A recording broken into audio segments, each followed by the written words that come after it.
Yes, it's a good buy, I think. Of course, the next dividend is questionable. If I were you, I'd get into White Willow refineries. They're going to move that stock up 5 points. Hello, call for you, Mr. Ames. It's in your office, Mr. Ames. Oh, excuse me, sir. I'll call you back. 15 1/2. Davis Motors, 168. Ames speaking. Stuart, this is Dawn. Oh, yes, darling. What is it? I'm How's quite the busy. market? Holding its own, I'd say. White Willow is off a fraction. That's what you're really interested in, isn't it? Ah, you're what I'm really interested in, Stuart. Well, tell me about it tonight, will you, darling? I've got some people waiting to see me. I'll be up around... Well, you better name the time. Oh, I can get rid of Nate around 8:30. Play safe and be up around 9, will you? I'll be there. Goodbye, darling. Bye. Sit right down again, Ames. What? I want to talk to you. Oh, it's you, Mr. Leroy. How are you? I'll let you know in a little while, as soon as I close this door so we can have some privacy. Yes? What is it? Ames, 3 months ago, you urged me to buy 10,000 shares of White Willow refineries. I wouldn't say I urged you. I pointed out that the company was in good financial shape and had excellent possibilities. There was going to be a merger. If it had gone through, the shares would have been split 2 for 1. Yes, I know. That's what you told me. But there was no merger. And the stock is off 15 points from what I paid for it. I'm sorry, Mr. Leroy. I don't control the companies. I just recommend investments for my clients, and most times they turn out well. You knew White Willow was a dog stock when you put me in it. I've lost $150,000, all the money I had in the world. Oh, look here, Mr. Leroy. You can't be blaming me for that. The investment must have looked good to you. Yes, it looked good because you recommended it. I mortgaged everything I own, went into debt to buy that stock. I'm broke, Ames. If I sold that stock now, I couldn't get enough money to pay my debts. I'm really sorry, Mr. Leroy, but there isn't anything I can possibly do about it. No, huh? No. Well, there's something I can do about it. You don't think I'm going to take a loss like that lying down, do you? Oh, no. Somebody's going to take it lying down, but it won't be me.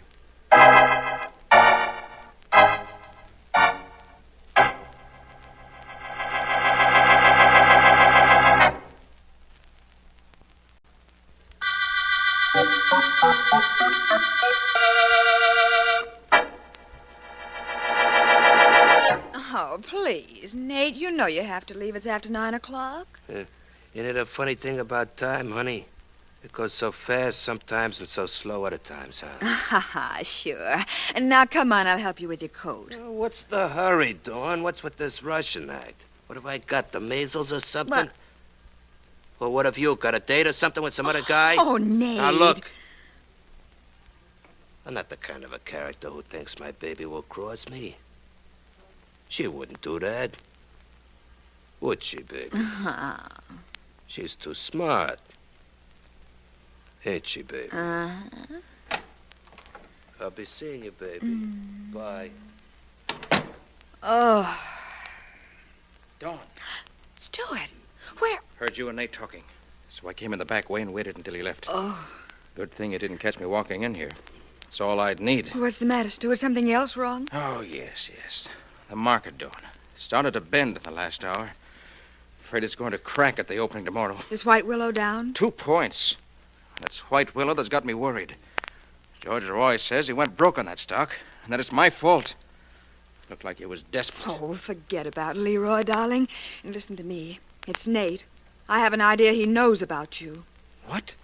How could he? Well, don't ask me. Only Nate has a way of finding things out in this town. He's got a finger in every racket and a fingerman on practically every block. What makes you think he knows about me? Oh, just a couple of things he said, that's all. Nothing definite. Nate never says anything definite, just a few hints. Enough to worry me, I'll tell you that. Enough to worry you? Well, what about me? If Nate Amico knows that I'm seeing his girl, I'm really in trouble. Oh, darling, don't you think I'm worth a little trouble? Oh, yes, of course you are. Listen, maybe it'd be better if we didn't see each other for a while. What? Maybe I ought to take a little trip somewhere for my health. Oh, but your health is wonderful, darling. Yes, it is now. But there's no telling how long it'll stay that way. With George Leroy and Amico around.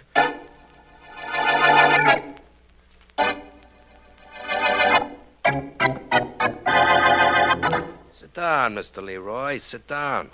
Always like to have somebody that comes to see me sit down. Thank you, Mr. Amico. Thanks very much.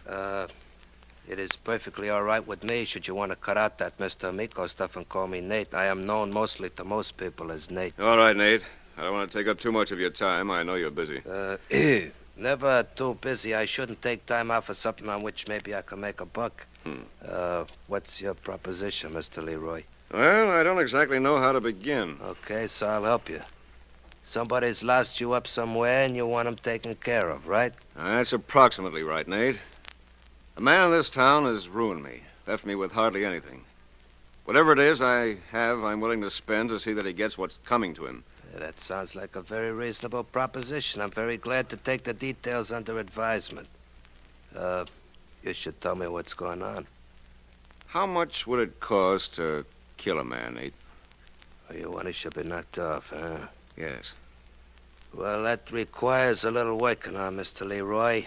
It's a pretty hot town for killings. At DA, we got Markham. He's a rough character. Now, if you want this friend of yours worked on a little, that could be different. I want him dead. I see what you mean. Well, I could get him good and scared for you and wouldn't cost you too much scratch. I want him dead, I said. Yeah, I know. I heard you. Who is this guy you want should be suddenly taken dead? His name is Stuart Ames. Stuart Ames, huh? Yes, he has an office. I know all about him, Mr. Leroy. He's the guy you want killed, huh? That's right. How much will it cost me? Well, I don't know. You see, I kind of have a reason I should kill that bum myself. Maybe this is one job I don't do for money. Maybe Ames gets knocked off just for the fun of it.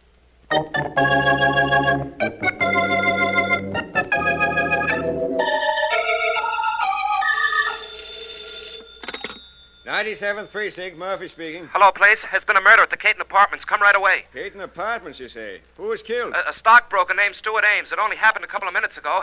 I was passing by his apartment. I heard a shot, and I went in and found him on the floor, dead.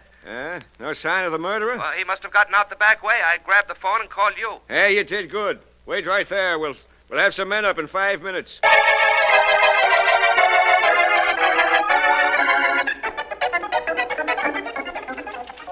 Oh, Miss Williams, has my secretary come back from lunch yet? No, Mr. Vance. Miss Deering isn't back yet. Anything I can do? Yes, I think so. Just a second, I'll come into the outer office. Miss Williams, will you get me the files on the last case we worked on? The $1 million murder case, Mr. Vance? I believe that's what Mr. Markham, the district attorney, called it. I have the files right here. Oh, you did a wonderful job on that case, Mr. Vance. You certainly know how to find murderers. Finding murderers, Miss Williams, consists exclusively in knowing where to look. Oh, it certainly sounds simple when you say it that way. Now, if it was me, Vance, I'm glad I found you in. Well, Markham, my friend, we were just speaking of you. What's the excitement, or should I guess? You ever guess, Vance? I didn't think so. Let's go into your private office. I have something to tell you. Of course, Markham, after you. Thank you. A murder this morning, Markham? No. Last night, Vance.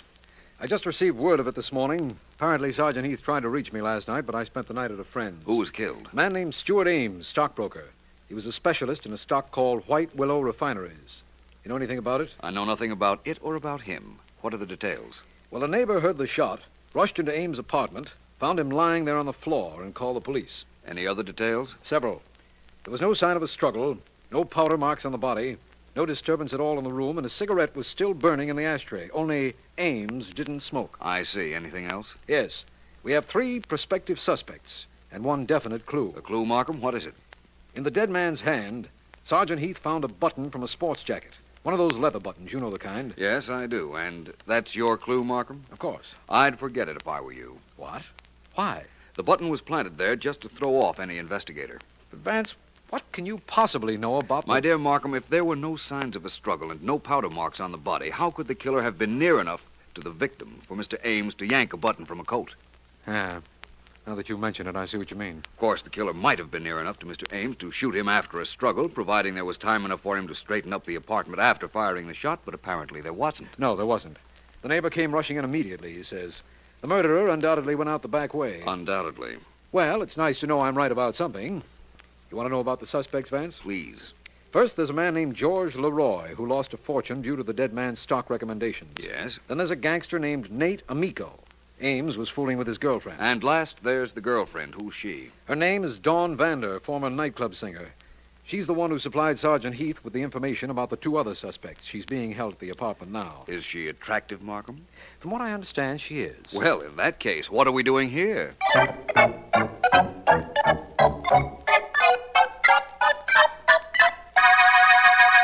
Miss Vander, if there's anything you can tell me about this case, I'd be very grateful. I can't tell you anything if I don't know anything, can I, Vance? And if I did know anything more than I told the police, I'd tell you, wouldn't I? I certainly hope so. This was Mr. Ames' living room, I imagine? That's right. Oh, I wish I could help you. I do too, Miss Vander. Markham. Yes, Vance? Come in, will you, please, Markham? Yes, of course. Something I can do? I think so. You can let Miss Vander go, for one thing. Oh, no kidding. Oh, gee, thanks, Vance. Is it all right for me to go, Mr. Markham? It is, if Vance says so, but please don't leave town, Miss Vander. We may need your testimony later. I'll be around. Thanks, Mr. Markham, and, Mr. Vance, I wish I could think of a way of thanking you. Forget it, Miss Vander. So long. Markham, you mentioned to me that Mr. Ames didn't smoke, yet there was a cigarette still burning in the ashtray when his body was found. Yes, a Menlo, king size. It was smoldering. Somebody, the murderer probably, tried to put it out but wasn't successful. You know how cigarettes sometimes keep burning? Yes, of course. No lipstick marks. You know better. We don't often get breaks like that. Sergeant Heath, incidentally, was very disappointed when you exploded his pet clue, the leather sports jacket button. I'm sorry. I thought it might save him some time trying to track it down. It did. He has another clue he picked up near the back door, Vance. Here, take a look. Book of paper matches, eh? It's the book. The matches are all gone. But look at the edge of the cardboard, Vance. There are several indentations, you see? Apparently made by a thumbnail. Well, that's not too unusual, Markham. Many people have the nervous habit of putting their fingernail into a paper match cover. Do it myself sometimes. Yes, I know. I've seen you. You didn't murder Stuart Ames, did you, Vance? Not that I remember. But I wouldn't be too surprised if it was the murderer who discarded this match holder. Seems to me we ought to make a survey of our suspects and find which one had a habit of putting his nail into the cardboard. Good. I must remember to tell Sergeant Heath to withhold any mention of our finding this clue. I wouldn't want the newspapers to get hold of it. Wouldn't you, Markham? Why not? Well, it's perfectly plain why not. If the newspapers print it, the murderer will know we're working on that angle, and he'll be extra careful when we interview him. He'll make sure he doesn't give himself away. That's very good logic, Markham. But I think that the newspapers ought to get the story. But, Vance, I've seen you do this very thing on other cases. You hold back some bit of evidence so that you can capitalize on it later on. Yes, I do, Markham. But those were other cases. This case is an entity in itself.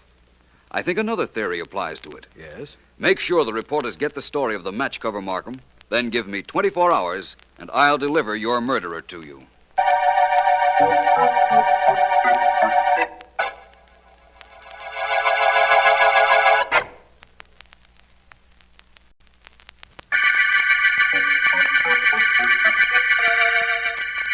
This is District Attorney Markham.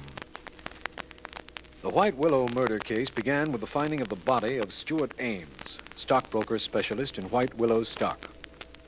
Suspects include George Leroy, who went bankrupt following Ames' market tips, Nate Amico, gangster boyfriend of Dawn Vander, nightclub singer whom Ames was seeing, and Miss Vander herself. Philo Vance believes that a paper matchbox cover with fingernail markings is a vital clue, but hasn't said why. One of my men has reported that Miss Vander has just visited Nate Amico's apartment, but we don't have anything. Now, look, honey, you're blowing your top. Put that gun away, will you? Oh, no, Nate. It stays just where it is, and you stay right where you are. Don't make a move. And don't say anything till I tell you it's okay to talk. Oh, now, don't, baby. Shut up, I said. Who you calling? The district attorney. Oh, you thought you were awful cute, didn't you, Nate? Well, I'm cuter. Oh, now, baby. Shut up and don't come near me. Markham speaking. Mr. Markham, this is Dawn Vander. I'm in Nate Amico's apartment. Yes, I know. One of my men saw you go in. Good. Get him to come right up here, Markham. Nate killed Stuart Ames. I know he did. Well, you no good two-timing broad. Oh. Miss Vander, what was that, please? Oh. Miss Vander. You did it. I didn't get... Didn't you, still there, baby? Miss Vander? Hello? You did it. Hello? Hello? Mr. Markham? Oh, yes, I'm still here, Miss Vander. What happened? Don't bother sending up any men for Nate Amico, Mr. Markham. Send them up for me. I just shot and killed him.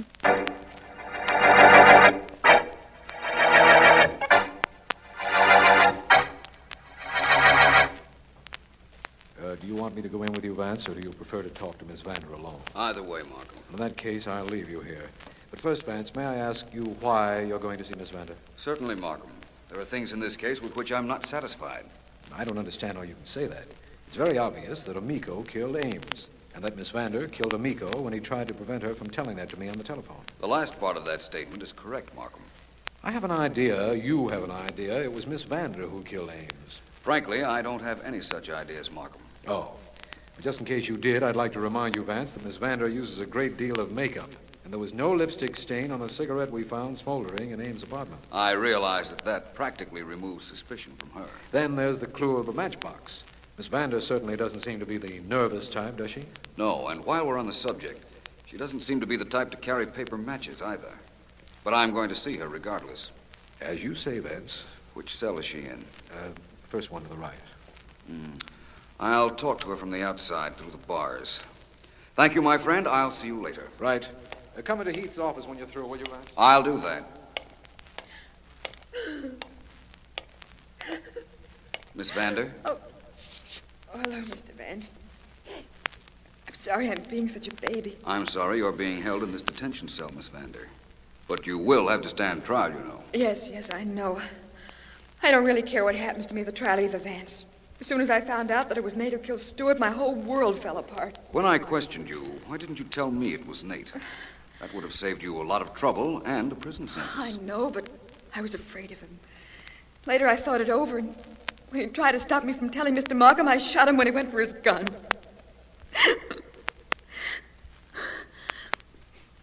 Cigarette, Vance? No, thank you.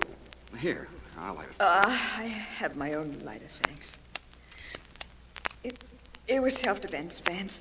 Markham knows that. He could hear Nate threaten me over the telephone. Yes, I know. He told me that. Having trouble with that lighter, Miss Vander? No fluid, I guess. Allow me, please. Just hand it to me through the bars. These Burton lighters are tricky. There. Thank you. Is there anything I can get for you while you're here, Miss Vander? Oh, no, I don't think so. Unless you can get me my compact, I'm lost without it. I'd even settle for my earrings or a cigarette holder or a couple of bobby pins. Anything so I don't look like everybody else in this cell row. I'll ask Mr. Markham to get them for you, Miss Vander. I'll send you some cigarettes. What brand are you smoking? Douglas cork tips. Right. Oh, thank you, Vance. Oh, no trouble, Miss Vander. After all, you did me a favor, you know. You mean by finding Stuart Ames' murderer for you? Yes. That is, if it was Mr. Ames' murderer you killed.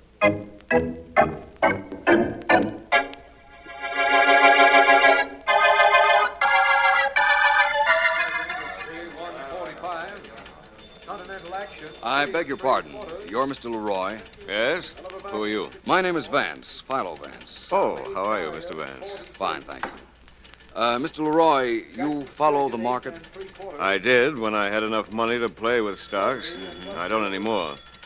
I just come down here now to see how much money I might have made if I bought stocks of my own choosing. Instead of the ones the late Stuart Ames picked out for you. Yes, that's right.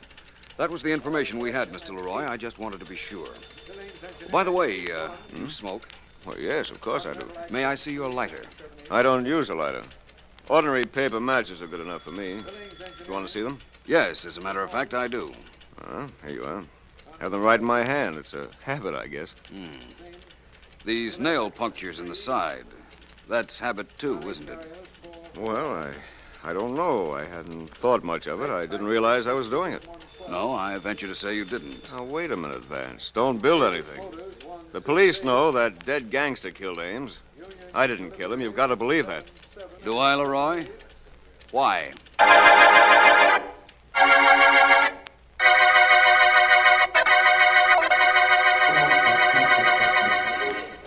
Well, Vance, you asked me to meet you on the corner of 5th Avenue and 57th Street. I did. Now tell me, where are we heading? Toward the solution of the White Willow murder case, I hope, Markham. See this tobacco shop? Yes, I do, but what has it to do with our case? Come on in here with me and find out. Very well. Gentlemen, may I help you? Yes, please, if you will. If I'm not mistaken, this store is the exclusive agency for Douglas cigarettes. That's correct, sir. We import them. Douglas cigarettes and Burton lighters. I'd like a carton of Douglas's, please. Cork-tipped. Very good, sir. I'll have them wrapped. Vance, I don't know what you're driving at. You remember, of course, that it wasn't a Douglas cigarette we found in Stuart Ames' apartment. It was a Menlo. Of course. This carton is for Miss Vander. She asked me to get her some Douglas cork-tipped cigarettes, so I'm getting them. Oh, that's different. The cigarettes will be wrapped in a moment, sir. Is there anything else I can do? Yes, a Burton lighter was sold sometime recently, yesterday perhaps, to a very attractive young lady. I'd like to see the gentleman who waited on her. Well, if it's the young lady whose photographs are in the newspaper, sir, I'm the man. She came in and purchased a lighter and a package of Douglas's the first thing yesterday morning. Never saw her before that. That's what I thought. Dawn Vander bought a cigarette lighter yesterday morning, Vance. How did you know that? I'll explain later. Will you have her and Mr. George Leroy in your office this afternoon, Markham? I'd like to talk to them both, but I'm sure only one of them will want to listen to me.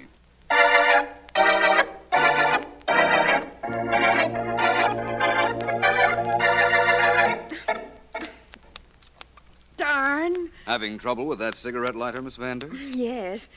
You want to try and make it work again, Mr. Vance? Try these matches of mine. They never fail. Oh, thanks. Here you are.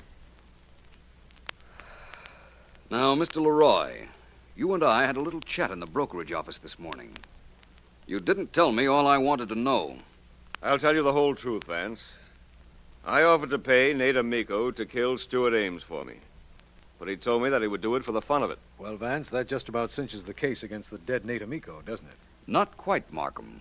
Not quite. What do you mean, not quite, Vance? I told you I knew he killed Stuart Ames. That's the reason I shot him. Now you hear this Mr. Leroy tell you Nate told him he was going to kill Stuart. What else do you want? For one thing, I want those matches I gave you, if you don't mind. What? Thank you. And now, in case you'd still like to know what I want, Miss Vander, I want Mr. Markham to hold you for the murder of Stuart Ames.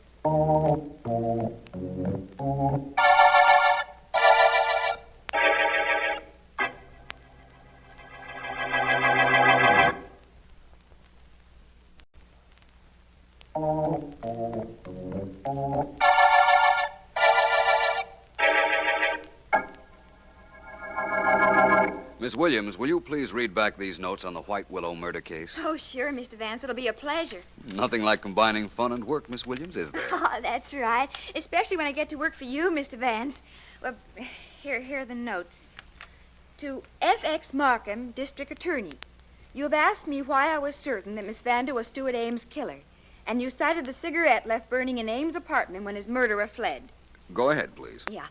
You wanted to know how a girl could have left that cigarette there and there'd be no lipstick marks on it. Very simple. Miss Vander used a cigarette holder. It was one of the articles taken from her when she was in jail. Well, that's right so far. About her murder of Nate Amico. Apparently, Mr. Amico saw her enter or leave the apartment of the dead Mr. Ames immediately after she had killed him. He reminded her of this hold he had on her, and she killed him, too. Very cleverly, inasmuch as she had you on the telephone when she did. That was quite a trick. Please continue, Miss Williams. Right. Now, Markham, you will want to know why Miss Vander would kill a man while you were listening just to cover up another killing. The answer is simple. She had a perfect self-defense alibi. An alibi you would have given her, but she might have gone to the chair if Nate Amico had ever decided to talk about her killing Ames. Well, that's all there is so far, Mr. Vance. Would you please tell me how you knew it was she? Well, as I said, Miss Vander was clever.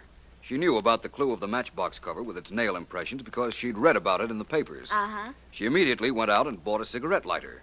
The Burton's a little difficult to work at first, so I knew it was new when she tried to use it while I was visiting her. Right. Another thing, she realized we knew the brand of cigarette she had left in Ames' apartment, so she switched brands. Switched to Douglas's. But the clerk said he'd never seen her in the store before she bought the lighter. Therefore, that was another lie that came back to haunt her. From what I read, Mr. Vance, that other suspect, Mr. Leroy, Well, he used to mark a match cover with his fingernail, just like the one that was left in Mr. Ames' apartment. Yes, he did. But he made no effort to hide that fact from me when I questioned him. He had nothing to hide, you see. Oh. Yesterday in Mr. Markham's office, I let Miss Vander have a book of matches. And while I was questioning Mr. Leroy, she was so interested, she forgot herself and used her fingernail on the match cover. Oh.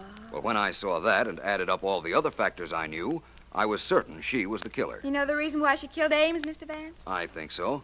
It seems that he was about to leave town and her. It also seems that when she came up to see him the night of the murder, he refused to either take her with him or return a lot of money he had borrowed from her. Well, that was enough reason for her to put an end to him. I guess that's right. And calling you in, Mr. Vance, was enough reason to put an end to the White Willow murder case.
Is that you, Vance? Yes, Markham.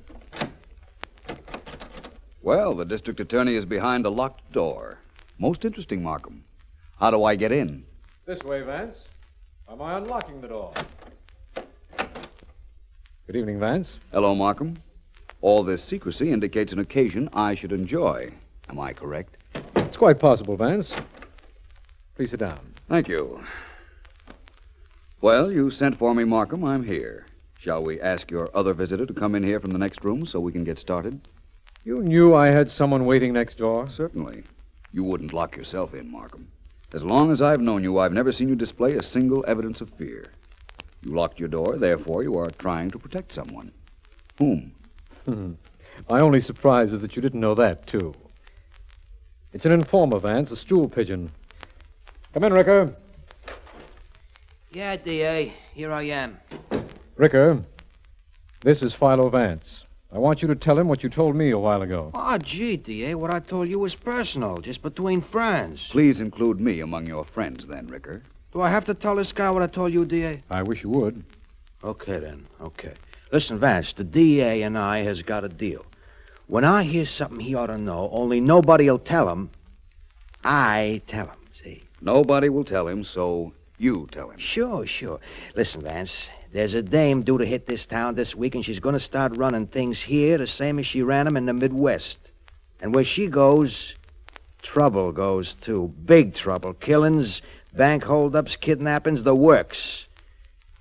Yeah, that's what I was telling the D.A. A woman is coming to town, and that means trouble, eh?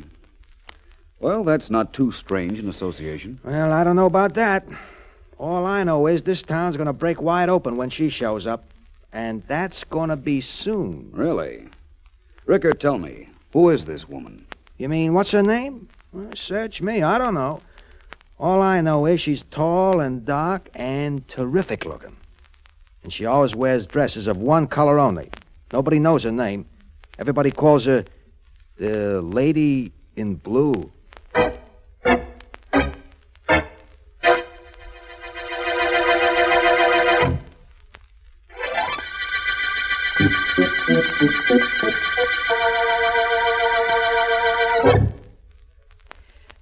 my suggestion, Danny, not to let the lady in blue into this office. Legal advice or a friendly tip? A friendly tip, Danny, actuated by the fact that I wish to be retained by you as your lawyer for quite some time yet.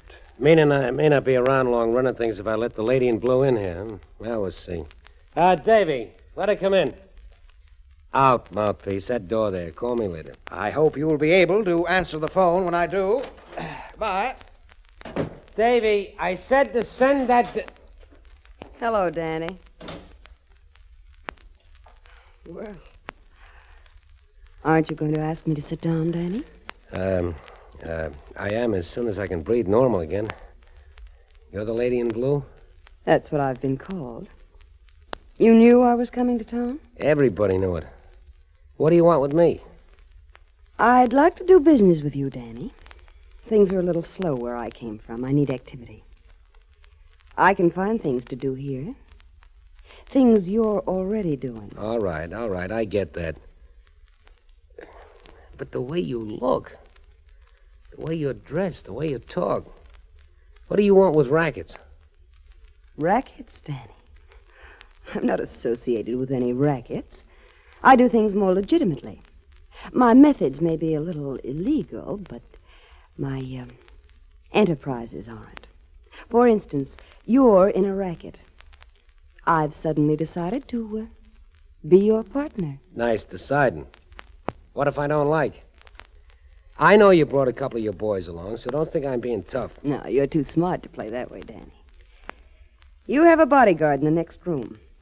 I have one of my boys watching him. I don't know about yours, but mine shoots straight. And often. Do we talk business? Take that hood of yours out of here, lady, and you go with him. We don't have nothing to talk about. No. Tony. Don't let him come in, Davy. You call me, lady? Davy here is giving me some trouble. Davy? He shot Davy. Only in his arm. I don't like guys that pull guns. You call me, lady? Yes, Tony. Just as a protective measure. Danny, we'll drop our business discussion for the day, but we'll meet again. We'll meet again, lady. I promise you that. I'll find out what your game is. I'm sure you will. Only, as a glance in the next room will tell you, we're both playing the same game. But the score is 1-0 in my favor.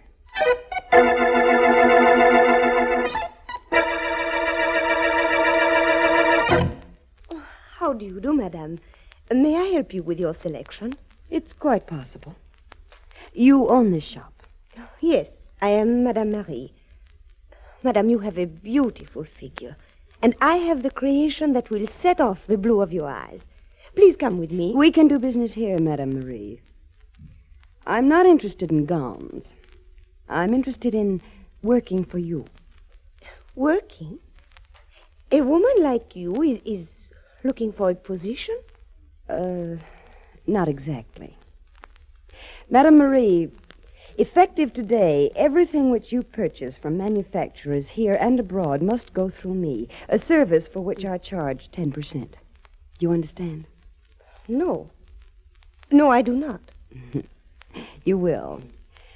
Oh, now there's a beautiful gown, that blue evening model. An import, of course. How much is it? $400. But I still do not know what you're trying to do.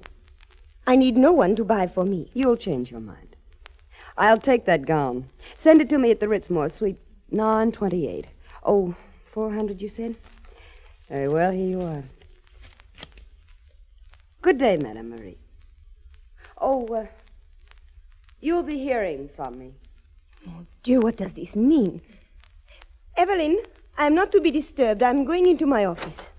A thing like this cannot happen.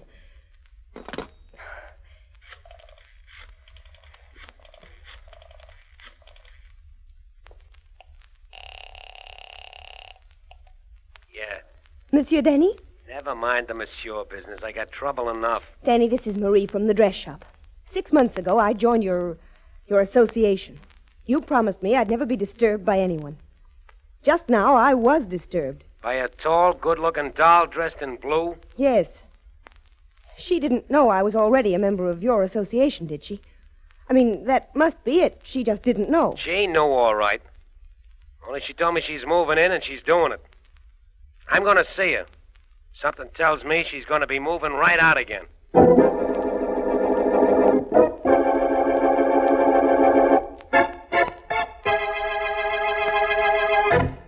Sit down, Danny. We're quite alone, and there's nothing for you to be afraid of. Do you like my new gown? I bought it today. I like the gown, lady. It's your ideas on doing business I don't like. You're cutting in on Madame Marie, I understand. Well, as long as you understand, I see no need to discuss it further. Do you like the gown really, Danny? Listen, lady, I don't like what's going on here. I was doing all right. I was doing fine till you cut yourself in. I'm not taking it, lady. I'm telling you now, I'm not taking it. But, Danny, there isn't really anything you can do. Look, would you care to take me to the theater tonight? I'll wear this new blue gown. I've some wonderful blue eyeshadow that matches and luminous stardust for my hair. You'll be very proud of me, Danny. You want me to take you to the theater? Hey, lady, you go for me a little? Why? Why? On account of you're only the most terrific dame I've ever seen, that's why. So you want me to take you to the theater? Is it a date, Danny? Oh, could be, lady, could be. So you like me a little, huh? Well, I like you a lot, lady. You got what I ain't got. Class. Thank you. You're welcome. Lady, come here a minute. I always wanted to know what it would feel like to have a swell dame like you in my arms. Come here, lady, come on. You want me closer? Real close? Like this? Oh, lady. Oh, lady, this is living. Hey! What did you clip me for? I step on ants when they start to crawl, Danny. You affect me the same way. Oh, I do, huh? You don't want to play then, do you? Except rough. Okay, if that's the way you want it, that's the way you're going to get it. Lady, you're going to be sorry you slapped me in the kisser. Take my word for it. Really? What are you going to do? Plenty. I'll fix you for this, lady, beginning now. You know that date we had for the theater? Well, it's off. Fool around with that.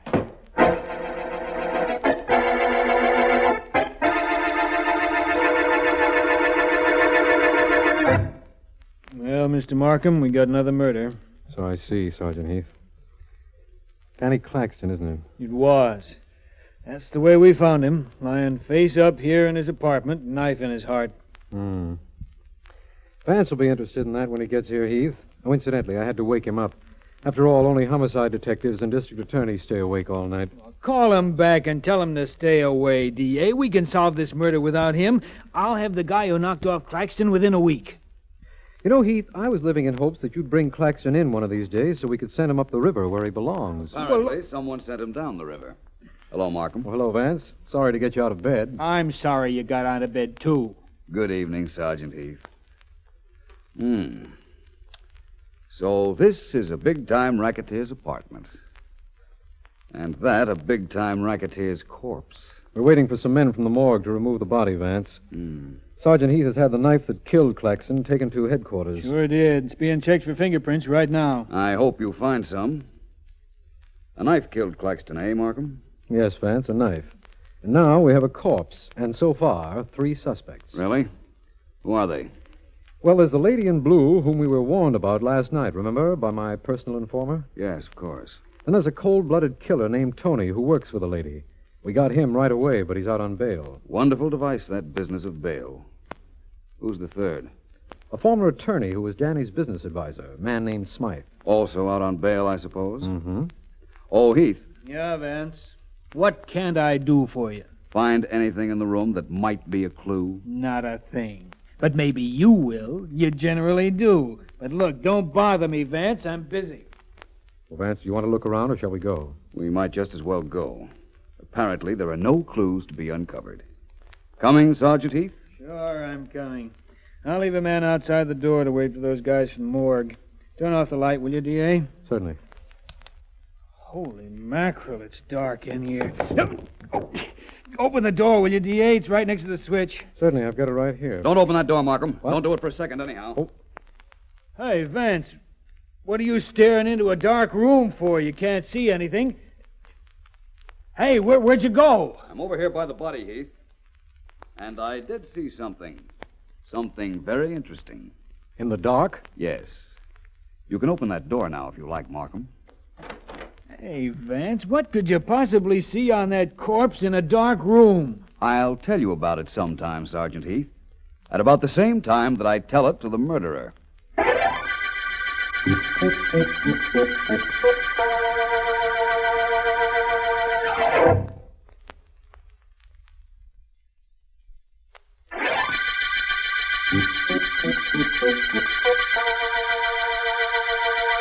This is District Attorney Markham.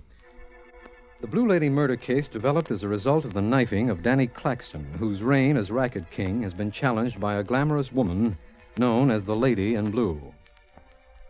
As Vance had anticipated, there were no fingerprints on the knife. Suspects include the lady, her favorite gunman, Tony, and a disbarred lawyer named Smythe, who might well inherit Claxton's racket empire with him dead. Vance found some sort of clue in Claxton's darkened apartment after I'd asked him there, and, since all suspects are out on bail, he phoned to tell me he was going to the Ritzmore Hotel to see the Lady in Blue. He should be there about now. Please sit down, Mr. Vance. I've been waiting to meet you. And, it's been worth waiting for. Thank you. You know, if there should be a mental contest between us, one of us must lose. In view of that and my self-confidence, I appreciate your hospitality. You mean if there is a contest, I won't win? If you knew as much about me as I about you, you might not be so certain. We're very much alike. I'd hate to believe that. You and Danny Claxton didn't like each other, did you? Oh, I wouldn't say that exactly. He was quite fond of me. That's not difficult to understand. You know, Vance, I'd like you to tell me something. Something about me. Yes? What do you think of me? Are you quite sure you want me to tell you? Quite. Well, as a woman, you're perfectly gowned, beautiful, and exciting. Exciting, Vance? Very much so. Many men must have fallen in love with you. Many men? Yes. The one man? No. Is there something else I might tell you about yourself? You've told me what I wanted to hear. There's no question about that. Of course, I could go further. Let's take the surface you. The gown you're wearing is startling, but it's right for you. Your jewelry is exquisite, your hair becoming, fashionable, but too perfectly groomed. Nothing is wrong with you, lady. Therefore, something is wrong with you. Oh, please don't stop, Vance. If I were you, I don't think I'd strive so for effect. That hairdo of yours, for instance. What are those little things that glisten on top of it? Oh, that's stardust. When lights hit it, it has the effect of sparkling. You couldn't possibly be content to not stand out when there are no lights. A theater, for example. No, you're quite right. For occasions like that, there's a luminous stardust I use. Sounds wonderful. Oh, Vance. Vance, I like you. You're the man I never met in my life. Do you understand what I mean? I think so. And under other circumstances, something might be done about that. Not under these? I'm afraid not. I'm engaged in a murder investigation. Though I must admit that for the last few moments I've neglected it a bit. Will you tell me something? Anything. Within reason. Danny Claxton was murdered in his apartment last night. Were you ever in that apartment? No. So the contest commences. The gauntlet has been hurled. And the challenge accepted. Oh, expecting company? Not that I know of. I was just leaving. I'll answer the door. Lady, may I say that this has been one of the most pleasant interviews I've ever had? Just a moment. I'm glad you said that, Vance. No matter what happens from here in, I'll remember that. You did something to me. I shouldn't like what you did, but I do. Goodbye. Goodbye. Oh, Mr. Smythe. Go right in. Yes. Lady, I've got to talk to you. What did Vance want here? What is it you want here? Lady, I worked for Danny Claxton. I know everything he did, how he operated, who paid him, and whom he paid. I imagine you're taking over here. I could be valuable to you. My intention in coming here was to take over. Now I'm not so sure. I beg your pardon? Nothing. So you want to transfer your allegiance from the dead to the living, Mr. Smythe. You want to serve me. With Danny out of the way, why not? Was it you who saw to it that Danny was out of the way? Did I kill him? Why, lady, what difference does that make? The king is dead. Long live the queen.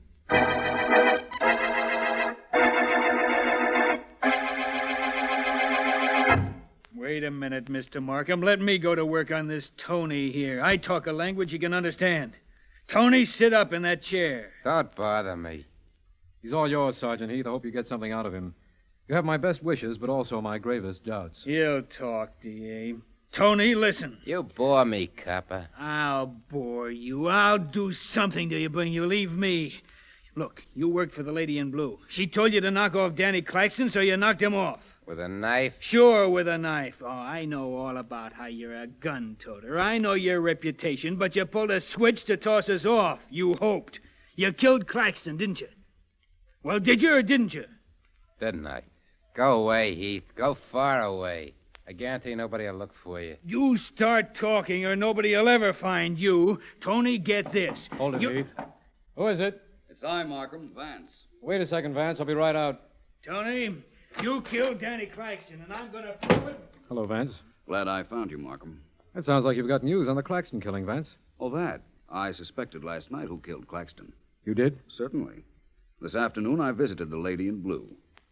Just as I was leaving, Claxton's former employee, Mr. Smythe, came in. My appearance there was very fortunate. You see, I thought I'd known who killed Claxton, but now I have proof.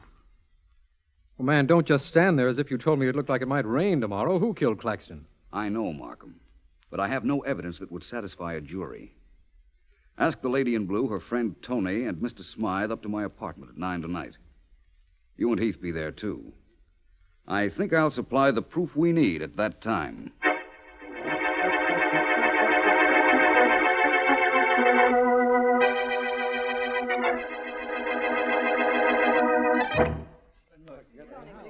May I take the liberty of using a moment or two to describe this knife I'm holding? Come on, Vance. I've wasted enough time getting these three people up to your apartment. A moment more won't hurt, Heath. Now, please, everyone, look at this knife. It's Arabian. The handle is of ivory, and the blade solid steel. I've selected this knife because it closely resembles the one used to kill Danny Claxton. Now, for the purpose of this experiment, I need an assistant, someone to pose as the murderer. May I ask the lady in blue? Why, certainly, Vance. What is it you'd like me to do? Well, for one thing, I'd like you to look slightly less glamorous. It's completely demoralizing, distracting, and downright inconsiderate. Really? I was hoping you'd like this gown. That's why I wore it. Mm-hmm. Will you take this knife, please, lady, and hold it in your right hand? Like this? That's fine. Thank you. Markham. Yes? Please stand over by the door, next to the light switch, will you? Of course. I'll be right over here. Now, Tony, please don't fall asleep. This might be interesting to you. Yeah, I know. And Mr. Smythe. I'd like you in particular to watch and see how close I come to showing exactly how Danny Claxton was killed. First, let me ask all three of you. Were any of you ever in Mr. Claxton's apartment? I never was. Not me. Well, I'd been there, but not in the past week. Very well. Now, my very intriguing lady in blue, you have the knife. I'm going to show everyone what happened the other night. You, lady, will pretend to be the murderer. I'll be Claxton. Now, you slip up behind me. Please get behind me. Throw your left arm around my neck. As you do that, I try to reach back with my hand to seize the knife like this. Vance, be careful. You're ruining my hairdo with your hands. I'm sorry. Markham, will you turn out the lights, please, all of them? Turn out the lights? I don't know why either, Heath, but maybe I'd better turn them off. Okay. Only I don't see a thing. Neither does anybody. I think you will now. Everybody, please look at my right hand. The hand that just touched the hair of the lady in blue. Vance, your hand is glowing. Hey, what have you got on your hand, Vance? Radium? Not exactly. It's just proof that the lady in blue stabbed Claxton. You were too clever, Vance. But you'll never live to prove what you think. I'll see to it. Vance, she's got that knife. Look out. Heath, the lights. Turn on those lights. Right, DA. She stabbed Vance. Heath, do something. Do something. I'll do something, all right, DA. I'll open that door, let my cops in. We'll drag her downtown. That isn't necessary. You want me at headquarters, I'll go. Mr. Markham. Yes? You saw me stab Vance. I killed Claxton the same way. I don't know how Vance figured it, and we'll never know now. But he was right. I'm ready, Mr. Markham. Nothing's very important anymore. I've just killed the only man that ever interested me.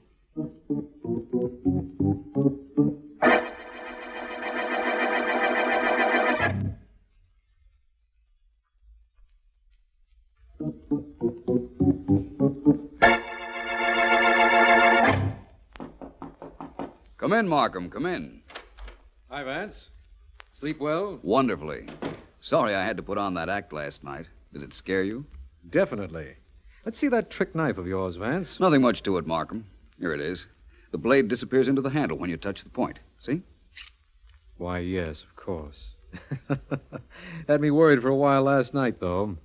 Well, Vance, I know now that she killed Claxton, but you knew before. Was it whatever you found when we turned out the lights in Claxton's apartment that told you the lady in blue had killed him? Yes, it was. It was Claxton's right hand, Markham. It glowed in the dark. Because it had touched the hair of the lady in blue, and on her hair was a glamour accessory, a phosphorescent preparation known as stardust. Oh, I see. As soon as I found the lady in blue wore stardust, I knew it was she who'd been at Claxton's apartment. Ah, the lady in blue was a lovely woman, Vance. Lovely to look at. But hardly delightful to know. Though for a moment at her apartment yesterday afternoon, I was beginning to find it hard to believe that. Well, Vance, you did it again. Yes, Markham, I guess this is the end of the Blue Lady murder case. But I wish the lady in blue had had a different beginning.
Ready? Good shot, Markham. Perfect score for you so far. All it's gotten me in this skeet shooting contest with you, Vance, is a tie. That shows you what a tough man you ought to beat. Testimony disregarded as having no basis in fact. As district attorney, you should know better than to make statements like that. Kindly refrain from prompting this witness, Vance. Your shot, you know. So it is. Well, the rules allow me to load only 2 shells in this gun of mine. The shells are in. I'll see what I can do with 2 birds. Ready? Ready? 2 for 2. Well, you certainly give me something to shoot at, Vance. Tell me, is there anything you can't do? Yes, I can't tell when you'll invite me in on a murder case.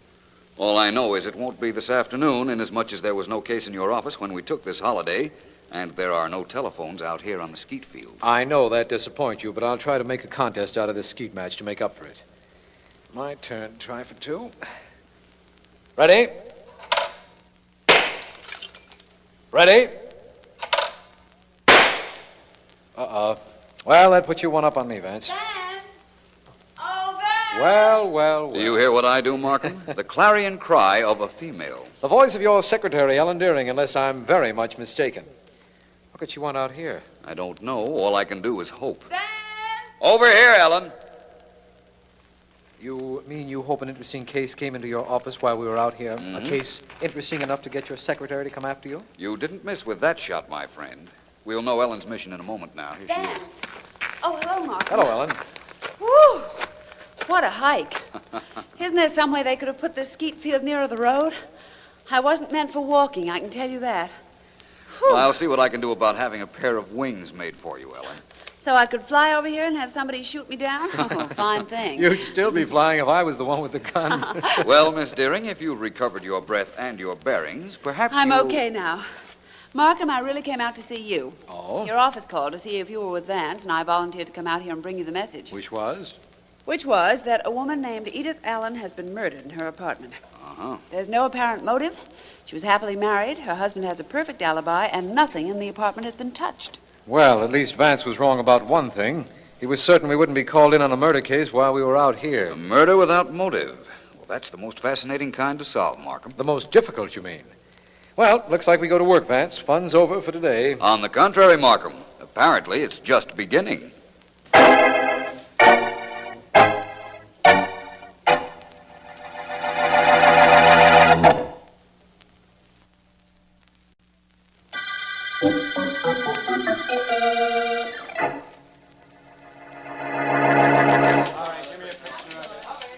The slain woman had led an exemplary life and was respected by everyone in her community. Police are baffled by the lack of motive. Mrs. Allen was found by a maid lying on the floor near the piano in the Allen living room, strangled. With no motive and no clues, the police face one of the most baffling crimes in years.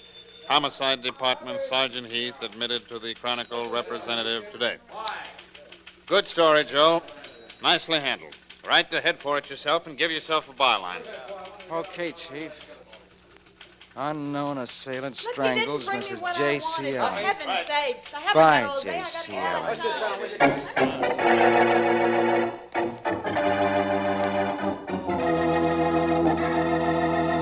Vance and I want to be alone in the murder room, Heath. Keep everybody out for a while, please. Okay. Well, Markham, it looks as if first reports were correct. There's nothing in this room that even remotely resembles a lead to Mrs. Allen's killer. From the position of the body, I think she was playing this piano when her murderer came into the room and strangled her. She fell from the piano bench to the floor. That's probably true, but doesn't help us at all. This is the song she was playing, Blue Penny. It's that new hit they keep doing on the radio. Isn't that a rather unusual title page, Markham? Not too. Picture of a girl who's apparently the penny in the title, a flowing blue summer dress, the names of the writers and the publisher. What's unusual about it? I'm not sure, but a little of the blue ink just came off on my thumb. I've handled a lot of sheet music. That never happened before. Vance, we're working on a murder. I know, but this blue ink that came off on my thumb may supply the color in this case.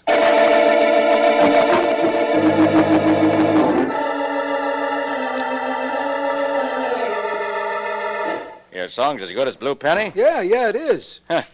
Another hit like that, and I'm going to go broke. Okay, I'll listen. Go ahead, play it.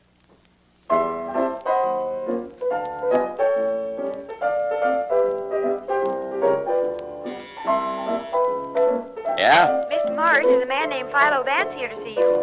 Philo Vance? Tell him to come in. All right, Daddy.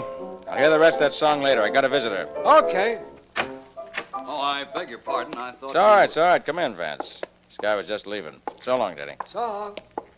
Well, Vance, what can I do for you? You write a song or something? No, Mr. Morris. I want to talk to you about your Blue Penny number. Now I know why you're here. It's a crime the way that song's getting plugs and ain't selling. You want to investigate the crime, huh? Not exactly. Mr. Morris, when do you print a song you publish? When? When we take it from the writers. We give an order to our printers saying how many copies we think we'll need. They print it. We work on the song for a couple of weeks. Then it generally starts to sell. Only not Blue Penny. Blue Penny, we printed up to 50,000 copies when we took it. We still got half of them. Is that so? I thought it was a big hit. You thought. Everybody thought. Only it's just one of those things, get plugs, but nobody buys it. Who prints your music? Acme. Only 3 firms in the city that print music. I'll write the names and addresses down for you.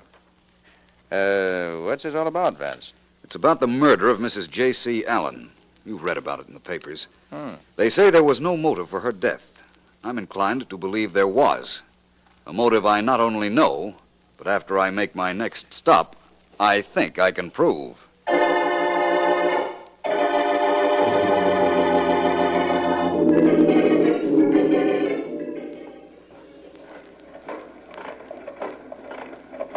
That's a pretty sound those printing presses make, ain't it, Ears?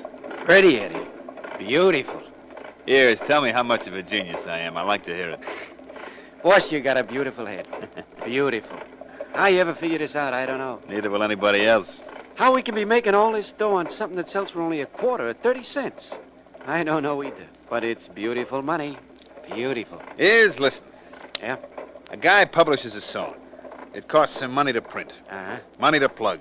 Yeah? Money for royalties. Well? He makes a hit out of it, right? Right. All right. I got a printing plant. I publish the same song. The publisher has all the expenses. I get all the profits. It costs me 2 cents to print. I get 18 from the dealer. 16 cents profit. On a 1,000,000-copy song like Blue Penny, figure it out. Too much for me, but I'll take my... Come on in. I'm Philo Vance. Which one of you is Ed Stevens? That's me. What's with you, Vance? I've been told there were only 3 firms in this city that were equipped to do music printing. I've already seen the other 2 companies. You mind if I look at your shop? What for? I have an idea about the murder of Mrs. J.C. Allen. Now, may I see your machines? Well, Vance, at any other time, I'd be glad to let you inside. This afternoon, maybe, if you come back. But right now, we're running some special stuff for a guy who asked that we keep everything very much on the QT. It's an announcement of some new product, and he doesn't want any word of it to get out. Now, that's understandable, isn't it, Vance? Of course. Thank you, Stevens. I'll be back later in the day. Goodbye. So long, Vance. Boss, you handle that beautiful. Beautiful. Only Vance will be back later. We'll have those copies of Blue Penny off the presses by then. I don't like the idea of Vance finding us. Maybe I ought to take care of him. Like you did Mrs. Allen? Yeah. Nothing doing, Ears. We'll take care of Vance, all right. Only it'll be in a way he's never been taken care of before. Believe me.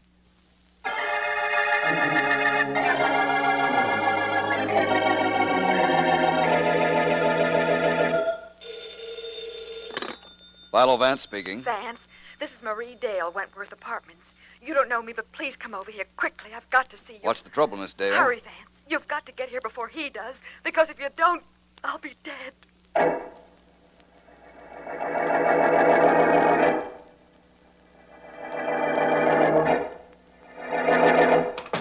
Miss Dale. Miss Dale, where are you? Over here, on the couch. That's you, Vance? Yes, what happened, Miss Dale? He was here. Vance, bend down. Look. Look at my neck. His fingers. Vance, he was going to kill me. Now, take it easy, Miss Dale. The police are on their way here. I called them after you called me. Who was it? I don't know. Someone phoned me and said he was the man who strangled Mrs. Allen. And he was going to do the same thing to me. I'd read your name in the newspapers. Knew you were working on that case, and I phoned you. You sound better now, Miss Dale. I'm sorry I didn't get here in time. Oh, I'm sorry, too. But I'm all right now, Vance. And I'll be fine when the police get here. Thanks for coming. No trouble, Miss Dale. I'm very close to the man responsible for Mrs. Allen's death. Oh? I have an appointment at a printing plant in an hour. And I have an idea I'll wind up 3 things at that time. I'll find the individuals responsible for killing Mrs. Allen, the man who choked you, and I'll break up a very unusual racket.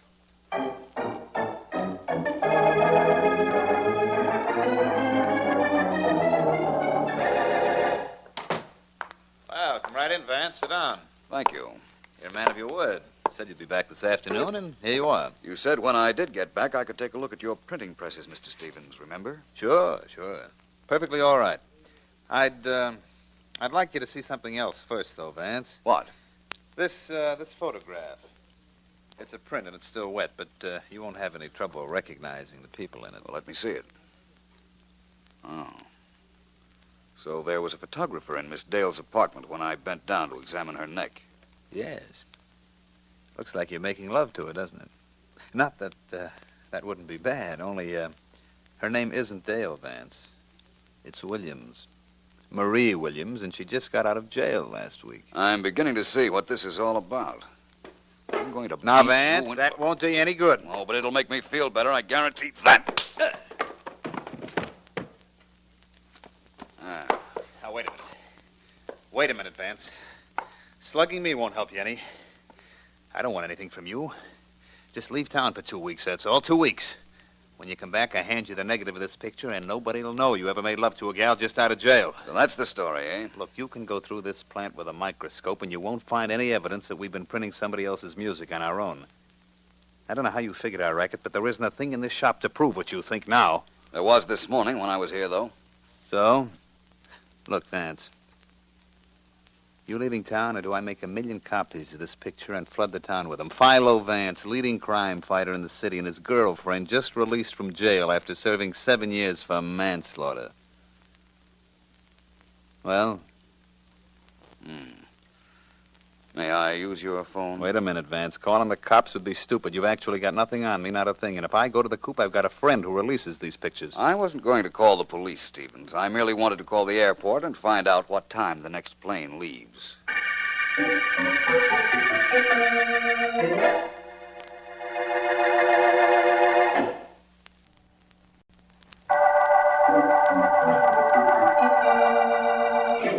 This is District Attorney Markham. We're working on a case that started with the strangling of a Mrs. Allen, wife of a newspaper man. In some way, her death is linked with a piece of sheet music, a connection that Philo Vance knows but hasn't told me. Vance hasn't been heard from for several hours, and I can't understand why he hasn't been in touch with me. However, Ellen Deering, Vance's secretary, did call, and apparently Vance had left a note for her asking her to see Mrs. Allen's husband, J.C. Allen, a rewrite man on the Chronicle. Ellen should be with him now because it is several hours. Look, Mr. Allen, Vance left a message for me to see you. You've got to help me. How? Don't you think I want to find the man who killed my wife? What can I do to help you? Just one thing. Your wife played piano, didn't she? Yeah, sure, of course she played. Where did she buy her music? That's one question Vance wants answered. Where? Yes. That little shop around the corner from our house. Cut-rate music shop run by a man named Baker. What difference does it make? All the difference in the world, according to Vance. You see, his note said he knew who killed your wife. He knew why she was killed. But there's only one way of proving it. That cut-rate dealer is the one way a murderer can be made to face the music. And I'll see him after I see a certain young lady.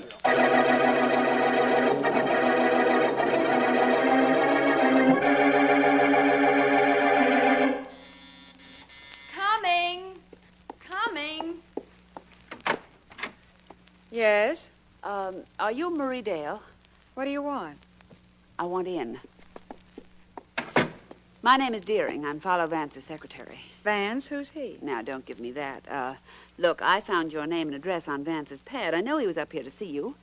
And, I want to know where he is now. I haven't the slightest idea. Goodbye, Miss Deering. Oh, no, you don't. When I leave here, it'll be because I want to go. Take your hand off my arm. Miss Deering, you don't want anything in here. Why don't you try the lost and found department if your boss is missing? You're going to be missing something if you don't start talking. A couple of teeth, for instance. Tough, aren't you? Well, we'll see how tough your hair is. Ow! Oh, you little devil. If you want to play like that, I'll play with you. My arm! Stop! You're breaking it! Let go of my hair! Stop twisting my arm! I'll tell you all you want to know. Well, go ahead. Start talking before I start twisting. Vance came here to see me. I don't know why. I told him there wasn't anything I could do or say to help him, and he left. I don't know where he went. Big help you are. There. There's your arm back. You've hurt me. Ah. Well, I've wasted enough time up here. I thought you might know where my boss is, but apparently you're not going to help me find him. So I'll just go follow his instructions. Next stop, music shop. Please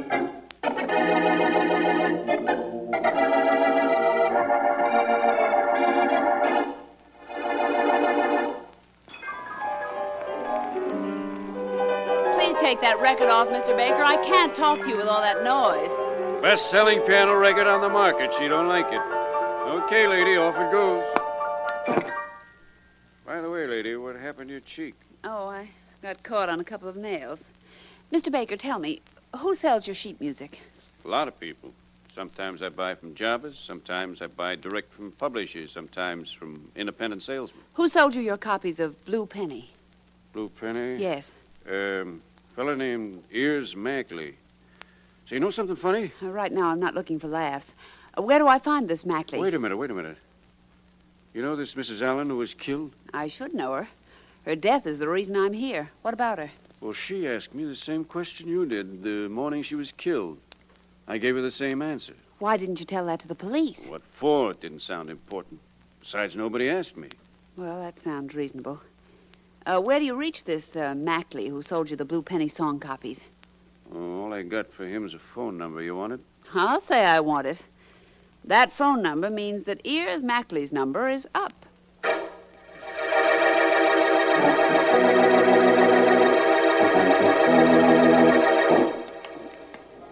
This is the printing place, Markham. When I called the phone company, I asked them for the address of the phone number I got from Mr. Baker. This is the place they gave me. Well, let's go in. Somehow I wish that Vance were here. No word from him? Nope. That's why I called you. Well, take a deep breath, Ellen, old girl. Here we go.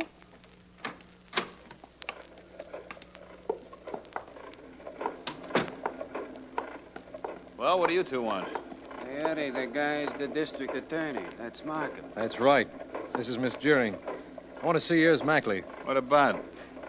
You, Mackley? My name is Stevens. What do you want with Mackley? Awful tough, isn't he, Markham? Maybe I ought to soften him up.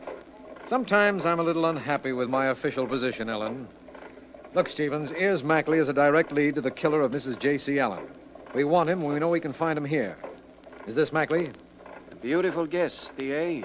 Beautiful. Okay, Mackley, you're coming with us. He isn't going anywhere, but you two are. Markham, he's got a gun. He'll never get a chance to use it. Ow! Shut that dame up. You shut her up. I'll handle this guy. You said it. Got it, Eddie. Get this gun butt down on this guy's head. Oh, hey, you did it, Eddie. You did it. Take this dame off my hands. She's kicking my ankles I'll off. take care of her, then we'll wait until dark and take care of both of them permanently.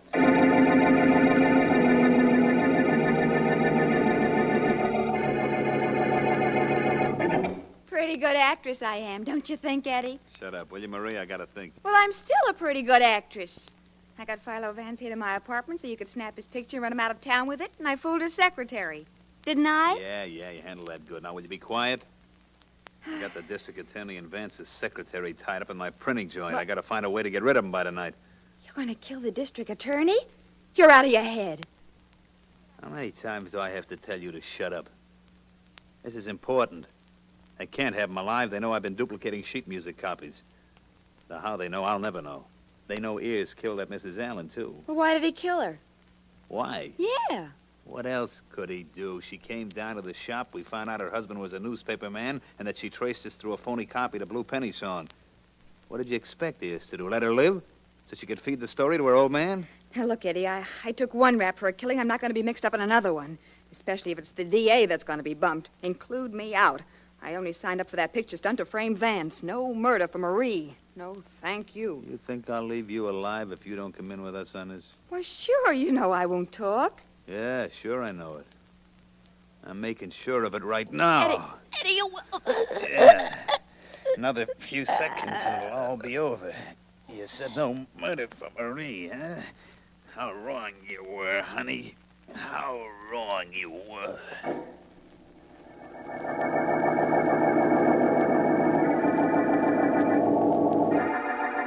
Markham. Oh, can you hear me? Yes, Ellen. I'm all right now. My head feels like a pumpkin. What about mine? I got slugged, too, right after they knocked you out. But we're still in that printing joint, I know that much. Yes. It's getting dark out. Oh, I wish I'd left word where we were bound for. Nobody knows we're here, Ellen.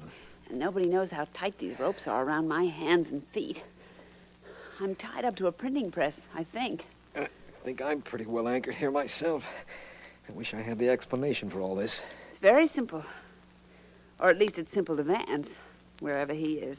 I know where I wish he was, right here. Shh. Listen. What? The door just opened outside. It's Vance. He's come down to find us. Oh. Vance. Vance. In here. Beautiful voice he's got, right, Eddie? Beautiful. It's those two characters, Ellen, Stevens and Mackley. That's right. Who did you expect, your friend Vance? Let's not say expect. Let's say hoped. Good word. Lady, you're soon going to join Mrs. Allen and an ex-girlfriend of mine in another world. You killed them? Why? Don't take all the credit, Eddie. I knocked off Mrs. Allen. Yeah, you did, Iz, and very nicely. You mean beautifully? Have it your way. Mark him.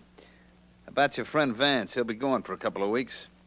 And the way things are going, by the time he gets back, we'll be out of this country. Okay, Iz. Slug the dame again, and we'll cut him out of here. What? I'll Okay. take care of the DA. You just untie me You and keep I'll... away from me, you goon! Watch this, Eddie. I'll show you an artistic way of knocking a dame on the noggin. I Watch doubt you. that. Vance! Vance! Vance, where did you come from? You should be more concerned about where you're going. Slug him, Vance! Slug the bum! Ellen, Give him remember, you're a lady. Slug the bum, Vance. Really let him have it. Trying. Pretty tough. You're so right. I'm going to... Vance! Well, That last smack was a dilly. a beaut. Whew, I'm glad you're not angry with me. Not at all, Ellen. While I'm getting you out of these ropes, I'll tell you I'm very pleased with you. You did exactly what I wanted you to do while I pretended to be out of town. What was that all about, Vance? I'll explain that some other time, Markham. And also how I figured out the racket Eddie Stevens was in. Like to hear it? I sure would, as soon as I get out of these ropes. There. Ellen's free now. Markham, you're next. Sounds like a barbershop. It should. You and I, Ellen, really had a close shave.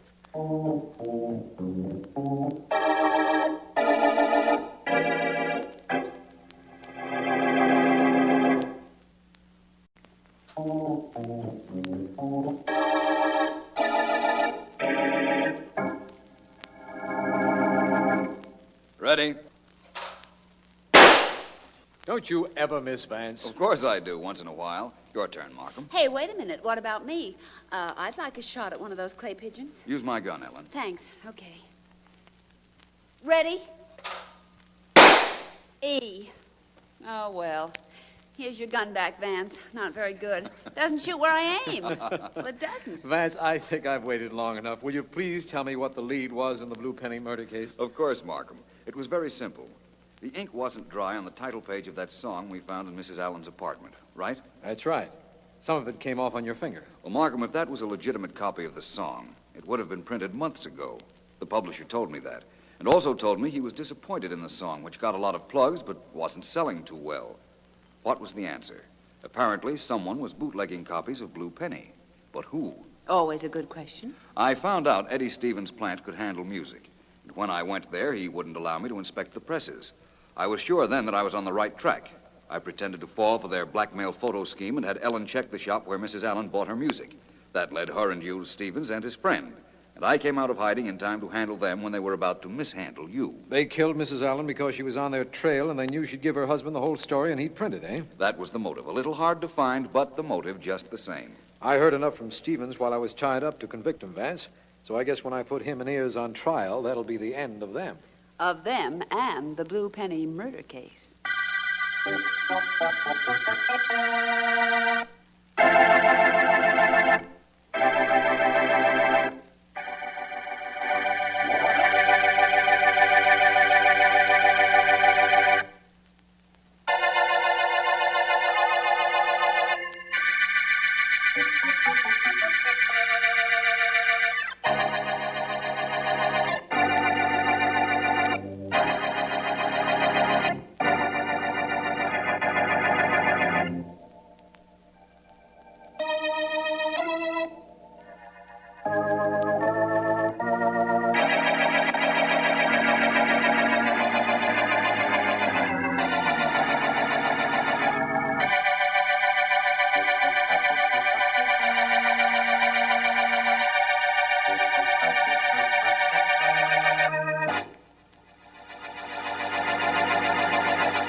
Hey, Danny.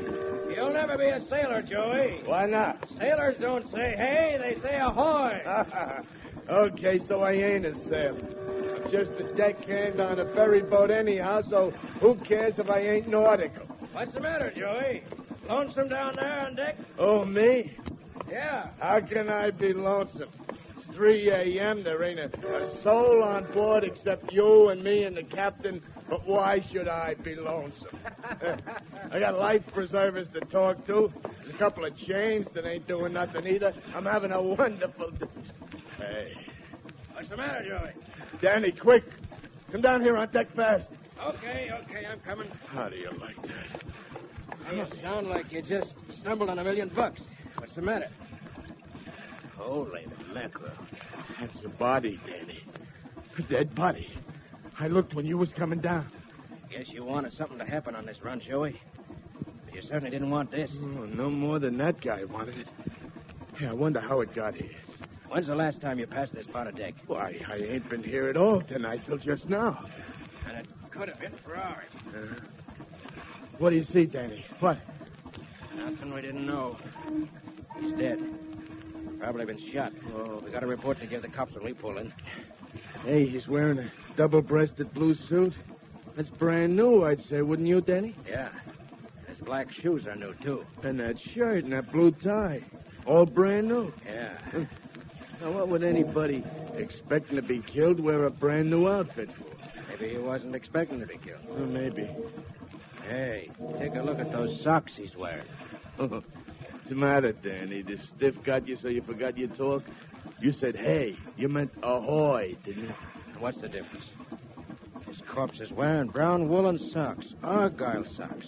The kind your wife knits for you if she can knit, which mine can't. So what? So he's wearing brown Argyle socks. So you don't wear brown socks with a blue suit? Oh, he wasn't a dude. What do you figure? Me? Yeah, you. Not figuring anything. That's for the homicide department.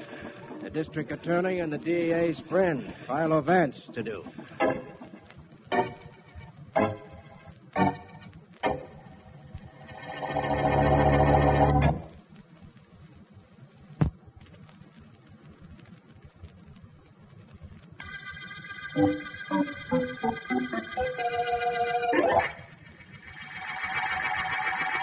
We've seen everything you wanted to in the morgue, haven't we, Vance? Yes, I suppose so, Markham.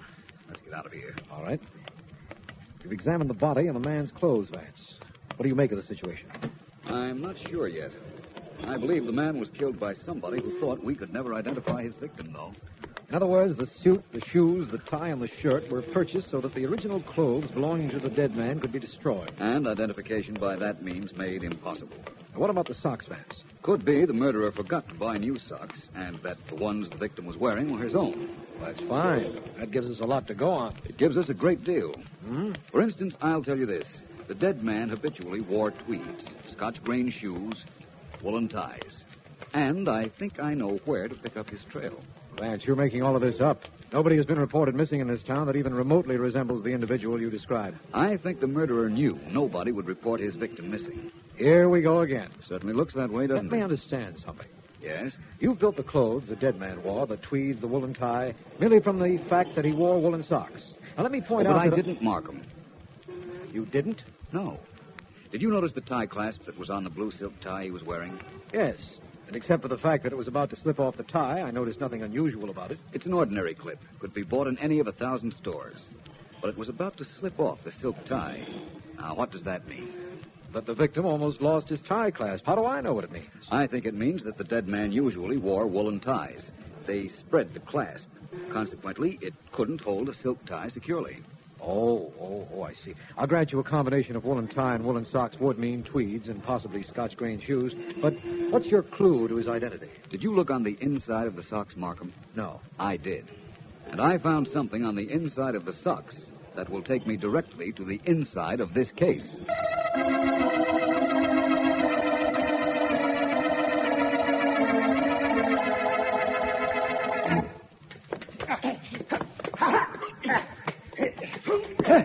All right, Eddie. Hold it. Yeah, it's tough work, isn't it? Oh, they never taught me this in dramatic school, Mr. Starr. Is it okay if I put this sword down? It's heavy. You can rest for a while, if that's what you mean. That's what I mean, all right. You know, it's just my luck that after I knock myself out learning this part, John Stanley will come back. That's possible, but I doubt it. Well, you never know. He's always been threatening to leave show business. And this time, he's done it, I guess. I hope so. All this rehearsing for nothing if he hasn't. You ready to start again? Yeah, sure. Good. But why couldn't we have been putting on something by Noel Coward instead of this big Roman tragedy? Huh? Then all I'd have to learn would be to drink tea. Oh. This sword business just isn't for me. All right, I'm ready, Mr. Starr. All right, here we go. House of men, spoiler of my home, may the gods guide hold my sword. Call on your gods, fool. It is on my arm that you... Oh, go on, Eddie. What's the matter? Do you forget your lines? What's all that noise out at the stage door, I wonder? Well, I'll soon find out. Quite a racket. Mike! Where is that doorman? Mr. Starr, I'm sorry indeed I am, but this gentleman insists on... On seeing the owner of this company. Would that be you, Mr. Starr? That is right. May I talk to you alone? I'm Philo Vance. Yes, I guess so, Vance. Okay, Eddie, relax somewhere. Mike, go on back to the door. Yes, sir, Mr. Starr. Well, Vance, I've heard about you, of course. That's very flattering. What do you want with me? Thinking of going in for dramatics? Hardly. What male member of your company is missing? Missing? You know, not here anymore, can't be found. Missing. Oh, missing. Yes. Oh. Well, that would be John Stanley. I imagine he quit show business. Always said he wanted to. Tall man, well-built, chestnut hair, wore tweed suits.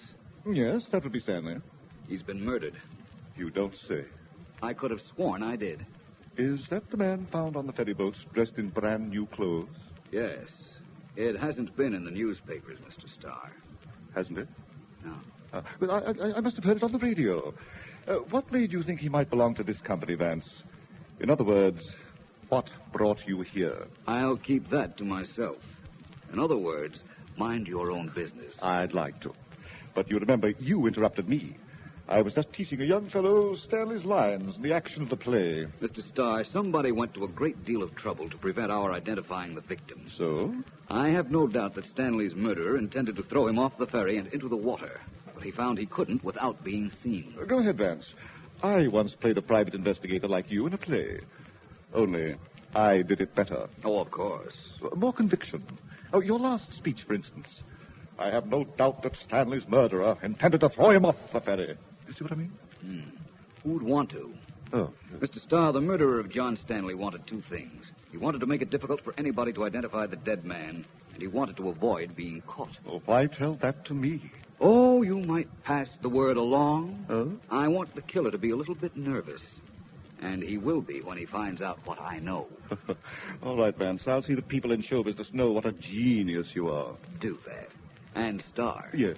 Don't forget what I said. About spreading the word around? About wanting the killer to be nervous. Oh, allow me, Mr. Starr. You dropped your cigarette.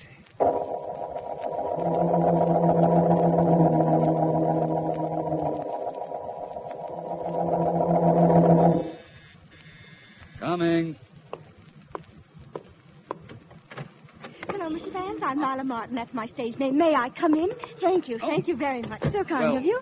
Don't you sit down, Miss... Martin, that's my stage name, Lila Martin. I'd like to sit here on this red chair, may I? Oh, bye. Thank you. Thank you very much. You're wondering who I am and why I'm here, aren't you, Mr. Well, Vance? yes, Do you mind if I knit? I always knit, even when I talk. I talk much better when I knit. You'd be surprised how much better. It would take quite a shock to surprise me more than I am at this you moment. mustn't mind me. I'm Lila Martin. That's my your stage name, yes. Yes. Why did you come here, Miss Martin? Come where? Here to my apartment. I'm Philo Vance. Oh, you how came nice. here, don't you remember? Oh, so I did. Oh, no, I'm afraid I must be going. Thank you. Wait a moment. Don't scream at me, Mr. Vance. I came to do you a favor.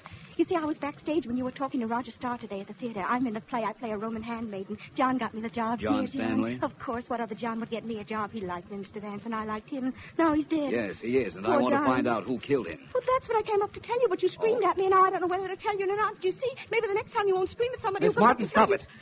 What? Stop it at once. My knitting? You want me to stop knitting? Stop I that can't. I babbling. Now, what do you know about John Stanley's death? I know who killed him. Who?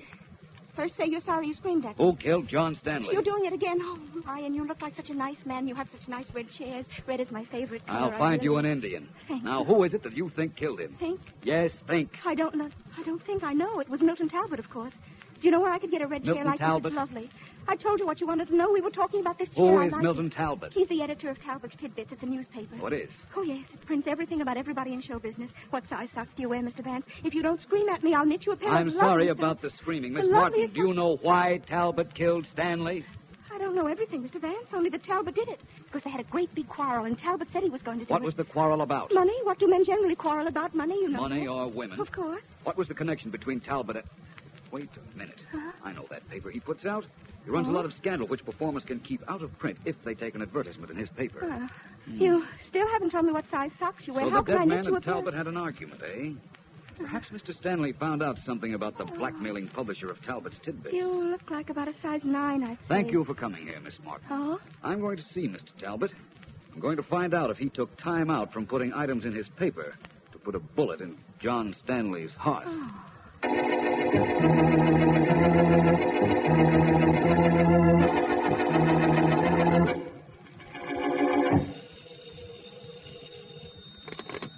Talbot speaking. This is Dolores Williams. You called me? Oh, yes, I did. Well, I just wondered. Let me see now, Miss Williams. You have a film contract, haven't you? Why, yes. I leave for the coast in a month. Maybe. What do you mean, maybe? Let me read you a story I'm publishing in the next issue of my paper. Well, now, Dolores Williams has been signed by Acme Studio for the mother role in their new production, So High the Tide. yes. Acme believes Miss Williams is the typical American mother and will start an extensive campaign on her when she arrives in California next month. Oh, that's very nice of you to print that, Mr. Talbot. The second paragraph is much nicer. Well, that's... For me. Oh. It says, wonder if Acme knows that Miss Williams is really Mrs. Bessie Doyle, who deserted her husband and 3 children when they were infants and is still wanted on a charge of shoplifting in her native city. How did you find out about that? It's my business to find out things, Miss Williams. Now, it's very possible my paper would be so crowded by advertisements that the second paragraph doesn't get in. I haven't any money. And isn't this blackmail? Is it? Well, it certainly is. What have I asked you for? Oh, nothing. How much is a full-page ad? I don't know if I want an ad from you. Oh, please, Mr. Talbot, I'll get the money somewhere. You've got to take it. Wait a minute, Miss Please. Williams. Who are you? My name is Vance. There was nobody in your outer office, so I came right in. I hope I'm not intruding. Be right with you. Certainly. Miss Williams, Yes? I'll call you back. You're sure you want to put an ad in my paper? You know I do. I'll be speaking to you. Goodbye. Bye. Well, Vance? You talk quite loud, Talbot. I heard most of your conversation with that Miss Williams. People just beg to put ads in my paper. I don't know why. Oh, yes, you do. If I weren't working on a murder case, I'd blast that racket of yours wide open. You'd what? And don't leave papers like that little notation on Roger Starr lying around on your desk. Very revealing. You're going to blast my racket, huh? Who are you going to get to help you, Snowbird? I don't need any help to break your racket or you. People do talk. Oh, I'm glad you did that. It's illegal to start a fight, but this is self-defense and a great... Oh. Put that in your newspaper, Talbot. While you're at it, why don't you insert an advertisement under Help Wanted? Just those 2 words, Help Wanted. Sign it with your name.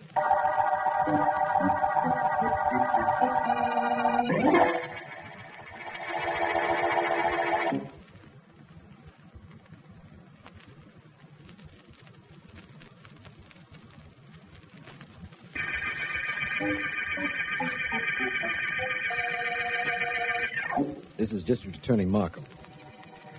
The Argyle murder case opened with the finding of the body of a man dressed in brand new clothing, with the exception of a pair of Argyle socks. Vance, with only this meager clue to work on, has identified the body and has managed to interview 3 people. Roger Starr, owner and featured performer in the theater company, Lila Martin, an actress, and Milton Talbot, publisher of a theatrical newspaper. Vance is now in my office, and here...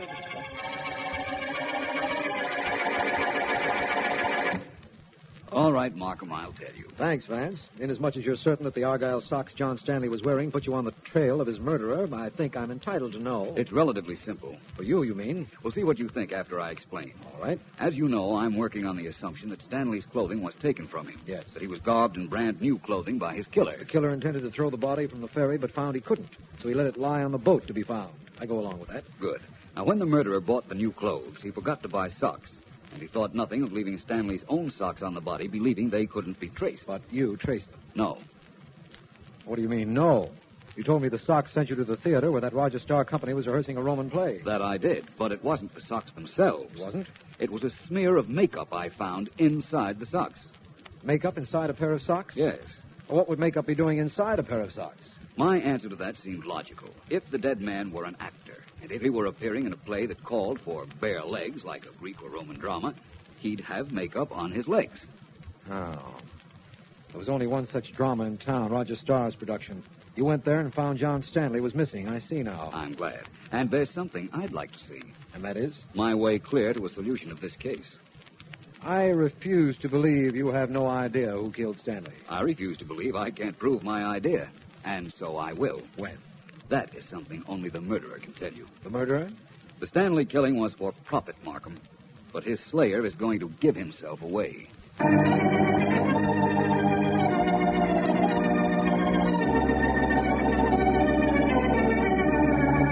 I'm glad you sent for me, Mr. Talbot. John always talked about you, and I wanted to meet you. And isn't it funny that now that he's dead, here I am in your office? You don't mind if I knit. I always don't knit. mind if you do to. anything, provided you stop talking. Oh, I've got to talk. If a person has something to say, a person has to talk. Else how would anybody know what it is she has to say? I used to hear you and John talking all the time. All right. Now, look, Lila. Lila Martin. It's my stage name. It's lovely, Lila, isn't it? listen to me. But I am listening. All right. You know that John and I had a business arrangement. Of course I know. Do you always touch wood when you're talking business like that? Yes, it's a That's habit. very strange. Say, you aren't as eccentric as you seem, are you? Me? I don't think I'm eccentric. Other people do, but I'm not responsible for them. Why don't you keep talking, Talbot? Well, that's better. Lila, you and that wacky act you put on are accepted in a lot of places I can't get to. You can get me a lot of information, like your friend John Stanley used to do. I pay for information. You understand? Enough to keep listening. That's all there is. Get me some dope on stage, people, that they won't want to see published, and I'll see that... There you are, Talbot. What Is this? Talbot, I'm going to kill you. Oh, now, wait a minute. I'm Dolores Williams. You have a story about me. I can't afford to take the ad we talked about, and I can't afford to have you print the story. So I'm going to kill you. The woman with the gun says she's going to kill you, Mr. Talbot. I don't think she will. Look, Miss Williams, put down that gun. Let's be reasonable. Reasonable. There's only one kind of reason you understand, and it's death. I knocked her arm up. Hold it, Talbot. No, you don't. She's still got the gun. Well, pretty good slugging with my handbag, don't you think, Talbot? I guess I rate an assist. Yes. Yes, you certainly do. When she comes to, I'll cart her out of here. Thanks for your help. Uh-huh. Lila, we ought to understand each other better. You know John Stanley was tired of you. Of course. I just wanted to make sure. Now, where were we? In the middle of a business proposition. No, that's right. I'm going to give you a phone number. Here's my pencil. I'll write it down. I've got a pencil. I want my own, my gold pencil. There's my gold pencil. I've got to have my pencil. Now you're talking like me. There's a gold pencil underneath that letter. Oh, yes, thanks.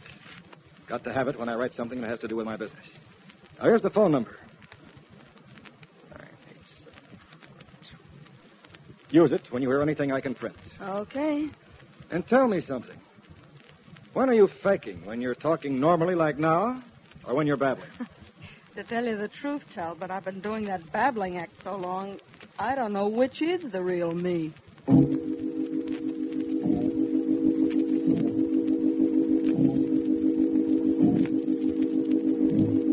Now, look here, Mr. Vance. The last time you were backstage here talking to Mr. Starr, there was trouble. Maybe you better go away. I will, Mike, but I'm expecting a friend of mine to meet me here, Mr. Markham. Meet him outside. Mr. Starr says if you got here again, I should throw you out. Now, Mike, please. He said get the stage hands to help me. That, of course, is different. What's the problem, Mike? No problem that you can solve, my friend. Say, I remember you. Really? You were rehearsing a duel with Mr. Starr when I was here last. That's right. You were taking John Stanley's place. So? So you must have known Stanley. I still say so.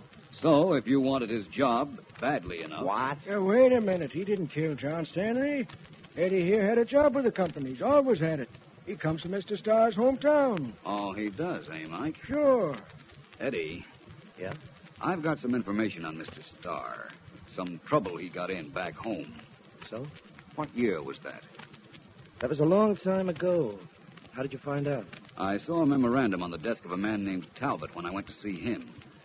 I imagine John Stanley knew about Mr. Starr's trouble. I made the mistake of telling Stanley one night. Oh, and... Is that Vance's voice I hear out there, Mike? Yes, Mr. Starr. Get him out of here. I don't want him near the theater. Get him out. Mr. Vance? I'm sorry, but I'm not ready to leave yet. I have... Joey! Frankie! Sam! Mr. Starr wants the guy thrown out. Come on, Vance. You better move. Reinforcements arriving, eh? Well, I still think Okay, I'm going fellas, to rush stay it. here. Hey, open the door, Frankie. Stop that, Butch. Stop it. This isn't the subway. Subway or no subway, this is where you get off, Vance. Oh. Nothing like leaving a place of your own free will, is there, Vance? Hello, Markham. You arrived just in time to be too late. Two of us might have given the five of them a little action. Only 5 of them? Well, let's go back in, eh? It's a luxury I can't afford right now. Markham, I want you to have Roger Starr, owner of this company, in my apartment in an hour. Uh-oh. It sounds like we're nearing the end of this case. I'll do it, Vance, but why? Because he had a motive for killing John Stanley. So did a man named Talbot I'd like you to have there, too. And likewise, a girl named Lila Martin. That's her stage name. That shouldn't be too much trouble. The showdown, Vance? I think so, if you can get all three to show up.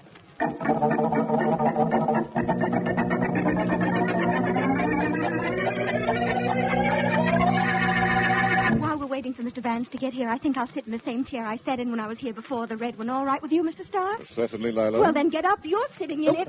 I want to knit. I always knit when I'm sitting around and have Cut nothing that else to out, do. I love Lila. it. Losing your temper, Talbot. Just my patience, Markham. What's the big idea of getting us three here? I'm sure Vance Vance will explain everything now that he is here. About time. Mr. Vance, if you'll only tell me what size socks you wear, I'll Vance, gladly what's knit you a going on lovely here? pair of I'm socks. sorry I kept you waiting. I had to stop at a stationery store. I have in my hand 3 pads and 3 sets of pencils. What are we going to do, play school? Yes, but I'm the only one who's going to learn anything. Was that so? 1 set of pencils and a pad for you, Miss Martin. Lila Martin, It's it's my- your stage name. 1 set of pencils and a pad for you, Mr. Starr. I suppose I should say thank you. Perhaps I'll have occasion to thank you. Ready. You're set, Mr. Talbot. Just what I always wanted. A pad and 3 pencils, each of a different color. Gee, what do we do with these? Each of you take your green pencil and write the word green on the pad. Now go on, do it. Oh, brother. T-R... To yourself, please. Now what? The next pencil is the red one. Take it and write the word red on the pad.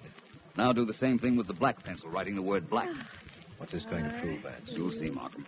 All ready? Yes. Of course. Good. Your pad, Miss Martin. Oh, yes, here. Green, red, black. Yours, Mr. Talbot. Here. Green, red, black. Mr. Starr. Here you are. Thank you. Green, red, black. Take a look at these 3 slips, Markham. I am looking. Everyone seemed to write what you told them to. Except Mr. Starr. Well, what's going on here? I wrote green, red, black, didn't I? Certainly, but you used the wrong pencil. The You used the black pencil to write green and reversed the other 2 also. Oh, that's terrible, isn't it? What's it supposed to prove? Nothing very much. Just that you killed John Stanley.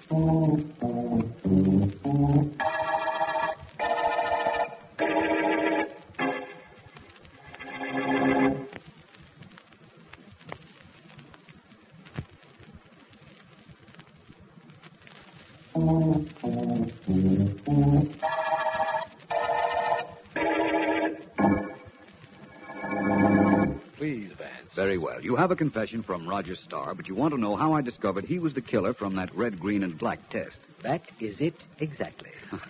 Well, let's go back to the Argyle socks, Mark. All right. The brown Argyle socks that were on the legs of the dead John Stanley. I'm back to them. I told you that the killer, in reclothing the body, had forgotten to buy socks. Yes. A simple error of which he thought nothing. But he left the corpse wearing a blue outfit, suit and tie, and brown socks with black shoes. I'm beginning to understand that. You're beginning to understand correctly, too. Good. Roger Starr saw nothing wrong in leaving Stanley's own socks on the body because he didn't know they were brown. Uh-huh. He was colorblind, as my test proved. You knew the murderer had to be colorblind, or he'd never have left so obvious a clue that the dead body had been reclothed. Exactly. When Starr couldn't tell what color pencil he had in his hand, I knew he was colorblind.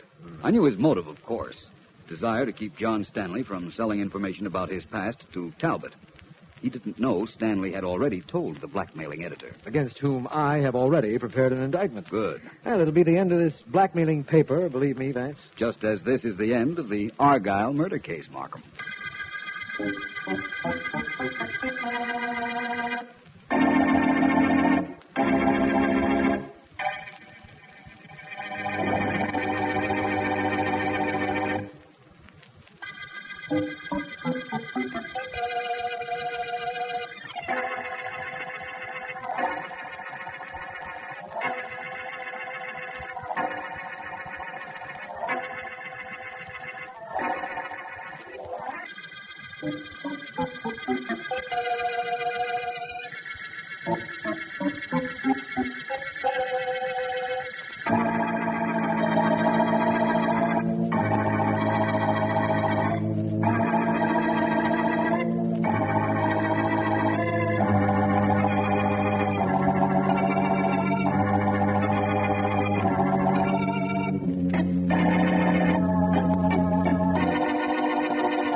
Now, Billy, stop. Stop teasing or I won't give it to you at all. Oh, yes.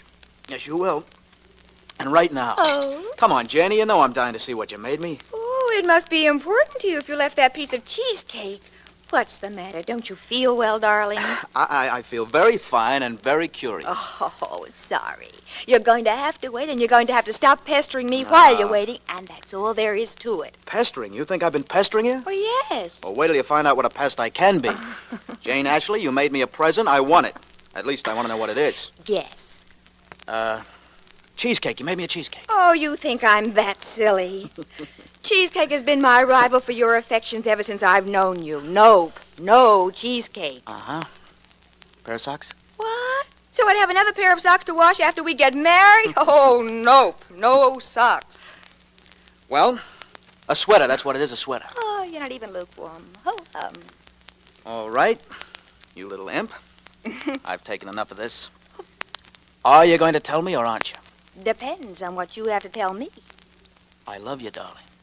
Very much. Well, in that case, I've got your present right here in the drawer. Good. Here it is. You like it? Hey, that's swell, a mask. That's right, Billy. Oh, I get awfully worried when you go out to do a job. Somebody might recognize you sometime. Wear this mask I made you. Sure I will, honey. And thanks. Pretty good idea, too. That guy last night could have identified me, sure, if he'd lived.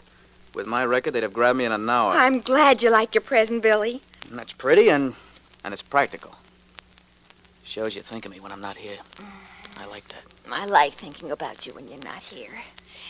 It's the next best thing to having you here, Billy. Uh-oh. Oh, what's the matter? Matter? Look at the time. Mike's waiting downstairs for me in the car. I got a job to pull right now, Jane. Oh. A photographer who's working bright and early in the morning and keeps all his cash in the studio. Oh, well, call me right afterwards, darling, and darling, wear the mask for luck. Sure. But I won't need too much luck, honey.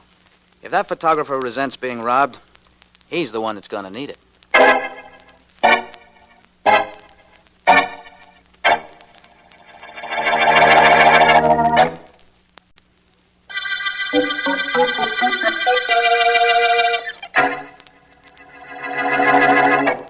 Tired, Sally? Bored. It's a little trying being Miss Outdoors at 7 in the morning. Just hold that tennis racket a little higher over your head, honey. Uh-huh. That's good. If I get this picture, it'll be the last one. Morning sun is just what I need. Beats artificial lighting a mile. Now, last one if it's good, kid. Oh, pleasant words, Mr. Merton. Very pleasant words. How's this? Fine, but just tilt your head up a little bit. Huh? Good. Keep your left hand away from your legs. Gotta have legs in the picture or the clients won't buy. Neither will the customers. What would I do without legs, I wonder? I spend hours every day making up my face, going to beauty parlors about my hair, and what's the most important part of the picture? My legs. Mr. Merton, you're a pretty wealthy man. Why do you work this hard and this early? Well, Sally, I'm like my clients and their customers. Huh? I like legs, too. Now hold it just that way while I take a look in the camera. All right. I've got a hunch that this is... Okay, Rembrandt. Hold it just where you are. Well, what have we got here? A guy, a gun, and a mask. Oh, Mr. Merton, please. You sure you're in the right place, buddy? Don't you wish I weren't? Oh, don't point You over there in the stand. Stop the yapping. You won't get hurt. You won't either, Sonny, if you're a nice guy and hand over the dough in that safe over there. A stick-up, huh? Okay, come on over and get it. That was the general idea of my coming here. Now, don't try anything cute, pal. Just hand me the dough that's in there and I'll get out of here. Well, what are you waiting for? Just till I get near enough to you to... Oh, sucker! Wait! Dirty! Shut up, sister! Shut up! Haven't I had trouble enough? Shut up, I said. All right, I'll shut you up. I gotta get out of here. Gotta get that telephone. I gotta... Hello? Call the police. Man here wearing a mask killed Mr. Merton. Shot me. Stop him. Stop him.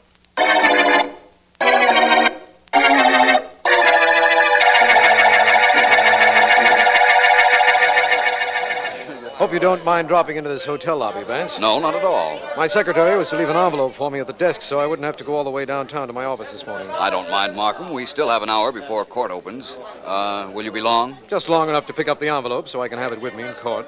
That's the trouble with being a district attorney. You have to spend so much time in court. Personally, I prefer trying to find criminals whom you can take to court. It's more exciting, more of a challenge to the imagination. You ever hear of murderer's alibi, Vance? That's generally the height of imagination. But today's case isn't a murder. It's a case where two men... just a moment. Markham on the telephone, please. Phone call for me? Apparently. A boy. Oh, boy. Yes, sir? Hi, Mr. Markham. There's a call for you in booth 3, sir. Oh, thank you, boy. Just a moment. Here you are. Thank you. Come on, Vance. It's probably my secretary just telling me that she didn't finish the papers in time and that she'll bring them directly to court, but we'll see. I hope that isn't what the call is, Markham. You'd like it to be a murder, wouldn't you? No, but if there were a murder, I'd like to be in on it at the beginning. Here we are, Markham. Booth 3. Here it is. Excuse me, Vance. Certainly. Hello, Markham speaking. DA, Sergeant Heath, homicide. Your secretary told me where I could reach you. What's up, Heath? Murder, DA. Stick up and murder. Guy broke into the studio of a rich photographer named Merton early this morning. Shot him when he tried to resist. Merton? Yeah, he's dead. Guy also shot Merton's model, but she was able to call downstairs to the switchboard. Go on, Heath. Well, the switchboard guy tried to stop the killer, but he took a smack on the head from the guy's gun instead. Staggered out front in time to see the guy race away in a sedan. Got the license number and called it in. Good. We get one break on the case anyway. Oh, we get more than one, DA. Just got a call at headquarters that a radio car spotted the sedan and is chasing it. Thought you'd like to know. I certainly would. I'll come down to headquarters with Philo Vance, Heath. Wait there for me, will you? Sure. Oh, look, do you have to bring Vance? This is no case for a mastermind, DA. If we get the car, we'll get the guy in it that shot Merton. Why bring Vance in on this? I'll tell you why, Heath. He and I were going to court. As long as we're together, and as long as there's been a murder, there's no way I know to keep Philo Vance away.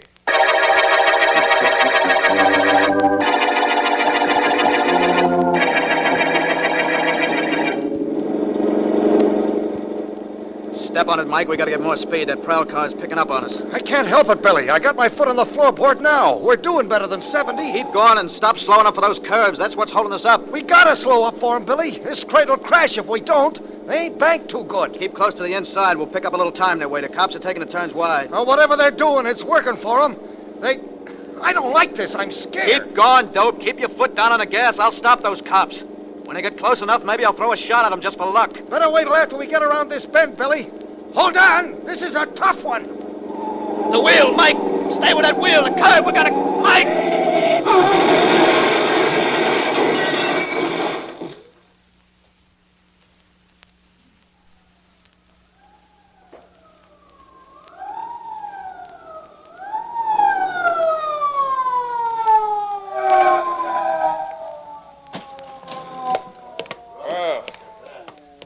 finally caught up to it, eh, Tommy? Take a look. That's what I call a real crack-up. Sure is, Pat. It sure is. And the guy we were chasing is still inside, nice and pretty, just waiting for us to show up. Of course, he can't very well do anything about being hospitable or nothing on account... Yeah, he's dead. That's a good morning's work for us. Sure. Guess I'll go back to car and radio headquarters, huh? Why not? Just tell him that some guy tried to stick up and we chased him. Of course, we didn't catch up to him, but that doesn't matter. On account of death, did.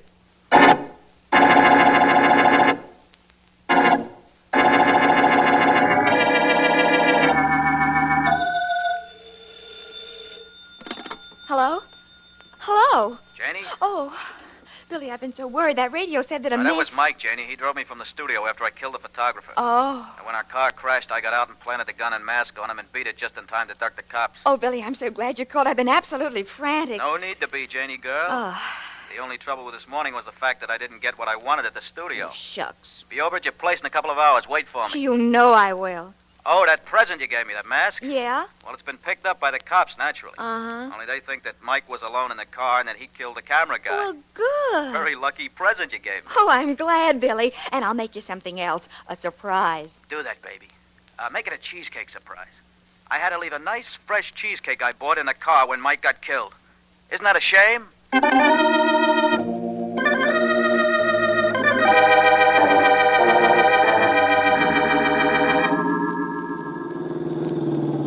You're quite a good driver, Sergeant Heath. You got us out here to the scene of the crash very quickly. Right, Markham? Right, Vance, although I don't know what you can expect to find out here. Except a wrecked car used for a getaway after a stick-up and a killing. The dead killer's body has been removed, Vance, but nothing else has been touched. Why did you want to take a look at the car? I'm not sure yet, Markham. Perhaps I had no reason. But I'll know that better after I take a look inside it. Coming, Markham? Yes, of course. Heath? No, not me, D.A. I've been out here once this morning. It's too hot in the sun for me. You two go ahead. I'll wait in the car. We wrapped up this stick-up murder in short order, don't you think, Vance? Well... And we got a hospital report that the model the killer shot will recover. All in all, it sounds like a good morning's work. Even though you didn't get to court. I have several capable assistants, Vance. They took care of matters there for me. Well, here we are. Car's not wrecked as badly as I'd thought. It crashed into that tree with enough force to kill the driver. And the driver was the man who held up and killed Merton, the photographer, so I guess that's all that could be asked of it. I suppose that's right. Markham, there's a folded topcoat on the back seat of the sedan. Next to it, a package. There's a cheesecake in that package, Vance, and that's where the police found it, and the coat. They went through the coat, but there were no means of identification in it. Fingerprints told us nothing either, by the way. Something is telling me something, Markham.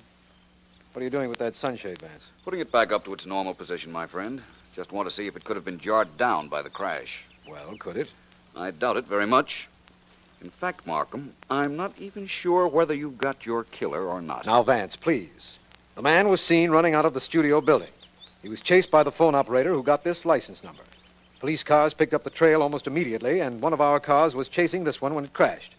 The murderer wouldn't have had a chance to get out and turn the car over to a Confederate while the chase was on. Oh, that's right. But I still think there were two people in his car.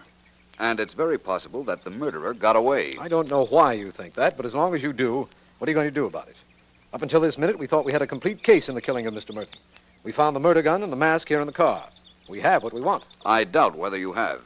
And I doubt whether I'm going to be of any help to you till I find the other man that was riding in this car when it crashed early this morning. And that, Markham, is going to be a man-sized job.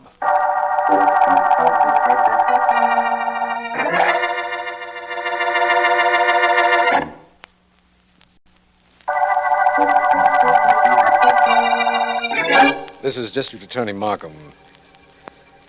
The Cheesecake murder case opened with the murder of George Merton, photographer who specialized in leg art, known colloquially as Cheesecake.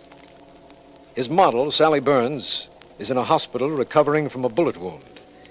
And Philo Vance and I have inspected a car in which we believe the murderer fled the scene of the crime. The car, the driver dead at the wheel, seemed to have solved the case, but Vance is of the opinion that another man was in the car and escaped.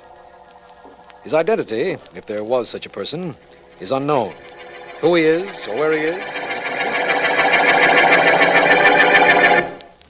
Really it to me again, Janie. I like to hear it. Uh-huh. Just the part where I fooled her. All right. Gee, this is good cheesecake. Where'd you get it? Huh? Oh, the usual place, Rowley's. Okay, Billy, here we go. Sergeant Heath of the Homicide Department is confident that the murderer of George Merton was killed in the crash that followed a wild chase through the suburb of Arlingville. The car was identified as the one in which the killer fled, with the telephone operator in Merton's building supplying the identification. Great. Sally Burns, Merton's model, identified the mask found on the dead driver as that worn by the hold-up man, and the gun in the driver's pocket has been checked and proven to be the murder weapon. Well, that's it, Billy. I guess I'm pretty smart, huh? Oh, I never doubted that for a minute, honey. Well, hey, listen to this. Another story on the murder. What? It says, Philo Vance, noted private investigator, in an interview today said that he believed a second man was riding in the car, which the police believed to be the one used by the murderer of George Merton. Give me a paper.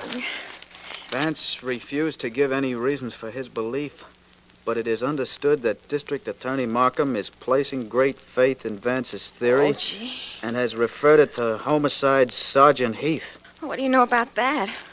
I don't get it. Me neither. How could Vance think there was somebody else in that car? Oh, gee. How could he know about me? The cops chasing us never got a look. They couldn't know there were two people in the car. Golly. I didn't leave anything there except the cheesecake. Hey, what could Vance mean? What could Vance mean, Billy? Well, Vance could mean that he's just as smart as you are. Don't bet. Sweetheart, this little clam bake this morning didn't work out according to plan. I got no dough from Merton, but I know where there's a load of it just waiting to be taken. Well, where, Billy? There's a factory payroll getting made up this afternoon. I got the place cased. It'll be a snap. After that, wedding bells. Okay with you, sweetheart? Oh, sure. Do a good job, honey. I will. A good job, and I buy a string of pearls for you. Oh. A bad job, and the state gives me a rope for free.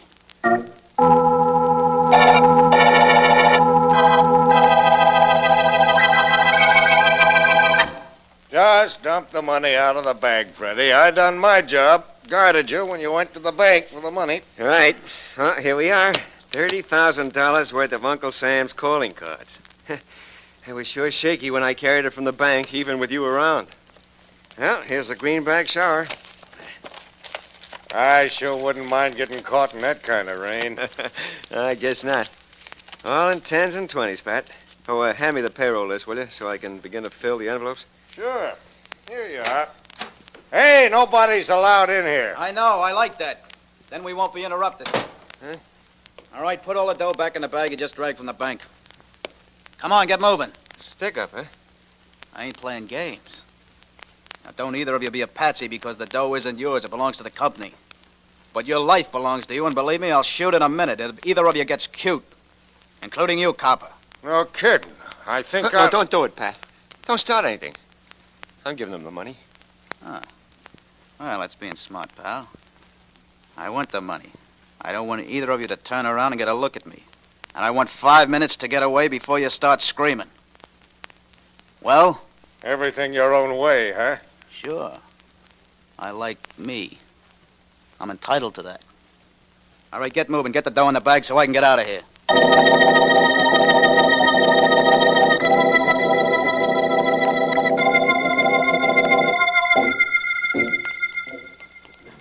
I suppose you're wondering why we're going to see the model who was shot, Markham, inasmuch as the police have already questioned her. Yes, as a matter of fact, I am. Well, Markham, we've never been up against so hopeless a situation before. I have absolutely no assurance that there were two men in the murder car. Just my theory. We have a top coat, which means nothing, and a cheesecake, which doesn't help us, and, well, that's all. Perhaps the model might supply us with a little information. All I can tell you is that she remembers nothing. Apparently, she was hypnotized by the gun in the murderer's hand. But you'll find that out for yourself. Oh, nurse. Yes, Mr. Markham. You want to see Miss Burns? We'd like to. How is she? She's resting in her room. Please try not to do anything to disturb her. I won't, nurse. I promise you that. Come on, Vance. I'm with you.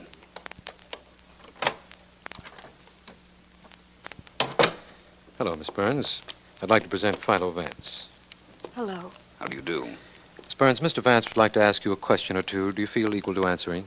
What do you want to know? I was hoping that you could tell us something about what the hold-up killer looked like. Something that would help us find him. I can't. The police asked me that. I've tried and I can't. When he came into the room, all I could look at was his gun. I kept staring at it, expecting any minute it would shoot. I keep seeing that gun and the middle finger of a man's hand on the trigger. I see it all the time. I see it right now. Oh, please don't ask me anything more, please. I'm sorry, Miss Burns. Please don't be upset. It's all over now. But you've helped us, Miss Burns. Believe me, you have. Come on, Markham. I'm sorry I'm such a baby. You're not. You're a very brave girl and a very helpful one. Thank you very much. I do hope you feel better. Oh, thank you. Goodbye, Miss Burns. Vance, what did you mean by telling her that what she said was helpful? Trying to make her feel good? Not at all. She was helpful. I'll know exactly how helpful as soon as we make a stop at Rawley's restaurant. You mean to tell me you found something in this case that ties up with Rawley's restaurant? Yes. Where was I all this time? Right here with me. I'll admit this much. Rawley's is just a guess, but if it's a good guess, I think I'll have your killer for you. You see, I can describe him in a manner so definite that if he'd ever been to Rawley's, they'd remember him. I don't know how you can do that, of course, but why go to Rawley's to describe our murderer? Rawley's makes the best cheesecake in town. That may be, but I don't like cheesecake. I know, but our murderer does. I hope.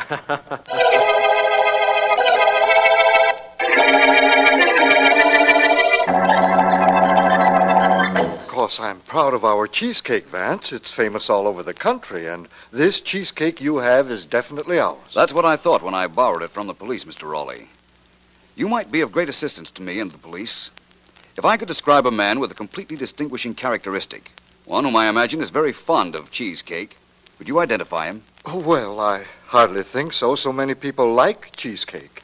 I was hoping that perhaps you'd sent cakes to his apartment at some time or other.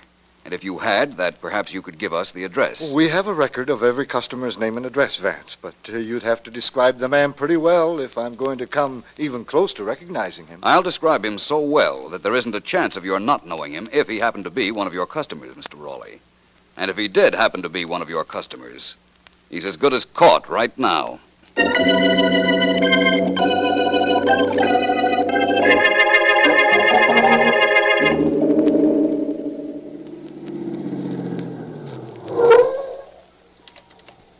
Hello, Sergeant Heath. Glad you're here. Hello, Heath. I drove down to this address just as soon as I got word that you and Mr. Markham wanted me to meet you, Vance. What's up? Heath, Sally Burns, the model, told Vance that she was fascinated by the killer's middle finger around his gun when he broke into Merton's studio. Well, sure. That's why she couldn't even come close to describing the guy. That and the fact that he wore a mask. I'll take it from there, Markham. Okay. You wait down here, if you will. Heath, come with me. All right. Where? Up the stairs of this house. Keep your eyes open, Markham. I will. Luck to you, Vance. Thanks. Now, Heath, when that model told me that the killer's middle finger was around the gun, that got me thinking. Nobody shoots a gun with his middle finger. It's always the index finger. Yeah, that's right. Lower your voice now, Sergeant, please. We have to walk up a flight of steps to grab our killer.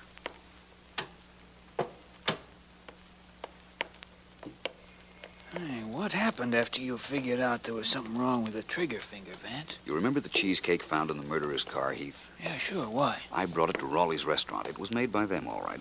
So? So I gave Mr. Rawley a description of the man I knew was the real killer, Heath. I told him the man we were looking for had a paralyzed index finger. Hey, that's probably right.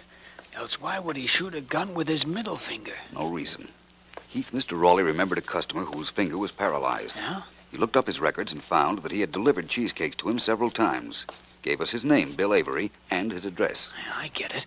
And we're crawling up to his apartment now. Is that it? That's it. Now, I know he's in there because while Markham and I were waiting for you, we spotted him. And this is his apartment door. Wait. What for? Just wanted to try the door. Might have been unlocked, but it's not. Quiet now. There's nobody inside. Shh. Yes, there is, Heath. I hear somebody moving around. Go on, help me break down this door now. One more ought to do it, Vance. There we are. Hey, there goes a guy trying to get out the window of the fire escape. Grab him, Vance. Don't worry, I will. Leave him to me. Get downstairs and help Markham head him off in case I don't get him. Right? Pretty smart, aren't you? But you haven't got me yet. Slight difference of opinion, my friend. I'm getting out on that fire escape with you. And that's what you think. Oh, well, that won't stop me from getting out there with you. Okay, smart guy. You're going down the fire escape the hard way over the rail. No, I'm not. I doubt it. Help! Help me! I'm falling! Ah! Hey, Vance, is this the killer down here? Yes, Markham. That was our murderer.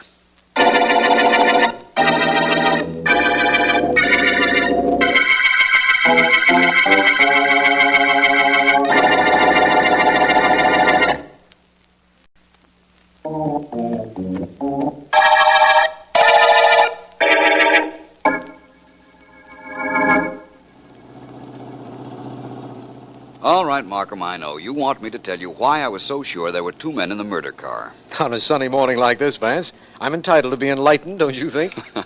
I think. Well, Markham, the first reason was this. You and I are driving in your car. The sun is out, and you have the sun shield pulled down. Of course. It keeps the sun out of my eyes when I'm driving. Right. Well, the sun shield on my side is pulled down, too. That's because I don't want the sun in my eyes. There were two sun shields on the murder car, both pulled down. Yeah, that would indicate there was a passenger in the murder car, come to think of it. Not conclusively, of course. But then there was that cheesecake and a topcoat belonging to the dead driver across the back seat. Why the back seat, Markham? I don't know. The natural thing to do with a topcoat if you're alone in a car is to throw it over the seat next to you. Except if there's somebody sitting in that seat. Right. I see now why you knew there were two men in the car, Vance. Wonderful observation. Thank you. Merely a combination of circumstances that couldn't be explained any other way to my satisfaction. Now, Markham, you know why, in the beginning, I insisted that the dead driver was not necessarily our murderer. Yes, I do. I know why you insisted in the beginning, and also how you found him at the end of the Cheesecake murder case.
Can't go on.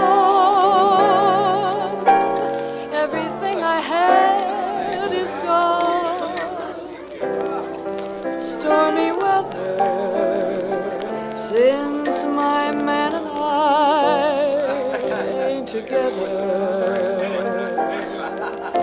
Keeps raining all the time. Keeps raining all the time.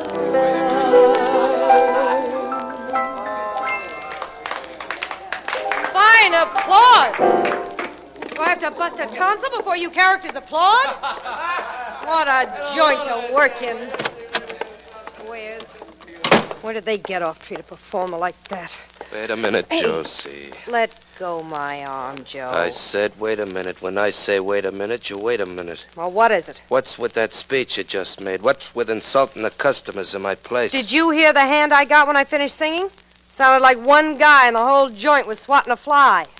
What do they know about singing? They don't have to know about no music, Josie. All they gotta know is to pay their checks. You crack to the suckers once more like you just did, and you're through. Don't make me laugh.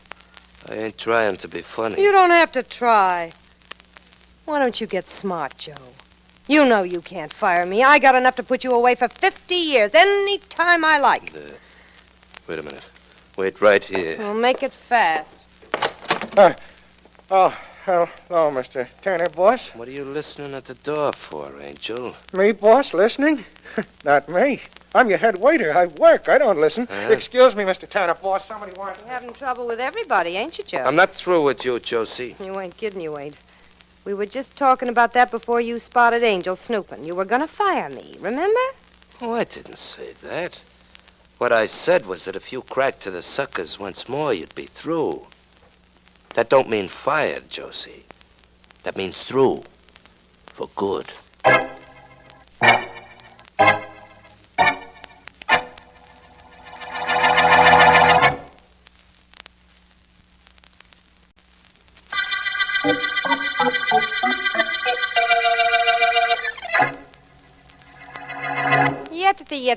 Josie, please, you've got to listen to me. Who says I gotta? You? Why don't you get lost, friend? I gotta get in my dressing room so I can change my clothes. Do you realize what you're doing? You're ruining me, and for no reason. Now, give me back my letters. Not right now. Makes me feel good to see the big shot, Colton DeWitt, in the spot. Go on, breeze out of here, DeWitt. And leave me a couple of $100 for spending money. Scram, I gotta go in and dress. All right, here's your money. Thanks. I hope you live to spend it, Miss Josie Daniels. Oh, Da-da-dum. La-da-dum, da-da-dum. Hey, what are you doing in my dressing room? I want to see you, Miss Daniels. The gentleman you just left outside was my husband. Well, that's your problem, my friend. It's got nothing to do with me. So you're Mrs. DeWitt, Yes. I know all about you and my husband, Miss Daniels. I know that he was infatuated with you. Know that he wrote you some letters. But that's all over now. That it is, except for the payoff. When I decide how much I want for the letters he wrote, I'll let him know. Goodbye, Mrs. DeWitt. Listen to me, Miss Daniels. My husband has no idea I know about him and you. But I saw the change in him. Saw him turn from a wonderful man to a broken wreck, living in fear of what you might do with the letters he wrote you. I'll give you $10,000 for those letters. Don't be funny. That wouldn't even buy the envelopes. Very well, Miss Daniels. But I'm telling you now, I'm going to get those letters, even if I have to get you first.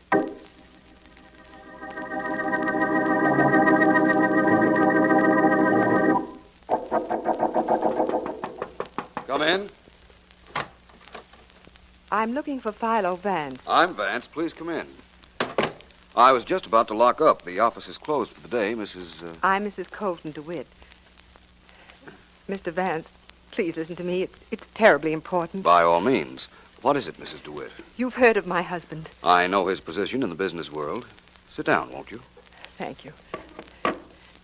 Mr. Vance, I've come to see you on a very delicate matter. As a private investigator, that is by no means a novelty to me. I didn't imagine it was, but it is new to me, Mr. Vance.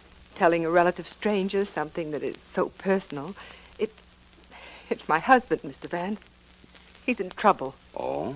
Financial or female? What do you mean? It couldn't be anything else, could it, Mrs. DeWitt? No. And it isn't anything else. It's a woman, Mr. Vance. A singer. Her name is Josie Daniels. She's known as the Broadway Butterfly, and she works at the Cat's Paw Club. What about her? She's blackmailing my husband, Mr. Vance, bleeding him. And he's paying her because she threatens to show me some letters he's written. But you know all about it. Yes, but I can't let my husband know that I know about it. His pride would be gone. Things would never be the same between us if he thought I knew. I want you to buy back those letters, or get them any way you like. But I want them. Mr. Vance, here's my bank book. You'll see that I have a little over $10,000 deposited. It's my money, all the money I have in the world. Here's a blank signed check. Use what you have to get those letters. All right, Mrs. DeWitt. I'll do it. Thank you very much, Mr. Vance. When will I hear from you? I don't know. I'll go down to the Cat's Paw nightclub this evening to see Miss Josie Daniels. Where will you be later? I'll be available, Mr. Vance. I'll be close by. very close by.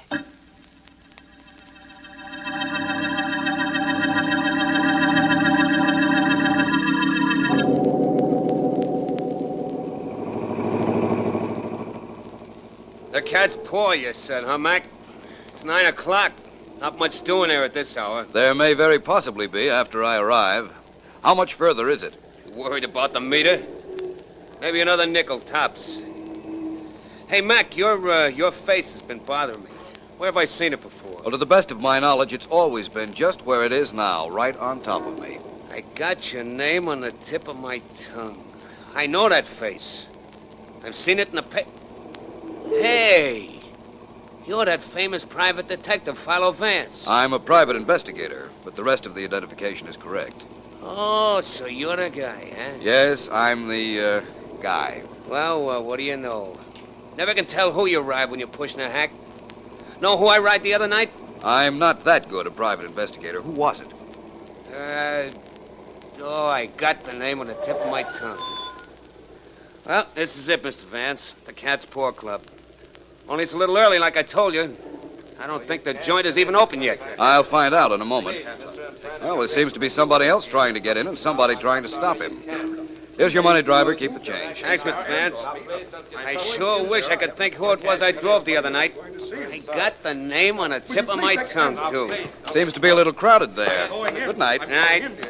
Hey, those two guys over at the door seem to be battling. Want me to hang around just in case? No, thank you. Good night.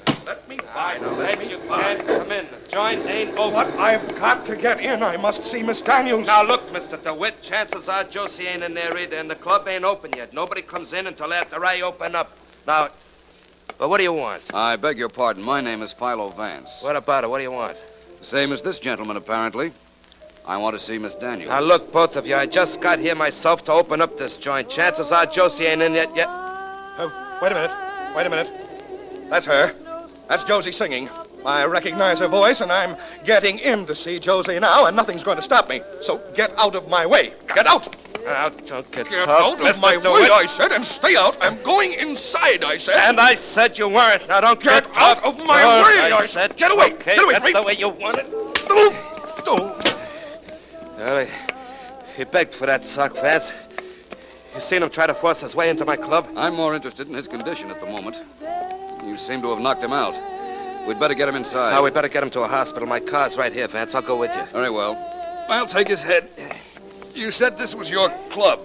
That means you own it? Yeah. Her name's Turner, Joe Turner. Yeah, think this guy's okay, Vance? Oh, I think he will be. Oh, I hope so. You know something, if this happened inside my club, if I socked him inside the joint, they could take away my license. Mr. Turner, if Mr. DeWitt were inside your club, there'd have been no reason for him to provoke a fight with you. Remember?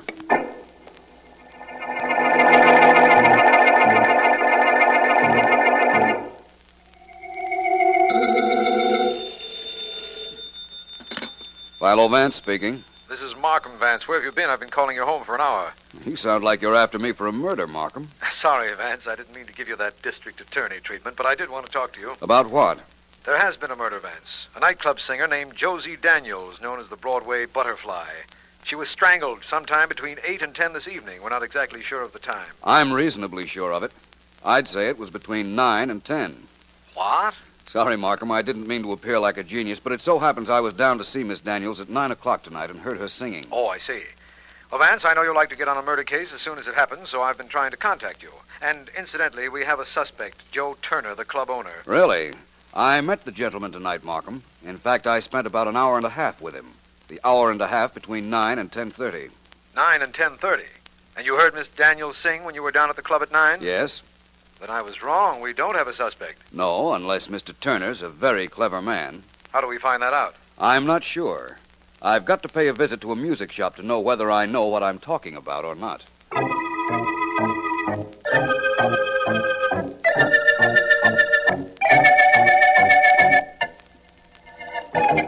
hiya, friend. Hiya. Come in.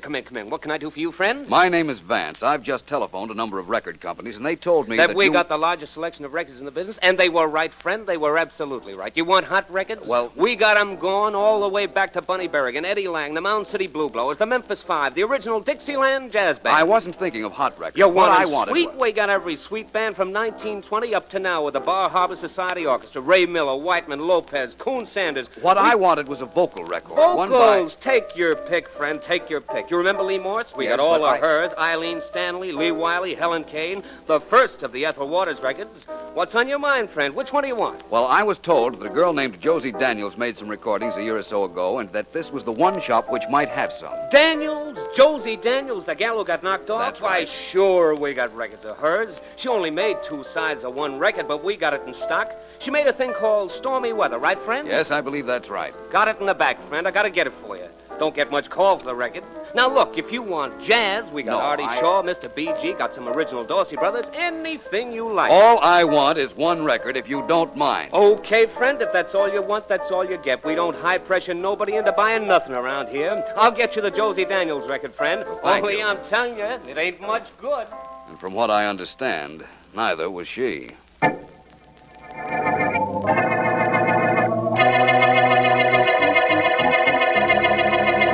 Sit down, Vance. Please sit down and tell me what you found out on the Josie Daniels murder. I found out for one thing, Markham, that it's possible she did die at 8 o'clock and not necessarily after 9, as I said. I don't think I understand. Well, it might have been a phonograph record I heard playing outside the club the night she was murdered. She did make a record of the song I heard sung while I was outside at 9 o'clock. Oh? What that means, of course, is that the club owner, Joe Turner, no longer has an alibi.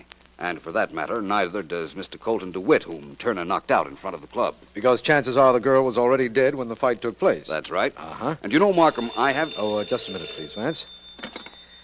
District Attorney Markham speaking. Mr. Markham, this is a friend of Philo Vance's. They told me at his office that I could reach him at yours. Is he there? Why, yes, just a minute. It's for you, Vance, a mysterious female friend of yours. Every female is mysterious, Markham, or so they'd like you to believe. I'll take it. Thanks. Hello. Mr. Vance, this is Mrs. DeWitt. I didn't want to tell the district attorney my name. Can he hear us? I doubt whether he can hear you. Good. Mr. Vance, this is terribly important. Of course, I know the Daniels girl is dead. It's all over the papers. But I want to know whether you got those letters. No, I haven't, as yet. They mustn't turn up now, Mr. Vance. They mustn't. I'll double the figure I told you. I'll pay $20,000 for the letters my husband wrote that woman. Will you, Mrs. DeWitt? I'm sorry you said that. Sorry? Why? Because it proves to me that you must have seen Miss Daniels after you saw me, which means just before she was murdered.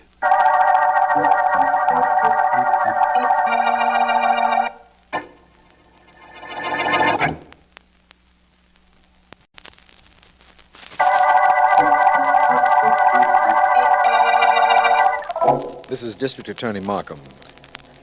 The Butterfly murder case opened with the finding of the body of Josie Daniels, nightclub singer known as the Broadway Butterfly. Philo Vance, who is working on the case, has revealed that a Mrs. DeWitt, wife of a man Miss Daniels was blackmailing, had been to see him.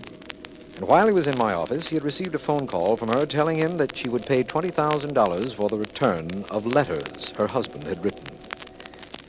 It is shortly after the phone call, and Vance is still in my office, but has been silent for several minutes. What are you thinking about, Vance? This case. Yes, so am I. I'm also thinking of that remark you made to Mrs. DeWitt on the telephone. You want to know how I knew she'd seen the murdered girl just before her death? Yes. Well, Markham, it's pretty simple. You see, Mrs. DeWitt came to me and offered me $10,000 to get back some letters her husband had written Josie Daniels. Yes, you've told me that. At the time, Mrs. DeWitt showed me her bank book. $10,000 was all the money she had in the world. On the phone just now, she offered me $20,000. Well, she managed to get the extra $10,000 somewhere. No, I hardly think so. I think she got the letters she wanted to pay me to get. She could then offer me $20,000, $30,000, or even $50,000 to get them, knowing they weren't to be gotten. Ah. Vance, you have no idea how glad I am that you're on our side. What's our next move? The normal thing to do would be for me to see Mrs. DeWitt, don't you think? Yes, but I doubt whether you're going to do it because it is the normal thing. Thank you. You're so right. You see, I know what I want to know about her, but I'm a little vague about her husband. He's the one I want to see, and he's the one I'm going to see.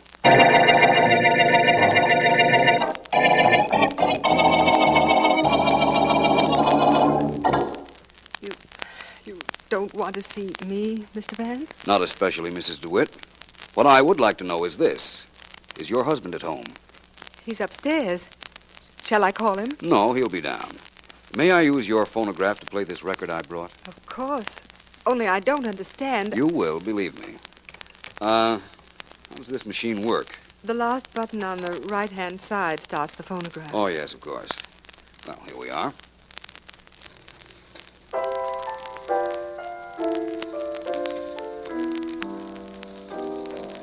Don't know why there's no sun up in the sky. That's a nice voice, isn't it, Mr. Vance? Very. By the way, Mrs. DeWitt, what did you do with the letters you took from Josie Daniels just before she was found dead? Oh, I made a mistake in offering you the $20,000. I knew it right after I'd done it, but I wanted to cover up the fact that I'd seen I her. realize that. That wasn't very smart. That record! Who put that record on? Who put it on? Colton. I never want to hear that voice again. Never. All right, now. What is this? What kind of game are you two playing? Colton, Mr. Vance just asked if he could I play... know what he asked, and I know why he asked it. That was Josie Daniels' voice. That was Josie singing. I was supposed to hear the voice and confess I killed her. That was it, wasn't it, Vance? That's what you expected me to do. Really, Mr. Well, DeWitt? I'm not going to do it. She's dead, and this record is smashed. I'll smash every record she ever made. I'll buy them, and I'll smash them. Every one of them. Yes, I'll smash every one of them. Please, you're upset. You're all excited. Excited? Of course I'm excited. This was a trick, I tell you.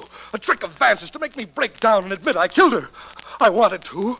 I would have if I'd had the chance, but I didn't do it. You hear me, Vance? Your trick didn't work. I didn't do it. Did you hear me? I didn't do it. I hear you all right, Mr. DeWitt. But that doesn't necessarily mean I believe you.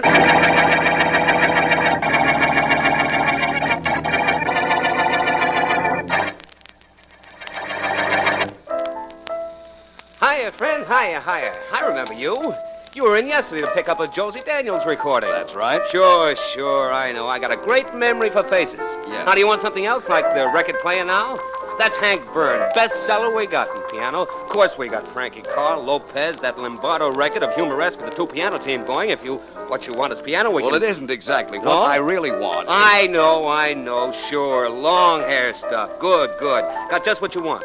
Boston Pops, Philharmonic, got the Iturbi record of Claire de Lune, right? That's what you want, ain't it, friend? Classics? No, not right at the moment.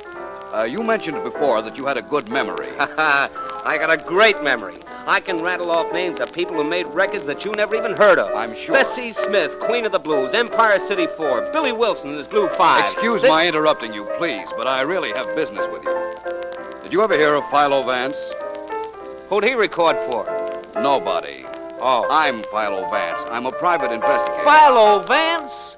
Why, I know who you are. You're the private investigator. Yes. Glad to meet you, friend. Glad to meet you. Now, what can I do for you? You remember I told you yesterday that the company for which Josie Daniels recorded said that this was the only shop where her records could be bought.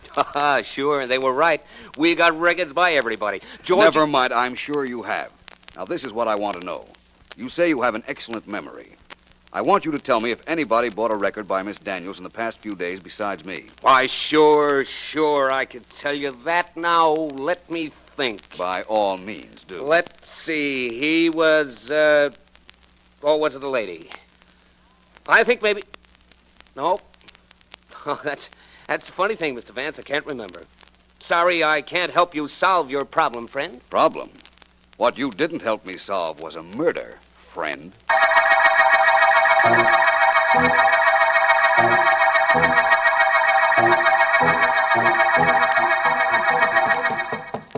Yeah, who is it? Mr. Turner, boss, it's me. Angel, your head waiter. Could I come in? Come on. What do you want? Mr. Turner, boss, I just came in to tell you I'm leaving. I got another job. No kidding. No kidding, Mr. Turner, boss. I got a good job in another joint. I'm leaving Saturday. What makes you think so? I don't know. Guy just offered me a job, and I took it, that's all. You're not going anywhere. You're staying right here with me where I can keep an eye on you, Angel. I don't get you, Mr. Turner, boss. No? Well, maybe you'll get this. Don't think I don't know you were around here the night Josie Daniels was killed. Don't think I'm going to let you go somewhere where you can open your yap about what you think you know. Don't think that, Angel, you hear? Yeah, Mr. Turner, boss. I guess I better go now. And where do you think you're going? Out into the club. I gotta get things fixed up for tonight's business. See that everything's okay as long as I'm gonna be here permanent. I'll see you later, Mr. Turner, boss. Yeah, Joe Turner talking. This is District Attorney Markham, Mr. Turner. Could you come down to my office? Well, sure, DA. I guess I could. What's up? Well, Philo Vance will be here, and he's bringing Mr. and Mrs. DeWitt. You want to know what's up? Yeah. It might conceivably be your number.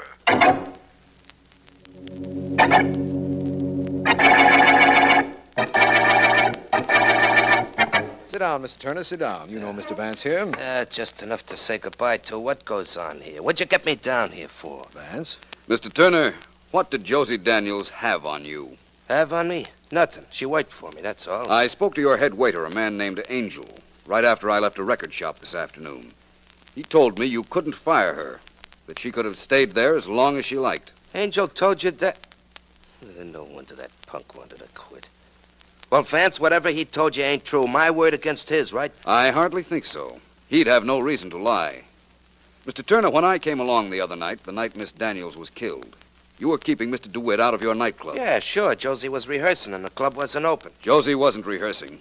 She was dead. Don't give me that. You know she was in there then. You heard her start to sing after a while. I heard a record playing, but more of that later. Markham, please ask Mr. and Mrs. DeWitt to come in here now. Certainly, Vance. Mr. and Mrs. DeWitt, will you come in, please? Yes, of course. Thank you, Markham. Mr. DeWitt, I was just pointing out to Mr. Turner here that the night Josie Daniels was killed, the night I found you trying to get into his nightclub, we didn't hear Miss Daniels singing. Well, but we did. She was inside the club. That was a phonograph record planted as an alibi. You see, if Miss Daniels were alive then, Turner couldn't have murdered her. Or you either, for that matter. But, Vance, there was no record playing when the police broke into the club. I know. Somebody took the record off. And DeWitt and Turner were with me. That leaves only Mrs. DeWitt. No. No, I know nothing about it. One moment, Mrs. DeWitt. Angel, Yes, sir, Mr. Vance? come in. Yes, sir, Mr. Vance? Angel, you were paid by somebody in this room to put a record on the phonograph in the Cat's Paw nightclub at 9 o'clock the night Josie Daniels was murdered, and to later take it off. That's right, Mr. Vance. I want you to point out the person in this room who paid you. The person? Why, sure. That's the person. Yes, Mrs. DeWitt. Markham, you can arrest her husband, Colton DeWitt, for murder.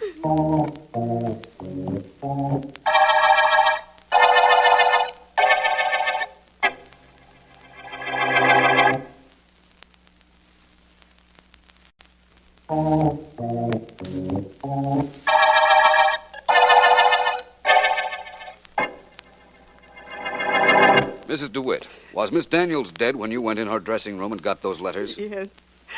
Yes, she was, Mr. Vance. But I had no idea my husband killed her. I couldn't admit I was there. You understand that? Perfectly. Well, Markham, that clears up Mrs. DeWitt's part in the murder case. Anything else you'd like to know? Yes. What was your lead to Colton DeWitt? The phonograph record, of course. DeWitt had to get that record somewhere, and there was only one store in the city that sold it. I went there, but the clerk wouldn't describe a man who had purchased a recording by Miss Daniels several days before. Then how did you know it was DeWitt? I knew somebody had to start playing the record inside the club, Markham. Somebody had to start it, and somebody had to take it off the phonograph. I found Mr. Turner's head waiter, Angel, and persuaded him to tell me who had paid him to do that. It was DeWitt, who killed Josie in her dressing room, and then came out to the front of the club to establish an alibi. Oh, my poor husband. He should have known that Josie Daniels would cause him trouble. Right from the beginning, he should have known. Perhaps. Only we weren't concerned with the beginning. All we were concerned with was the end of the Butterfly murder case.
Happy days.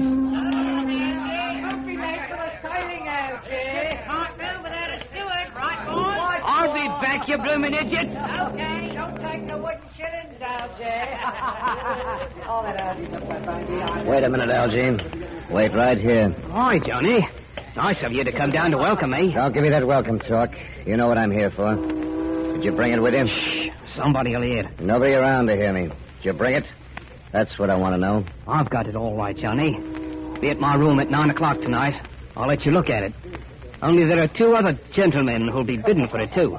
So they'll be bidden. Yeah. One thing I'm guaranteeing, Algy. I'm the guy that's going to get it.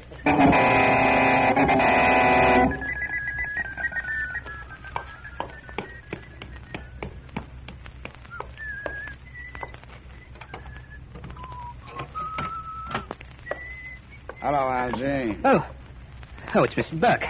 That's right, Algy, Mr. Burke. Your ship docked a little while ago. I was watching you when you got off. I was going to call you as soon as I got my room here, Mr. Burke. Honest, I was. Perhaps you were. I hope you were, for your sake. Did you bring it with you, Algy? Aye, but Mr. Burke, you'll have to come here tonight to see it. As you probably know, there are 3 of you gentlemen who want it. Sure. Johnny Peters, Reginald Sands, and me. That's right. I know they both want it. Mr. Burke, Johnny seems to be sure he's the one that's going to get it.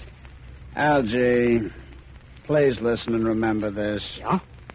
If Johnny Peters gets it, you're going to get it right between the eyes.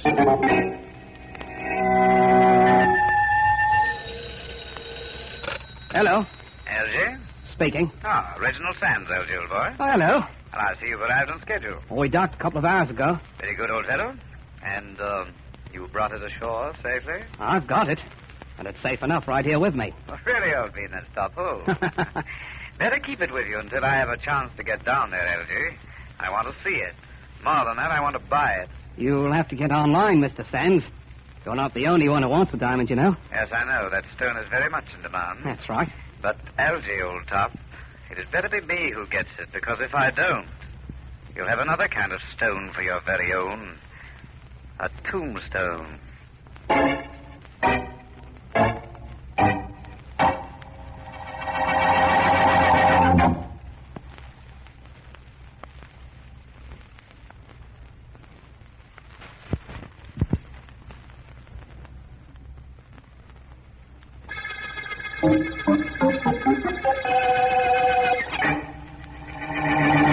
Well, Vance, this is the room where the body was discovered. I'll bring you up to date as quickly as I can. Thank you, Markham. But let me tell you first what I know. All right. The dead man was Algy Corcoran, a steward on a transoceanic liner. He'd been suspected of smuggling, but nothing was ever proven. Right. Now, smuggling doesn't come under my authority as district attorney, but some of Algy's playmates are pretty rough characters, I understand. He was found shot to death right here last night. His boat docked yesterday afternoon. What kind of a gun was used? A Webley, English gun. Oh? This particular model was at least 12 years old, ballistic show. Nothing unusual was in the room except a tea kettle on the portable stove and 2 teacups which had held tea that had been drunk. But there were no fingerprints on one cup. The one the murderer drank from. If the dead man had, there'd be no purpose in wiping off the fingerprints. Right, Markham. No question about that now. Well, Vance, as usual, we give you nothing to work on, but that hasn't stopped you in the past. There's a first time for everything, my friend. Tell me this. What ship did Algy work on? The SS Simplon from London. There was a jewel robbery in London about 2 weeks ago in which the famous 40-carat Elton diamond was stolen. Algy is a suspected smuggler. I see what you mean. For a case that seemingly has no clues, Markham, I'd say we have rather a clear picture of what happened. Now let's see what progress we can make.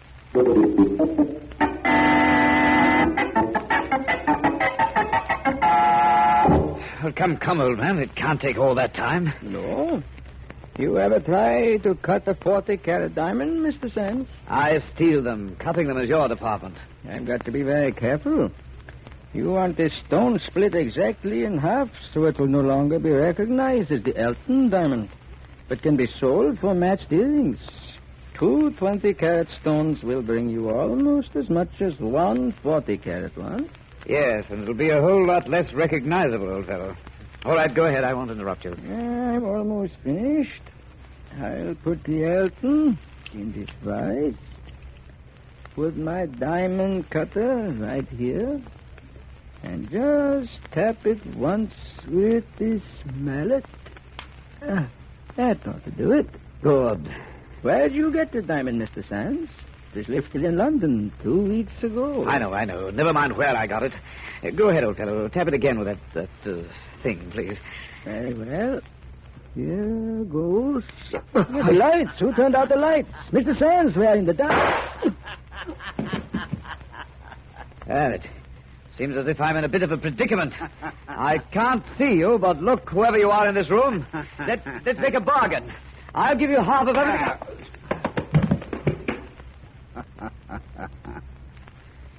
He'll give me half.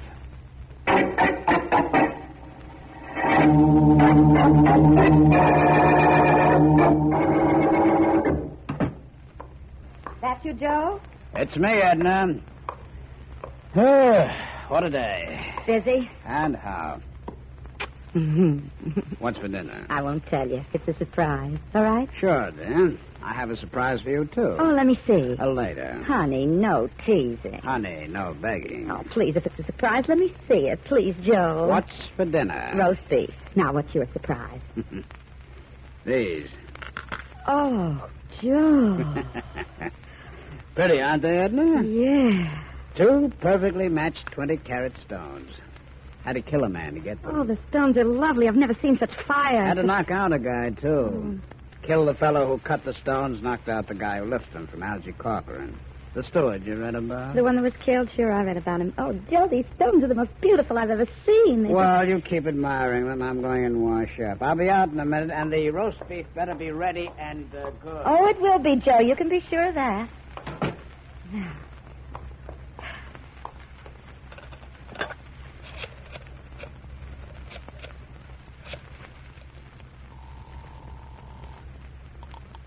Philo Vance speaking. Vance, my name is Endon Burke. My husband is Joe Burke. He just killed a man. What did you say? I said my husband killed a man, a diamond cutter, he said. Where is he now? He's washing up. He can't hear me with the water running.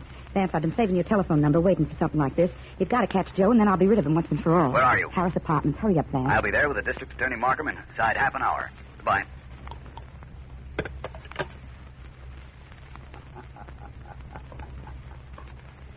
That wasn't very nice, Edna. Joe. I heard, honey. I heard everything. Oh, no, You told Vance to come over, and then you'll be rid of me once and for all. No, I didn't. You know, it seems to me that when he gets here, it'll be the other way around.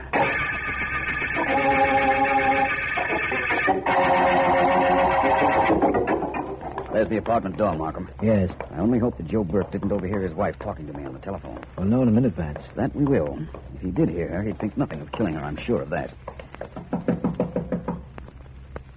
Hear anything, Vance? Not yet. Vance, thank goodness you've come. Where is he, Mrs. Burke? In here. Come in, please. This is District Attorney Markham, Mrs. Burke. How do you do? How do you do? Where's your husband? There he is, lying on the floor over there. He's dead. I shot him. What is this, Mrs. Burke? He heard me phoning Vance. He tried to kill me. We struggled, and his gun went off, and he dropped. I know I should be hysterical and all that, but I'm not the type. He tried to kill me. He got killed. That's all there is to it. I wouldn't say that. There's a whole lot more to it than that. You said he told you he killed a diamond cutter. Yeah. Well, a diamond cutter was found dead this afternoon. We suspected he may have been used to cut up the Elton diamond, and then was killed. I don't know anything about that. Your husband didn't mention anything about any diamond? Not a thing. Oh, here's my husband's gun. I took it from him after he fell. I think you'll find it's the one used to kill the diamond cutter, Markham, but not the one that killed the British steward. You're right, Vance. This is an American-made automatic. However, Burke might have used another gun to murder Algy Corcoran. Perhaps. Mrs. Burke, did your husband drink tea? Are you kidding? He never drank tea. Well, in that case, Markham, we'll have to look for another murderer.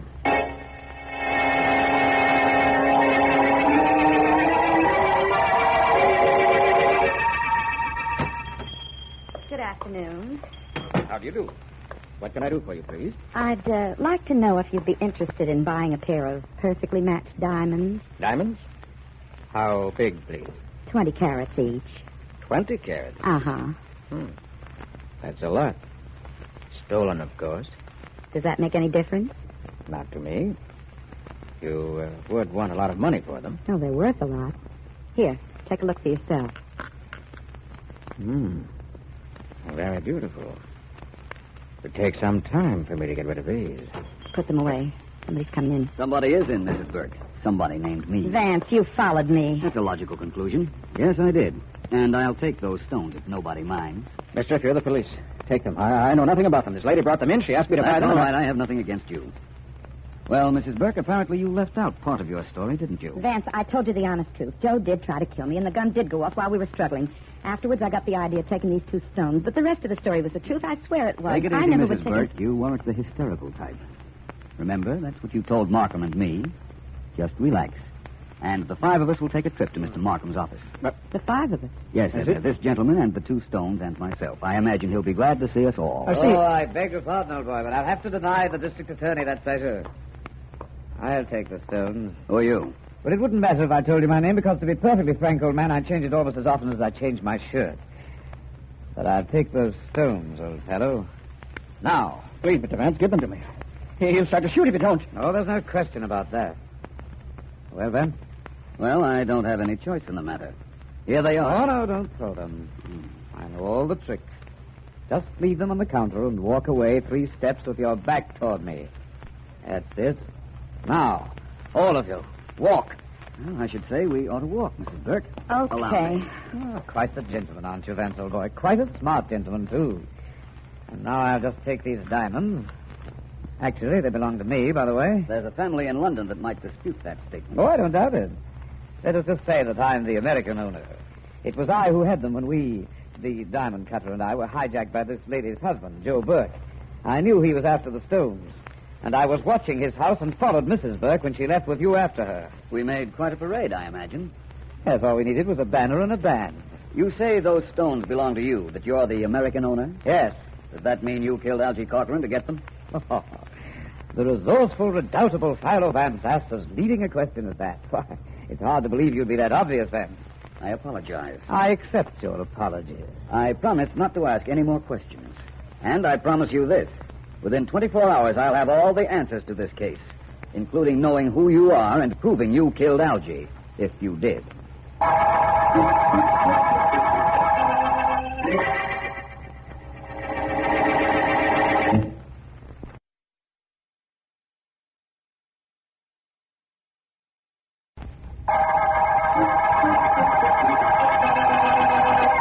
This is District Attorney Markham.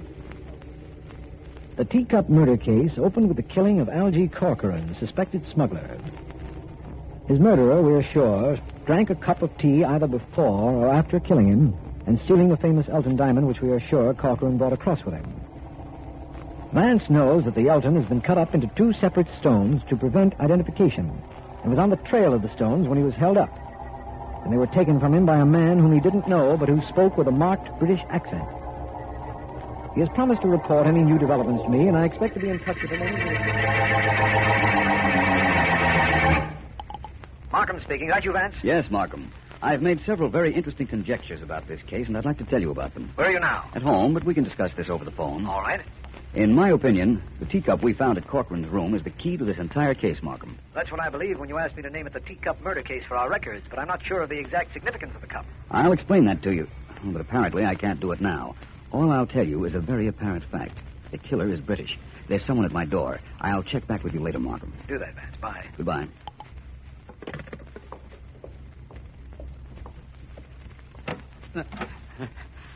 Vance, let me in, please. Well, come in, my friend. Sorry to see you so badly beaten up, but it's nice to see you without a gun in your hand. Here, sit down right there. Thank you. You recognize me, don't you? Yes. You're the man who held me up at the diamond store and took the 2 stones from me. What happened to you? To them? And to your British accent? Look, I'm going to give you this straight, Vance, because I need help. I was taking those diamonds back to my place when I got slugged and beaten up. Who it was that clipped me, I don't know, but he sure did a good job. Yes, he did. By the way, who are you? My name is Sands, Reginald Sands. That's my current name, anyhow. I used to work the boats. I'm a card man. Cheating passengers in fixed games, eh? No, the games weren't fixed, just the cards. No. Anyhow, I got to meet Algy Corcoran on board one trip, and I knew he was going to grab the Elton diamond over there and peddle it here, so I wanted to buy it. So you went down to his room, killed him, and took it. Tock, let's not start that over again, Vance. The important thing is that I haven't got the Elton stones. And I don't want the guy who has them to keep them. Understandable, of course. And it's also understandable why you don't go to the police with your problem. By the way, what happened to your British accent? Oh, it was knocked out of me by the guy who clipped me. See, I was born in Illinois, Vance, but I put on a phony accent when I worked the boats. You'd be surprised how a British accent can help me in my work, Vance. Well, let's not discuss that now. Just give me an idea as to who might have done that manual tattoo work on your face. Could have been only one guy. Johnny Peters. That's a new name to me. Who's he? Look, Algie told me 3 guys wanted the elephant. Joe Burke, he's dead, me, and Johnny Peters. I have a hunch Peters is the character that did a job on me. And I'll tell you where you can find him. Do that. And once I get in his apartment, I'll find what I can get out of him.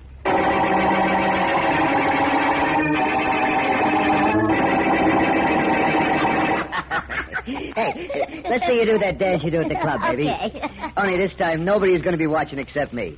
Here, I'll turn on the phonograph.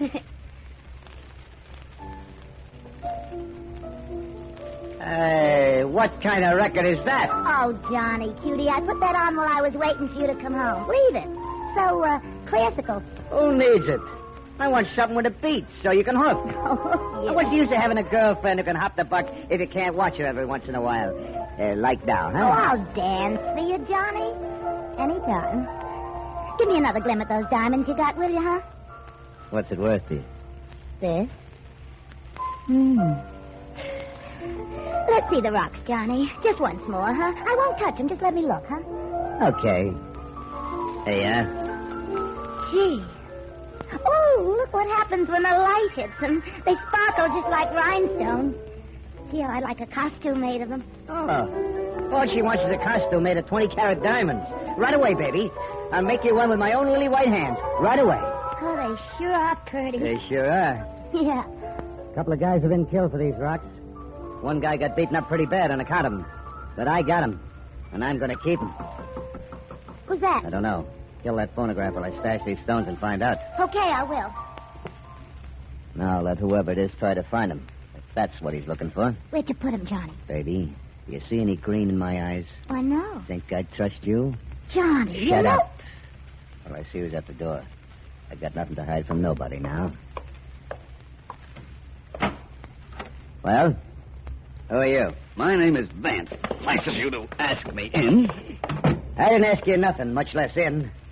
What do you want, Vance? Well, right at the moment, I want to know why you're wearing adhesive tape on your right hand. I cut myself when I was shaving. On your hand? I'm the neat type. What's it to you, Vance? I'm looking for the Elton diamond, only it's 2 diamonds now. And I'm also looking for a killer. I think I'll find both together. Well, don't look at Baby there. She don't know the right time. Who don't? It's 8:30. You see what I mean, Vance? I'm not interested in her right now. It's you I want to talk to. You're Johnny Peters. So? So I don't think you'll mind if I look around your apartment, do you? Oh, but I do. Very much. In that case, please stop me. Please try, I mean. It would make me very happy. Never let it be said that I didn't try to make a guy happy. How's for this, Vance? Laughing yet? No, but I'm going to be enjoying myself for the next few minutes. I can see that. Cut it out! Stop it! Kill him, Johnny! Well, that's that. You hurt him. Vance, you killed him. Oh, you murderer, you. I could... Gee, you got nice eyes. The better to see that telephone with, my dear. Excuse me just a second. You'd better get some water and throw it in your boyfriend's face. Sure, I'll get some right away. Markham speaking. This is Vance. Markham, can you reach Mrs. Joe Burke? Yes, she's in custody. She'll have to stand trial for her husband's death, you know. Well, I want you to have her down in your office. You had Sergeant Heath pick up a fellow named Reginald Sands at my apartment. Have him there, too. All right. When will you be here? As soon as I can make it. And I'll have company with me. A mug named Johnny Peters. The one person who killed Algie Corcoran and started us on this case is included in the 3, Markham. It's either Mrs. Burke, Peters, or Sands. I don't know which one it is, but I guarantee I'll know 20 minutes after I get to your office.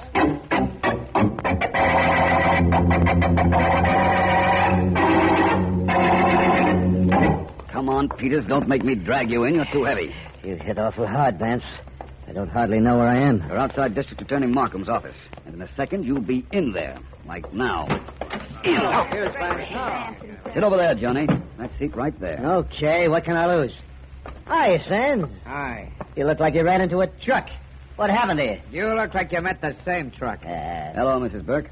What did you want me here for, Vance? You'll find out. Thank you, Markham, for the trouble I put you to. No trouble, Vance.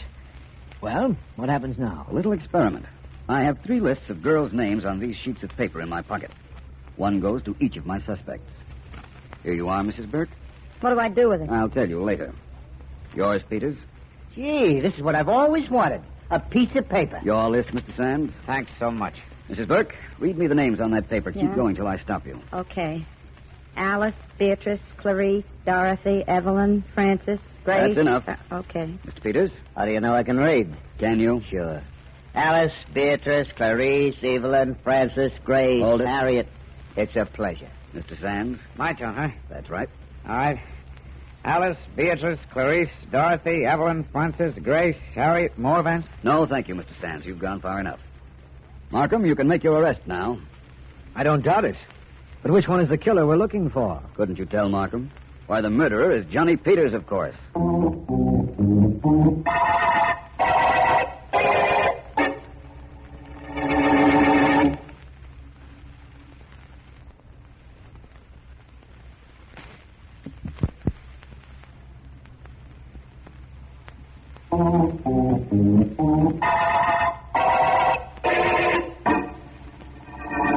Markham, I know you want an explanation, and you're entitled to one. I not only want it, Vance, I need it. Why were you so sure the murderer had to be Johnny Peters? To begin with, I was always certain the killer of Algy Corcoran was an Englishman. That required no genius. The weapon used, a 12-year-old Webley, was British. The fact that he drank a cup of tea with his victim while either about to murder Algy or right after was another indication that he was British. So far, so good. But how'd you know Peters was English? He certainly didn't sound it when he talked. Finding which of our suspects was English was the hard part of this case. Peters had been over here a number of years, Markham, long enough to lose his accent when he talked. Yes? But not long enough to lose his inclination for tea, and when he read, the fact that he was English reached right out and asserted itself. Yeah. Of course, you know that I don't know how it did. The pronunciation of the name Evelyn, Markham. The English don't say Evelyn, they say Evelyn. Of course. That's how Peters pronounced it when he was reading that list of names I prepared for just that purpose. Well, I'll be darned. His confession proves you were right, of course, and we found the diamonds in his apartment, but I'm still not clear on the mechanics of this case. What actually happened that night in Algy's room? Very simple, Markham. Algy sold the Elton diamond to Reginald Sands. Sands left, and in came Peters. Algy made him tea, and then announced he'd sold the Elton to Sands. Furious at what he considered a double cross, Peters shot Algy with his Webley pistol. A gun he carried because he'd had it for so long he knew it couldn't be traced. Then he wiped his fingerprints from the teacup he used and left. Yes. Now, before he'd reached Algy's, Joe Burke, who was later killed by his wife, called Algy, and Algy told him he'd sold the Elton diamond to Sands. Follow that? Yes, of course. Well, the rest we know. Sands took the stone to be cut. Joe Burke came in, shot the cutter, and knocked out Sands. He came home, and his wife called us. What followed after that, you know. That I do, and it isn't the only thing I know either. I know this is the end of the teacup murder case.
What a night. Markham, you took the words right out of my thoughts. What a night. Glad you decided to come along with me, Vance. Thanks for asking me. It isn't every private investigator who is taken out on a case by the district attorney. You aren't every private investigator, Vance. Oh, well, thank you, Markham. Right now, I wish I were an Indian guide. Oh? I think this is the spot where I'm supposed to meet Weeping Willie. But I'll have to get out and make sure. Weeping Willie. Gangster nicknames are very descriptive, aren't they? Definitely, only Willie isn't a gangster. He's what the highly literate newspapers refer to as an informer, and the police call a stool pigeon. Oh. He insisted to me on the phone this afternoon that he knows who killed Al Laporte yesterday and would tell me if I met him here alone. You're not very complimentary. We meant I wasn't to bring Sergeant Heath or any policeman for that matter. Uh-huh. I can't tell you why because I don't know. I do know I don't relish going out in this rain. There's supposed to be a shack of some kind out here? So Willie said. I'll use the spotlight on this side of the car. Perhaps I can pick it out. There we are. Not over in that direction. No. Not over. Oh, there it is, Markham. Yep. We're practically parked on the threshold. Right, we'll make a run for it. Ready? Yes, let's go. Come on, Markham. Right, sure, man. Phew. Did you get very wet, Vance? Not too. Let's go in and see your friend, Weeping Willie, Markham. Good enough. Of course, if he does know who killed Al Laporte yesterday, this trip will have been worthwhile. No question about that. Laporte was in a racket, slot machines, but he was murdered. Wonder why Willie doesn't answer. Suppose we find out. Markham. Yes, I see the body, Vance. A knife in his back. That's Willie, all right. He had an appointment with us, but somebody got to him first. Somebody and something named murder.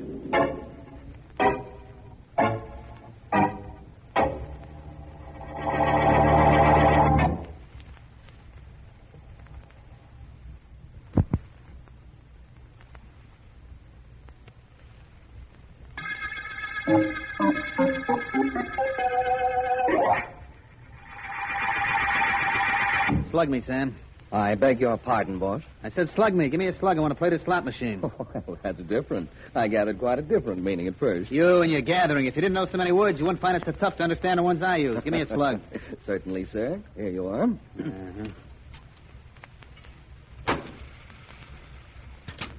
Plum. Apple. Lemon. Good. Good. Yes, it should be good. I fixed the machine myself. That's okay, Sam. You did good. Thank you. Almost as good as I did with Weeping Willie up in his shack. Yes, I'd say that was quite an achievement, Dave. You would say. So if you'd say it, say it. What are you waiting for, to sing your prom? Slug me. You want another slug? You and your education. Yeah, I want another slug. Did I say that plain enough? Yes, Dave, you did. You did. Here you are. But may I ask what you're trying to do? May I ask? Yes, didn't you? I'm testing this slot machine. If it works like you say, and if the other's a gimmick as good as this one, we go in business tomorrow. Yep, with no competition and nobody to identify us. No competition because I knocked off Al Laporte yesterday. Number one. And nobody to finger it because I took care of Weeping Willie tonight. Two. You know, you got words, but I got ideas. So? When the cops find that knife in Willie, are they going to be surprised? Give me the slug, will you? How many times do I have to ask? Here you are. Thanks. Well, what's the surprise the police are going to get? I like you. You'll be surprised, too, when you find out. Let's see. Bar. The jackpot. Why, you stupid... Gimmick the machine, wait a minute. Wait a minute. All right, get up. I didn't hurt you. Just cut you up a little. Go on, get up. Use some of them words of yours to help you. I don't think you should have done that, Dave. Oh, you don't? No. I put 2 slugs in the machine, and right away it pays off. How long you think we'd be in business if you don't gimmick it better than that? Now fix this machine. Fix all the machines in the back by tonight. Fix them so they don't pay off better than 10%, or I'll fix you. For good.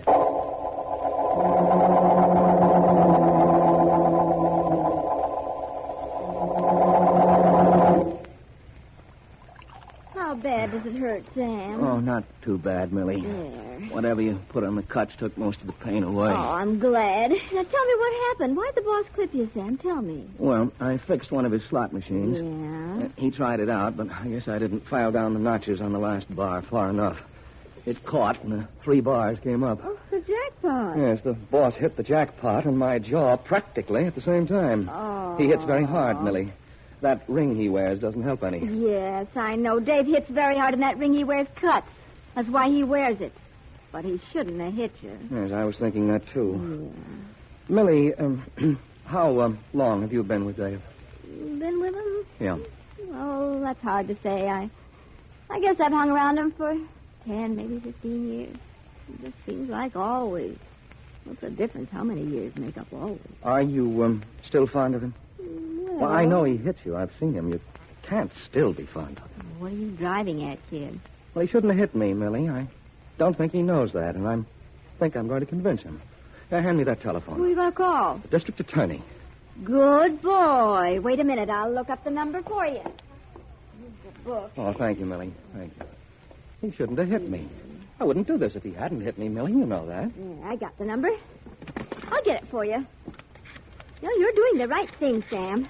Believe me, you're doing the right thing. Yeah, well, I'll talk to him when you get him. Sure. Hello? Hello? Is the district attorney there? The district attorney? What are you talking about? Well, when do you expect him? Hey, look, this is Millie, ain't it? Yes. What's all this about the DA? Somebody here wants to talk to the district attorney. Oh, I get it. Sam, huh? Yes, that's right. I get it. Look, you tell him the DA ain't in. Tell him not to call on the DA. Don't tell him the district attorney is coming to call on him.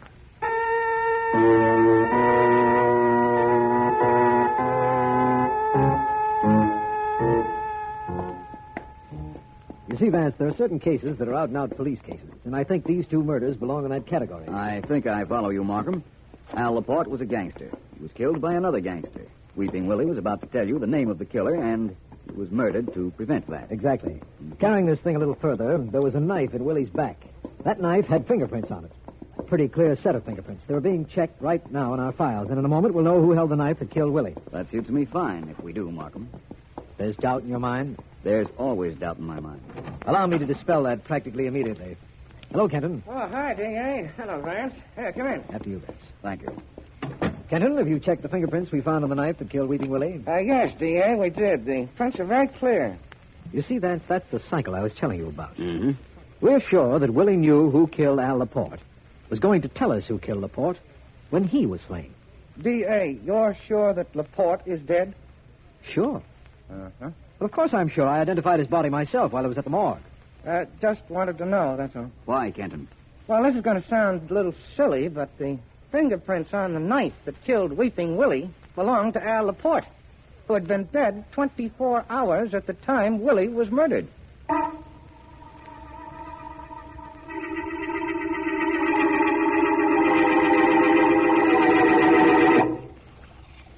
You want something, Sam? Oh, no, thank you, Millie. These cuts don't look very pretty, but I'll just dry my face and go out for a walk. Are you sure the district attorney's office said he'd call back when he came in? Well, that's what they told me. Oh, that's a nice tie, Sam. Thank you. Oh, it's a little bit loose. Let me fix it. Yeah, certainly. Right ahead. I like to fix ties. Yeah, right. There we are. That's better. Well, thank you, Millie. You're awful polite. I sure wish you were a big shot. I'd like to go for you. Somehow it's only the big shot I can go for, the guy on top. Well, that's not so very unusual. Many people have just... Oh, who's home?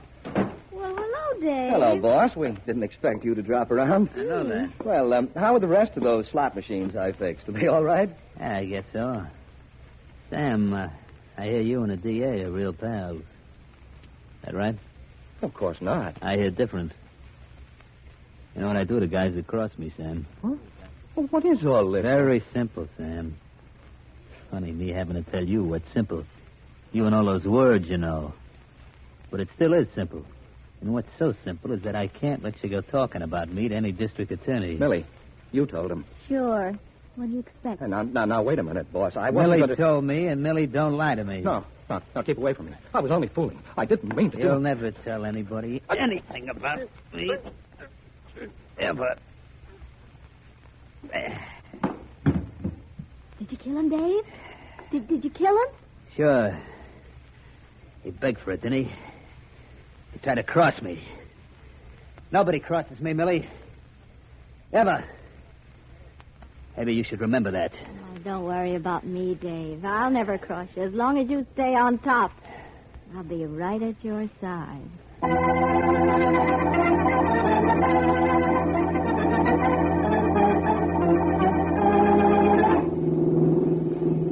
sorry, Markham, only this is such an absurd theory of mine, I'd rather not discuss it further until we get to the morgue. We'll be there very shortly. What do you expect to find when we get there? A dead morgue keeper. What? That's right. Now, wait a minute, Vance. This is a little ridiculous. I know, but so is the finding of a dead man's fingerprints on the knife that killed Weeping Willie. This is a possible explanation. If the morgue keeper is dead, too, that's a possible explanation? Not for me. Let's wait until we get there and find whether I'm right or not. You don't have to wait any longer. Here we are. Oh, there's Kenton of the homicide department outside the morgue door. Just a minute, Vance. Roll down your window, will you, please? Certainly. Kenton? Kenton? Yeah, who is it? Oh, hello, Vance, Mr. Markham. Hello, Kenton. We just dropped... I see you got the news, huh, D.A.? We've been trying to reach you. Mr. Markham hasn't been in his office. He's been with me. What news are you talking about? We came down to talk to the morgue keeper. Can do that, all right. Well, I'm glad of that. That rather explodes your theory, Vance, doesn't it? I told you it was a pretty far-fetched idea I had. Yes, I know. The morgue keeper's in there, then, eh, Kenton? Oh, definitely. And it's perfectly all right for you to talk to him. Good. But if he answers you, that's news. He's been murdered. Murdered? He's as dead as any guy we ever had in that joint of his.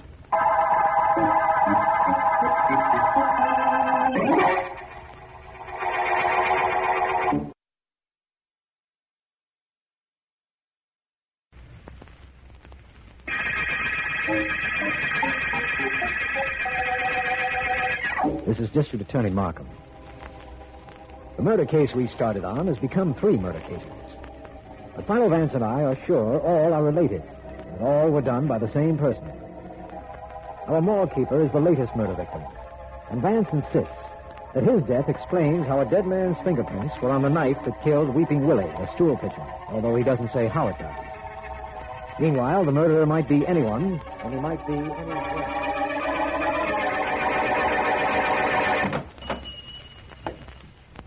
How do you do, sir? What can I do for you? Something I can show you? Stationery or perhaps a box of candy? Nice place you have here. Yes, it is. Perhaps you'd like to see some greeting cards now. I'd like to see the back room. What's in it? The back room? Yeah, the back room. You're going to have to keep the machines in the back room for a while. I'm afraid I don't know what you're talking about. I'm talking about slot machines. I don't have any... I'm putting 2 slot machines in the back room of your store. But I... They'll bring customers in. They'll keep them here. They play the machine. It pays off 10% of what's put in. But... You and I split the profit. Crooked slot machines? I won't have crooked slot machines in my store. Maybe you'd rather have a crooked nose. Now, I could break yours with 1 crack. The machines will be moved in this afternoon. But anything goes wrong with them, there's a card telling where you can phone me so I can send a guy over to fix them. That okay with you? Well, I'm not sure. I don't... You're hurting me. Come on, I ain't got all day. Is it okay with you? Or do I really go to work on you? Now make up your mind. What time this afternoon will the machines be yet?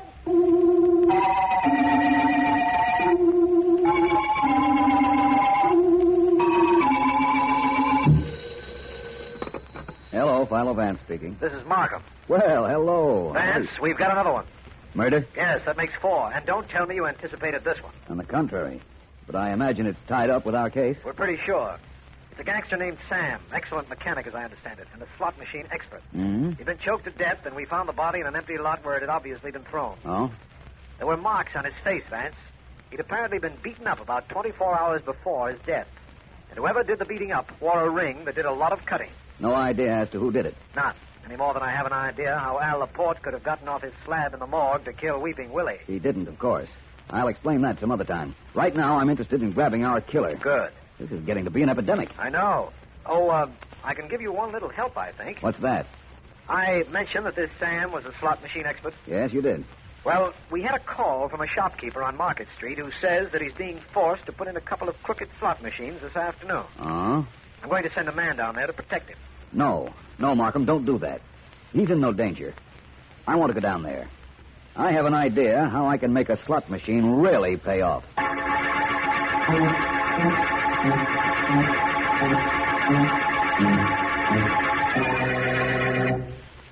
The man will be here any minute, sir. Any minute, I'm Hey, sure. better. I come in here, I play this slot machine, I hit the jackpot, and what happens? Nothing comes out. Yes, I know. I explained that to the man on the telephone.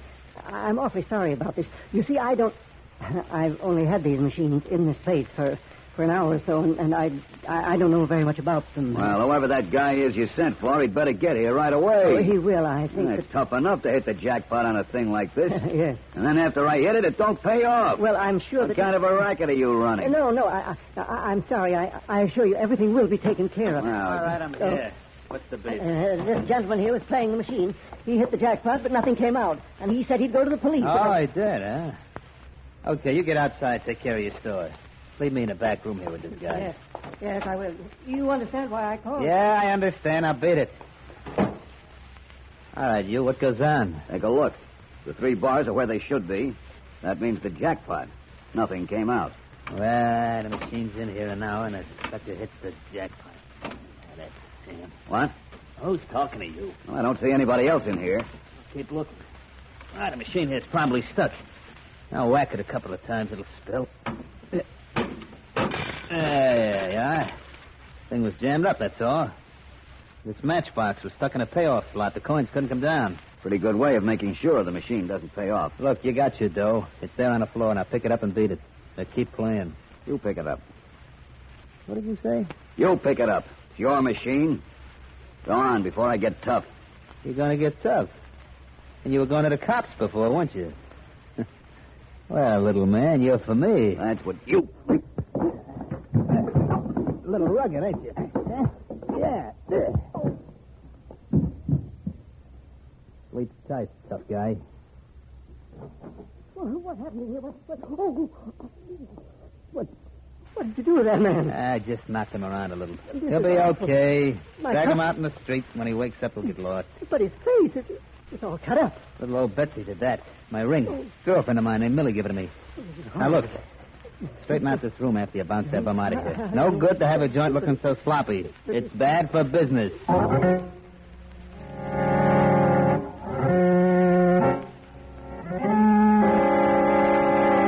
You sure those cuts on your face don't really bother you, Vance? Oh, not at all, Markham. They're serving a very good cause, I hope. I hope so, too. They look to me exactly like the cuts on the face of that dead machine expert, Sam, remember? Yes, I do. And I was especially careful to be beaten up by the character who came to investigate the slot machine after I fixed the back of the machine so it would hit the jackpot and then jammed the payoff slot. The pictures we took of your face will be ready any second. Good. Kenton's bringing them in along with the pictures we took of Sam's face. Now, if the cuts are similar... Whoever beat me up beat Sam up, and in all probability later killed him. Right. And if he killed Sam, he kills the other 3, too, Markham. It all ties up in my mind. I know the motivation, everything. Hi. Hello, Kenton. Come in. I see you have the photographs. Yeah, here they are. Take a look. Let me see them, Markham. Yes, here they are. I'm not very handsome, am I? Well, who can tell? Those cuts ain't pretty, I'll tell you that. Kenton, those cuts are beautiful. They most certainly are. They're almost identical with the ones on the picture of Sam. Vance, Sam's killer beat you up. Mm-hmm. I'm going to send Sergeant Heath out to pick him up. We can get him through the storekeeper. He has the phone number. Markham, my friend, do me a favor. Yes? Let Sergeant Heath stay wherever he is. What do you mean? I want to go to see this particular individual myself. He did a pretty good job on my face when he called on me at the shop. I want to repay that call and the job he did on my face.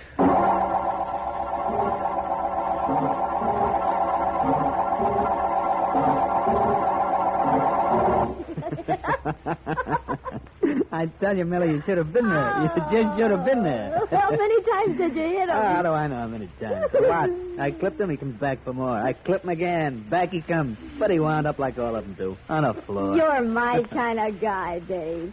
You really clipped him, didn't you? I guarantee. Don't think I was petting him. You know, Millie, Are you expecting anyone, Dave? the guys that deliver the rest of the slot machine. They're a little early, but that means they work fast, so who's complaining? Come on in, fellas. Oh, it's you. Undoubtedly. Well, you like what you got in the shop? Come down here for a little more, huh? Happy to oblige you. Dave, is this the guy? Is this the one? Look at his face, can't you tell? Oh, sure, Dave. I can tell. Now, suppose both of you listen. Great. First of all, I want you to know who I am. Well, does it matter? I think so. My name is Philo Vance. Oh, you're Vance, huh? Sorry I didn't know that back in the shop. I'd have really worked you over. I'm going to give you another chance. Thanks. Well, Dave, be careful of this guy. I'm going to... Wait just a moment. I'm going to give you a real reason for taking me apart. Okay, I'll wait. First of all, I know you killed Al Laporte because Al had the slot machine racket sewed up. Listen to the man talk. Then you killed Weeping Willie because he was going to tell the district attorney that you killed Laporte.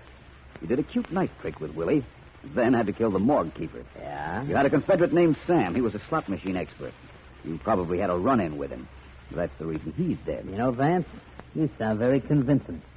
If I didn't know better, I'd begin to believe what you're saying. He's accusing you of being a murderer, Dave. You can't do that. You're not going to let him, are you? You can say that again. Please don't. She said it already. Now, friend Dave, what are you waiting for? No, not a thing. A thing. A thing. A thing. A thing. Oh, you got him down, Davy. Break a chair over his head. That's just what I'm going to do. Sorry, my head's very sensitive.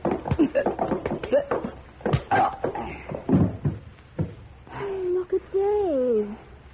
You knocked him out, Vance. Yes, I imagine I did. You were right. You figured everything right, and you knocked him out. Nobody ever knocked out Big Dave before. He's had it coming for a long time. You beat him, Vance. Nobody could beat Dave. He beat everybody. I don't understand it. You hurt him. Yes, I imagine so. You said before I was right. You know he killed Laporte and the others. Certainly I know it. I even watched him kill Sam. But you beat Dave. Nobody ever did that before. You'd tell the district attorney about Dave? Sure, I'd tell him. Why shouldn't I tell him? Dave ain't the big man anymore. You're the big man, Vance. You beat him. Sure, I'll tell the DA anything you want. Thank you. I imagine Markham will be very interested in what you have to say. And I'm quite sure he's also going to want to hear how that dead Laporte's fingerprints were on the knife that killed Weeping Willie.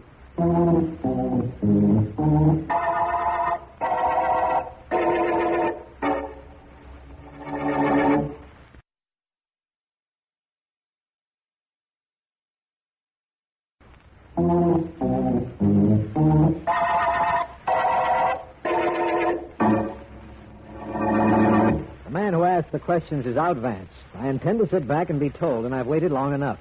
Yes, you have, Markham. But it was worth waiting for, wasn't it? Certainly. Millie's knowledge of Big Dave's criminal activities are all we needed.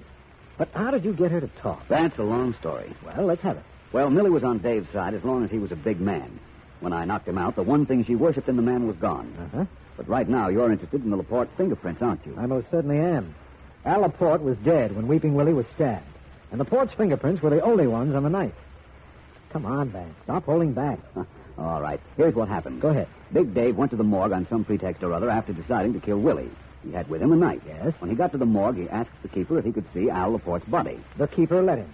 He took out the knife, pressed the dead Laporte's fingerprints on the handle, wrapped the knife in a handkerchief, and left. Exactly. Uh-huh. Later, he stabbed Willie, still using the handkerchief, and left the knife to confuse us. He then realized that the morgue keeper could identify him if we figured what happened. And so he returned to kill him, too. The rest I know. Yes. Well, this is quite a case, wasn't it, Vance? 4 murders all over slot machines with only one killer. At least he's in the middle of our net. And Markham, as long as he's in the middle, we're at the end of the Jackpot murder case.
I expect Vance any minute, Mr. Markham. His train got in about a half an hour ago. Thank you, Ellen. It isn't anything important, just that Vance has been away for several days, and I wanted to say hello. Well, I'll ask him to call you. Thank you, Ellen. Bye. Bye.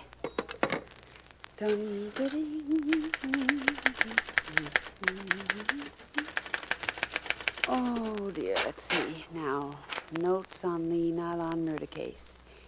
It was merely a matter of... Hello there, Ellen. Vance! Well, fine reception. A man's been away for 3 days, and all his favorite secretary can say to him is Vance. Well, give a gal time. And remember, I didn't just say Vance. I said Vance. If you're such a good private investigator, you should know what it means when I put my voice in capital letters. I accept your apology. Apology? All right, Ellen, let's forget the whole thing. What's been happening while I was away? Mr. Markham just called. Want to call him back? In a moment or so. Anything interesting in the mail? No, just the usual stuff. Oh, except this. Hmm? It came in the mail yesterday. What is it? It's a key, Vance, a golden key. Nothing came with it. No letter, nothing at all. Just a golden key in an envelope addressed to you. Unusual, but not particularly interesting. Will you get Mr. Markham for me? I'll be in my private office. I certainly will. Your office might be a little dusty. I haven't been in there. Ellen! Come here. What is it? What's the matter? Oh, nothing very much. Except there's a dead man sitting at my desk. What? And in his hand is another of those golden keys.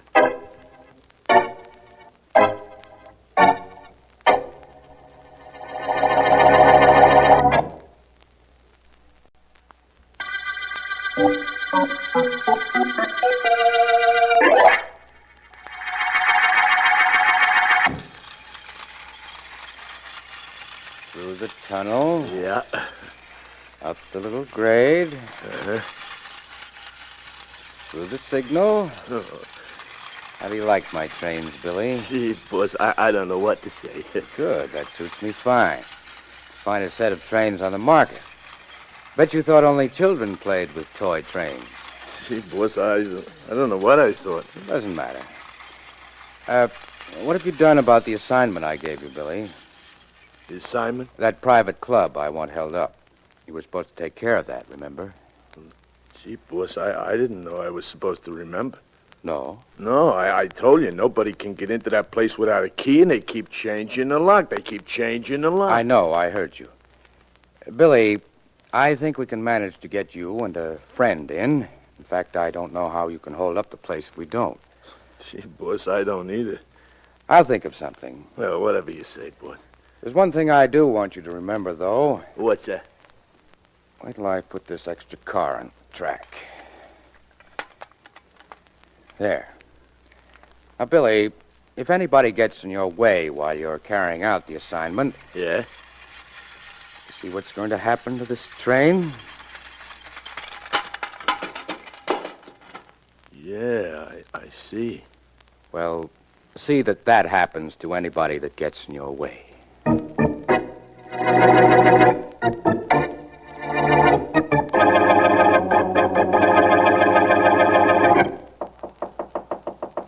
Come in, Miss Frayne. Hi, D.A. Miss Frayne, won't you sit down? Don't mind if I do. My secretary told me you were outside and wanted to see me. What about? I'll tell you, Mr. Markham. Oh, that's nice of you. Ha ha. D.A. with a sense of humor. What'll they think of next? Markham, what would you say if I told you somebody was going to kill me? I'd tell you to go to the district attorney. Don't overdo that sense of humor thing. I'm not kidding. I'm sorry, Miss Frayne. Make it Gracie. Everybody calls me Gracie. Makes me feel more at home. Who is it that's going to try to kill you, Miss Frayne? Oh, so that's the way you want it. Yes. Okay. Markham, I'm singing at the 456 Club. According to a phone call I got this morning, I'm supposed to quit and go over to a joint called the Golden Key Club to work. Or else. That's what the man said on the phone. Now, look, maybe I sound like I think this is a gag, but if I do, it's because my voice is a good actress. What do you mean? I'm scared. Good and scared. Guy on the phone sounded like he meant business. You were supposed to quit and go to work at the Golden Key Club. Golden Key. Who are you calling? My friend, Philo Vance. He got a golden key in the mail, and he found a dead man clutching a golden key in his office this morning. This may all tie up rather closely. Officer Philo Vance, private investigator, Miss Deering speaking. Who? Markham, Ellen. Oh. Vance there. Yes, he is. Hold it just a second. I'll connect you. Hello. Hello, Vance. This is Markham. Oh, hello, Markham. Vance, I think I've got a lead on that Golden Key murder. Good. What is it? There's a club called the Golden Key, and there's a girl in my office who's been threatened, and all of this may tie up. Well, thanks for letting me know. Have you found out who the man in my office was? Oh, yes, I was meaning to call you. His name was Prescott, Joseph Prescott. Uh-huh. Very rich, semi-retired, and no enemies so far as we've uncovered to date. Vance, what are you going to do about the Golden Key Club? I'm going to take Ellen and go there, of course. The club called the Golden Key is probably the real key to this case.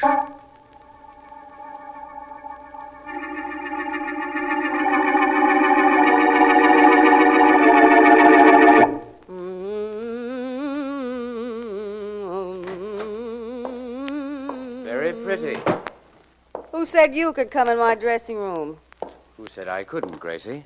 Go run along home and play with your toy trains. Well, I got a show to do in a couple of minutes, and I haven't opened up yet. Me. what happened this afternoon, Gracie? I did what you told me. I You went to did? the district attorney, put on a big act about what would happen to me if I didn't quit singing here and go over to the Golden Key Club. That's what I was supposed to do, isn't it? How good did you make your story? I'm a performer, ain't I? I did great. Not too scared. At first, that is. Go on. Clowning a little about it so it would sound like the McCoy. Then I stuck it on. You were a good girl, Gracie. You've helped me a lot. What was the idea of choking me? What's the big idea? I said you were a good girl, Gracie. You did what you were told. Yeah. That was just to teach you what would happen if you ever changed.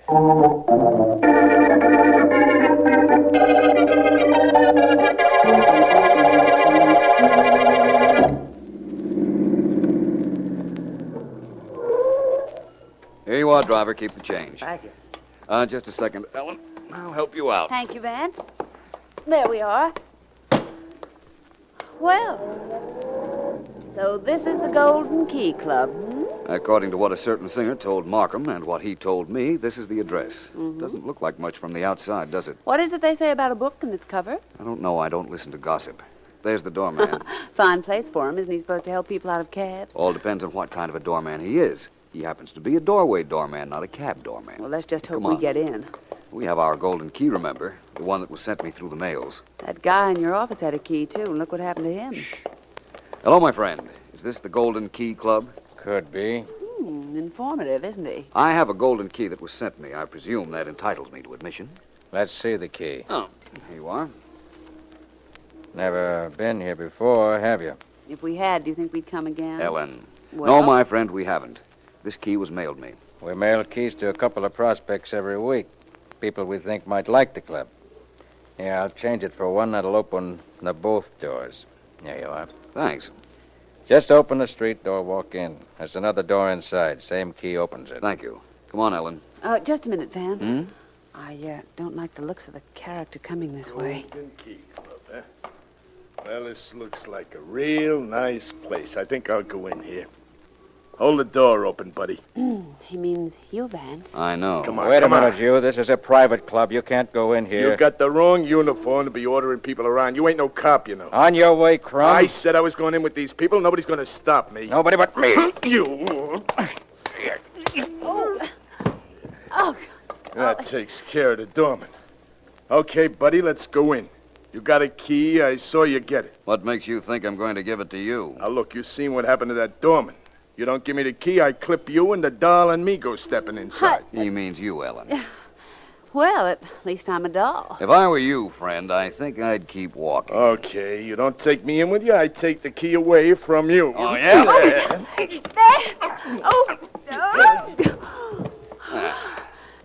Nice work, Vance. Thank you. Good thing this place is on a side street, or you'd have a crowd cheering for you. The only applause I want is yours, Ellen. Why, Well, Vance. there's nothing to stop us now. Let's go in. Oh, let's not. Let's make it some other time. After what happened out here, how can what goes on inside be anything but dull?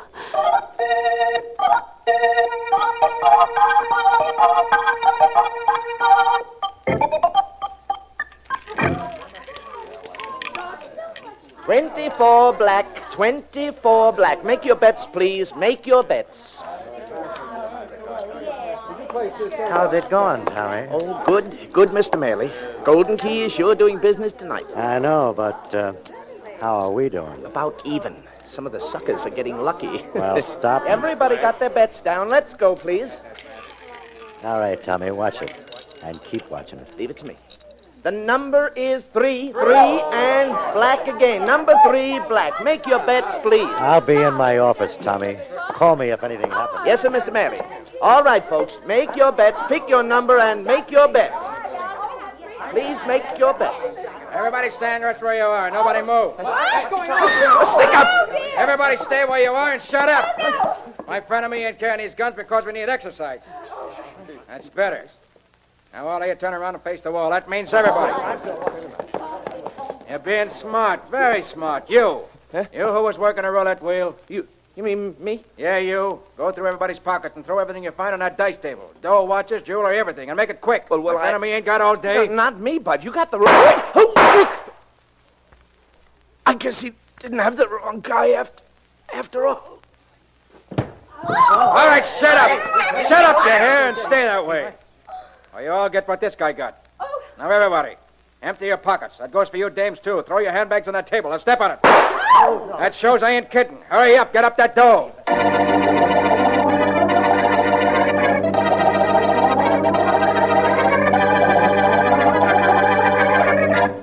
Yes, Markham, I understand. Shortly after I was at the Golden Key Club, there was a holdup and a man was killed. An employee of the club, Vance. There must have been thousands of dollars lost in the robbery, too. It seems to me this all ties in with the murdered man I found in my office and the girl singer who came to see you, Markham. Other than the fact that a golden key is concerned, I don't see the connection. Neither do I at the moment, but I guarantee there is one.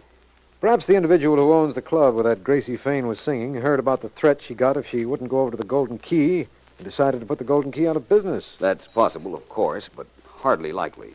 It doesn't explain the murdered man I found or the Golden Key that was sent me. No, I admit it doesn't. Tell me, how do you explain the Vance? I, Markham? I haven't the slightest idea of the tie-up.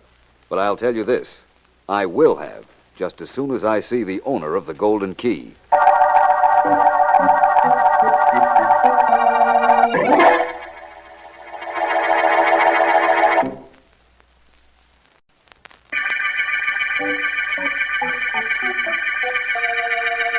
This is District Attorney Markham.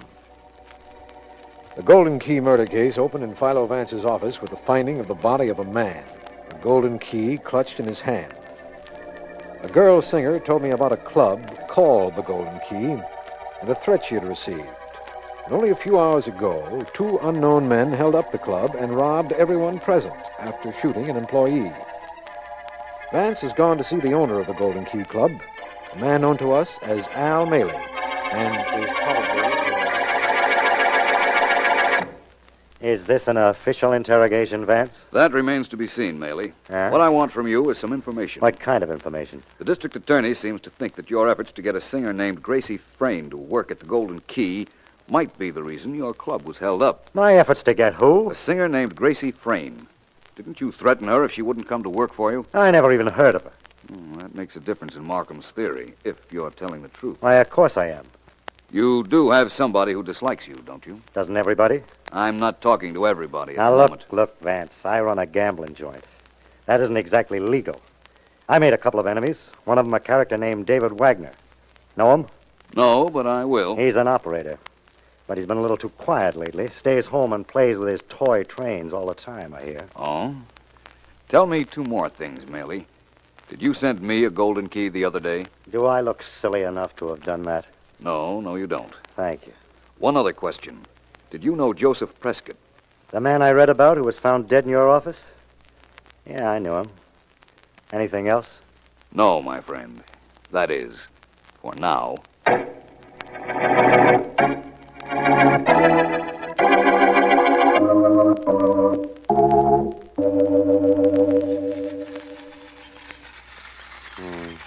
Pretty, aren't they?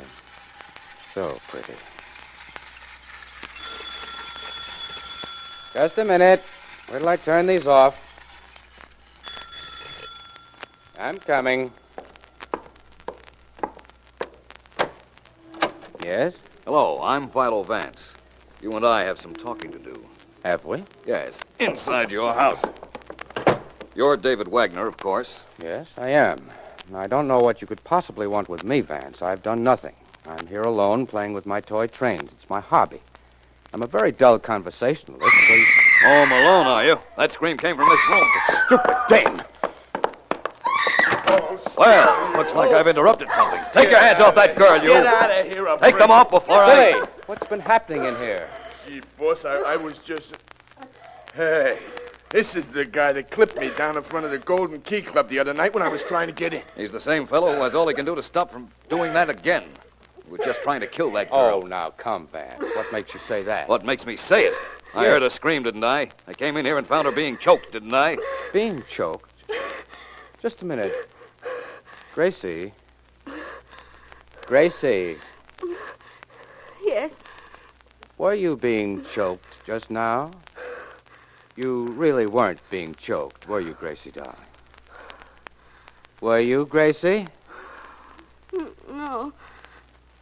No, I guess not. Now tell me she wasn't screaming. Oh, yeah, she was, but I wonder why. Why were you screaming, Gracie? Did you see a mouse? That's it. You saw a mouse in here, didn't you, darling? Yes. That's what it was. I saw a mouse. There. You see, Vance? I see, all right. I see that you convinced her that she saw a mouse. And you've convinced me that I smell one.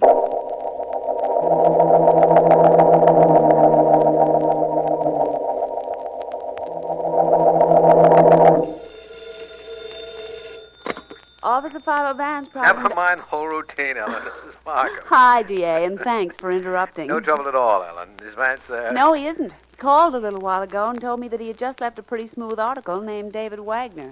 Wagner? Who's he? Well, all Vance said was that he was smooth, he played with electric trains, and that he is the vital man in this Golden Key murder case. Well, that's something. Where's Vance now? He went back to the Golden Key Club, but he wants you to stay away, and that includes me, too.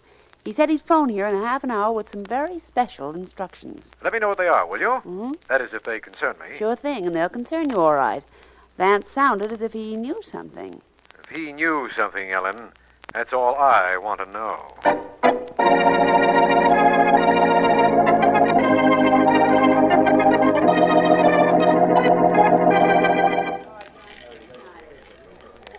Well, I've opened up again, as you can see, Vance. The holdup hasn't kept many of your customers away, Mr. Maley. That's right. I've spent the past half hour walking around and watching the play.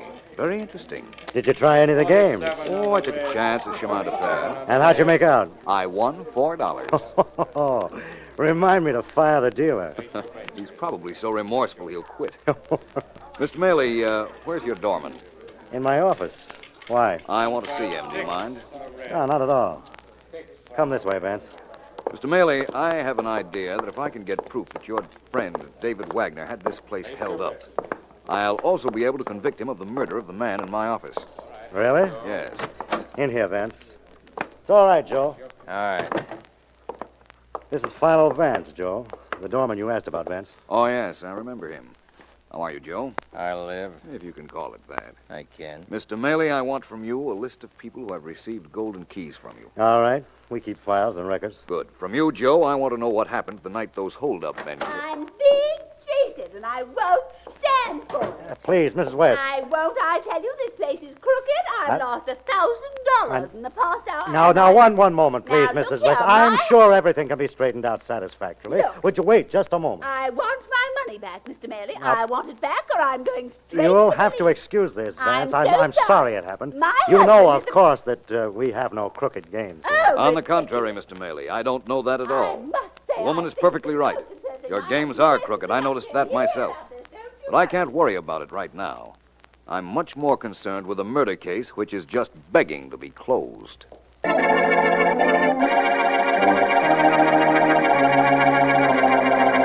You're sure you've got the right David Wagner? Yes, certainly. Mr. Vance gave me the number himself. He gave you my number and told you to call me? That's right. I'm his secretary, remember? I told you. Vance has something he wants you to do for him. And what makes him think I'm going to do something for him? He figured you'd say that. Oh, he did. Yes, he did. He said to me, Ellen, if Mr. Wagner wants to know why I think he'll do as I ask, just ask him one other thing. And what's that? Vance said to ask, don't you think you've better?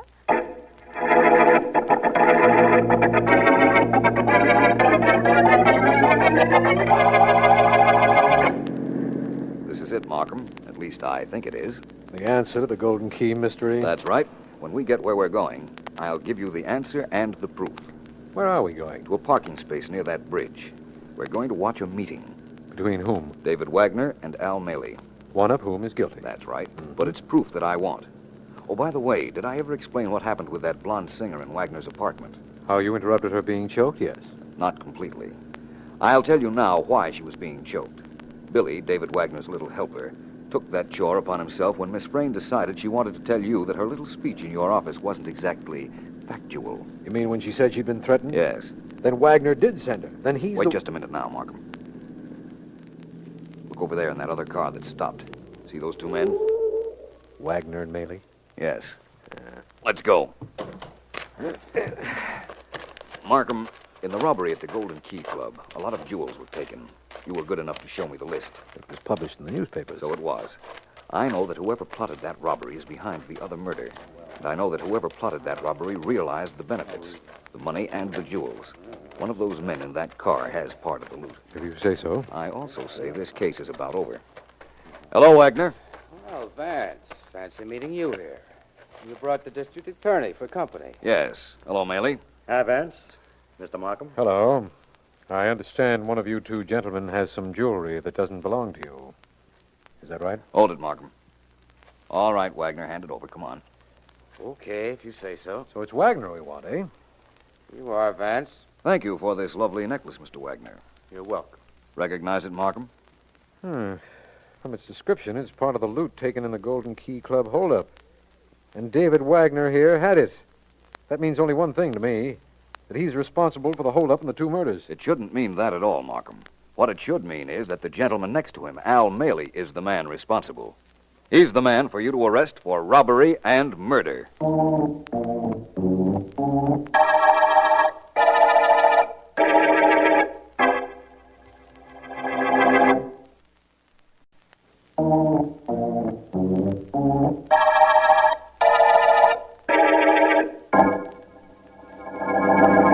Well, Markham, it's time for me to tell you this complete story. Do I sound expansive enough? Yes, I imagine so. Do I sound attentive enough? Definitely. Here goes. First of all, we had the murder in my office, the murder of Joseph Prescott. I'll clear that up now. Procrastination will get you nowhere, Vance. Yes, I know. Prescott had 2 golden keys, Markham. Al Maley's records show he issued 2 to him. Well? Prescott mailed me 1 key, then came to my office with his other one in his hand to prove to me that he had sent me the first one. Reasonable enough. Al Maley killed him in your office? Yes. While my secretary was in the hall somewhere, Prescott waited in my office. Maley had followed him there and killed him. Why? Because Maley's Golden Key Club was a crooked gambling place. Prescott had been cheated, and he wanted me to do something about it. Well, that ends the Prescott incident. Now let's get to Al Maley's second murder. First, let's get to David Wagner. Wagner wanted Maley's Golden Key Club put out of business. He thought you'd investigate if he sent that Grace Frayne girl to you with a manufactured story about being threatened. When I investigated and saw it was a gambling place, I'd close it. Is that the idea? Yes. In the event that that plan failed, Wagner intended to hold up the place. But Maley held up his own club. We know that now. But how did you know it? I had Ellen call David Wagner and enlist his help. He called Maley and arranged the meeting, which you and I interrupted. You see, Wagner told Maley that he knew Maley had held up his own club. And Wagner said he wanted the diamond necklace as his reward for keeping quiet. Exactly. That's how Wagner happened to have had the necklace when we came along. But don't you see, Markham, the mere fact that Maley had the necklace, part of the loot taken in the holdup of his club, proved he was responsible for the holdup. Of course.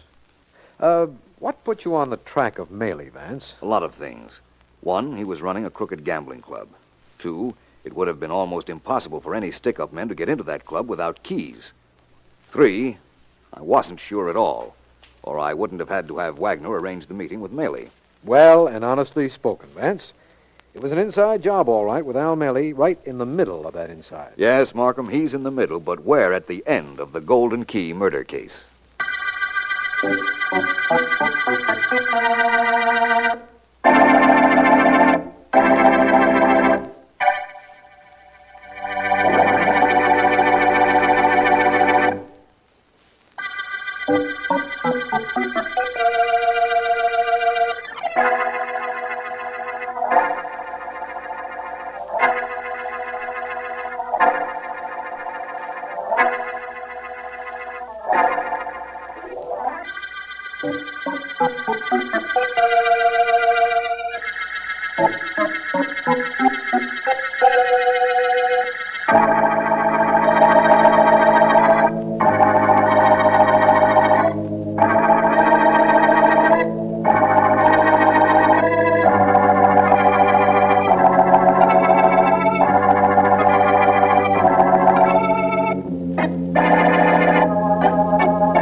Hey, Harkins.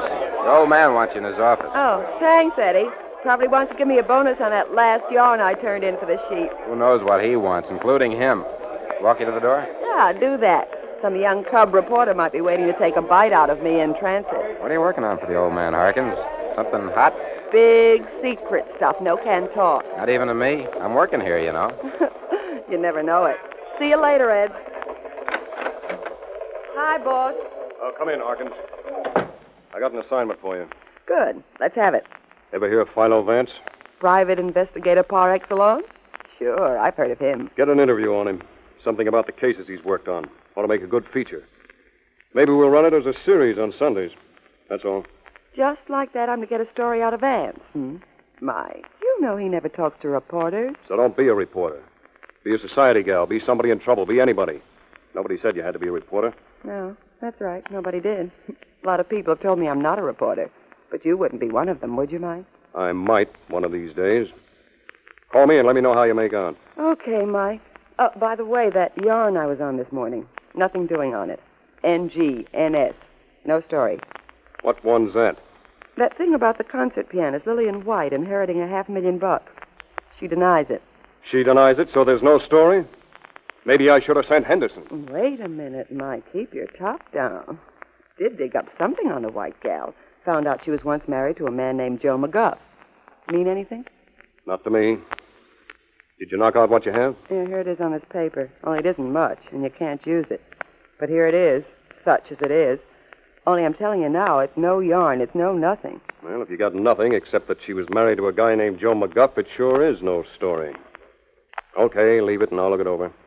Go on now. See what you can find out from Philo Vance. I'm on my way. Only from what I've heard of him, I've got an idea he'll find out more about me than I will about him.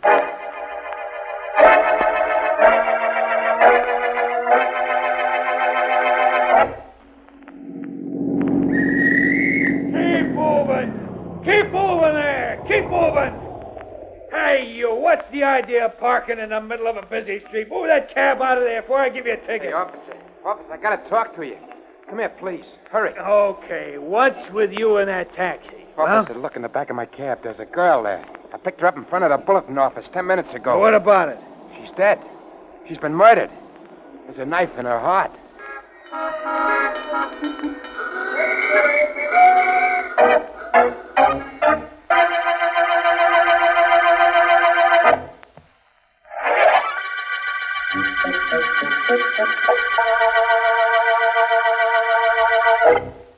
That's the story, Vance, all of it.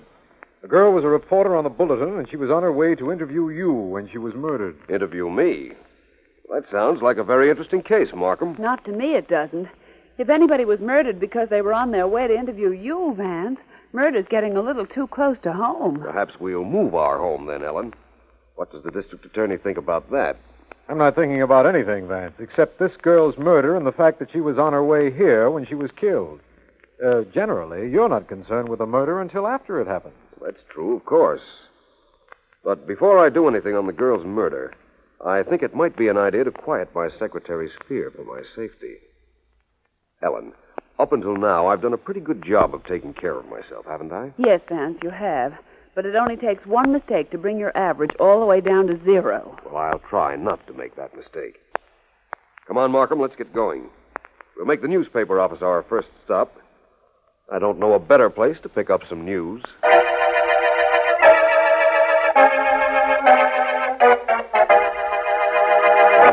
Eddie, listen to me. Somebody murdered one of our staff. Reporters have solved crimes before, but this one we've got to solve. I'd like to get my mitts on whoever knocked off Harkins, Mike. She was one of the best newspaper men I've ever worked with. Well, go on. Get going, Eddie. There must be some connection with her death and the story she was working on. Well, you'd know what yarn you gave her, Mike. What was she on? Nothing at the moment. Nothing but a straight assignment.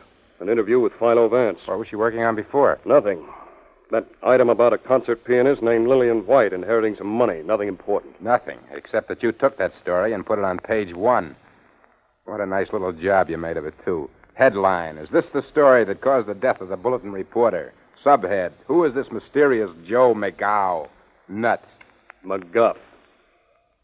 G-O-U-G-H is McGough. All right, Eddie, have it your way, only don't be bitter.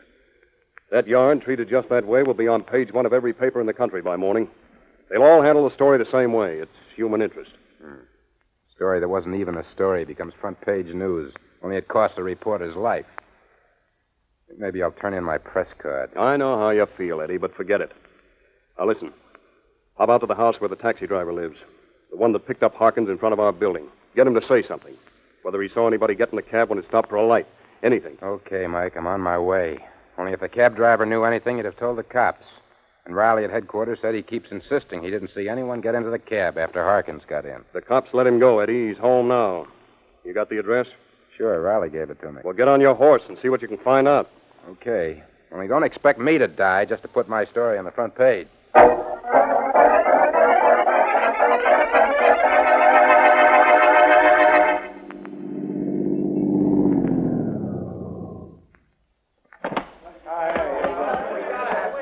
Johnny.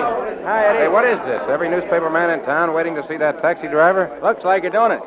We can't get in, though, Eddie. Cops have been there since I got here. Flash your press card? I could have left it home. Sergeant Heath's in charge. Heath? Yeah. Heath's on homicide. What's he doing here? That Harkins girl's death wasn't any accident, you know. And if you really want to know what Heath is doing, ask him yourself. Here he comes out the door now. Hey, Heath! What'd he say, huh? Did you get anything on it? All right, shut up. Shut up, all of you. Okay, quiet. Hey, Heath, all we want to know is whether that cab driver talked. Did he say he saw anybody get in his cab while he was driving the girl? Yeah, what'd you get from him? I said shut up, and I mean it. The cab driver didn't talk.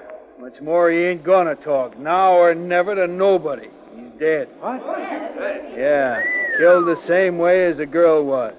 We don't know who knocked him off, either.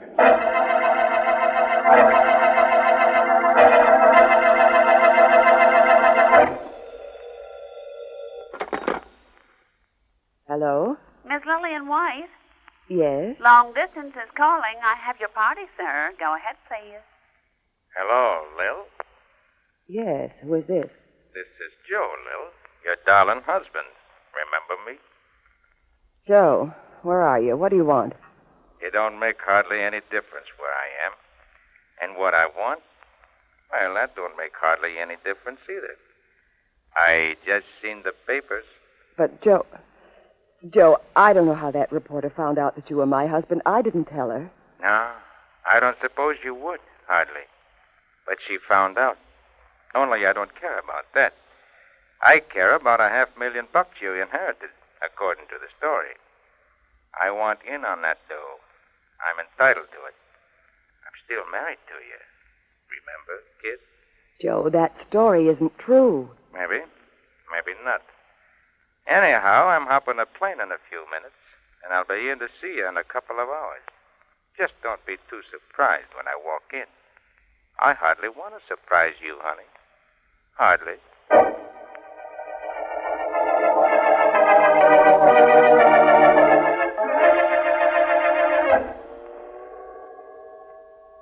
City room's on the 8th floor, Jenny. Thank you.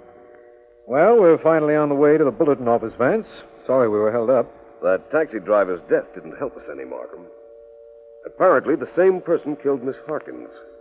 Find the one murderer, and you solve 2 murders. Sounds like bargain day.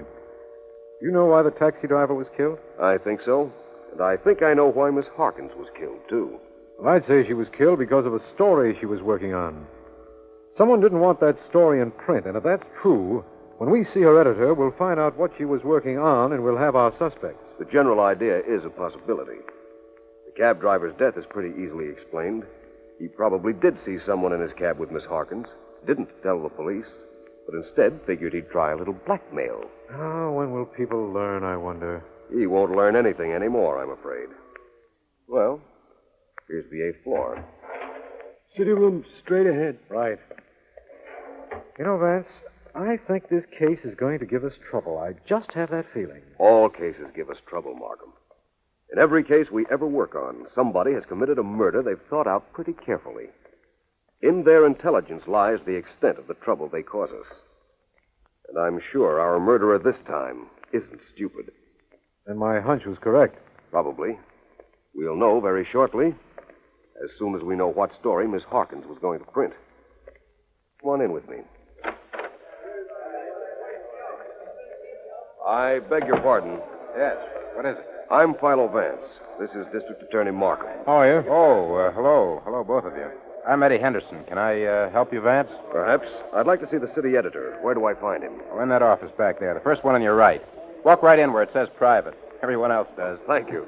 Oh, by the way, which desk was Miss Harkins? That one there. First one you see. Why? I don't imagine we have to explain why, do we, Mr. Henderson? Oh, no, of course not. I'm sorry. Well, I gotta get this copy to the boy. Excuse me. Why didn't you tell him why we wanted to see Miss Harkins' desk, Markham? A very complicated reason, Vance. You didn't tell me why we wanted to see her. Well, here it is. Now, let me see. Every newspaper writer I ever knew kept a carbon of every piece he wrote. Generally, in the top drawer. Miss Harkins was no exception, apparently. There are her carbons. I'm going to take a look at the last few, just for luck. Nothing on the first one except a note to interview me. We knew about that. Yes, of course. This one? Lillian White denied today that she had inherited $500,000, although the Bulletin learned from authoritative sources that she had. Miss White, famous concert pianist, was the wife of Joe McGuff. Have you hear of him, Markham? McGuff. How do you spell it, Vance? M-C-G-U-F-F. Know him? I'm not sure. Well, Markham, that's the unfinished story every paper in America carried as the last item Miss Harkins wrote. That's the story her killer didn't want finished, I imagine, eh? Perhaps. Then again, perhaps not. I'll just borrow this carbon. Now let's see our friend, the city editor. Oh, his name is Abbott. Mike Abbott, though that doesn't tell us anything, of course. It isn't his name, I expect, will tell us anything. I'm hoping that he will.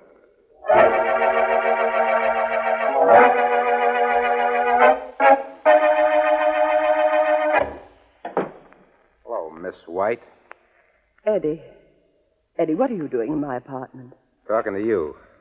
I don't know why I'm bothering to. I've done a lot for you in the Bulletin, Lillian. But I didn't like what you did to pay me off. Please, Eddie, don't I have enough trouble now? I don't even know what you're talking about. Don't you? It wouldn't be that you wanted to make sure Myrna Harkins never got any more information about you, would it? And that you killed her. I killed her? Who sent it to me with that made-up story about an inheritance that I never got? Couldn't have been anybody but you. Doesn't matter where the paper got the tip that sent Harkins here. What does matter to me is that you wouldn't want any information about your husband, this Joe McGuff, to get out. See, I just got finished checking, and I found out the rackets he's been running. Get out of here, Eddie. Get out of here before I send for someone to throw you out. Who are you going to send for, Joe? And what are you going to tell him? And aren't you afraid I've got something to tell him, too?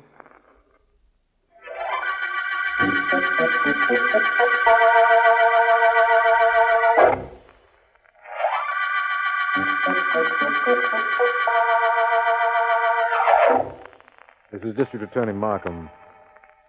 The Bulletin murder case began when Myrna Harkins, Bulletin reporter, was found stabbed to death in a cab. Philo Vance visited the Bulletin office where he talked to Eddie Henderson, reporter, and Mike Abbott, editor. Neither could throw any light on the murder, but the police believe that a story Miss Harkins was writing, and which was later published unfinished, is a clue. It concerns a concert pianist named Lillian White and her secret and up till now missing husband, Joe McGuff. Vance was on his way to Miss White's apartment when I last saw him. He should be there in a few minutes.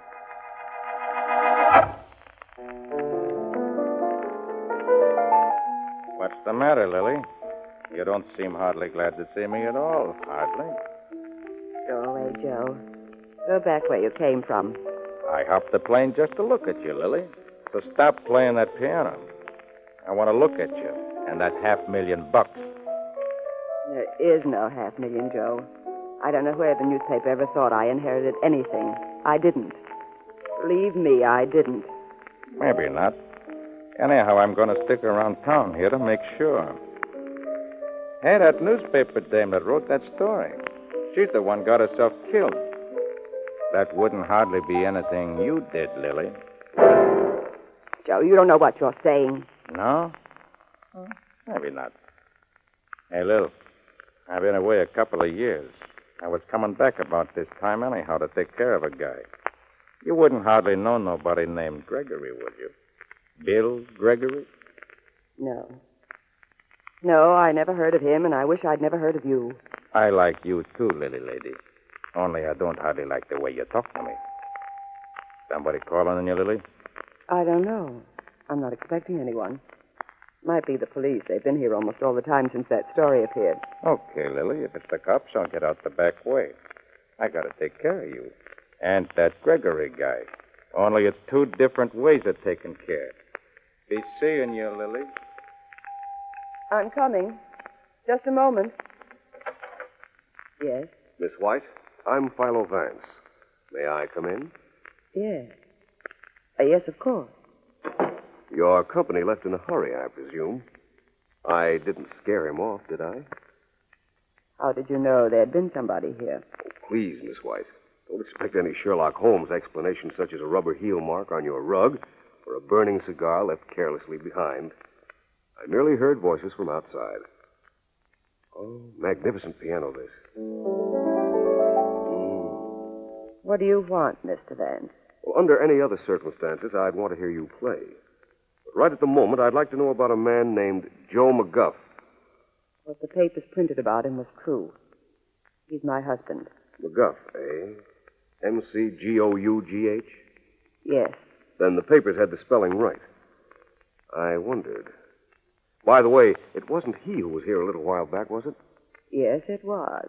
He left the back way. He thought you might be the police. Oh? What's his allergy to police, Miss White? I don't know what he's been doing. He's been away for 5 years. All I do know is that right now he's looking for a man named Gregory. He's been away 5 years, and Miss Harkins found out about you and him? She came to interview me when I was out. My maid let her in, and she was alone here in the apartment. She might have come across my marriage license, correspondence, anything. They did say she was a good reporter. Miss White, have you any idea where I can see Joe McGuff? No. No, I don't. I haven't either.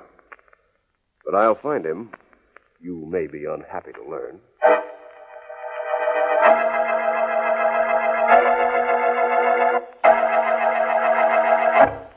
I think that will be all, Miss Deering. My notes are up to date on the Bulletin murder, I believe. Read me the last item again, will you please? Certainly, Vance. With the knowledge of the above facts, detailed in chronological order, it is very evident to me who murdered Myrna Harkins, and as a consequence, Arthur Allen, the taxi driver. Oh, that's it, Vance. Now tell me, who was it? Who it was, Ellen, is secondary in this case to why it was. Wait until Markham gets here, which should be momentarily, and I'll tell you both at the same time. You could dictate it, and then I'll promise not to even look at it until the district attorney gets here. Oh, Ellen. I'll wait for Markham. Hello, you two. Here I am, right on schedule. Practically on cue, and I'm glad you're here. Really? Well, that's very complimentary. Vance, I've got some information. Joe McGuff is at the Rex Hotel. Heath tracked him down, only McGuff doesn't know that. Good, Markham. That's really good news. It will postpone my announcement, however. I'm going to see Mr. McGuff. Vance, you promised. Yes, I did, Ellen, but I told you the fascinating part of this case was why Miss Harkins was killed. That's the part I don't know either. But it's the part I'm going to find out now.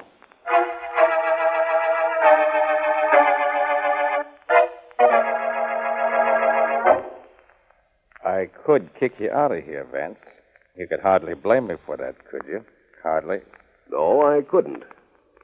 You don't seem surprised that I found you, Mr. McGuff. I heard of you, Vance. I ain't surprised at nothing you do. Then it won't disturb you too much to know that I can find a certain man named Gregory for you. Gregory. You know where he is? I think so.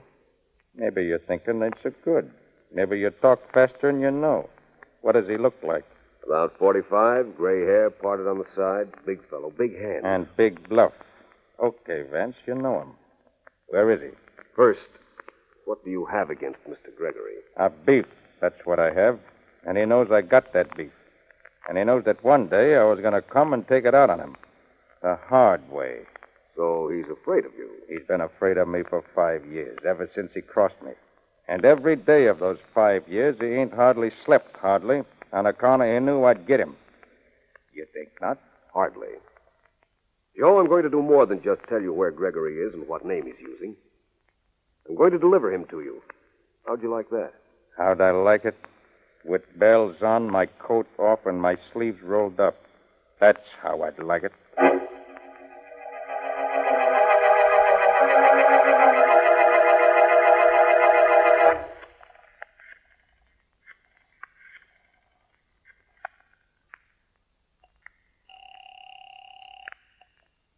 Hello? Ellen, this is Vance. Is Markham still at the office? Yes, he's sitting right here, Vance, and so am I, only I'm on pins and needles. Rather uncomfortable, I imagine. Vance, I've got to know who killed Myrna Harkins and why. But I'll settle for one thing now. Were the police right in their original premise that the story about Miss White's inheritance was the reason Miss Harkins was murdered? You mean was Miss Harkins killed to prevent that story from being printed? Yes. We've never been more wrong in our lives. That murder was committed in order to make certain that that story appeared.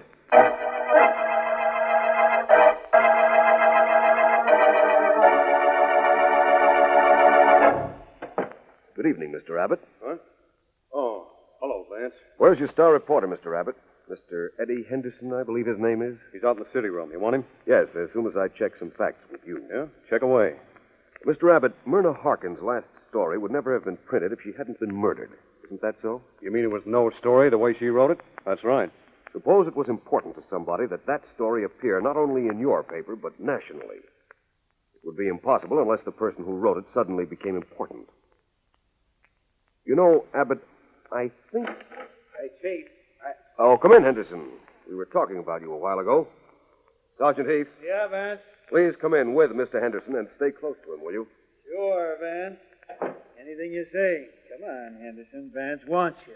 What do you want with me, Vance? Eddie, Mr. Vance thinks you had something to do with Myrna Harkins' death. He does? Well, isn't that nice? Now, don't get tough with Vance, or I'll rap you one. Thank you, Sergeant. Don't mention it. Henderson, you knew nobody would print the Lillian White inheritance story the way she wrote it. So you killed her to make sure it would appear. Take him downtown, Heath. Sure, Vance. Come along, you. Get your hands off me, you big ape. I never killed anybody. Come on, Nobody's gonna come on, out me. with you. I'll take care of this character, Vance. Don't worry. Thank you. Don't mention it. Well, so Henderson's a murderer. I can't believe it. Then don't try to. Oh, Mr. Gregory. Yeah? I mean, who? Don't bother with the deception, my friend. I know your name is Gregory, and I know you killed Myrna Harkins. That little byplay with Henderson just now is to throw you off your guard so you'd answer to the name of Gregory. Well, what does that prove? A lot of things. You said whoever killed Harkins did it so her story would get in the paper. Well, I'm the editor. I could have used that story if I'd wanted to. And what's this Mr. Gregory business about? You're Gregory, all right. I described you to Joe McGuff. McGuff? That's right. And it's right that you could have published Miss Harkins' story in your own paper. But that wasn't any good. You had to have a story that would break nationally, so no matter where McGuff was, he'd see it and come back here. I wanted him back here, whoever he is? Most certainly. That was your intention when you first dreamed up the inheritance story for Miss Harkins to work on. You had the whole thing planned then. Let her write the denial. Then you were to kill her, and her last story would then be page one news all over the country. You wanted McGuff back here so you could kill him before he got you. Heath. Heath. Here I am, Vance. I take this guy downtown? Please. He's one of the lowest murderers I've ever met. Killing an innocent girl just as a means to bring somebody here where he could get his hands on him. Harkins innocent? That's how much you know. She knew all about me. The same things that McGuff knew. She'd been blackmailing me for years. Hey, Vance. Vance, tell me. I gotta know something. Where did I make my mistake? You were too good a newspaper man, Gregory. Too good a newspaper man, but not too good a murderer.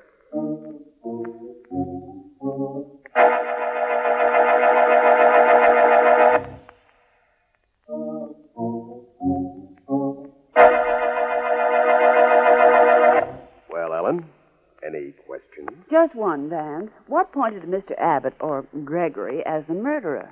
I'll tell you. When Myrna Harkins wrote the story of Lillian White's alleged inheritance, she spelled McGuff M-C-G-U-F-F. Yes. Her editor, who'd sent her on the story in the first place, knew the correct spelling was M-C-G-O-U-G-H. So he changed her copy accordingly. Oh, I get it. And actually, he'd have no way of knowing the right spelling unless he knew McGuff. Correct. He had to change the story to be sure it came to the attention of the right McGuff. Quite simple, isn't it? It always is after you explain it. Vance, you're so wonderful. You solved this one, and it was a pretty tough package. Well, let's not discuss packages, Ellen. Let's understand only that this is the end of the Bulletin murder case.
My niece wants to see me, does she? Yes, she does. What's the matter? Isn't she content he doesn't live here? Must she intrude even when I'm trying to read? She say for me to tell you this. I tell you, that is all I know. All right, Dora, let her come in. But you are to do something for me. Yes, Mr. Benton. Whatever it is, I do it. You are to listen outside the door when Irene comes in. Listen. And remember everything she says. Many years I work for you, Mr. Benton. Never do you ask me to do something like Never that. mind whether you ever did it before. Do it now. And get her in here right away. Do you hear me? Right away. Yes, Mr. Benton. I hear you right away. Miss Benton, go in here, please. Thank you, Dora. Well, what is it, Irene? Uncle Walter. What? Confound it, girl. What is it? Uncle Walter, I want to leave this house. I'm going away. Good. Goodbye. I've come to ask you a favor. I'll need some money, just enough to get started in another city, just until I get a job. You'll need some money, will you? And you think I'll give it to you? Haven't I done enough for you? Haven't you lived here with me for 10 years, ever since your father died? Yes, that's true. Well, what's the matter? Isn't this house good enough for you? Does everybody starve you? You work too hard around here? Uncle Walter, you don't want me here. You've only kept me with you so you could have me near enough to hurt every time you wanted to. You hated my father, and you've never done anything but make me pay for the way you felt about him. No, I'm cruel, am I? You're the meanest man in the world. I can't stay here any longer. I've become a good textile designer. I can get a job, but I don't want it to be anywhere near you. I'm afraid of being near you. Afraid, are you? You're afraid of what I might do to you? No, Uncle Walter, it isn't that. I'm afraid of what I might do to you.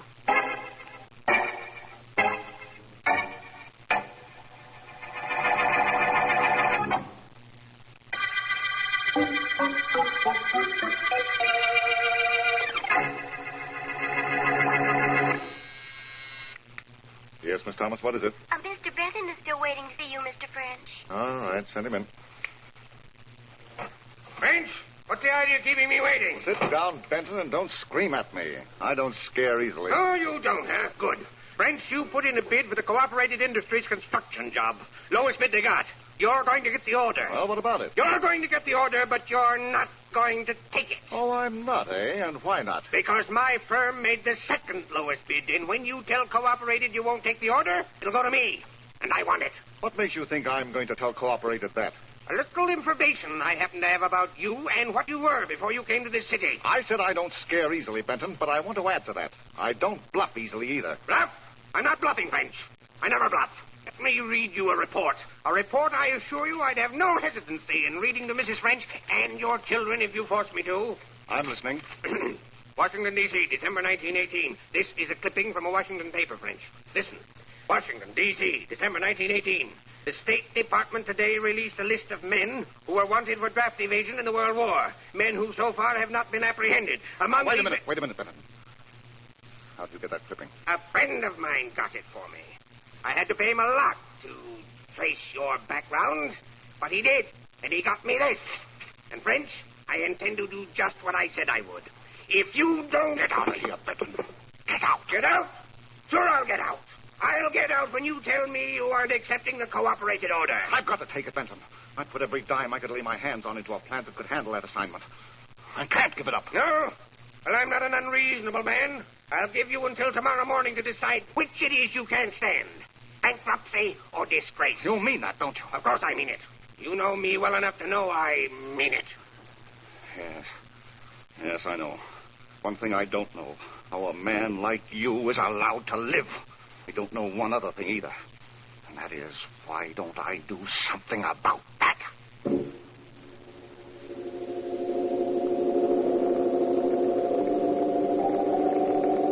Well, Doctor, well... You can put your shirt on, Mr. Benton. The examination's over. I know it's over. And I know I can put my shirt on if I want to. I know what's wrong with me. Am I improving? That's what I want to know. I'm not sure. You're a doctor, aren't you? What do you mean you're not sure? I need some time to check some laboratory reports. Can't tell you anything definite right now. Can't tell me anything definite. What kind of a doctor are you? I was a good one, till I accepted you as a patient. Now I'm not so sure. You're not sure about anything, are you? Aren't you forgetting a little conversation we had when I first came to you? Very well, then, stop stalling.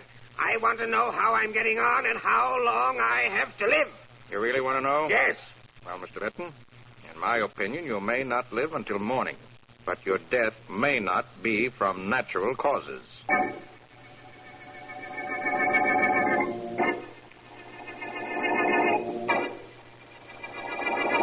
Kind of quiet here at the station, huh, Sergeant? Yeah, Kelly, but I'm not complaining. When'd you go out on your beat? Oh, I got another 10, 12 minutes yet, Sergeant. Want me to run out and get some coffee? No, thanks, just the same. Here, Kelly, take a look at my book. All that's happened since I came on duty is one woman who lost her husband, one woman who lost her dog, and 2 traffic accidents. Slowest night I can remember. Hey, look at that guy who just came in. Look at the way he's walking. Man. Hi, you. What's the matter? You in trouble? Yes. Yes, officer. I'm Walter Benton. I want to report a murder. Murder? Who's dead? I am.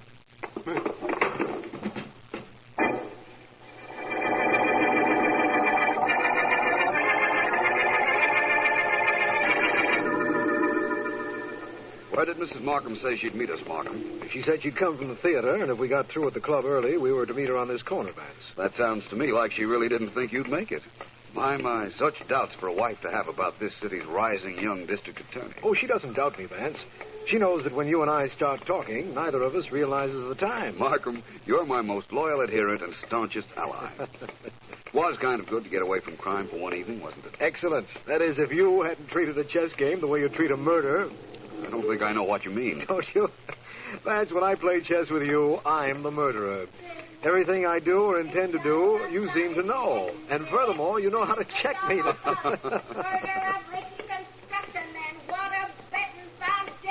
Hear that, Markham? I certainly did. Here, boy, I'll take a paper. Right, Mac, here you are. Gee, thanks. Extra, read all about it. Murder, Murder, eh? Funny that you weren't notified at the club, Markham. I can't understand it. I can now. I left word that I wasn't to be disturbed, and so the club attendant figured that meant you weren't to be given any calls either. Yeah, it must be. Read this with me, Vance. The most unusual murder in police history took place tonight when a man identified as Walter Benton, wealthy head of the Benton Construction Company, staggered into the West 80th Street station, announced that he had been murdered, and fell dead at the feet of Sergeant Michael Hoskins, Patrolman Gustav Kelly. Well, the rest is detail. Unimportant, I'd say, at a rough glance. Well, Vance? I'm afraid Mrs. Markham is going to miss us on this corner, Markham. But then she didn't really expect we'd be here, I suppose. No, she didn't. I'm going to headquarters right now, Vance. You'd like to come? I think not. I think I'm going to visit Walter Benton's house. Perhaps murder, like charity, begins at home.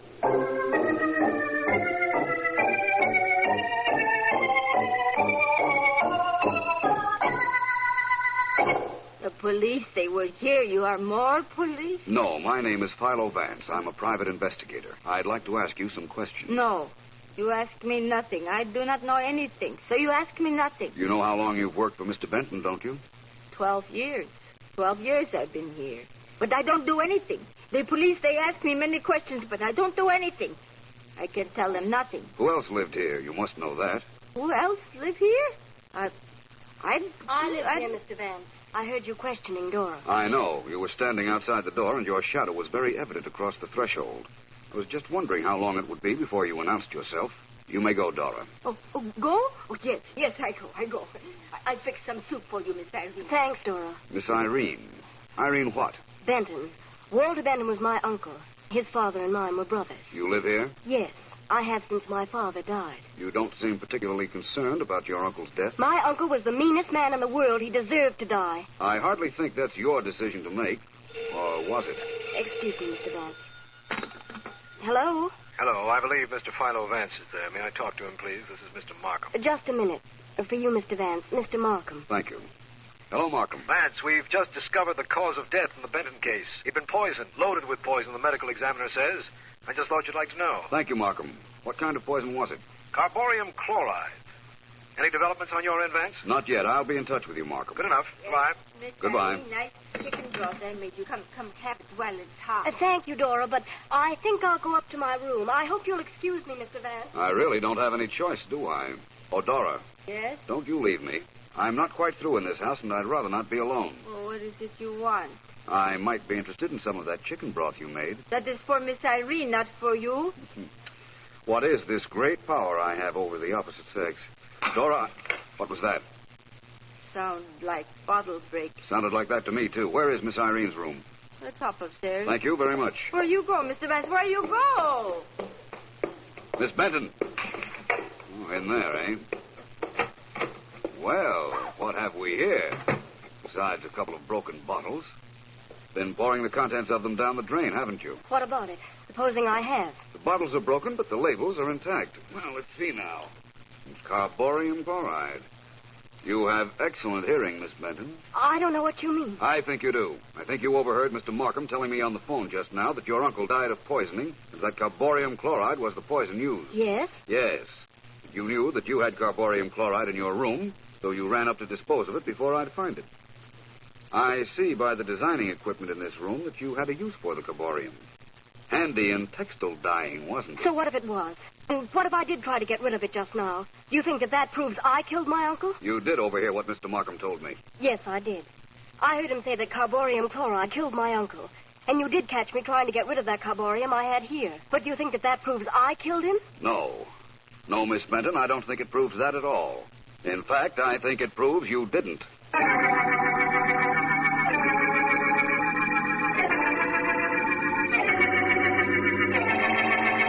No, Markham, I'm in my own office. I'm quite sure we won't be overheard, so don't worry. But, Vance... I'll listen to what you have to tell me in a moment. But it's important. So is what I have to tell you. Listen, Markham, I know for a fact that Irene Benton can be removed from our suspect list.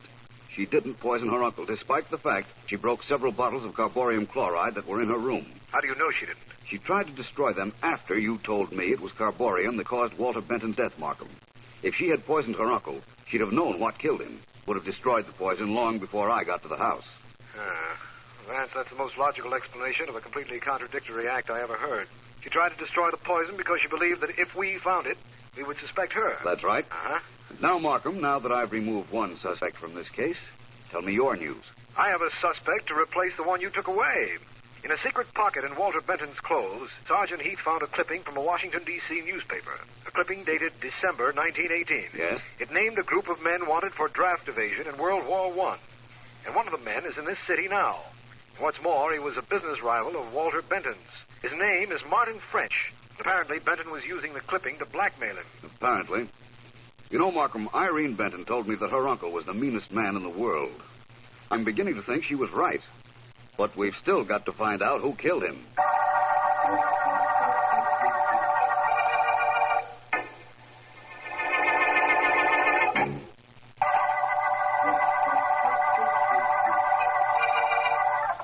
This is District Attorney Markham. The Meanest Man murder case began when Walter Benton announced he'd been murdered and then fell dead in police headquarters. Benton lived with his niece, Irene, and a housekeeper, Dora, but neither has been of any help to either Philo Vance or the police in establishing who poisoned Benton. However, we have uncovered a suspect in Martin French, an industrial rival of Benton's, whom we suspect Benton was blackmailing. The man we have watching French has reported to us that he was last seen entering the office of Philo Vance. We don't know what he's doing there, but we do know...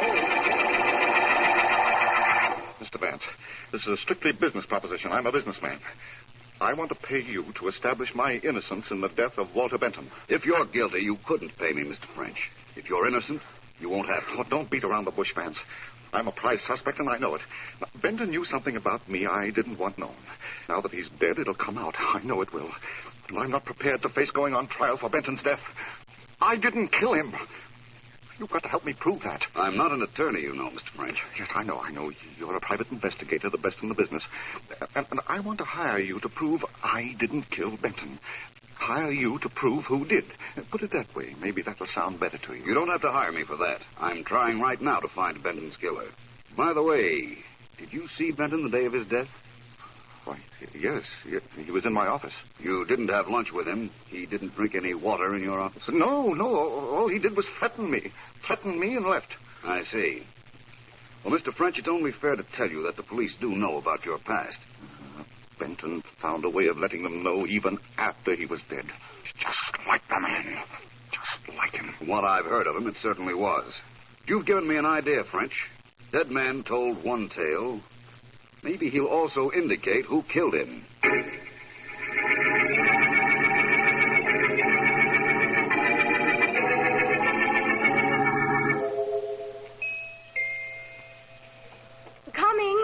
Coming.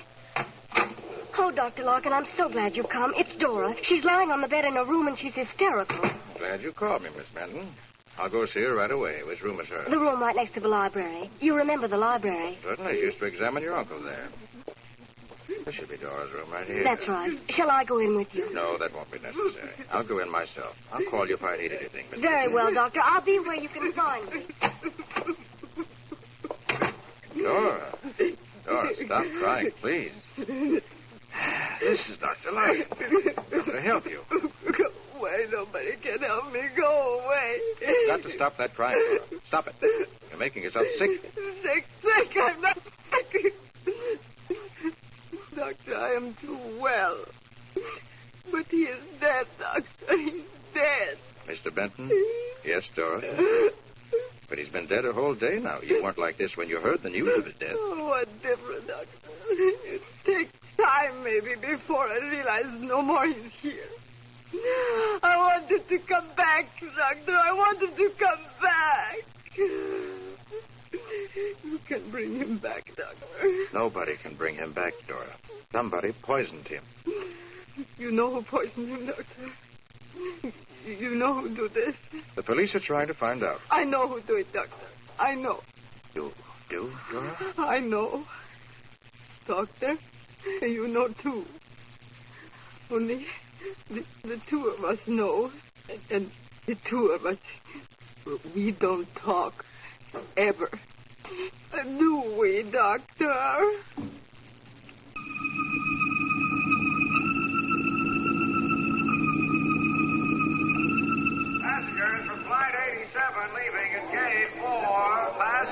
lying somewhere, Mr. French? Why, Vance. I imagined you'd be surprised to see me. Actually, I was surprised to see where you were heading when I started to follow you. I have a business trip, Vance. Only a day or so. Really? With all the luggage I saw you check? Why not? May as well tell you. I was running away. I have to get away, Vance. I don't think you do. If you were wanted, you'd be picked up no matter where you went. Don't you realize that? Running away won't solve anything. What am I going to do? Go back to your house. There are some developments pending in the Meanest man murder case that I don't believe you will want to miss. In fact, I wouldn't want you to miss them.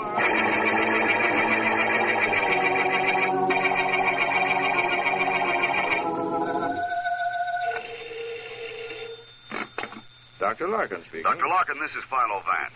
Walter Benton was a patient of yours, was he not? Yes, he was, Vance, for many years. Many years. What was the matter with him? He was a sick man. His case history is here if you care to look at it. Not right at the moment. In fact, I didn't find out you were his doctor until a few minutes ago when I called the Benton home. Miss Benton referred me to you. Is there anything else I can do for you? Yes, if you will, Doctor. If Mr. Benton hadn't been poisoned, how long would he have lived? That's hard to say. As I told you, he was a pretty sick man. Did he know that? There wasn't anything that man didn't know, Vance. Have you or the police any idea who murdered him? I don't know about the police, but I have a pretty good idea, I think. If you want to know how good, meet me in my office in about an hour. I'm going to have a Mr. French, Miss Benton, and the maid Dora there. And I'm sure Mr. Markham will be on hand. I see. But I'm particularly anxious to have you. So you'll be there, won't you?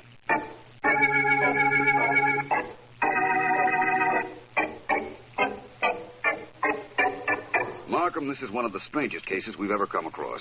There are 4 people in my office who wanted to see Walter Benton dead. Yes, Martin French, Irene Benton, Dora the maid, and Dr. Larkin. But why Dr. Larkin? Benton had an uncanny faculty for making enemies, Markham. When you called this case the Meanest man murder case, you weren't far from wrong. No, I think I was quite accurate in that. I wouldn't say quite that. There's a startling inaccuracy in that title, but we won't go into that right now. My private office, Markham. I see. That is something we'll go into right now, eh? Mm-hmm. I'm with you, Vance. Right. Thank you, all of you, for being so patient, for waiting for us. All right, Mr. Man. Dora, I understand you had a nervous breakdown yesterday. That you collapsed. I do not know anything. I do not say anything. You don't have to now. Dora, according to what you told Dr. Larkin when he visited you yesterday, you knew who killed Mr. Benton. And you indicated that he knew, too. Who tell you this? I told him, Dora. But I also told him you were hysterical and would be responsible for what you said. I loved Mr. Benton very much. So I imagined from your reaction to his death. You cooked for him, Dora. You, one of the only people in this world who cared for him, could have poisoned him most easily. The only one who could have poisoned him. I do not poison him. Shall I take her in, Vance? Not yet, Markham. Dora, you're fond of Miss Benton? Miss Irene? She's like my child. My child. I bring her up. I figured that, too. Mr. French, Miss Benton, Dr. Larkin. You all had reasons, I imagine, for wanting to see Mr. Benton dead. But none of you killed him. What do you... Well, that, Vance, what are we waiting for? You say that Dora could have poisoned Benton very easily. That's right. She had the opportunity while cooking for him. The poison in Irene Benton's room was available to her, and she had a motive. He was being even more cruel than usual to Miss Benton. That's right, isn't it, Miss Benton? He does not have to answer. I tell you that he was even more cruel than usual to my Miss Irene. This I cannot stand. I love him, yes, but I love her, too. Even more than I love him. I go to her room. I get bottle marked poison. I poison him. I do it. I do it. Apparently, Vance. I'll take her downtown. We'll close up shop on this one. I wouldn't if I were you, Markham. There's no question but that she fed Mr. Benton the carborium chloride, but she didn't murder him. Well, if she didn't, who did? Nobody murdered him, Markham. Carborium chloride was the one poison that couldn't kill Walter Benton. It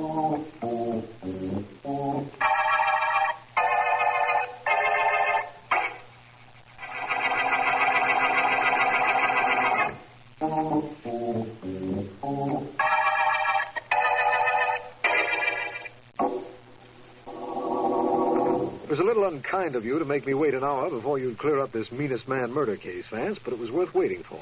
Now, what was this all about? Here are the facts, Markham. Benton knew 10 years ago he was going to die someday from an incurable illness that he had. Dr. Larkin is my authority for that statement. I'm not questioning it, then. Very well. Benton, however, was too mean to just plain die. He wanted his death to look like murder, and he wanted his niece to appear to be the murderess. But why, Vance? A grudge he held against her father for some reason or other. That's not important. But this is. Dr. Larkin told me that his laboratory tests indicate that 10 years ago, he started taking carborium chloride in small doses, increasing the dose every week. His body thus became immune to it. Immune to poison? That's right. I checked it thoroughly. There are two kinds of poison, Markham. Cumulative and non-cumulative. In one of the classifications, the human body can build up an immunity if subjected to the poison in tiny doses at the beginning. Later on, the dose can be increased without danger to the subject. Right here in a book on toxicology, if you'd care to read it. I'll take your word for it. Oh, thank you. Anyhow, Markham, when your medical examiner found a quantity of carborium chloride in the dead man, he made the very natural assumption that it was the poison that caused death. What happened was this. Benton felt himself dying. Excuse me for interrupting, but how is that? Again, Dr. Larkin is my authority.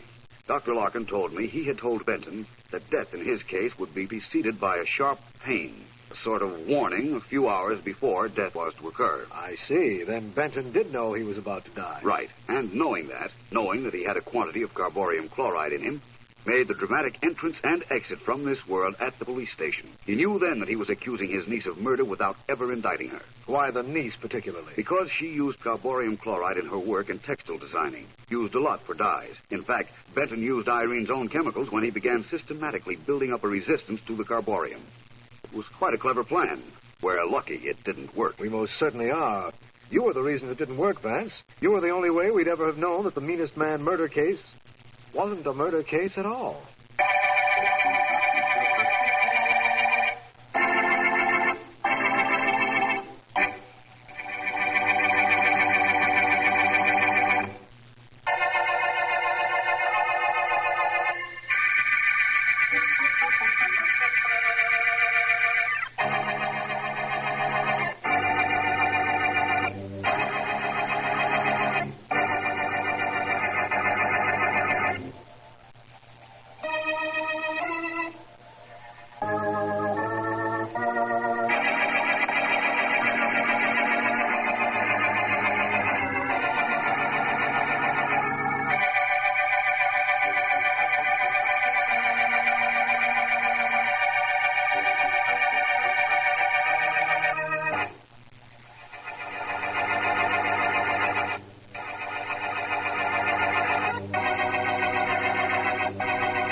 Yes?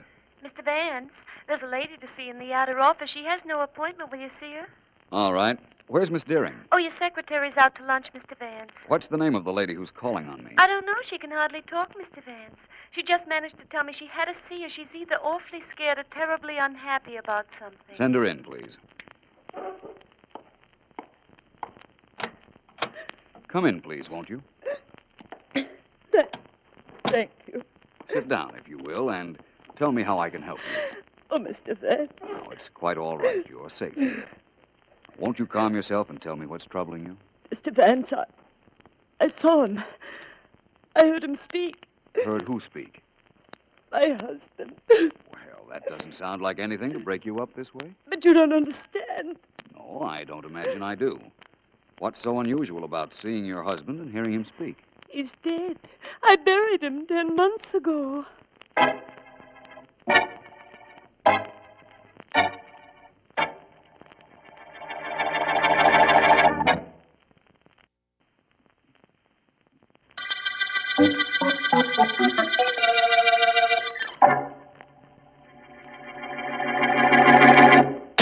Stop that, Flo. Stop it. I'll stop it. I'll stop it when this plate cracks against your head instead of the wall. You little devil. I ought to Keep away from me. Keep away from me, George. I'll let you have it with this lamp. You wouldn't do that to your ever-loving husband now, would you? Would I? You bet I would. Take your hands off the lamp, sweetheart. I'm sorry. I didn't mean to talk to you the way I did. Honey, Honey, honestly, I didn't mean to. George, why do you do things like that? Honey. Oh, George. George, how'd a girl like me ever get tangled up with somebody like you, huh? How? Put your arms around me, Flo. That's the way. No, darling. That's me. And, honey, that's you. Put darling and honey together. What have you got? Us. What a combination we are. We're either making love or making war. Married 6 months and not a dish left in the place. I've thrown 'em all at you. Your aim is bad, honey. With a dish, maybe. But it's pretty good with a gun. And I got a gun. Only, darling, don't ever make me use it on you. I'll miss you so.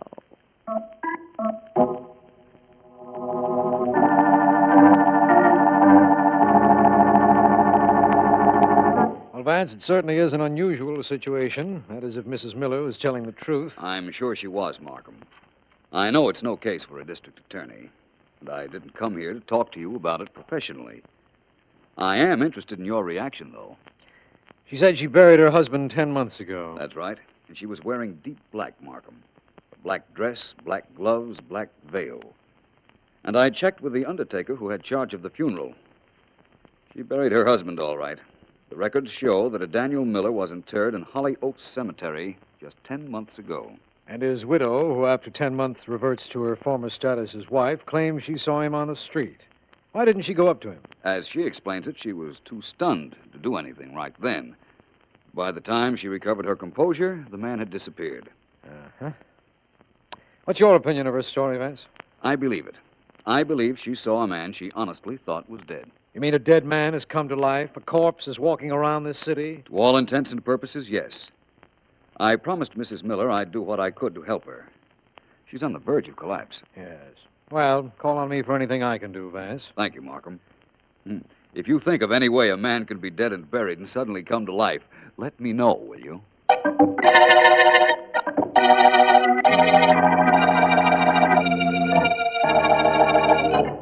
Now, you two men know what I want you to do? Look, Mrs. Miller, you told us, didn't you? What do you think we are, dopes? She might be right. We're always agreeing with everybody all the time. That's my brother. That's right. Yeah, that's what I mean. Okay, Mrs. Miller, you gave us the picture of your late husband. We got it. You told us where you think you seen him on the street. We got that, too. We'll stick around that street corner till we see a guy who looks like the picture. And if we see him, we follow him to where he's living now. That's right. You see, she does it, too. Now, look, I don't want any slips on this. I have an idea that some way, somehow, my husband has returned from the dead. Hey, I don't like that. Listen to him. He don't like it. He likes everything. I'll change his mind. Go ahead, Mrs. Miller. He left me a lot of money when he died, but he's probably working now somewhere in the neighborhood of the street corner where I saw him. I want you to find him. Okay, so we find him. Then what? He was dead once. See to it that he returns to his former status.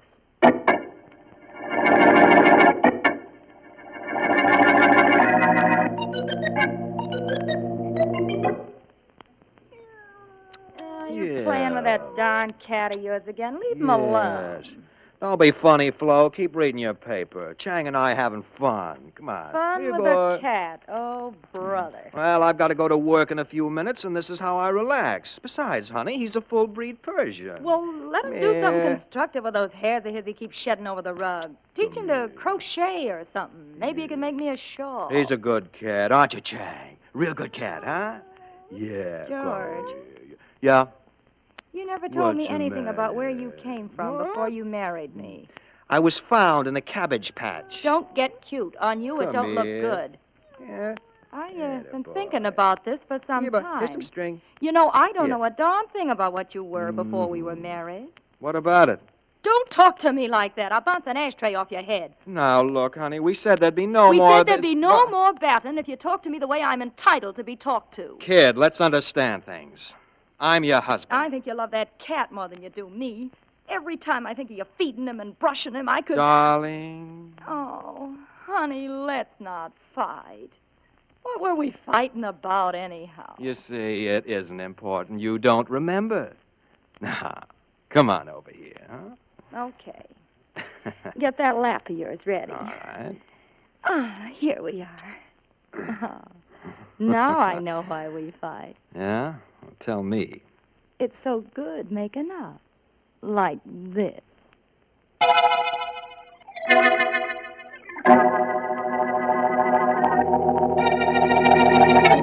I've got a few minutes, Mr. Vance. What's on your mind? How good is your memory, nurse? Well, I'd remember you if I ever saw you again. Who wouldn't? Well, thank you. Nurse, about 10 months ago, a patient named Daniel Miller was admitted to this hospital. The records say that you attended him. Miller, let me see.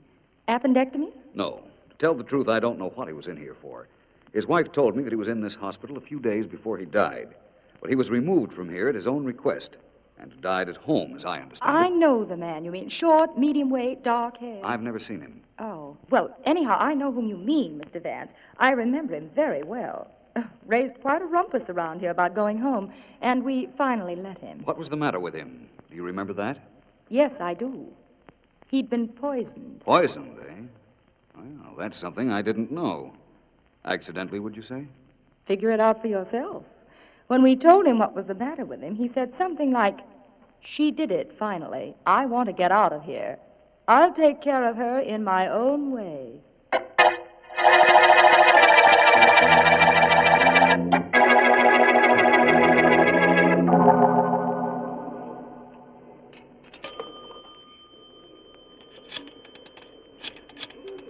Close the door to boot, Joe. You want the whole world to hear what we tell Mrs. Miller? It's okay with me if they hear. Nah, everything's okay with you. Close the door. Sure. Only it's a tight squeeze. There. Hello? Mrs. Miller? Yes? You know who this is? Yes. Go ahead and talk. She said talk, so talk. Shut up. What? Oh, not you, Mrs. Miller. Listen, we think we spotted the guy you want. Where is he? Well, that's a problem. We spotted him coming out of a building just now. Only he disappeared into the crowd before we could tail him. Oh. We'll get him tomorrow morning, sure. That is, if he works in the building, which he probably does. All right. Sorry you lost him, but tomorrow will do.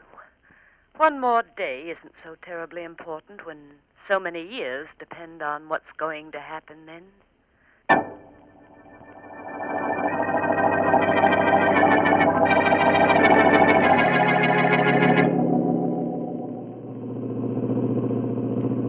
Thanks for getting me official permission to investigate the grave of Daniel Miller, Markham. No trouble, Vance. This might become something in my department after all, judging from what you told me. About Miller's having been poisoned? Yes. I still want to know how he returned to life. In all my years of private investigating, I've never encountered that before. You want to see his grave, is that it, Vance? I want to look into his grave, Markham. I've talked over the phone to the man in charge of the cemetery, and he'll take us out to the spot where Mr. Miller is buried. All that we need is for it to be raining, and this would be a perfect setting. Late at night, a cemetery, a corpse that walks and talks. What else do we need, eh? Some idea as to how this case will end. It would all be so simple if only Mrs. Miller were lying about seeing her husband. She wasn't. I'll personally guarantee that. Well, let's go. The cemetery caretaker said he'd meet me here at the gate.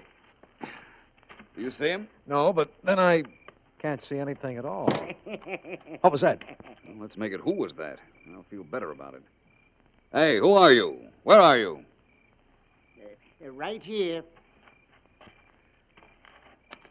Scared you, didn't I? Yes, you certainly did. Why aren't there any lights on around here? The people we got around here couldn't see very good if there was lights. Well, Markham, you know what they say about a foolish question. Yes, remind me to apologize to the tombstones as we pass. Now, look here, you. The name is Mort. Rather appropriate, too, in view of this setting. Huh? Mort means death in French. He does? Well, what do you know? You must be Vance and Markham, you two, right? Were you expecting anybody else? Nobody I could talk to. Come this way, please. I'll show you the grave you're looking for. Daniel Miller, right? Right. That's correct. Well, he ain't very important around here. Only 2 autos at his funeral. Now, you take that grave over there. There's a man who should have been glad to die. 22 autos, and the speech has lasted 2 hours. In the rain, too. Doesn't it always rain at funerals? Only seems like it does. Now, you take this grave over here. Kind of like this and like that. It wasn't Excuse exactly me, what Mort, But who were in the automobiles at Mr. Miller's funeral?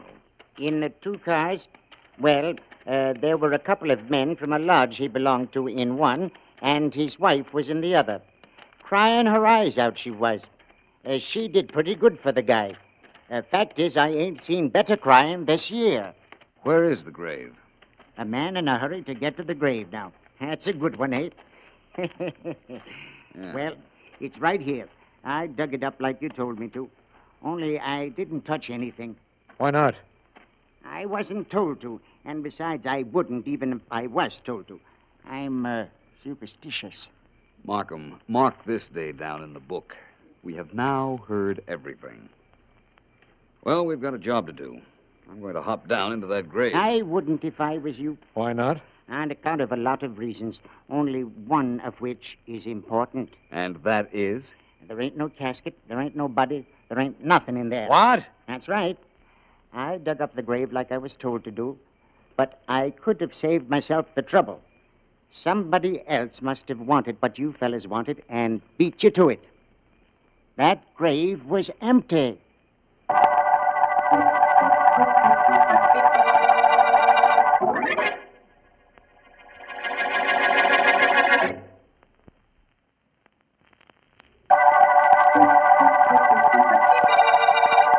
This is District Attorney Markham. The case we're working on concerns the reappearance of Daniel Miller, ostensibly dead and buried 10 months ago. When Miller's widow comes to Vance, she insists she saw the presumably dead man on the street. Logic or explanation for the case is completely missing, especially inasmuch as an examination of Miller's grave reveals no body. Vance has gone to check into more details, and we are at a loss to explain any other characters in this situation, including two men who are... You know, I just thought of something. Us two guys keep hanging around on this street corner. People will think we're a couple of bums. Shut up and keep looking. I can look and talk at the same time. It's easy. You're getting on my nerves of this job is. Nothing to do but hang around here watching a building. I'm gonna get... Hey, Joe, there he is. That guy who just came out of the building, that's the guy. It sure is. What do we do now? We follow him. Only this time we don't lose him. Come on. Yeah. Don't we call Mrs. Miller like she told us to? We call her after we call on that guy who just came out of the building.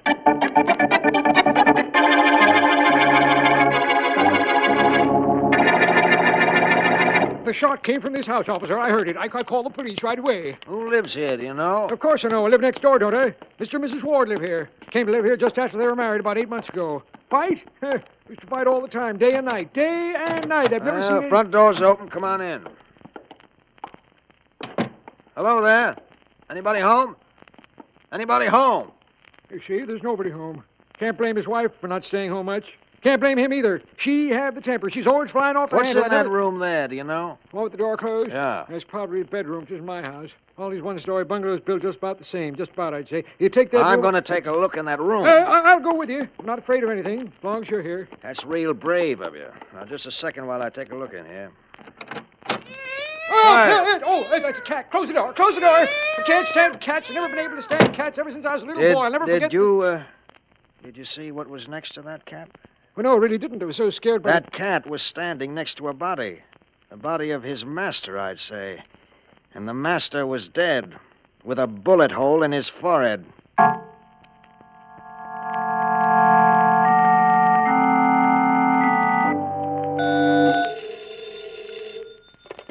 Hello, Philo Vance speaking. This is Markham, Vance. How many cases have you helped us solve, Vance? Why, I don't know. Why do you ask? Because we've finally been able to help you with one. Oh? Yes, a man known as George Ward, who lived with his wife at 10 Jackson Road, was found murdered a little while ago. Yes? Merely as a matter of procedure, Homicide Sergeant Heath took his fingerprints and checked them. He found that George Ward is really Daniel Miller, the man you've been looking for. Well, that's very interesting.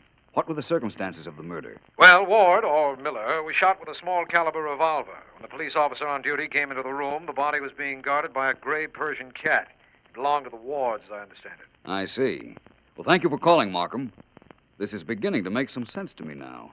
It is? Definitely. I believe I know what happened to Daniel Miller 10 months ago, but I'm not sure. How do we find out? How, Markham? Why, by finding out who killed George Ward, of course. Let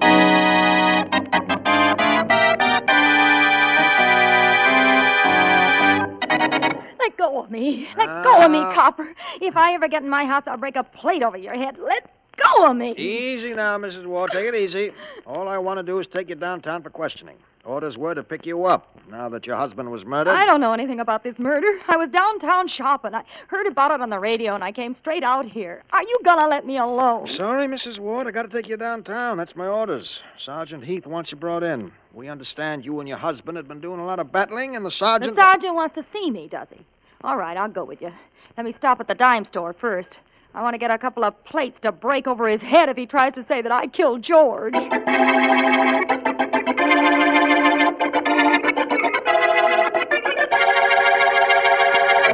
Okay, Mrs. Miller. You heard the radio. Guy named George Ward was killed. That was the guy whose picture you showed us. It sure was. It was his picture you showed my brother and me. We followed him to his house, a bungalow, and then we knocked him off. And now you want to be paid. That's right. It ain't wrong, lady. Shut up, you. Everybody tells me to shut up. Now, look. You two followed orders. You did as you were told. But how am I going to be sure the man you killed was my former husband? Oh, dear, this black dress. I could get you a wisp room, lady. Never mind. You got a point there, Mrs. Miller. You couldn't be sure that Ward and your husband was the same guy. Suppose we wait till tomorrow when you see the pictures in the paper. That ought to be proof enough for you. Sure it should. Sounds all right. Suppose you two come around here tomorrow night and I'll... Nothing doing. Nothing doing, lady. Why not? I don't know. Ask me brother. Well, why not come around here tomorrow night? I'll pay you then. Mrs. Miller, by tomorrow night, you could be 1,000 miles away from here. You got what you want. You're really a widow this time. All the dough the guy left, you know you can keep now. You don't have to worry about us ever coming back and throwing you out on your ear. You're pretty smart, aren't you? We sure are. I'm smart enough to know the score. No, lady, you're going to have company until them papers come out. Joey and me, we're staying here. I won't have you in my house. I'll have you thrown out. Sit down, lady. You pushed me. You dared to push me. Why, I could have the both of you. You'd go to the chair, too, Mrs. Miller. You hired us. Remember it. Oh, expecting somebody? No. Well, get rid of whoever it is. Yeah, get rid of him. Both of you stay here. No, I'll go to the door. And I'll stay right behind it in case you get cute. Come on. I'll stay here, huh? You want me here? That's right. All right, Mrs. Miller. Open it up. Mr. Vance. Good evening, Mrs. Miller. I believe I have some news for you. May I come in? Not right now. I'm busy. It won't take a minute. There we are. Oh, I'm sorry. I didn't realize you might have had company. My name is Vance. Well, change it. Your friend isn't very sociable, is he? Seems to me I recognize him. Isn't he one of the Dilling brothers? The police are looking for them. Vance, I've got so much to tell you, but arrest these two men. They're murderers. They killed a man known as George... You've got a big mouth, lady. And you've got big hands, my friend. I don't like women being slapped. No? How much don't you like it? This much. Hey, what do you think you're doing to my brother? I think I've already done it. Yeah? Well, I can take Stay care right of you. where you are. I don't want to have to use this gun. Now, suppose we all relax and we finish this business that was started in my office yesterday morning, Mrs. Miller. What are you doing?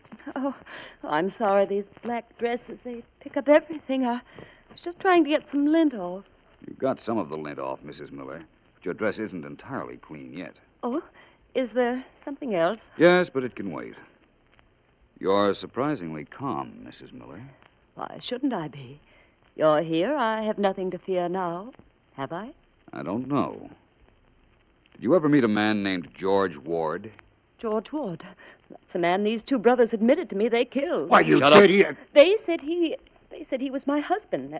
That's why they were here, and they tried to blackmail me. You never saw or knew Ward? No. Vance, I thought my husband was dead until I saw him on the street the other day. I never saw him again. Never. If he changed his name to Ward, I didn't know it. That's entirely possible. You believe me, then? I believe that seeing your husband on the street was a great shock to you. I believe you honestly thought he was dead.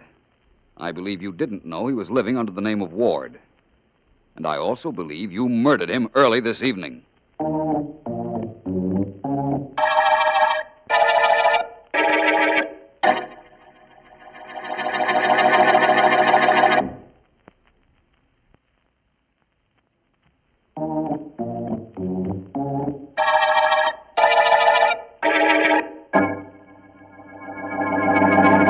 Markham, you're entitled to an explanation of this case, and you're going to get it. The entire explanation. Will you tell him, Mrs. Miller? You tell him. You're the genius. Well, 10 months ago, Daniel Miller left a hospital knowing his wife had tried to murder him by poison. He went home and bribed an undertaker to bury an empty casket. That was to fool his wife, who was not in town at the time, but returned in time to go to the funeral. Oh, that's what he did, eh? Sure he did. But I got him just the same. I had to kill him. You hear me? I had to. I couldn't stand him when he was married to me, but it was worse when he was married to another girl. And I'd kill him again if I got the chance. I'd kill him Better again. take her out of here, Burke. Right, Mr. Markham. Come on, you. Let's get going. You'll never send me to the chair. I'll say I'm crazy. I'll say I'm insane. They'll never be able to kill me for what I've done. Come on, out. You only think you... Well. Well, Vance, where were we? We were talking about how Miller had himself buried in an empty casket, which he later reclaimed. Yes. What happened after that? Daniel Miller then disappeared and adopted the identity of George Ward, marrying another girl and starting an entirely new existence. Uh-huh. Then Mrs. Miller saw him on the street and realized he wasn't dead and might show up at any time to either accuse her of attempted murder or throw her out in the street. So Mrs. Miller went to you. That was a mistake, but she was so confused at the time she couldn't even talk, much less think. However, she realized later she had to keep away from me, and she did, and hired the Dilling brothers to wait on the corner where she saw her husband and try and follow him to his new home. As I understand it, they did. Then later came back to Mrs. Miller, who they insist didn't know where her husband was living. But Vance, the Dilling boys wanted to be paid for the murder. Why didn't you think they did it? I was sure Mrs. Miller did the job. You see, what happened was this. When the Dillings spotted her husband, she was watching them. She followed them in a cab while they were following her husband. Sounds like a parade. Mm-hmm. That's how she found out where Miller was living, eh? Yes. You reason that she got into the house before they did, by the back door probably, and killed Miller. The Dillings found the husband dead, but they tried to get paid regardless. Exactly. Yeah. We have Mrs. Miller's confession, of course, but I knew she was guilty because I saw that on her black dress there was a long gray hair, a hair that could only have come from a Persian cat. Of course, the Persian cat. Now, you had told me that the man who was murdered had a Persian cat. Yes. Well, the combination of circumstances couldn't be coincidence. Your laboratory has a hair from that cat and from Mrs. Miller's dress. I'm sure they'll match. I'm sure you're right, Vance. Just as I'm sure Mrs. Miller has reached the end of the line. And we've reached the end of the talking corpse murder case.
Hello, Markham. Vance, glad you could make it here at my office. I'm very glad you got here just now. What's the big mystery, Markham? Why did you want me here at exactly 11 o'clock at night? I'm not sure this whole thing isn't a gag of some kind, Vance, but if it isn't, I can promise you some excitement. Well, district attorneys are famous for keeping their promises. I'm glad I came. I hope you will be. What's up? Vance, I found a message on my desk this evening indicating I could expect a phone call at 11 o'clock tonight that might save somebody's life. That's what we're waiting for. Well, that's fine with me. I don't know anything I'd rather do. It's 1 minute after 11, though. Perhaps somebody else did a little life-saving. Well, perhaps we'll wait a few... Hold everything, Vance. Yes, of course. District Attorney Markham speaking. Markham, this is John Green, Whitmere Apartments. You got my message? About saving your life? Well, yes. Just what is all this, Green? It's terrible. What's the trouble, man? I can't talk to you right now. Goodbye. What? Vance, did you hear that? I certainly did. Hand me that phone book next to you. Yeah, sure. Thanks. He said his name was Green, John Green, Whitmere Apartments. Green. Oh, yes, here we are. Tell Green if he's in trouble, we can be over there in 10 minutes. All right, Vance.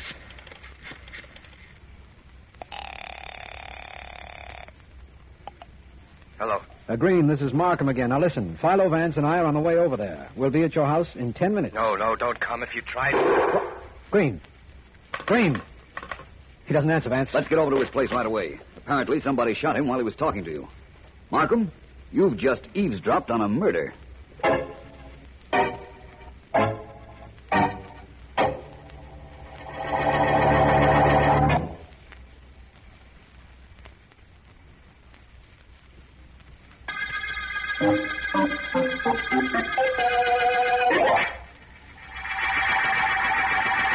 Did the police question you, Lucy? Most of the night and all the morning, Eddie.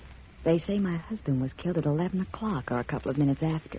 And they insisted on knowing where I was. Yes, we figured they would. You told them? I'm afraid you two were talking much too loudly. After all, this is a public library, and some people come here to read, you know. Sorry. Don't be sorry. Just lower your voices, if you please. Lucy, the only thing you have to worry about is losing your head. And you have a perfect alibi for 11 o'clock, and so have I. Indeed we do. We were both seen by different people in different places at 11. And the police are certain your husband was shot at that time. I know, Eddie. Oh, you were very clever. But, well, how did you do it? Yeah, we won't go into it now. All you have to do is sit tight, and nobody will come near either you or me. I killed John, but nobody will ever be able to prove it. Well, you don't have to worry about me. I love you too much, and you're too close to me right now for me to do anything that would hurt us. Now, remember what I said. Yeah. All you have to do is take it easy. Right now, I'm going over to play gin with young Bill Stedman. You go home and make like... I'm very sorry, but you two will either have to stop talking so loud or leave. This is a library, and people do come here to read, I know. It's all right. We're just leaving. Well... We've done everything we wanted to do. And I do mean everything.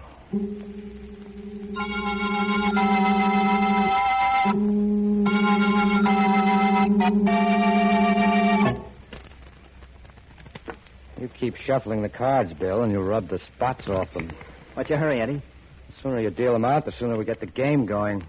Oh, and the sooner you win more of my money, huh? Look, anytime you want to quit, kid, it's okay with me. I'm hooked almost $500. I'll keep playing. Oh, I was just figuring how much you've won from me in the past month. How much? Over $7,000. You can afford it. Yeah? And if you can't, you shouldn't have played. Nobody hit you on the head and made you play gin with me. I wish somebody had hit me on the head before I started. You want that card? 6 of diamonds, no use for it. Take another one. Eddie, how about doubling the stakes? Nothing doing. You get out the way you got in. Anything to give me a break, huh? Anything. Maybe you aren't so smart, friend. Hmm? Maybe I know a way to get some of my money back. What's with that kind of talk? Well, suppose the police knew that you and the wife of the guy who was shot last night, that John Green, were pretty friendly. Don't be a baby. So I know Lucy. I knew the guy, too, didn't I? I rented my apartment from them a year ago. Let's keep this game going. I knock with 3. That's good. 3 queens, 3 sevens, 3 jacks. That's raid. I have no layoffs. I got 8, 18, 24. Wait a minute. What's the matter? Those other cards you have palmed in your hand. You've been cheating me. Don't be a dope. I have no cards. You just dropped him on the floor. I saw you, and I'm going to find it. You're out of your head, dope. Stop choking. Stop her out. And if you want to play that way,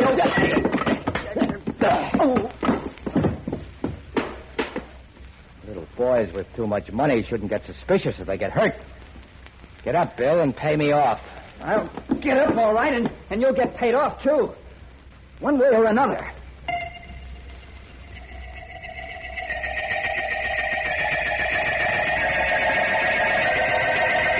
Look, Vance, are you a private investigator, aren't you? Take it easy, Mr. Stedman. As far as I know, I am a private investigator. Good, then do something. I came up to tell you that the police are looking for the man who killed John Green, and I know who it is. So you said, or should I say, shouted. Well, all I can say now is that you're a whole lot overrated, Vance. You're supposed to be the guy who can spot a murderer with his eyes closed. Most murderers don't walk around with their eyes closed. You know what I mean. Yet, here I am, coming to you with a perfect case, motive and all, and you're not taking me seriously. Of course I am. Now, look, Bill, I know your mother, I know you. She's spoiled you a little. You had too much money and too little supervision. But don't think you can come up here and order me around. Okay, Vance. Just answer one thing. I told you Edward Lee had a crush on John Green's wife. I told you Lee carried a gun and has a bad reputation. Why don't you investigate him? For a very simple reason. The medical examiner placed the time of Green's death between 10:30 and 11:30. As a matter of fact, District Attorney Markham was talking on the phone to Green at a minute or so after 11 when he heard the shots that killed him. And Edward Lee was with neighbors on his floor, completely legitimate neighbors who say he was with them at 1 minute after 11. Now, are you satisfied? No. Well, the police are. Lee has an absolute alibi. Oh, he has he? Yes.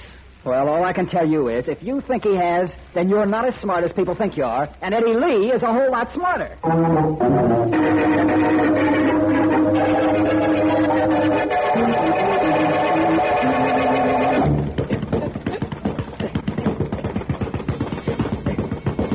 Okay, wait a minute.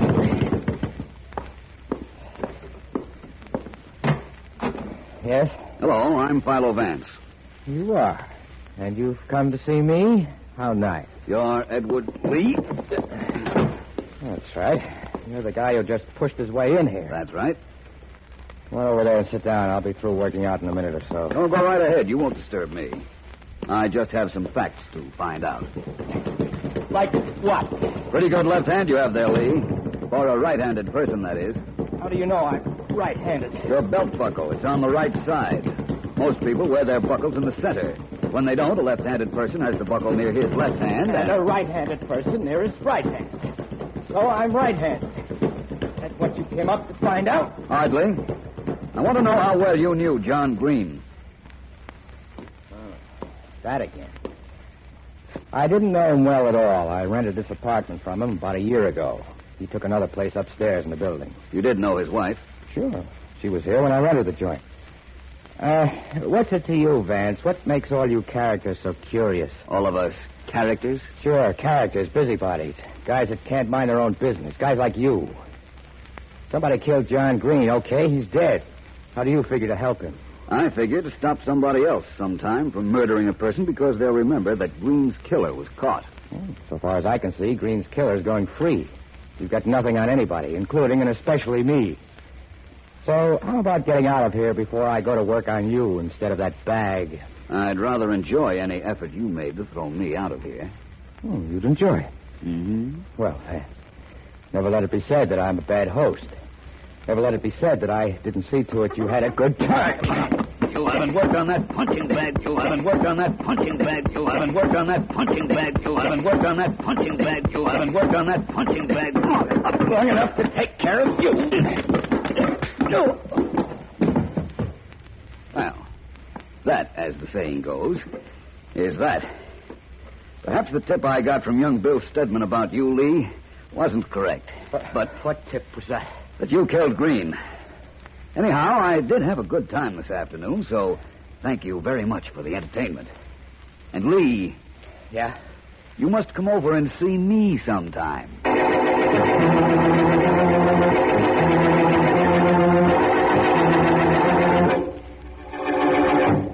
Eddie. Keep your voice down, Lucy. I don't want that librarian to come over here and warn us again. And I do want to talk to you. I'll be careful.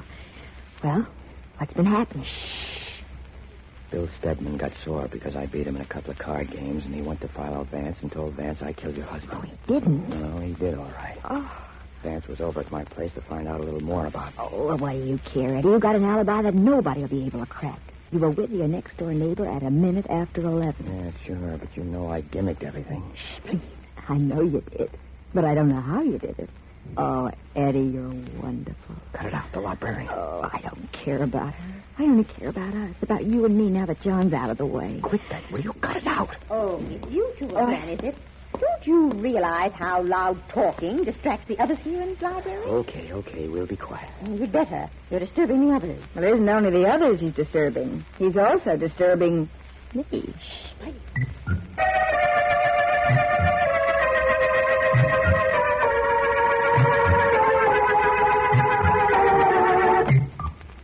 Here you are, Markham. Get your skeleton key back. Right, Vance. Get the light switch, will you? Right. Here we are. This is pretty risky business, Vance, breaking into an apartment. Breaking in, Markham? Yes. We didn't break in. We used a key. Just as Mrs. Green would use a key if she came home right this minute. Besides, who could arrest the district attorney? Vance, it's remarkable how your logic can sound so good, even though both of us know you're ad-libbing. Now that we're here, tell me what we're doing. All right. You've heard of hunches. Yes. Yes, they're the thing a fictional detective always follows when he can't find a clue. Do you have one? No, not at all.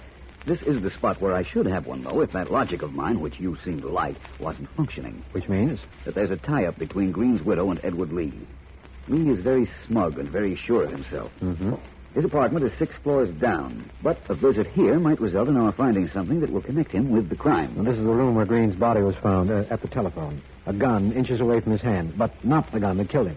In other words, when you called him back from your office, he answered the phone while holding a gun on somebody in the room. Vance, is it possible that my call distracted him so that the murderer had a chance to shoot? I'd hate to think that. I don't believe that's what happened. Markham, look through this desk, will you? I'm going into Mrs. Green's room to see what I can find. All right. If you see anything that's even remotely interesting, make... Oh! Markham, what happened? Markham, are you hurt badly? Oh, where's that phone? Operator? Operator, rush an ambulance to the Windmere Apartments. The district attorney's been shot, and I'm afraid he's badly hurt.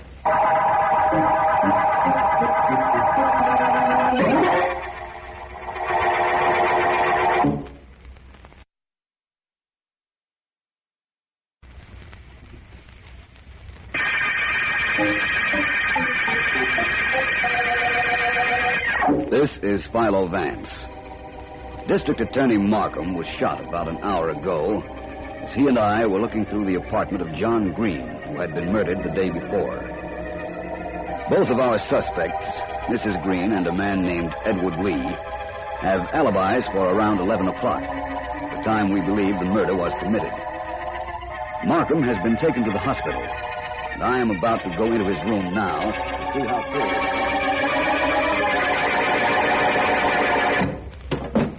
Hello, Markham. Vance? The nurse said I could stay only a few moments. How do you feel? Not bad. The bullet just grazed my side, I've been told. I guess somebody didn't want us at the Green apartment, Vance. Oh, I don't know. Nobody fired at me. Well, then somebody didn't want me there, let's say.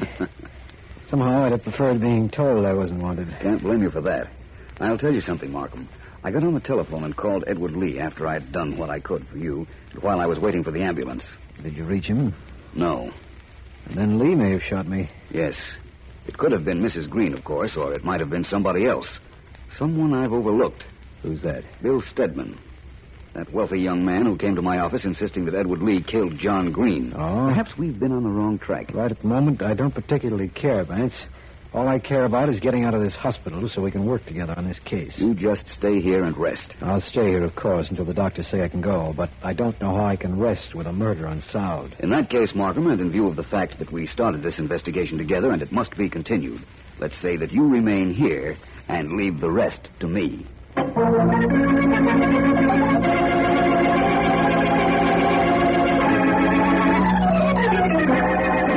Sit down. Well, I want to talk to you.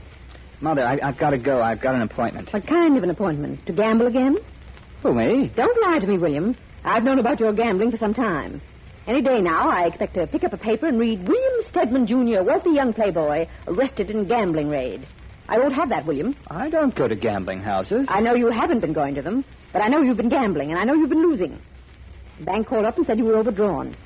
They read me the amounts of the checks you've been giving somebody named Edward Lee, and before that to someone named John Green. Well, I had a little bad luck now. Little, you had a lot of bad luck. And you're going to stop gambling right this minute. But I don't always lose. Look. Here, look. Take a look. See? All this money? What? I haven't deposited it, but I won it. From whom? From John Green, just before he was murdered. The John Green who was murdered? Is that the man you were playing with? Why not? But I won this money from him while he was still alive. Did you, William? Did you win it from him while he was alive, or did you take it from him after you killed him?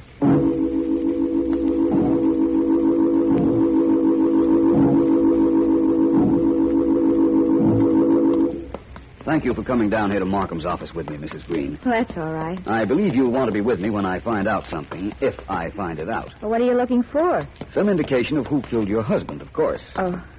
Well, Vance, I have a confession to make. I know. You know? I think so. You shot Mr. Markham, didn't you? Yeah. Yeah, that's what I was going to say, but how did you know it was? Rather simple. You realize Markham isn't seriously hurt, and I certainly didn't expect you to confess your husband's murder, so what else could it be? I didn't mean to shoot Markham. I came home, saw somebody bending over the desk, and thought it was a burglar. I carried a gun, so I shot. Then when I heard you call Mr. Markham's name, I knew I'd made a mistake. So I ran out. Well, thank you for telling me, Mrs. Green. I'm sure we'll be able to straighten out the situation. Now, would you mind coming in here to Markham's office with me? Not at all. Thank you. Here we are. Now I want you, Mrs. Green, to be me. You want what? I beg your pardon? Sit here in this chair. Now, I'm going to pretend to be Markham, and also pretend this is the night your husband was killed. I'm at the desk when the phone rings. Markham picks it up. Markham picks it up. Markham picks it up. And a voice says, "I'm John Green, Windmere Apartments. I'm in trouble," and so forth and so on. And hangs up. Markham told me what happened. Then went through the phone book here looking for your number. Well, I'll tell you the number. It's Clover 61561. Oh, is it? Well, Markham then dialed the number. Of course, you know there won't be any answer. There's no one at my house. We'll see. I'm trying to do exactly what Markham did the night your husband was shot, remember? They're ringing, Mrs. Green. Well, no one will answer. I imagine that's so. Well... Hello? Hold the phone. Well, there's somebody in my house? Well, who could it be? I'll let you know in a moment. Hello, who is this? Donnelly, 23rd Precinct. I'm on duty here. Who's this? Oh, I'm sorry, Donnelly. This is Philo Vance. Please excuse this call. Right. It was a police officer. Oh. But Mrs. Green... Yep. I've just had an idea, a very brilliant idea. Well, if you say so yourself. And you said so yourself. So I did. Yeah. Now, I'm going to see if Mr. Markham is well enough to come over here. And promise him, as a reward, that I know who killed your husband and how his killer could have a perfect alibi.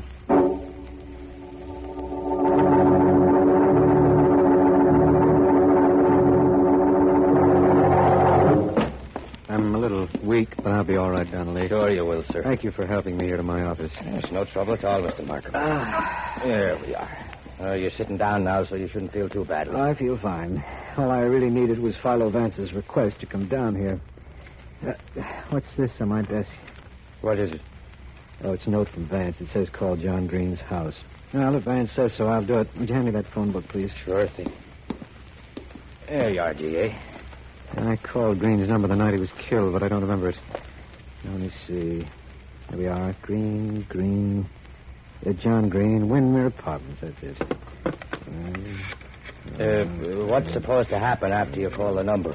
I don't have the slightest idea, Donnelly, but I'll know in just a minute. Hello, Vance speaking. This is Markham Vance. Oh, how do you feel? All right, but why did you want me to call? Where am I? Where are you? Well, look, Vance, I'm the one that was shot, remember? You're at John Green's place, of course. I just looked up your number in the phone book. But I'm not Markham. You're not? No, I'm in Edward Lee's apartment, 6 floors below Green's. And I'm quite certain I can prove he killed Green. Lee's upstairs in the Green apartment now. I'm going up and have a showdown with him.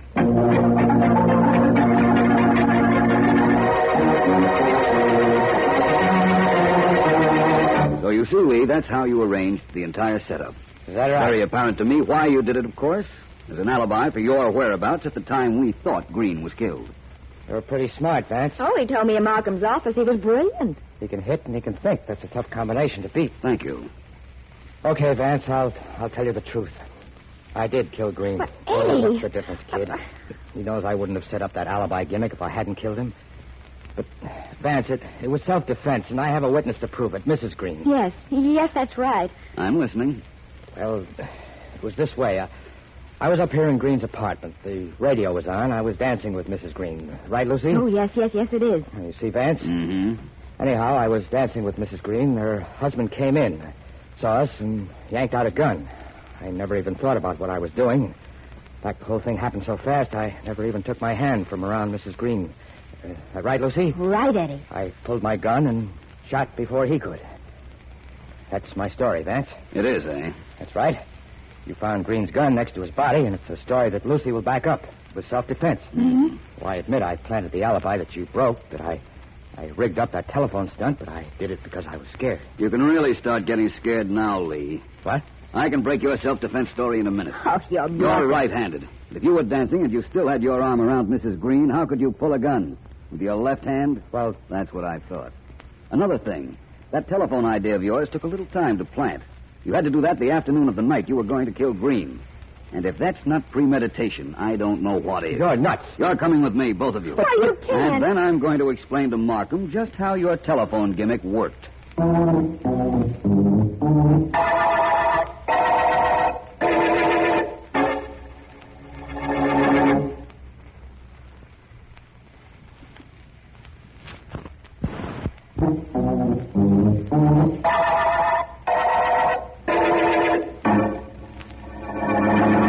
Start from the beginning, Vance. Well, the beginning was a year ago when Edward Lee rented the Greens' apartment in the Windmere building. Mm-hmm. When the Greens lived in the place, they had a telephone, and naturally, the telephone book listed their name and number. Then they moved to another apartment in the same building. What happened to the number? It was changed. The number they had, Edward Lee now has. Uh-huh. If you look up Lee's name in the new phone book, you'll find it has the same phone number as the Greens used to have. I see what happened now. I looked up Green's number after the call came into my office and happened to look it up in the old phone book so that I was really calling the number that now is in Lee's apartment. Exactly. Yeah. Except that you didn't happen to look it up in an old book. What do you mean? Lee was here the afternoon of the murder and left an old book in place of the one in your office. What? That could be done without exciting any suspicion. Yes, I imagine so. If my secretary's back were turned, or if it were done surreptitiously, I'll grant you no one would notice. After that, it was easy for Lee. He killed Green at 10:30 in Green's apartment. Yeah. Then he went to his own apartment and called you, put on his act, and went next door to his neighbors to establish his alibi. The medical examiner did say Green was killed between 10:30 and 11:30. But having heard that shot on the telephone, the one that Lee apparently faked, I was certain the murder took place at a minute after 11 o'clock. And so was I. Lee tried to get away with saying it was self-defense. But too much detail had to be established in advance of the killing for it to be anything but murder. No question about that. All the things like my being alerted for something to happen at 11 o'clock, the phone call that was cut short abruptly so that I'd call back. Yes, it was all too well planned. Well planned, Markham, but not too well planned, or it might have succeeded. How do you mean? That stunt of using the telephone to establish an alibi was unusual, but it could be figured, and I figured it. You certainly did. Vance, you told me Mrs. Green was the one who fired at me. Did she mean to kill me? I think she was honest about believing there was a burglar in her apartment, and that's why she fired. But she's an accessory to the crime of killing her husband, so you have her on that charge. It seems to me that, thanks to you, Vance, she and Edward Lee have reached the end of their trail. That's fair enough, my friend, inasmuch as we've reached an end, too. The end of the Alibi murder case.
Daddy. It's got to be blonde. Or you don't want it? Well, now, Ricky, let's not go to extremes. But you did promise it to me, didn't you, Daddy? Yeah, sure. And if everything works out, you'll get it. Blonde, to match your hair. In that case, my hair stays the color it is.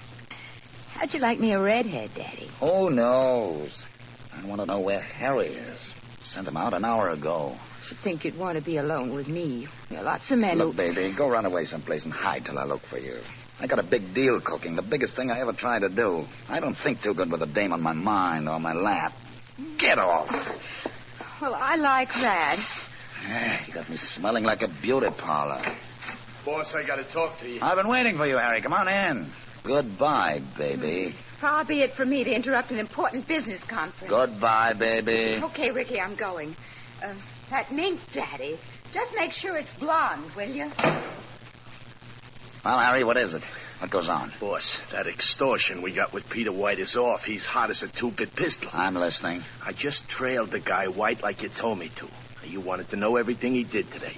Okay, so there I am trailing him, and where do you think he goes? How would I know? He goes right to the office of Philo Vance, that's where. Philo Vance, the private investigator? Well, there couldn't be two guys with that name. And Vance is one guy I don't want to mess with. He's too smart, boss. You know that. Sure, he's smart, Harry. But I've had this racket planned for too long to let any one guy spoil it. We're going through with it, Vance or no Vance. Well, if this guy White has hired Vance, you still think you can put the heat on him? That's right. That's what I think. Oh, but, boss, we're putting our head in a sling. We can't grab Peter White with Vance around. That's just the point, Harry. You and I will see that Vance isn't around.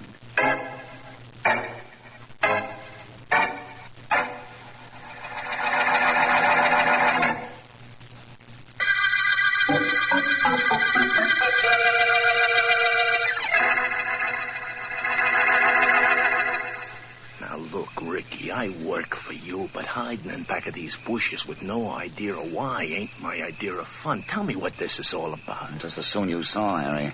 You sure this is Vance's house? This is Vance's house. He ain't home. He's due back here any minute. What goes on, Ricky? We don't want him around when we get that dough from Peter White, do we? No.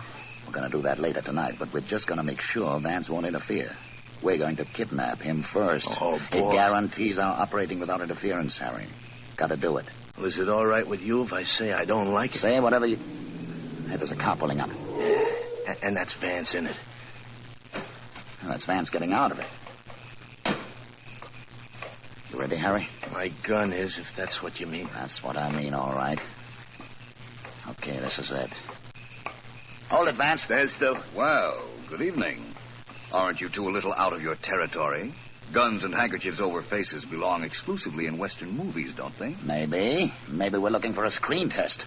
Okay, Harry, the blindfold. Right. Perhaps I'm only a disinterested party in this endeavor, but I might like to know what's going on regardless. Yeah, I got the blindfold on, boss. The gag, Harry. Really, now, let's stop this melodramatic... That's enough. Now, Vance, you're entitled to know this much. Hmm? We're going to stuff cotton in your ears so you can't see anything, you can't hear anything, and you can't do any talking. Then we're driving you somewhere. Only you won't have any idea where. And we're holding you overnight. And in the morning, we let you go with no harm done. Nod your head if you follow us. That's fine. Let's walk back to your car, Vance. You'll never know where you're being taken, so you'll never be able to track us down. But you won't be hurt, so if you're as smart as people say, you won't try to find out who we are. Harry, you drive. Only don't go over 30. All right. Let's not get any speed cop on your trail. You know where to go. Yeah, sure, boss. Let me squeeze in there first. Now, you, Vance. Go on in. That's being smart. Now, me. And now let's go, Harry. Sure. You see, Harry? No trouble. No trouble at all. Pull it up to the curb right here, eh? Yeah. I'll get the cotton out of Vance's ears. Okay. Yeah. Good. Now, Vance, listen. We're leaving the blindfold on, but I'm jamming your hat over your eyes like this. Now I'll remove the gag. I imagine we might be seen by people, and that's the reason you're doing this. You've got a good imagination. Thank you. What happens after we get wherever it is you're taking me? We're there now. You stay here overnight, and in the morning we'll let you go. But first we'll bandage your eyes, and in fact your whole head, and take you out of here in a private ambulance. After we dump you, you'll have no idea of where you've been. Believe me, you won't. Very well, if you say so. Under the conditions you've outlined, I can't see how I could very well know where I've been. Now, could I? Boss, I don't like the way he said that. This Vance is too smart. I told you he was. I guess he thinks so, too. Well, you'll have all night to figure out how smart he really is.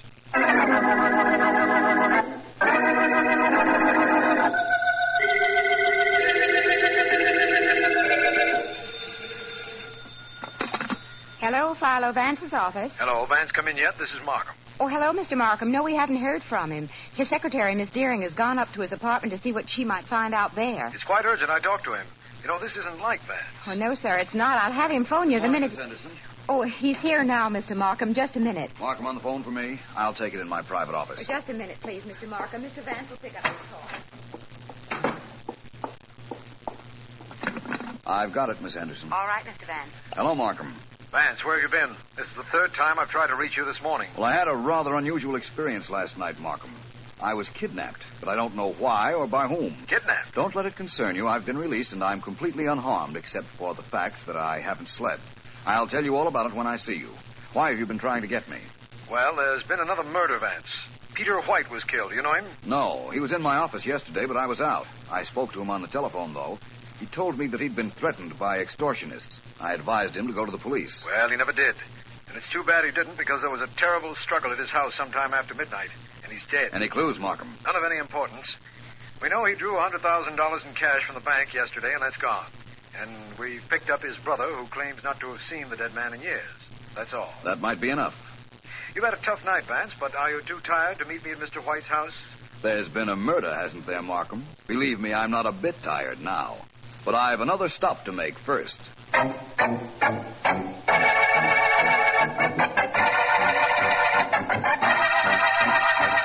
Let me understand something, Mr. White. You and your brother hadn't been speaking for a number of years. That's right, Mr. Markham. Uh-huh. He made money, I didn't.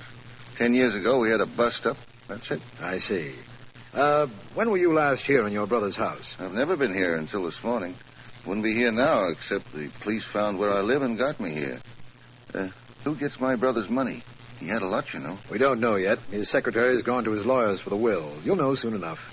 He probably left her everything. He was always silly for a skirt ever since he was a kid.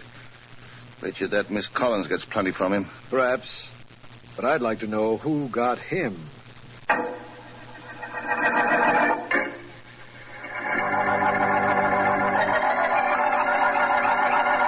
Well, Daddy, I'm here. You said to come early today and you'd surprise me. I'll surprise you, all right. Blonde mink surprise, Ricky? Maybe later on, baby, but not now. I'm waiting for Harry to show up, and he's late now. When he comes, do I get the mink? Could be. Oh, Daddy, you're wonderful. What you mean is I'll be wonderful when Harry gets here. If he gets here. I may be getting double-crossed. What happens then? You know what mink coats are made of? Well, little pieces. Sure. That's the way they're going to find Harry if he crosses me.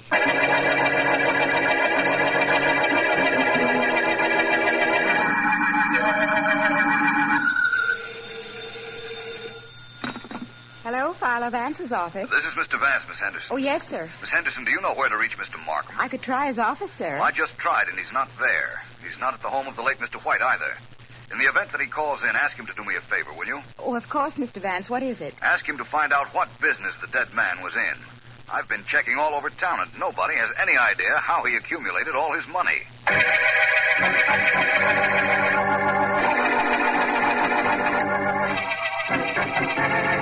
You were a little late, Harry, but you brought the dough, so it doesn't matter. Well, I overslept.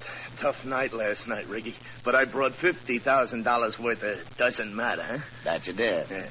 Did a good job of cooping Vance up all night, didn't we? Oh, sure did. And when I dumped him this morning, he didn't have no idea of where he was or where he'd been. We kept him out of the way good, all right. I kept him out of the way all night while you went to collect from old man White. Well, let's split up this dough. Yeah. Here you are. 20,000 for you, 30,000 for me. What? There we are. Hey, wait a minute. What's the matter with 50-50? That's what we were supposed to split. You weren't supposed to kill Peter White, but you did. You do something you're not supposed to do. I do something I'm not supposed to do. Oh, but, boss, Well, apparently I'm here just in time. Boss, it's Vance. Only it can't be. He never could have Shut up, traced Harry. us. Vance, this is ridiculous. We had your eyes taped up. You couldn't possibly have known where we took you last night. Which is the reason you thought nothing of renting the room under your own name. That's how I traced you here. Hey, boss, you were so sure he wouldn't know where we were hiding out. How did you find us, Vance? What do you want? Never mind how I got up here, my friend. But you are entitled to know what I want. I want to break even on this case. You two held a gun on me last night and took me where you wanted me to go. I'm doing the same with you. You don't have to, you know, Vance. There's an awful lot of money here on the table. Part of it's yours, if you walk out of here right now. Sorry, I like it here. How much is there? $50,000. Was that all? Where's the other $50,000? What other 50? Well, I know for a fact that Peter White drew $100,000 out of the bank yesterday. What? I imagine it was to pay you two, wasn't it? $100,000, Harry. Don't believe him, boss. He's trying to make us battle. I didn't get no 100 G's. All I got is on the table. All you have to do is call the bank and find out how much White withdrew, you know. I know, and you'd be a sap to come up here with that kind of story if it wasn't true. The other $50,000, Harry? There wasn't any, boss. Honest, there wasn't. This was all he gave me. You little Oh, no. Holding out $50,000 on me, was he? Thanks for letting me take that poker then, Vance. He raided it. Holding out on me and knocking off the old guy. That wasn't part of this. You got to know that, Vance. Do I? Yes. Apparently there are a lot of things I have to know. I'm not satisfied I know them all yet. Look, Vance, I'm no chump. You've got us both. So how you found out where we took you last night, so you could trace us here, I don't know. But that guy White was NG. You know where he got his dough? No, but the district attorney will be delighted to find out. I'll save him trouble. White was a racket king, Vance. He backed tough guys who wanted to set up gambling joints. The talk I hear is that he crossed the last guy and was on the spot. Now you're trying to tell me that a racketeer killed White. I'm not telling you anything. Chances are this punk Harry killed him, I don't know. Giving you information and trying to make a deal. You're wasting your time. Pick up your friend Harry and we'll get going to police headquarters. Okay, Vance, but... Well... This is different. What is? Well, there happens to be a very good friend of mine in back of you right now, Vance. A friend with a gun. It's quite possible. I thought I heard a door open a minute ago. That really earns me my mink coat, Ricky. You were a lifesaver, baby. You sure let Vance have it. Did I kill him? No, he'll be asleep, though, for a long time. Come on, let's blow this place. Suits me. How about that mink coat, Ricky? I'll buy you 2 of them, baby, after this. 2 of them, so you can keep real warm. Okay. The second one isn't to keep me warm. It's to keep me quiet.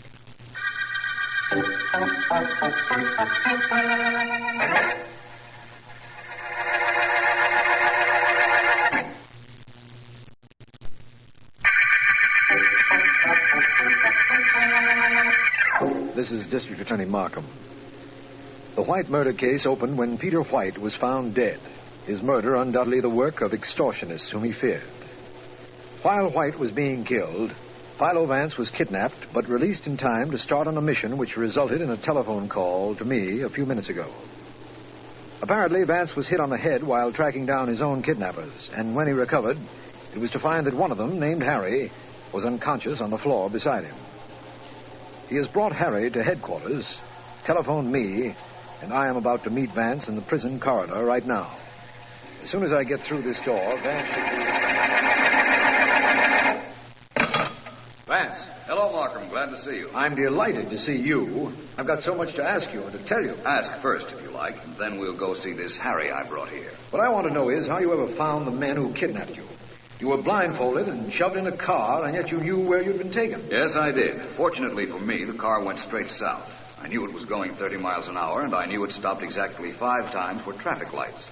I drove my car at 30 miles per hour, and after I'd stopped for 5 traffic lights, I knew I was in the general vicinity of the place where I was held. Did you see anything familiar that might have helped you? Yes, I saw a hotel. And I was brought up in an elevator the night I was kidnapped. During that elevator ride, I counted the seconds from the ground floor to where we stopped. I duplicated that procedure at this hotel and came to the 9th floor. But the room, Vance, how did you find the room they held you in? My sense of direction after I got off the elevator. I found the right room, Markham. I knew I was right because I'd scratched the woodwork while I was being held there. I found the scratch, found who rented the room, and arrived at the office of a man named Ricky. Vance, you continue to amaze me. Honestly, you do. The rest you told me on the telephone, so I know how you got here. Now, let me tell you what I know. Please do. The dead man's brother doesn't expect to get a dime from the murder victim. He thinks all the money and property will go to White's secretary, a girl he called Miss Collins. That's all? Yes, I guess so. What does this Collins girl look like? I don't know. I've never seen her. Sergeant Heath questioned her before I got to White's house this morning, before they brought in White's brother, too, as a matter of fact. I see. Well, let's go talk to this Harry individual, Markham. He's in the second cell right over here. I'm with you, Vance. This cell, eh? This cell, and that is Harry. Harry, do you feel like answering some questions? What kind of questions? You and Ricky were trying to extort money from Mr. White, correct? What do you mean, trying? We did it. And killed Mr. White in so doing. Now, look, once and for all, let's stop that killing talk. I didn't kill nobody. I got the dough from the old guy, and I scrammed. He was alive when I left him. Oh, of course. Now, look, you, whoever you are, I said I left him alive. Remember that. Ricky didn't believe me either. That's why he poked me one. It's still sore. Ricky ran out on you, you know, Harry. Yeah. Left you on the floor unconscious so I could bring you here. Don't I know it. And ain't I sore about that, too? Angry enough to tell me where I might pick him up? That I wouldn't know. All I do know is that he promised to buy his gal a mink coat. And Baby ain't the kind of gal you say you'll do things for and then don't do it. Baby? That's right. She's the dame that tipped us off to old man White. She worked with us on account of she was sweet on Ricky, and he promised to buy her a fur coat at Bixby's. We don't have very much there to go on, do we, Vance? No, but it may be enough. Markham, would you let me borrow Sergeant Heath for a while, please? I'm sure he'll be anxious to cooperate, Vance. What do you want him to do? I want you to go back to Mr. White's house while Heath and I go on a shopping tour.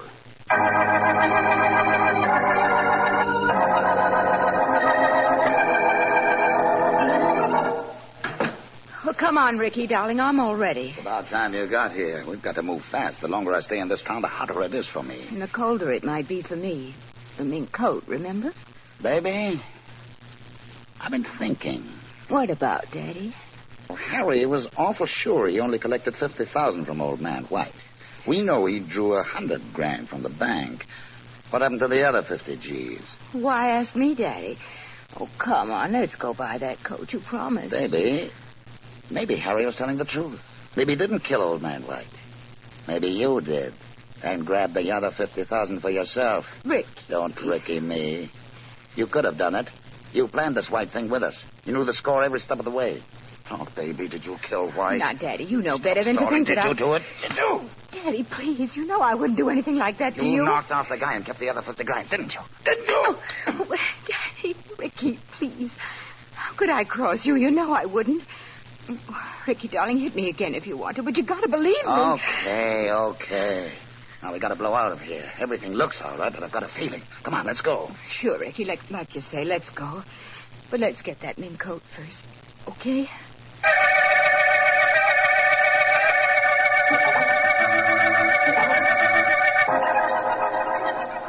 Baby, you've been looking at mink coats for an hour. Make up your mind. I want to get out of this store and out of town fast. Daddy, darling, you just don't walk in and buy a fur coat just like that. You gotta look at it and blow on the fur like this. Make sure it's a good mink. I don't care if it's a good or a bad mink. Get what you want and let's get out of here. Daddy, you're so silly. Now step away from the mirror a minute. Okay. That's better. Kind of like the way this one looks, don't you? Sure, I like it. Take it, have it wrapped, wear it out, do anything you want, but let's do it fast. Oh, you're so impetuous, Ricky. Okay. Oh, I think I'll take this one. I don't think either of you will take anything except a walk with me. Vance, not you again. This is getting to be a habit. Yes, isn't it? Look around you, Ricky. You'll see Police Sergeant Heath and a dozen men, so don't do anything foolish. We're surrounded, Ricky. Yeah. You and your mink coats.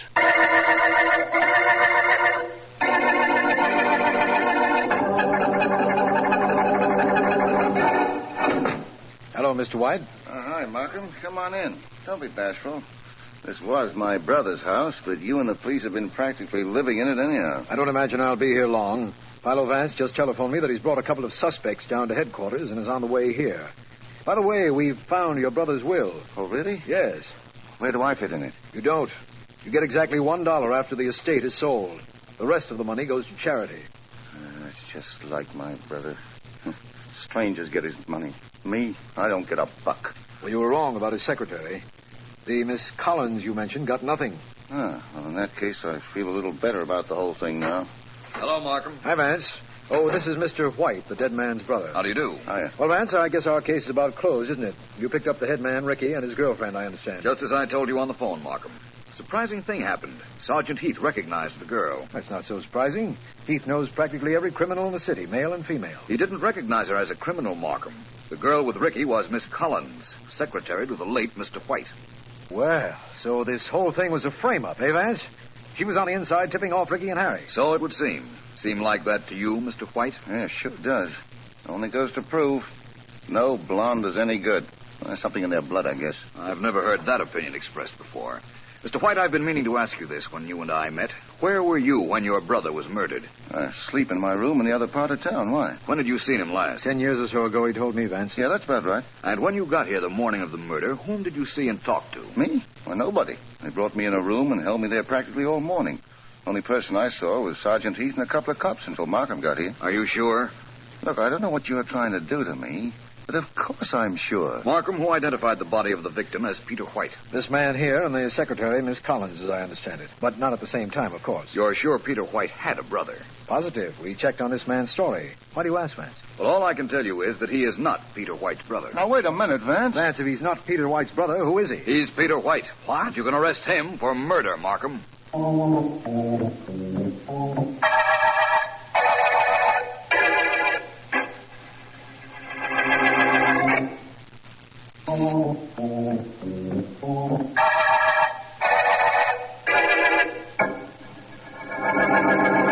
Further notes on the White murder case, please, Miss Henderson. I'm ready, Mr. Vance. Right. When Peter White was first threatened by extortionists, he formed a plan. In order to understand this plan, it must be known that White knew he was going to be put on the spot by a racket leader he had double-crossed. Our friend Ricky informed me of that just before his blonde girlfriend hit me with a gun. I've got that, Mr. Vance. Good. To continue. The extortion threat Mr. White received proved a wonderful out for him. He decided to send for his brother, whom he hadn't seen in years, murder the brother, and leave the body to be identified by his secretary as his own. Mr. Vance, excuse me for interrupting, but didn't I understand that the secretary was working with Ricky and Harry? White allowed her to do that. He wanted to make sure they would extort money from him, you see. Actually, she was double-crossing Ricky all the time. Oh. Mr. White drew $100,000 from his bank in cash. We knew that. $50,000 of it he paid to Harry, the extortionist sent by Ricky. The other $50,000 he hid so that when the case was over and he was declared legally dead, he could have enough money to make a new start in another city. I'm sorry to keep interrupting, Mr. Vance, but with all that property and everything Mr. White had, why would he give that up just like that? He'd rather have his life than his property, Miss Henderson. And his plan guaranteed the underworld would think him dead. Now to continue. He paid Harry the $50,000, killed his brother whom he had sent for, and then went to the brother's room and waited for the police to call. I guess I'm learning fast, Mr. Vance. In other words, he figured the police would find out about the extortion and believe that the extortionists killed him after he paid them the money they wanted. He took no chance on the police not knowing. He came to me with his case, remember? I sure do. There's one thing I don't know, though. What made you so sure that Peter White was posing as his own brother? Well, Miss Henderson, that was rather simple. He knew Peter White's secretary's name, yet, according to his own story, he had never met her, seen her, or heard her discussed. He knew also that she was a blonde. Peter White's brother wouldn't have known those things, but Peter White would. No doubt about it. When I learned that Peter White worked from his home, was rarely seen out anywhere, that he was in trouble with a gang leader, and that $50,000 was missing from the money we know he took out of the bank, I needed only the mistake he made in naming and describing his secretary to round out my theory. Awful good theory it was, too, Mr. Vance, now that the secretary confessed and everything you imagined was actually the truth. Not a bad day's work for you, Mr. Vance. Not bad at all. Thank you, Miss Henderson. Thank you very much. Now we've come to the end of our notes, the end of the day, and the end of the White murder case.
Put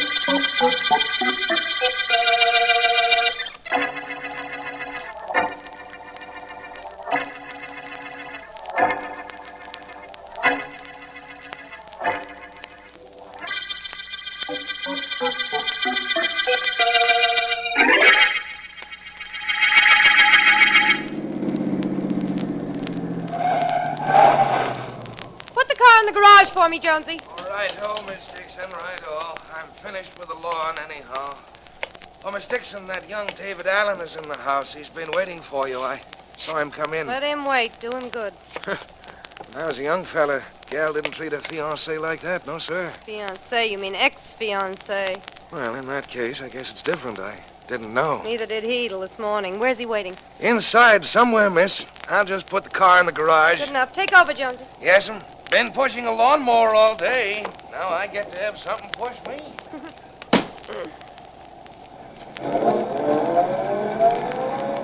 Now for the session.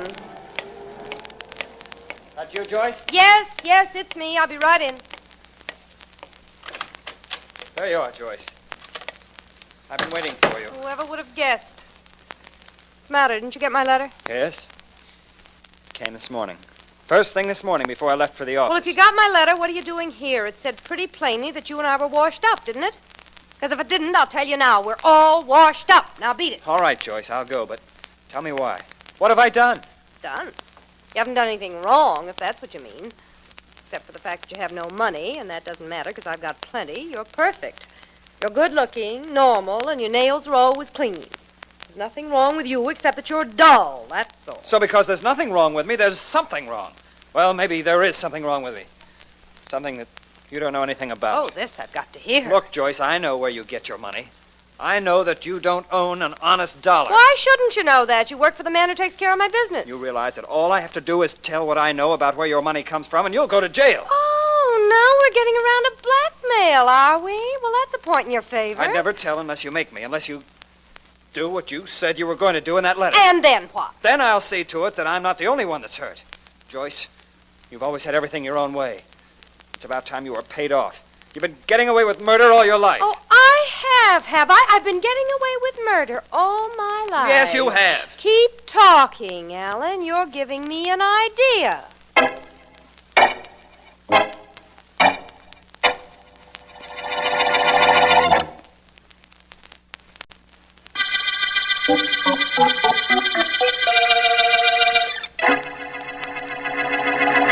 Good heavens, my boy, stop sitting at your desk mooning. What if our beloved client decided not to marry you? Forget it. I can't, Mr. Stone. You know, there's a strange philosophy employed by young men. Unless they garb their thoughts in the deepest black when a romance is done, to their minds the romance was not worthwhile. Come, boy, we have some figures to go over. Now, Miss Dixon's income for last week from the two gambling houses was... Now, let me see how much... I'll answer it, Mr. Stone. Oh, sorry, lad. Can't have any of my clients hear that voice of yours on the phone this morning. They'll think things are desperate in this office. Well, aren't they? That, my boy, we shall discuss in a moment. Hello. Bartlett Stone speaking. Mr. Stone, this is Jones, Miss Dixon's gardener. Well, what is it, Jones? Mr. Stone, I've been gardener to the Dixon family for 20 years. If Miss Dixon's parents were alive, I could go to them, but now I don't know what to do. Come, man, what is all this? Mr. David Allen, the young man who works for you, Mr. Stone. Yes? Last night, he and Miss Dixon had a terrible argument. After I put the car away, I heard them threaten each other, and, well, Mr. Stone, they both sounded as if they meant it. Oh, they both did, eh? I kind of would like you to do something about that, Mr. Stone. I definitely will. Thank you for calling, Jones. Goodbye. That was Miss Dixon's gardener, Allen. So I gathered when you mentioned his name. He said there was rather a serious quarrel at the house last night. I'm surprised that you lost your temper, my boy. Look, let's not pretend any longer.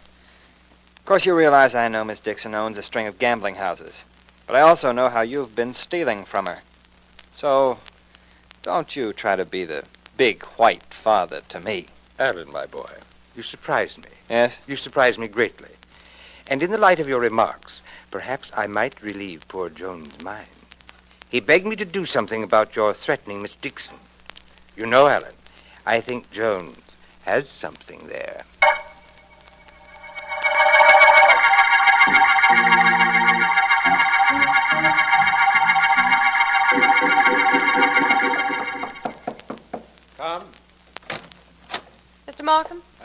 Please come in. Your secretary said it was all right to come in. Yes, she let me know you were coming. You're Miss Dixon. That's right, Joyce Dixon. All right to sit down? Please do. Allow me. Look, Markham, let's you and I not kid each other. You're the district attorney, and you know a lot about me, only you haven't been able to prove anything, right? Go ahead, Miss Dixon. I came up to tell you a couple of things. One is that I'm selling out. I won't be operating after this week. And the other things? I'll take them in order. My money is being handled by a guy named Stone, Bartley Stone. You know him? Vaguely. Well, that's all anybody ever knows him. He's been stealing from me every week for I don't know how long, but I don't mind that. You don't? No, why should I? He runs my business, and he's stealing less than the next guy would, so what's the difference? Mm-hmm. But he's got a young kid working for him, kid named David Allen. I was engaged to him till yesterday. Nothing you've said sounds like a matter for you to come to me with, Miss Dixon. I don't want any matter concerning me to come to you, Markham. Especially, I don't want you investigating my murder. See what I mean? Oh.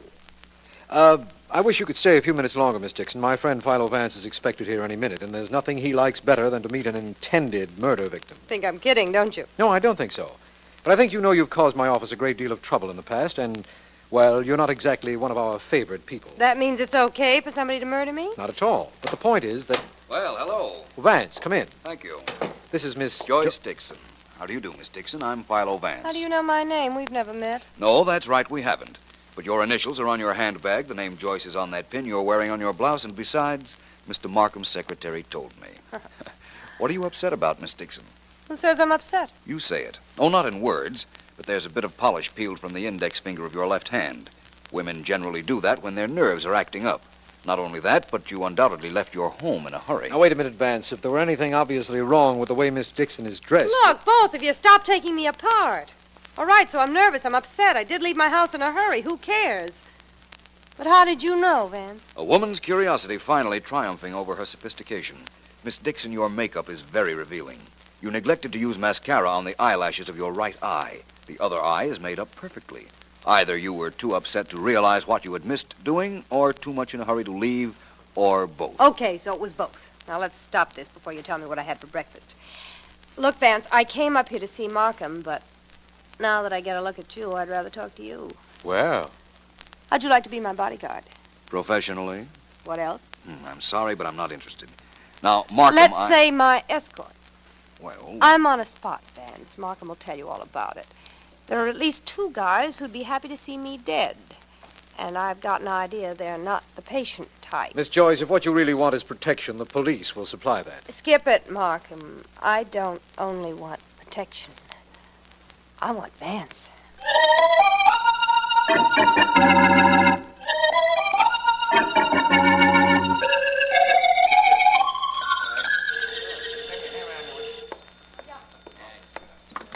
Hello, Joe's Diner. Oh, hi.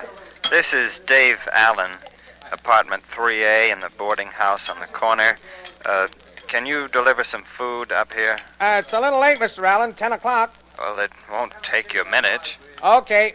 What do you want? Get me some tomato juice, a sandwich of some kind, and a bottle of milk. What kind of a sandwich? We got all kinds. Oh, I don't care. Anything. How about a combination sandwich? Okay. Have it up in 5 minutes. Tomato juice, sandwich, and a bottle of milk. Anything else? Yes, but it's nothing you can do anything about.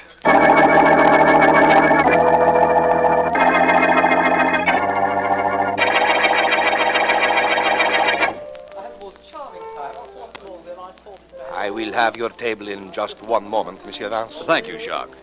Well, Miss Dixon? Having wonderful time. Glad you are here. Thank you. The show you picked out was real good, Vance. And this joint is real classy. In any event, you have been safe all evening. That I have. Well, you've brought me up to date on your situation, Miss Dixon, but you haven't told me too much about your ex-fiancé, David Allen. How about that? But Dave, well, let's see. He's tall, blonde, wears heavy glasses, eats only what's good for him, salads, stuff like that, drinks milk all the time, and wears 3-button suits, only he buttons all 3 buttons. You know the type? Quite well. Sounds rather conventional. Well, that in itself is enough for me to dislike the guy. Oh, here's the head waiter. Right this way, if you please, Monsieur Vance. I Thank think I you. have your Vance. table. Oh, Vance. Oh, excuse me just a moment, please. I'll be right there, Markham. Markham, wonder what he wants. Jacques, would you please escort the lady to my table? My pleasure, Monsieur. Don't be long, then. You should have enough conceit to believe that I'll want to hurry. Excuse me, please. This way, if you please, Miss Dixon. The table is right this way. What is it, Markham? Vance, I'm glad I found you. Your very efficient secretary told me you were here. Her very efficient employer always gives her his itinerary, Markham. What's the matter? Vance, David Allen, the ex-fiancé of the young lady you've been escorting all evening, was found shot to death an hour ago. Really? Where? In his room. From what we can gather, he came in at 10 o'clock and immediately ordered something from a place called Joe's Diner on the phone. At 10:15, the man from the diner found the door open and Allen dead. Well, this started out as a pleasant evening. Now it's becoming an interesting one. I'm going to go to work on this case at once, Markham. And perhaps I'll get some food for thought at Joe's Diner.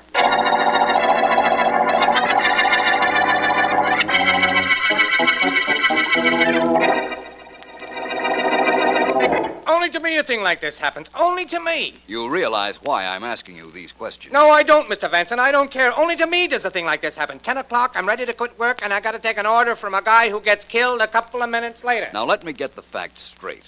Mr. Allen called you at 10 o'clock. On the nose. He orders tomato juice, a combination sandwich, and a bottle of milk, and he hangs up. Only to me does a thing like this happen. Then he gets killed. Yes, and only to him did a thing like that happen. Well, thank you very much. I have an idea that what you've told me is very important, which makes it exceptionally important that I find out what it means.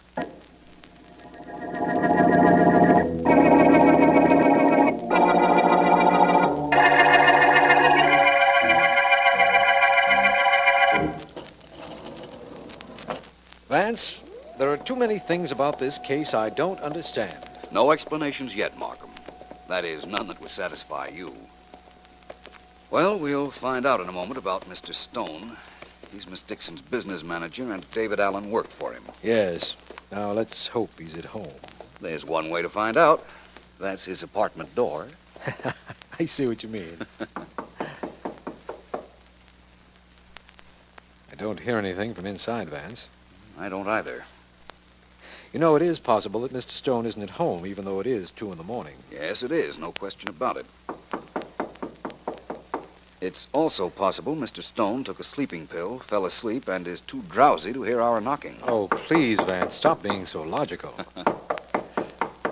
All right. I'm coming. Oh. Who is it making all that? Oh, the district attorney. Hello, Stone. This is Philo Vance. How do you do? At some other time, under some other circumstances. Meeting the great Philo Vance would indeed be a pleasure. Gentlemen, I've been asleep.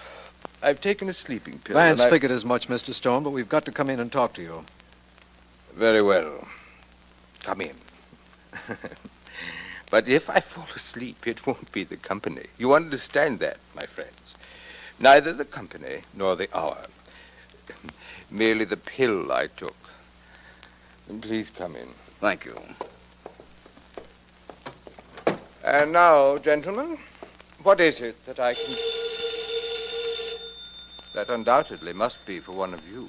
It can't be for me at this hour. Why not try answering it, Mr. Stone? Excellent idea. Yes. Hello? Hello, Bartley. Oh, Joyce.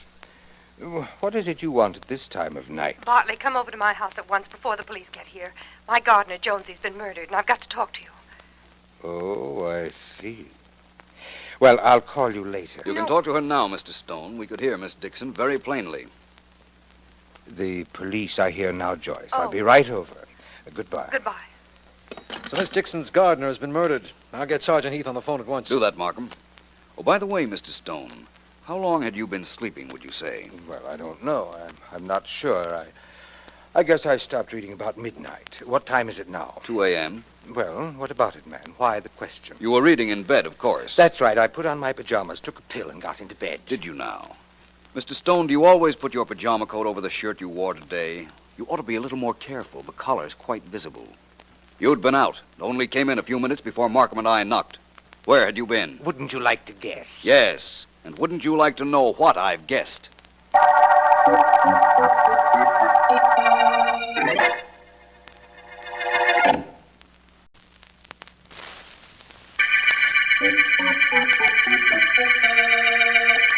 This is District Attorney Markham. Philo Vance says to call this the combination murder case. It opened with a completely conflicting situation. David Allen, former fiancé of Joyce Dixon, was found dead in his room at 10:15. And a nearby restaurant reported he had ordered a light snack at 10 o'clock. While the medical examiner is conducting his investigation, Vance and I have learned of the death of a man named Jones, Miss Dixon's gardener. My men report that Bartley Stone, business advisor to Miss Dixon, is at her home now. It is hours later. Now let me see, my dear. This is quite a problem. Quite a problem. I don't need you to tell me that. Listen, Bartley. I have an alibi for Dave Allen's death. I was with Vance. But I was at home when Jonesy was killed in his quarters. Why did you kill him, my dear? I kill him? Why should I kill him? I don't know. But if you didn't, why send for me? Now, look, Bartley, let's not get cute with each other. I don't want any investigations around me. I can't take them, and nobody knows that better than you. Well? You've got to do something for me. If anybody asks you any questions, you can tell them that you were with me. That you met me as soon as Vance left me at the Golden Eagle nightclub. You were with me for hours. Preposterous, my dear, preposterous. Vance and the district attorney were at my apartment when you phoned about Jones' murder. I've told you that. Yes, but you also told me that Vance figured you weren't asleep at all, but had just come in. Okay, so you admit you just came in. You were with me. That's all there is to it. I admit that sounds very good for you. Why should I lie for you? For a very good reason, because I can send you to jail for mishandling my money if you don't. You can send me to jail? My dear, where do you think you'll be when you do? All I have to do is talk, you know. You won't talk, and you'll say what I told you to. Now, Joyce, put down that ashtray. Put it down. We can discuss this reasonably. You'll tell Vance you were with me, do you hear? Now, Joyce, listen. Keep away from me. You and I can make a deal. Put that ashtray down. You'll tell Vance we were together? No. You practically sent out an invitation for this, Bartley. You begged for it. No, don't.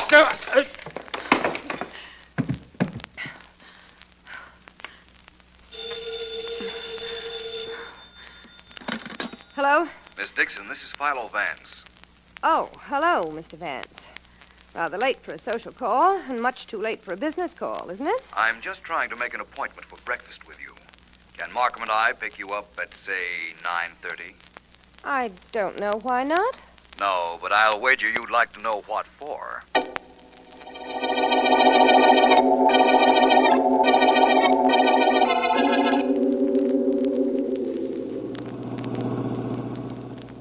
Now, Markham, please stop concentrating.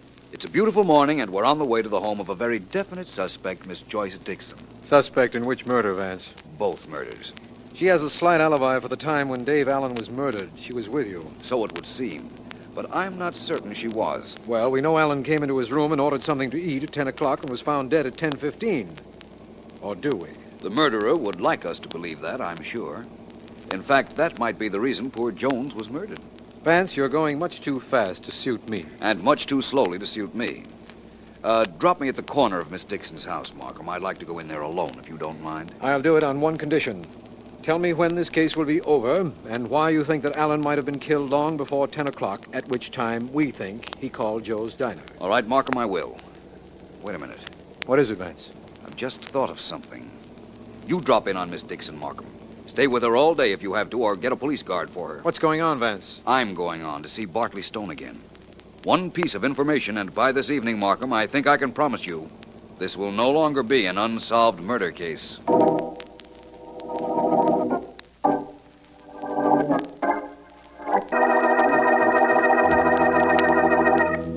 Nasty cut on your head, Mr. Stone. What happened to you? An accident, Vance. I hardly imagined you'd done it on purpose. Mr. Stone, there's only one question I have to ask you. By all means, sir. By all means. I'm quite at your service. Thank you. You see, Mr. Stone, I believe that David Allen and the gardener were killed by the same murderer. And I think I know who that is. Oh? Oh. Tell me this one thing. Did you ever have dinner with Allen? Did you know anything about his personal habits? I didn't associate with my employees, Vance. But I did have lunch with Allen several times. Did I tell you what you want to know? Not yet. Tell me a little more about him. Things you do know. He was quiet, reserved, conservative. He was a vegetarian, and he never drank anything but milk. Very healthy young man, sir. You'd think he'd have lived to be 100. Now, have I told you what you want to know? You most certainly have. And now I'll tell you something you might not want to know. By midnight tonight, you'll be in jail.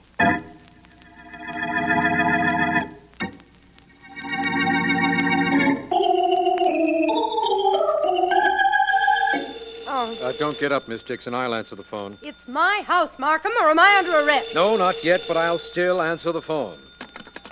Hello. That you, Markham? Yes, Vance, what are you? I've just left Bartley Stone. Listen, Markham, is Miss Dixon there with you? Of course. Why? Ask her this question. I'll hold the phone. Ask her if Jones, the gardener, was ever in the house when David Allen was being served anything to eat.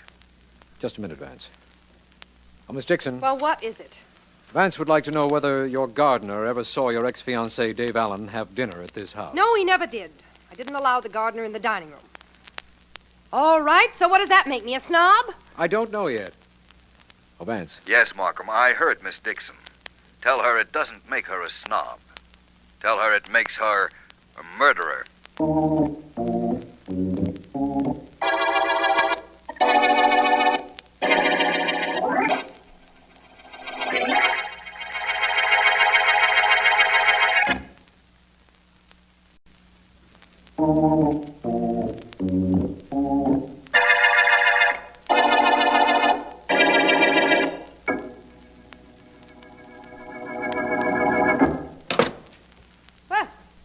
About time you got here, Vance. What's the idea of having me held here in my own house? That was my idea. It was to prevent you from killing anyone else, Miss Dixon. Oh, really? And just who am I supposed to have killed? Your ex-fiancé and your gardener, and I don't doubt that you might also try to kill Bartley Stone, which is one reason I thought I might have to confine him to jail for safekeeping. Philo Vance, the great mastermind. You stand there and tell me I murdered a man who was killed at 10 o'clock at night, while I was with you at 10 o'clock. Oh, brilliant deduction, Vance. Don't understand how you do it. David Allen wasn't killed at 10 o'clock. Hmm? The police believed he was because of that phone call made to Joe's diner. Only Mr. Allen didn't make that call. Your gardener did. Oh, you were there and saw him, I suppose. I didn't have to be there. You see, your gardener picked up the phone at your orders, and he told Joe's diner to send him some food. But he included in that food something that told me the whole story. He included a combination sandwich. Very interesting. And that proves conclusively that I killed Allen. It doesn't sound as if it would, but it does. You see, a combination sandwich consists of ham and cheese. Allen was a vegetarian, but your gardener didn't know that. Allen would never have ordered a sandwich with meat in it. So Bartley Stone could have been the man making the call, establishing an alibi of his own. No? No. Stone knew that David Allen was a vegetarian, and he isn't the kind of man who'd forget. I'm not the kind of girl who forgets. You know, you really are brilliant, Vance. By the process of elimination, you figured I killed Allen, then killed my gardener so that he could never say he covered up for me. Exactly. And right now, you're imagining you're going to kill me. Oh. It's more than imagination. I'm going to do it. Right now. Please put down that gun, Miss Dixon. Mine is pointing directly at you. Markham, where did you come from? I'll take that gun, young lady. And in answer to your question, I've been in the back of the drapes in this room. Vance asked me to be on hand. I'm very glad I did. Well, now you know I killed 2 men. I made the mistake of practically admitting it. Vance, what made you suspect me? Tell me that. It'll make me a little happier. What made me suspect you? Merely the fact that you wanted me around the night David Allen was killed. You wanted it to be known that you were with me at 10 o'clock, at which time you had your gardener presumably establish the time of death. It was a little too rigged. Didn't strike me right. That's fine. You get a hunch, I get a murder rap. Well, that's the way things go, I suppose. I'd like to know one thing, Miss Dixon. Why did you kill your ex-fiancé? He was going to turn rat. Tell what he knew about me. Just to convince me he wasn't such a goody-goody. And that was the end of him, even though he didn't know it at the time. Yes, Markham, that was the end of him. That also was the end of a faithful servant who tried to cover up a crime for Miss Dixon. And this is the end of the combination murder case.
Yes, Mr. Vance? Miss Williams, is Miss Deering there? No, I'm sorry, Mr. Vance. She's not. Is there anything I can do for you? Yes, please come in my private office, Miss Williams. Yes, sir.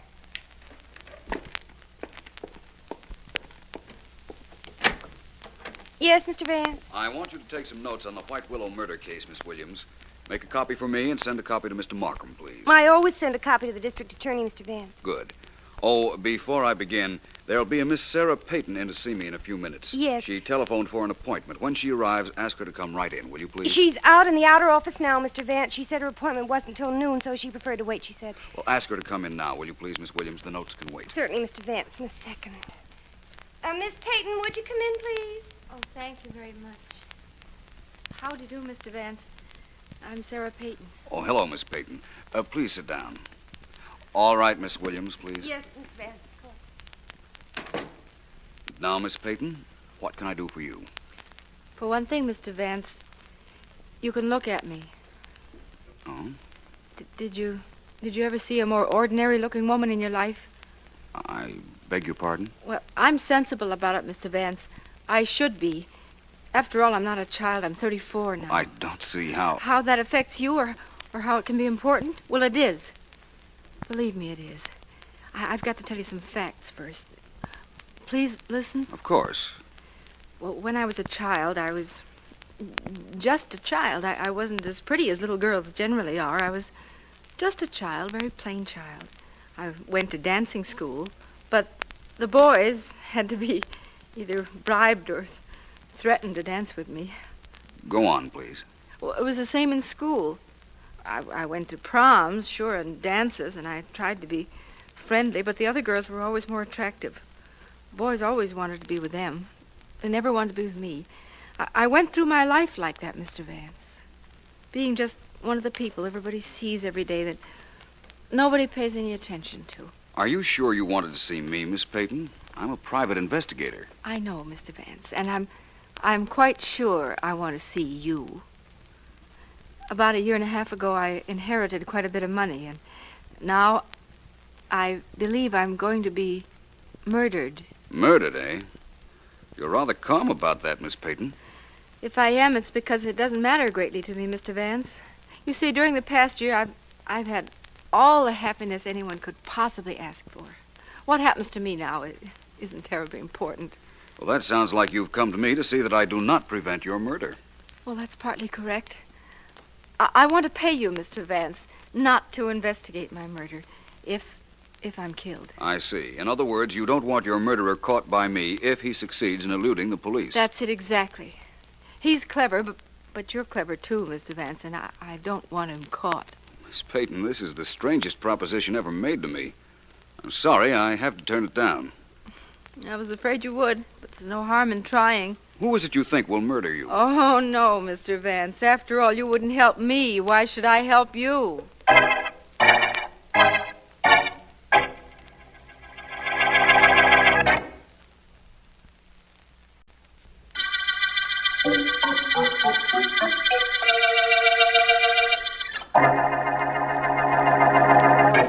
Samuel, sit still just a minute. I want to see if this sweater I'm making will fit you. Uh-huh. Seems to be the right width across the shoulders. Must you do that now, Matilda? Well, I do if I ever expect to finish the sweater.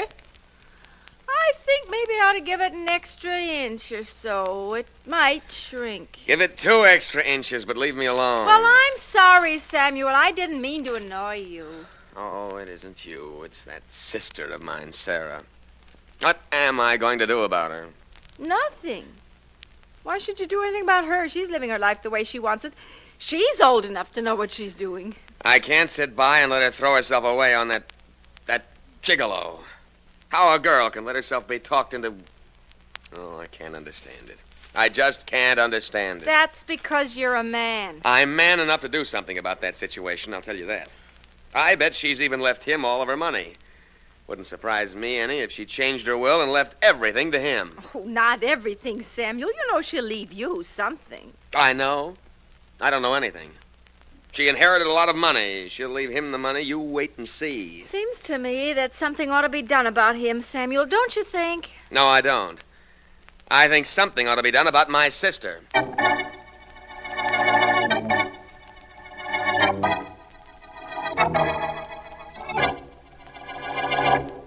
Oh, say it again, Joe. Just once more. I love you, Sarah, darling. You're the sun, the stars, you're everything. Oh, you're lying, but it sounds so good. Sounds so wonderful. You didn't mind my buying you that easy chair. I was hoping you'd like it. Mind? I never mind anything you do, Sarah, darling. You know something? Hmm? I've never been so happy in my life as I've been this last year. You just made it perfect for me. I don't care what happens after this. I'm glad. You got a right to be. I guess I should be too sensible to believe that a man like you would fall in love with me. But I don't want to be sensible. Can you understand that? I understand only you, darling. Yes, I believe you do. Well, Sarah... Let me finish. I've been sensible all my life, and all my life has been dull, miserable. The one time I forgot to be sensible, I remembered to be happy. That's when you came into my life, Joe. You've been wonderful for me. Sarah, darling, I'm delighted. What else can I say? Nothing. There's nothing I want you to say. I have to run now. Please love me a little while longer. Forever, darling. I'll see you to the door. Tonight? Dinner in the theater. 7 o'clock, Joe, at my apartment. Of course. Goodbye, darling. Goodbye. Oh, brother. Are you kidding? Very pretty scene, Joe. You're going to be quite an actor. Oh, shut up. Please, please, please, Joe, love me a little while longer.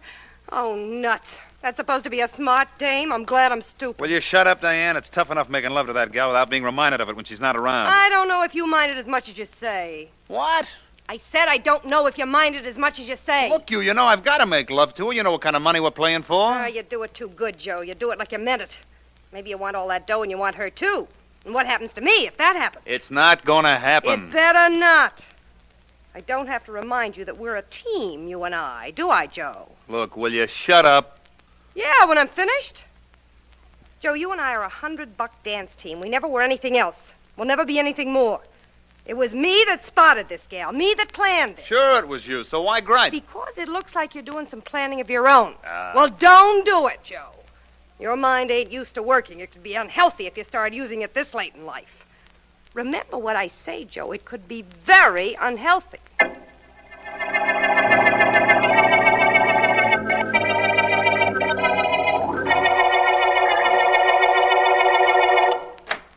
Vance? Oh, Vance?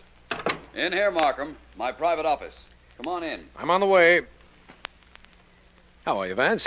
Very well, thank you, Markham. And very surprised at your visit. Don't give me that, Vance. Nothing surprises you ever. Won't you sit down, my complimentary friend? Your complimentary friend happens to be a very busy district attorney at the moment. There's been a murder, Vance. A woman named Sarah Peyton. Sarah Peyton, eh? Well, that was to be expected. You mean you knew she was going to be murdered? No, but she did. She was in to see me to pay me not to look for her murderer. What? I won't explain it now, Markham, but that's what happened. Tell me the details. All right, I'll give them to you as far as we know them. She was found dead in her one-room apartment, shot to death. Mm-hmm. Her body was in one corner, and a man's top hat was on the studio bed in another corner of the room. Really? Yes. Sergeant Heath is checking it now. Heath's done quite a bit of investigating and found out some very important information. Such as the fact that there was a gigolo mixed up with Miss Peyton? Well, yes, but Vance... How did I know? She practically told me, Markham. No mystery about it, believe me.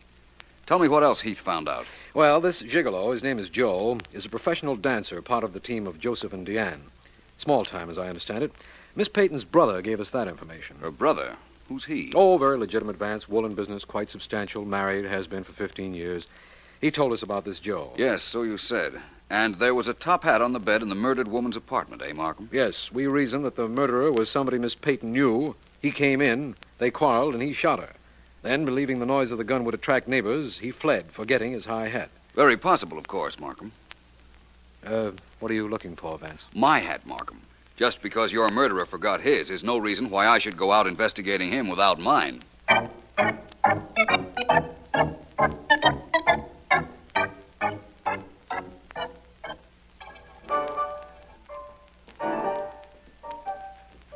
Give me a little help on these lifts, Diane. Jump when I lift you. Jump? That's all I gotta do is jump.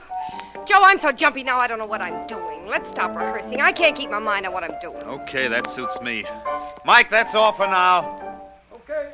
What's the use of rehearsing this dance act anyhow? A couple of weeks we'll have all the dough we need now that your girlfriend got knocked off. Maybe you got something there. How did you know about her getting killed? I forgot to ask you. I read it in the papers. It wasn't in the papers. How did you know about it? I heard it on the radio. It wasn't on the radio. Look, you want to stop this clowning and talk like you and me are supposed to talk? We're partners, remember? Sure, I remember. Only there's some things you... How do you do? I'm Philo Vance. May I come in? Who's stopping you? Thank you. You're Joseph and Diane, I imagine.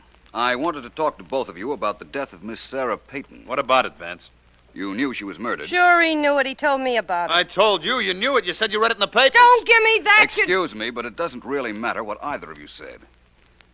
How did you know about Miss Peyton, Joe? I had a date with her last night. When I got to her joint, I found she'd been knocked off, so I scrammed. And you, Miss Diane? I was following Joe. I didn't trust him. I gathered that. If you didn't precede him, I don't imagine the police will be too interested in you. Of course, there's the little matter of proving whether you were there before or after your friend here, but that will be taken care of later. It's okay with me. They, find the will yet? Yes, as a matter of fact, they did. I went to Miss Peyton's apartment with the district attorney, and we found the will together. You inherit quite a lot of money, Joe. No kidding. Isn't that nice?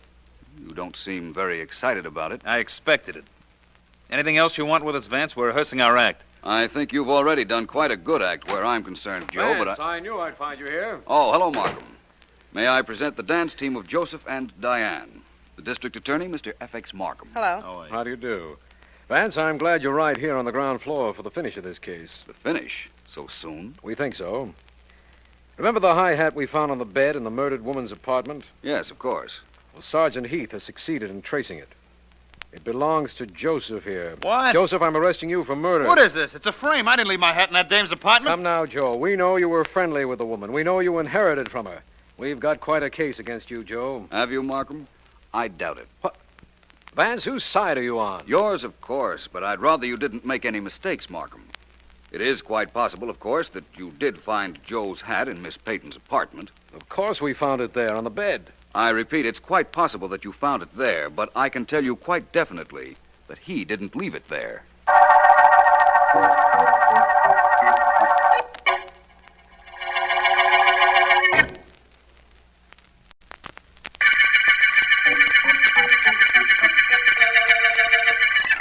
This is District Attorney Markham.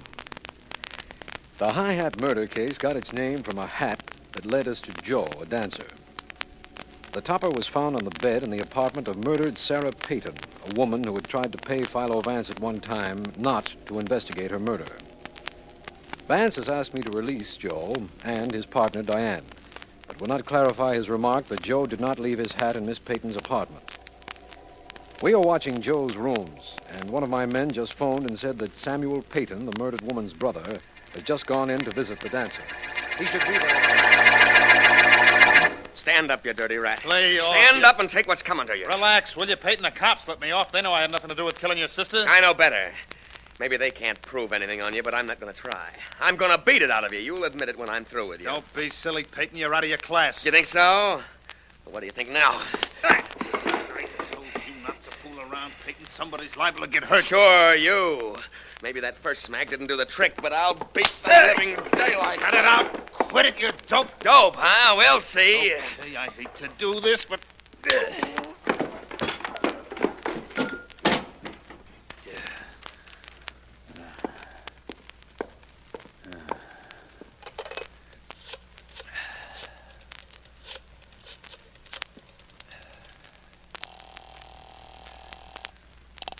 District Attorney Markham speaking. Hello, Markham. This is Joe.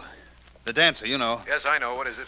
That dead dame's brother, Sam Payton, just came up to visit me. I know that, too. We've got men watching your apartment. You have? Then you better have one of them come up and cart this bird away. I had to knock some sense into his head. But that ain't all. No? What is all? As he fell on the floor, something dropped out of his back pocket, Markham. A gun, pal. What? Maybe you'd better get somebody up here right away, huh?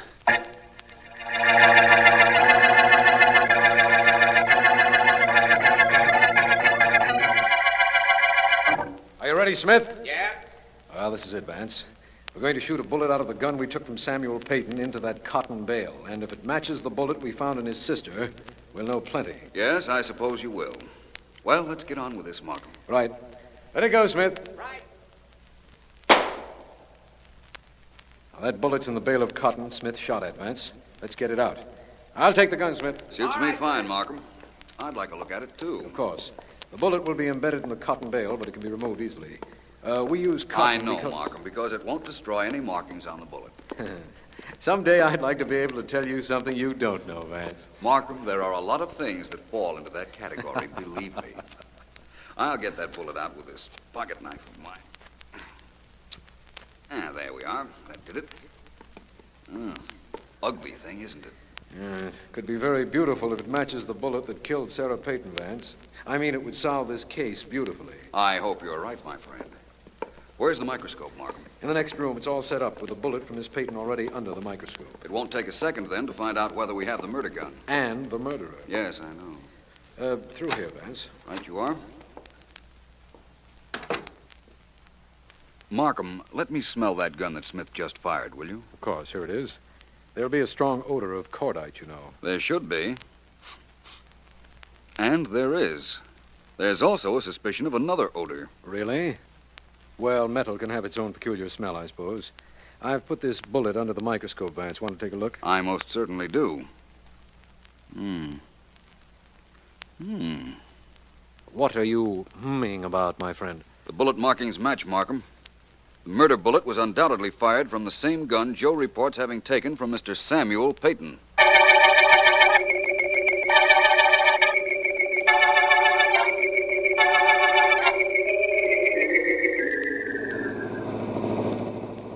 Vance, when you have that look of concentration on your face, you're thinking, so perhaps I'd better not interrupt. But I would like to know what it is you're thinking about. To be honest, it's about this visit we're making to Mr. Samuel Payton and his wife. I could have sent Heath to arrest Payton. After all, the murder gun did drop out of his pocket after Joe had clipped him. That's Joe's story, Markham. Did you ever think that that might be an excellent way of getting rid of the murder gun? Joe may have had the gun all the time and merely told you it had fallen out of Payton's pocket.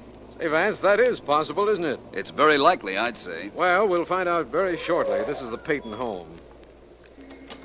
Coming, Vance? Definitely. If Joe planted the murder gun so that it would seem Payton had it, Vance, how does that tie up with your theory that he didn't leave his top hat on the murdered woman's bed? It doesn't. But about the hat and the bed, Markham. Joe's in show business. Show people have a superstition about hats on beds. They'd no more think of leaving their hat on a bed than they'd think of jumping out of a window. Oh, I see. Of course, it is possible that Joe knew we'd think the hat was a plant if it were found on a bed, so he put it there purposely to clear himself. But that's unlikely. Vance, nothing is unlikely. Yes? Mr. Peyton, this is Philo Vance, and I'm District Attorney Markham. Oh, yes, I've been expecting you. Come in.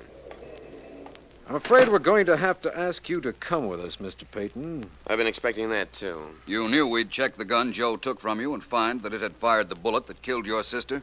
I thought you might. We're pretty thorough, Mr. Peyton. However, to be perfectly fair about this, I'd like to know one thing. Yes? Did you bring that gun to Joe's room?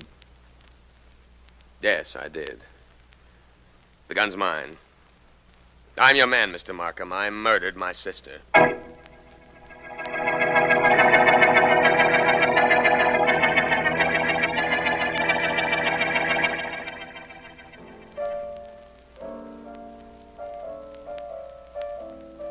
Keep playing, Mike. We're paying you by the hour. Joe'll show up sometime or other. You know, it's a funny thing. It's about time you showed up, you big clown. How long? Oh. Mr. Vance. Hello, Diane. Isn't Joe here? No. You want him? Not particularly. There were some things I wanted to ask him, but they weren't terribly important. No, I don't imagine they were. I hear you got a confession from Mr. Peyton. That's good work, Vance. Well, thank you. That is, if Mr. Peyton is the murderer, which I doubt. I think I'll wait for Joe. It's okay with me. Piano bother you? Not at all. Very rhythmic, I'd say. You dance? Not very well. Want me to teach you? Come on, come here. It's easy. Just put your right arm around me. That's good. Now, you just think where you want me to follow, and I'll follow. See? Easy, isn't it? Quite.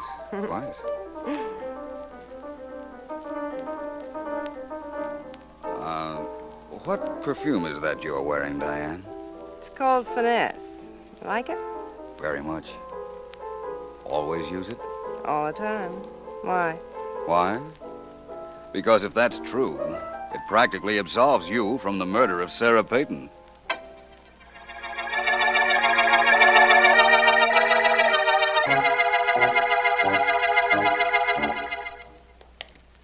You want to see Mr. Peyton, Vance? Why? He's confessed. Yes, I know. It sort of throws out your theory that Joe planted the gun, doesn't it? That it definitely does, Markham. I still want to talk to him, though. His cell is right down the line. Incidentally, in his confession, he gave the motive. He knew his sister had left him some money in her will, and he wanted it immediately. Simple motive, isn't it, Markham? This whole case is terribly simple. At the moment, I don't know why I bothered you with it. Oh, it was no bother. But it isn't solved yet, my friend. Oh, Vance, please, not that. We don't often get a murderer to confess with so little trouble. You got a confession, all right, Markham. But was it from the murderer? This the cell? The next one. Oh, I think Mrs. Peyton is with him now. That bother you any? Not at all. Hello, Peyton. Hello, Vance. Markham. I've got the keys. I'll open the cell door. All right. This is my wife. Mr. Vance, Mr. Markham, Mrs. Peyton. How do you do? How do you do, Mr. Vance, isn't there anything you can do for my husband? He isn't a murderer. I've been trying to tell that to the district attorney, Mrs. Peyton. Oh, you have? Then there's hope for him? I think so. Why should there be hope for me? I killed my sister, I admit it. Oh, dear, no, I'm sorry, Matilda, but there isn't anything. Here, take my handkerchief. I have one of my own in my bag. Delicate perfume your wife uses, Mr. Peyton. What's the difference whether it's delicate or not? What do you two want here? Has she always used it, Mr. Peyton? Yes, always. She has it made up. She likes it. Now leave her alone. I'm sorry, but we can't. You see, I'm very certain that despite your confession, it was your wife who killed your sister.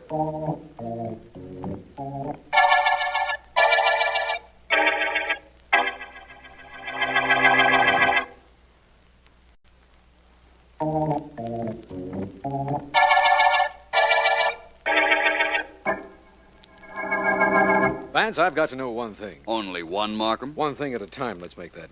Now, you told me that Sarah Peyton came to you and asked you not to look for a murderer in the event that she was killed. Why would she do that? Because she suspected that Joe would kill her eventually, Markham. And she didn't want him caught. I don't understand that. In order to understand that, you'd have to understand the woman.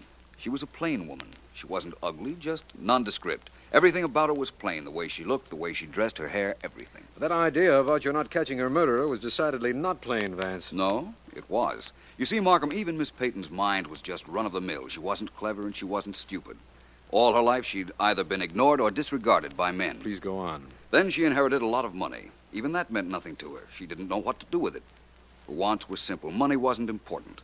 You may not believe it, Markham, but it's hard to cultivate expensive habits when you're not used to them. I believe it, all right, but I also believe we're getting away from why she didn't want her murderer caught. Well, she believed that her gigolo, our friend Joe, would kill her eventually. He came on the scene soon after she inherited all that money, and he gave her what she told me was the only happiness she'd ever had in her life.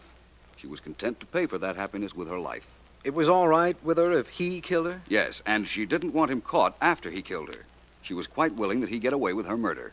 He could have killed her for the money she left him, of course, but why didn't she just give him the money? That would have saved her life. It wouldn't have been very much of a life, Markham. If she'd given him the money, she'd never have seen him again, and she knew it. That makes sense now. Women are funny creatures, Vance. There's an epic remark, my friend, that must have been made centuries ago. Man's a funny creature, too. Take Samuel Peyton. He was willing to go to the chair for a murder his wife committed. How did he know she had killed his sister? The gun. She used his gun. But she carried it to Sarah Peyton's apartment in her handbag, and anything a woman carries in her handbag gets the perfume of the bag on it. Yes, I've noticed that. When you found that Mrs. Peyton's perfume matched the odor of the gun, you knew you'd found your killer. That's right. Despite her husband's confession, he tried to shield her, knowing she'd killed his sister for the money that was left him. She tried to cover the murder by getting Joe's high hat and leaving it at the scene of the crime, but we saw through that. Quite an emotional sequence, wasn't it, Markham? Quite. But like all things when you work on them, Vance, it reached a very satisfactory end. Yes, Markham, I think you can safely say that this is the end of the high hat murder case.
A little more around the shoulders, Joey boy. Just a little more. You take a shower, you get dressed. Yeah, Pup. Who's that? Phil Parrish. Money, puppy. Okay. Who invites who into my dressing room? Never mind. Now beat it, both of you guys. Come on out. Relax, Joey. Pop. Yeah? Out. Now, wait a minute. Nobody throws my manager out of my place. You stick, Pop. Now, I'll see you later, Joey. A couple of things I got to do. So long. Well, Terrace, what is all this? I need you here like I need a hole in the head. Oh, why don't you relax, Joey? Sit down, Clumpy. Sure, Mr. Terrace. Hey, there ain't no chairs. Don't let a little thing like that stop you. Joey, how'd you like to make some money? Big money. Easy money. How would you like me to throw you out on your ear? Look, Terrace, I don't like you. I don't like guys like you. I'm a fighter. I got two hands. I got a head. With nothing in it, or you wouldn't be loosening your lid without listening. Look, maybe I didn't make myself plain. I don't like you. I don't like gamblers. The only thing I like to do is fight. But I fight honest. Sure. Now, look, Joey, that's fine. That's all wonderful. Ideals are wonderful things. You keep them. Only keep them in the background where they won't get in the way if you're making an easy dollar. Now, you fight tomorrow night. Now, I got a proposition for you. I got one for you. I don't throw any fights for you or anybody else. So get out of here before I bounce you out. Are you getting? Clumpy. Sure, boss. Now? Why not? So you two are gonna get tough. Good. That's just what I've been... Nice work, Clumpy. I done it, Mr. Terrace. Bunged him right on the skull. He'll sleep for a while. That blackjack of yours provides a rather lethal lullaby, Clumpy. And how? Too bad you had to slug him. Too bad he wouldn't listen. He's a jerk. I didn't want him to throw any fight. The only thing I wanted was to be sure he was going to try to win tomorrow night.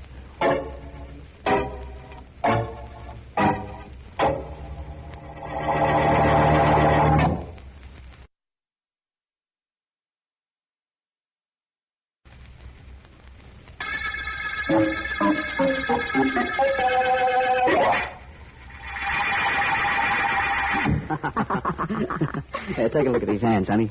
Uh-huh. They ain't very pretty, are they? Oh, they are to me, Joey. You got bum taste, honey. Bum taste in hands, bum taste in boyfriends. What do you want her to look like me? What? Anybody else said that, Joey, I'd brain him. That's my girl. Anybody says anything different than that, I'd brain him, too. You can't go around braining people just like that, honey. Only one way to make me stop. Oh, that's the way.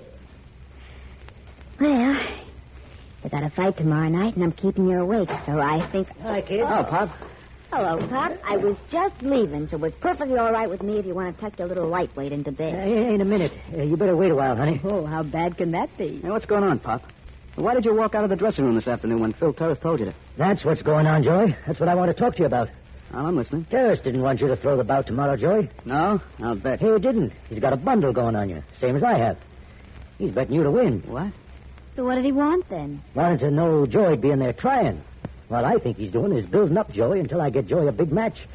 Then he's going to want Joey to lay down. Hey, Pop, what kind of business is this? I'm a fighter.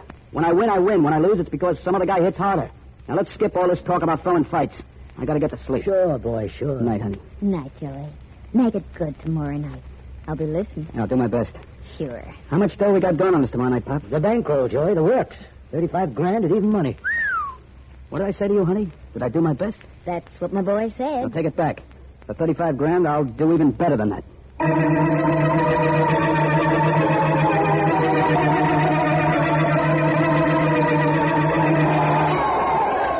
Well, Vance, that's the end of the round. Good fight. Glad you came. Definitely, Markham. I don't think our boy's going to last, though. Joey Martin, I still think he'll win. The other fellow's tired. He's tired of hitting Joey's chin so often. Incidentally, even though you are district attorney, you don't have too much drag in this town. I've been in better seats. The fight was a sellout, and you didn't make up your mind about coming until the last moment. Besides, there wasn't any law against your trying to get the tickets. There most certainly was. A law I wrote and passed myself. If I tried to get them, we'd be at home listening to this over the radio. I'll tell you something, Markham. In which event, I'll listen. Thank you. What I was about to say was that the managers really do a good job working over their fighters between rounds. Look at them over there. They're certainly active, all right. Oh, there's a warning buzzer, Vance. 10 seconds to the next round. Yes, I know. A shot, Vance. Keep in the back of the arena. Well, I'm glad of that. I wonder what... Help! Somebody over here at ringside! A man stabbed! A shot fired in the back of the arena. A man stabbed at ringside. Come on, Vance. Let's find out what this is all about. A long way to the ringside. Excuse me. Pardon me, Bill. Your attention, please, ladies and gentlemen. What's that, Markham? Ladies and gentlemen, please keep your seats until the police arrive. Pop Manning, Joey Martin's manager, has been stabbed to death. Nobody is to leave this arena. Vance, what a fight and a mystery all in one evening. I suppose you'll start work right now in finding out who killed Pop Manning. I'm going to do twice as much work on that, Markham. I'm going to have to find the 2 people who were responsible for his death. 2? Yes, Markham, 2. Don't you understand why?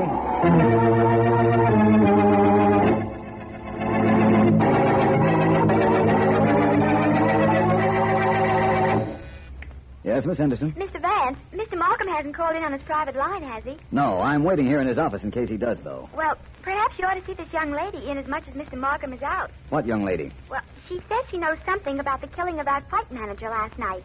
And she's here with me in the outer office now. Well, please ask her to come in. Yes, sir. A girl with some information. Well, whatever it is, it'll help. Mr. Vance? Oh, yes, come in, please. Vance, my name is Collins. Honey Collins. How do you do? I came here to see the district attorney, but I wanted to meet you. I'm flattered. I've seen your pictures in the paper so often, I feel like I know you.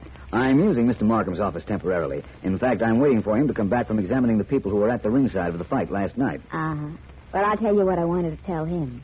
Pop Manning was killed by mistake. He was? Yeah, I know. I'm sure of it. I should know. I'm Joey Martin's girl. You're the girlfriend of the fighter whom Manning managed. That's right. And I'll tell you that somebody wanted to kill Joey. And Pop got it. Only he wasn't supposed to. Who was it that wanted to kill your boyfriend? A character named Phil Terrace. He's a gambler. I've heard of him. What makes you think there was an error made, though? We'll figure it out. There they were, Pop and Joey in Joey's corner. I know. I was there. Oh. Well, then you saw it, didn't you? Pop was bending over Joey, working on a cut on Joey's chin. The 10-second buzzer had sounded. Only Joey jumped up ahead of the bell to start the round, and Pop moved in to pick up a stool. You're very observant. Don't be silly. I wasn't even there. I can't watch Joey when he fights. Joey told me. This is his idea, not mine. The idea being that when Joey moved and Pop took his place for a second, that's when the man who held the knife made his move. It was all timed. I know how it was timed. Oh? It was timed so that once the shot was fired and the man with the knife started his move, he couldn't stop it. And I agree partially with what you've told me. I had an idea Pop Manning was killed in error. You did? Yes. Why would anybody want a manager dead? Want him dead so badly he took a chance killing him in front of 15,000 people? Don't know. All the things you've pointed out to me, I saw for myself. Then I did right coming here. You most certainly did. In fact, that's the district attorney's private phone. Excuse me just for a moment. Sure. Vance speaking. Markham, Vance. Oh, yes, Markham. We questioned everybody at the ringside. Everybody who had the slightest chance of getting near enough to Pop Manning to put a knife in him. And? Everybody swears he was aware of what the man next to him was doing at every moment between the time the shot was fired and the body was discovered. And nobody moved toward the ring. Which they'd have to do in order to stab Manning, unless the knife was thrown. It wasn't. The murderer held it. And there are no fingerprints on it. Markham, was a man named Phil Terrace at the ringside? Yes, he was. I questioned him myself. And the man next to him, too. According to that man, Terrace didn't move. Well, perhaps that man works for Terrace, Markham, and is alibying him. That is possible, of course. I've let him go, but I know where I can pick him up. Well, let me do that, please. All right. And, Markham. Yes? There's a very charming young lady in your office who has a very good theory about Manning's death. What's that? Well, she seems to think that Manning was killed in error by somebody who wanted Joey Martin, the fighter, out of the way. One of those prize fight gambler things that didn't work out? It might be. That's why I asked if you questioned Phil Terrace. I see. Markham, from the look of things, if he killed Manning, by mistake or intention, he did it in a way I can't figure out. Which means what? That he isn't only a gambler, he's a magician.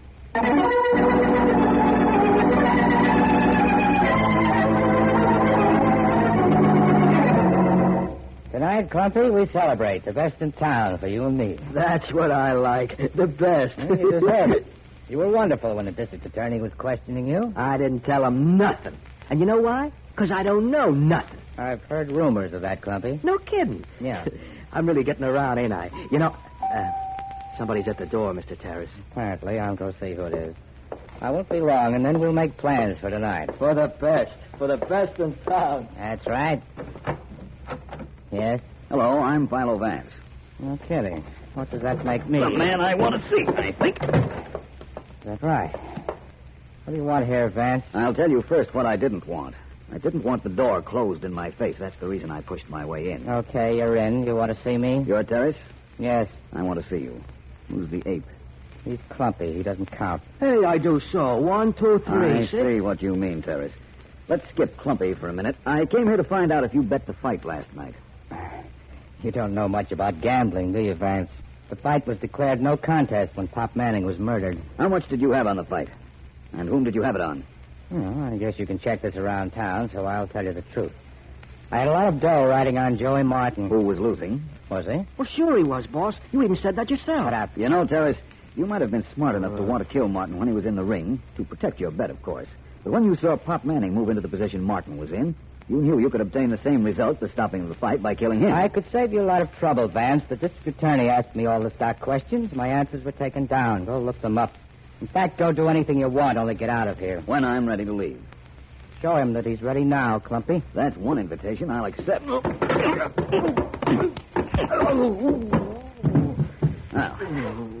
that takes care of your stooge. Terrace, you next?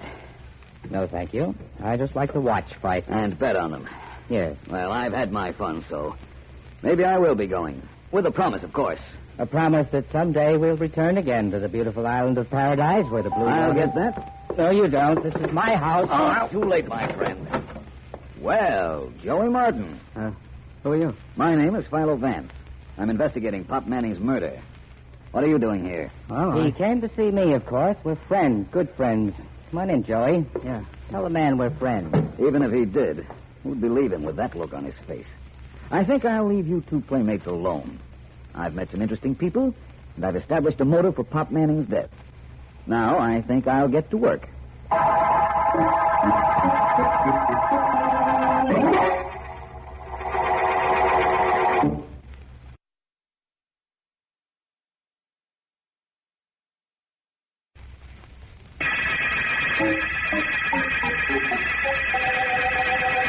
This is District Attorney Markham. The prize ring murder case began when Pop Manning, fight manager, was stabbed while in the ring taking care of his fighter, Joey Martin. Philo Vance has established that Manning might have been killed by accident, with Martin the real intended victim. He's also contacted a gambler named Phil Terrace, who had a lot of money bet on Martin to win the fight, a fight which he was losing, incidentally. Vance has just come into my office with a story of his encounter with Terrace. Look, Vance, I understand all about your meeting with that gambler Terrace, but I'd like to go back to the fight for a moment. Well, they're not going to restage it just for you, my friend. You know what I mean. When we were at the fight, and I said we'd have to look for the man responsible for Pop Manning's death, you said we'd have to look for two people responsible. Now, why two people? What happened just before the stabbing, Markham? What happened? Well, a shot was fired, but nobody was hurt. But everybody's attention was distracted from the ring momentarily. Sufficient time for the killer to stab Manning. Yes, I suppose so. Therefore, the shot was planned, and planned for a certain time. Whoever fired it was working with the actual murderer and is an accessory to the crime. Simple, isn't it? It is now. You'll be interested in knowing that I'm getting to believe your theory that Manning's murder wasn't intended. I am interested, but it isn't my theory. It belongs to that Collins girl, Honey Collins, Joey Martin's friend. Oh, yes. But it has logic, believe me. I do. I'll give you all the facts we have so you can go on from here if you like. Are there any you haven't told me? Well, I'm not sure, but this much I do know. It was very warm in the arena, as you know. And nobody, man or woman, wore gloves. Yet, there were no fingerprints found on the knife. A handkerchief around the knife handle would keep prints off. But you can't wind a handkerchief around a knife, step up and stab somebody without being seen, or without the movement being noticed, granting that everybody was looking toward the back of the arena where the shot came from. I've already indicated to you that Terrace had an employee alongside of him who could have lied. Yes, but I have the feeling that you're holding something back. Really? Why, Markham, I'm surprised at you. Oh, I'm sorry. I know you don't intend to withhold Don't apologize, my friend. As a matter of fact, I am holding something back. Something that I hope will break this case.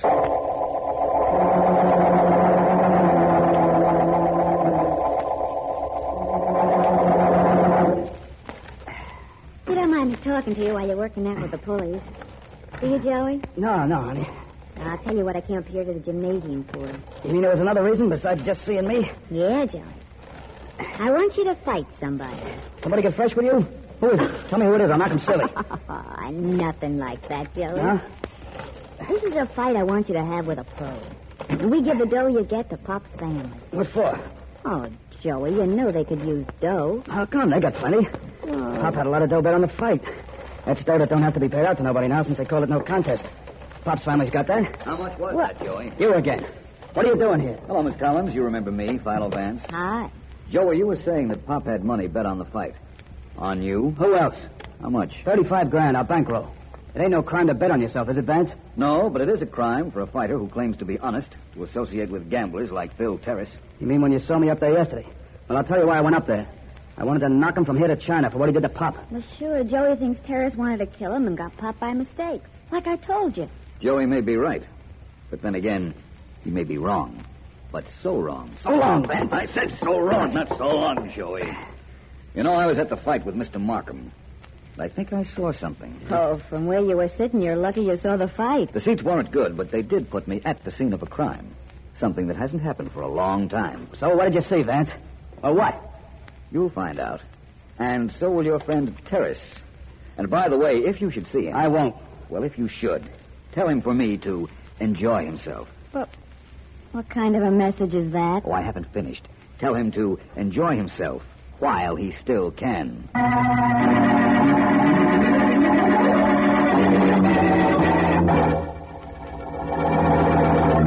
Everything's working wonderfully, Markham. All right, if you say so. Where are you now? I'm calling you from a phone booth.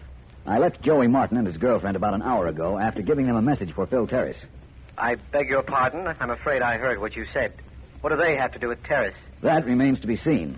I indicated to them that I had something on the gambler. Hey, what the... Vance, are you there?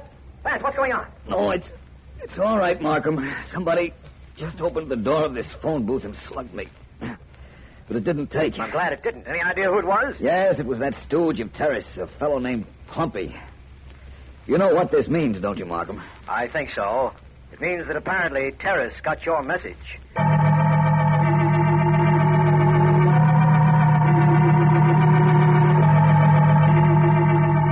You understand the setup, Miss Collins? Well, no, I don't know whether I do or not. It's very simple.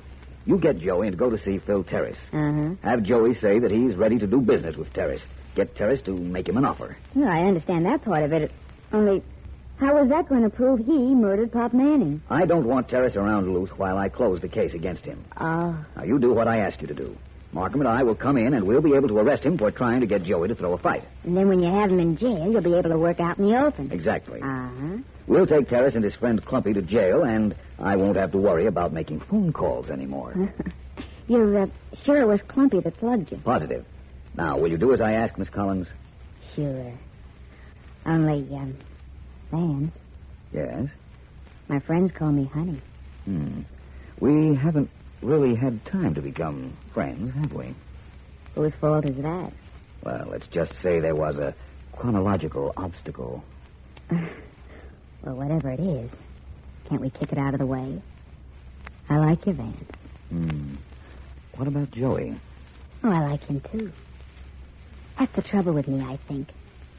I'm a goon. I like everybody.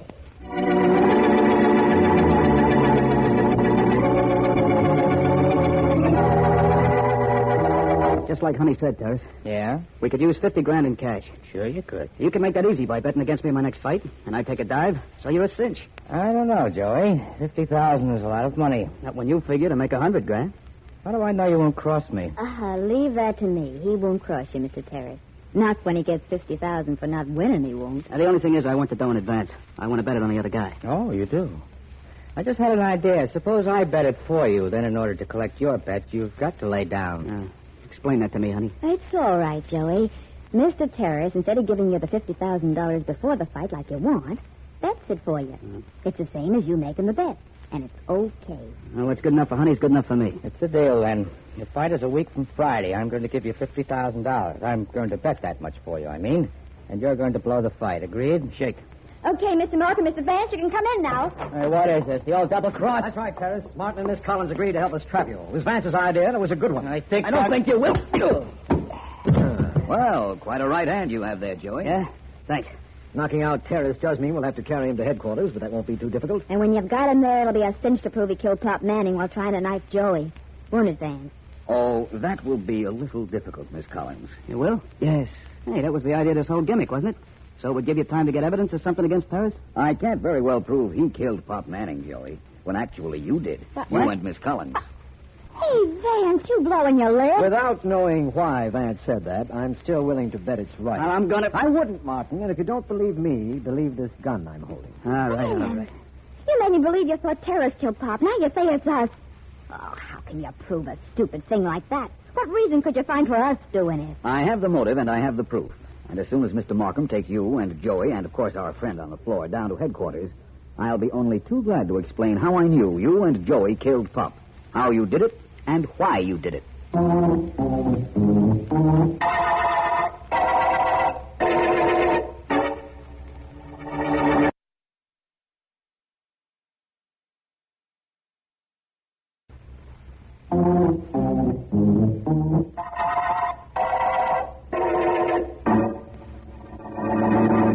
Let's begin with the motive, Markham. All right. Joey was losing the fight. A fight he knew Pop Manning had bet their combined bankroll on, so he wanted the fight declared no contest. So he killed his manager. Yes, only it isn't as simple as that. You see, the plan Joey and Honey had to be worked out in advance. And there was the detail of the knife to be handled. Maybe you'd better just tell me what happened. All right. Joey thought he might lose the fight. So he arranged with Honey to fire a blank cartridge at a certain time if he were losing. Uh-huh. She did. And he had a chance to stab Pop Manning and push the body back into the ringside customers while everybody was looking toward the back of the arena. Honey's confession indicates that's what she did. But how did the knife get into the ring? I think Joey will tell you he asked Pop to have a knife put in the water bucket. Made up some reason like wanting to be protected in case Phil Terrace tried to get to him. Anything at all. Oh, I see. Now you want to know how I knew Terrace wasn't involved in the killing. And how you knew Honey was, but that can wait. Well, let's take Terrace first. All right. When you told me that the man alongside of him swore Terrace hadn't moved toward the ring when the shot was fired, I pointed out that that man could have been an accomplice of the gamblers. And he was. A fellow they call Clumpy. But how about the man on the other side of Terrace, Markham? He wasn't an accomplice, was he? No, he was a sports writer. Come to think of it, Vance, if Terrace had moved, he'd have told me. I'm sure he would have. And now to our friend Honey. She tried to cover herself by insisting to me at one time in this case that she had never seen Joey fight and had never been in an arena. Yes. Yet she knew where you and I were seated at the fight, Markham. That's right. She told me in your office that she recognized me from my pictures. And later in the gymnasium, she indicated that we couldn't have seen much from the bad seats we had. And when she knew where we were seated, you knew she must have been there. Must have been there, spotted us, but proceeded with her plan regardless. Yes. Anyhow, once I knew she was lying, I knew what the reason must be.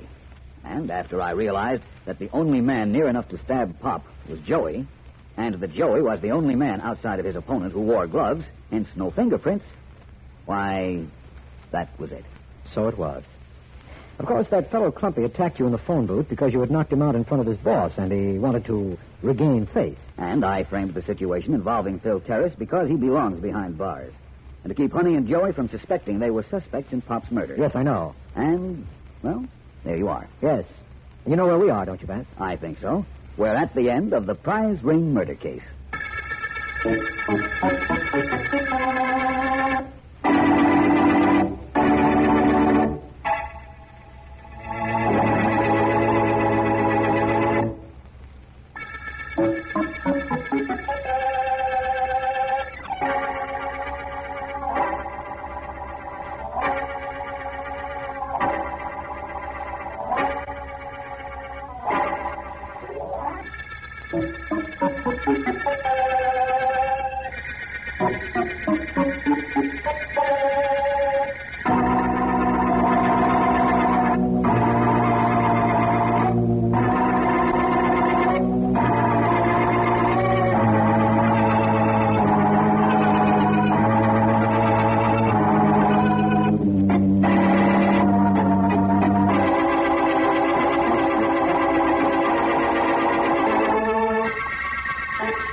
Greg?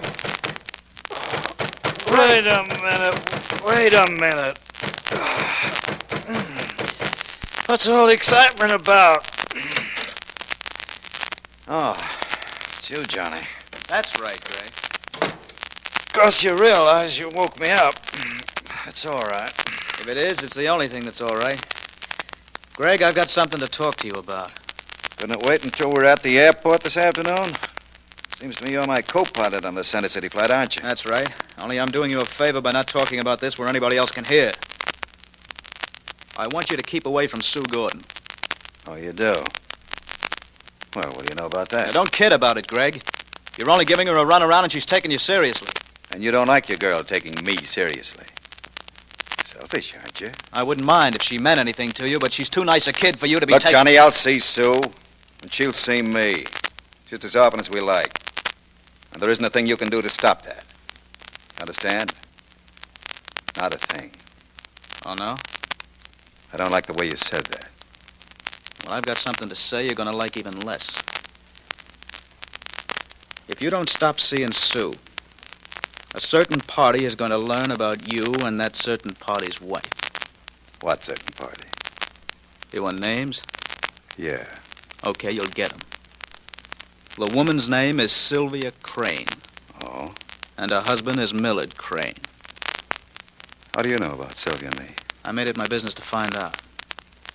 And I can make it my business to keep quiet about it, too. If you keep away from Sue.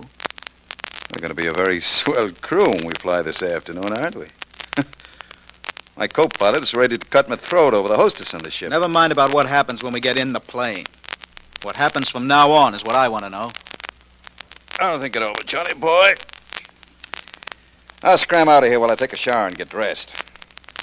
I think we can make a deal about the Sylvia Crane situation. Good enough. I don't want to hurt her. All I want to do is keep you from hurting Sue. I know, you said that before. Goodbye, Johnny. I'll see you at the airport. Yeah. Seems to me that maybe Sylvia ought to know something about this. Yeah. Certainly think she should.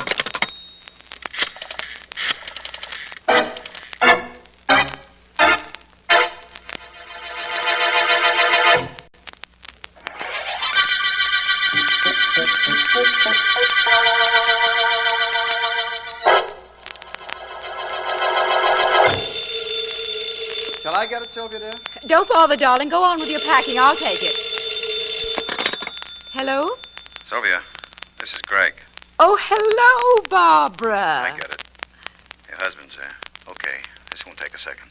Listen, we'll have to watch our step for a while. I'll explain why I want to see you. Why, certainly, Barbara. Luncheon tomorrow at the Bulletin room. I'll be there. Goodbye.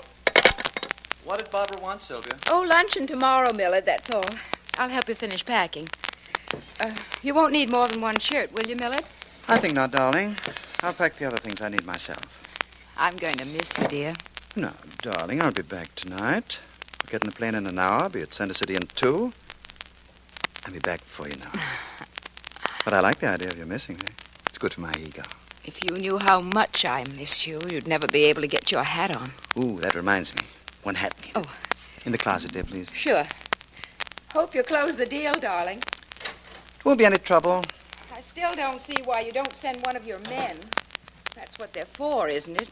Here's your hat. Thank you, dear. Yes, I have salesmen and good ones. But this is one thing I'm going to take care of myself. All by myself. Hurry back, darling. And please take care of yourself. Oh, I will, Sylvia. Don't worry about that. And I'm not only going to take care of myself, I'm going to take care of somebody else, too.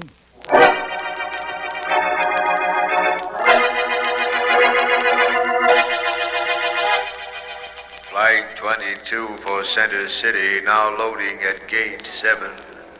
Flight 22 for Center City, now loading at Gate 7. Good afternoon, miss. Hello. Hope you have room for one more on this plane. Certainly, sir. Just take any seat at all. I'm Sue Gordon. I'll be your hostess on this trip. How do you do? My name is Crane. Go right in, Mr. Crane. I think you'll find most of the other passengers already aboard. We're about to take off. Yes, I see the pilot and co-pilot coming now. Thank you, Miss Gordon. I'll see you on the platform. Righto, Mr. Crane. Hello, Johnny. Hi, sweets. Customers all on board? Practically a full house. All over me, Sue? Of course, Greg. How are you? Leave her alone, Greg. I warned you about bothering Sue, didn't I? She's the only one who knows whether it's a bother or not, Johnny. She knows. Believe me, she knows. Don't like the way she said that. Come on, Johnny. Let's get this plane started. Okay. I'll see you in a little bit, Sue. Do that, Johnny, please. Duck your head, low bridge. Don't worry about me. You're going to have enough trouble looking out for yourself. Come on in. Tell me all about it, lad. What's going to scare big bad me? Skip it. Let's get the plane warmed up. Thanks for telling me my business, but go ahead with the checking. Left and right engine. Gas electric valve set. Check. Control tabs. Set. Mixture control. Idle off. Props. Low pitch. Gyros, altimeters. Set. Battery switch. On. Hold it. Spring held, boy. Spring held. Okay. Ignition switch. On. Here we go with engine number 1.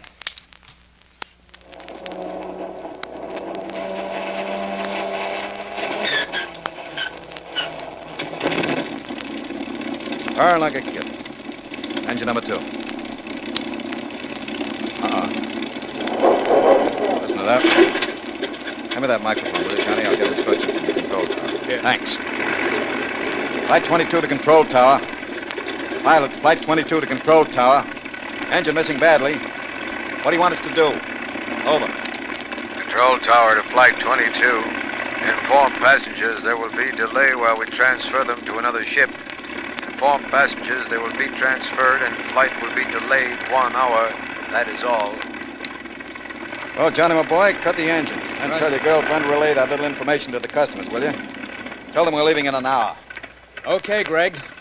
Only I wouldn't be so sure that all of us were going to be leaving in an hour.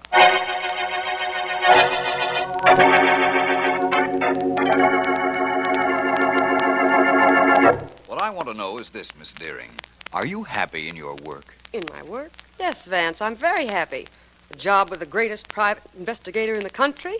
Who wouldn't be happy? You'll forgive me for momentarily reveling in that compliment and secondarily questioning the sincerity of it. Your face sort of belies that happiness. You said you might call me last night, Vance. What happened? Did Markham call you about a murder? No such good luck, Miss Deering. I haven't seen the district attorney in days. Seems that I became involved at dinner over a discussion concerning the merits of modern as against medieval architecture. Quite interesting. So interesting that you forgot all about the fact that I was waiting for your call. You didn't wait too long. You went to the movies, and not later than 9 o'clock. Who told you? Nobody. There's a single ticket stub from the Kingsway Theater in your bag. The date is on it, and your purse is open. The last feature at the Kingsway starts at 9 o'clock, so, you see? Yes, I see all right. Vance, does anything ever escape you? Of course, my dear, many things.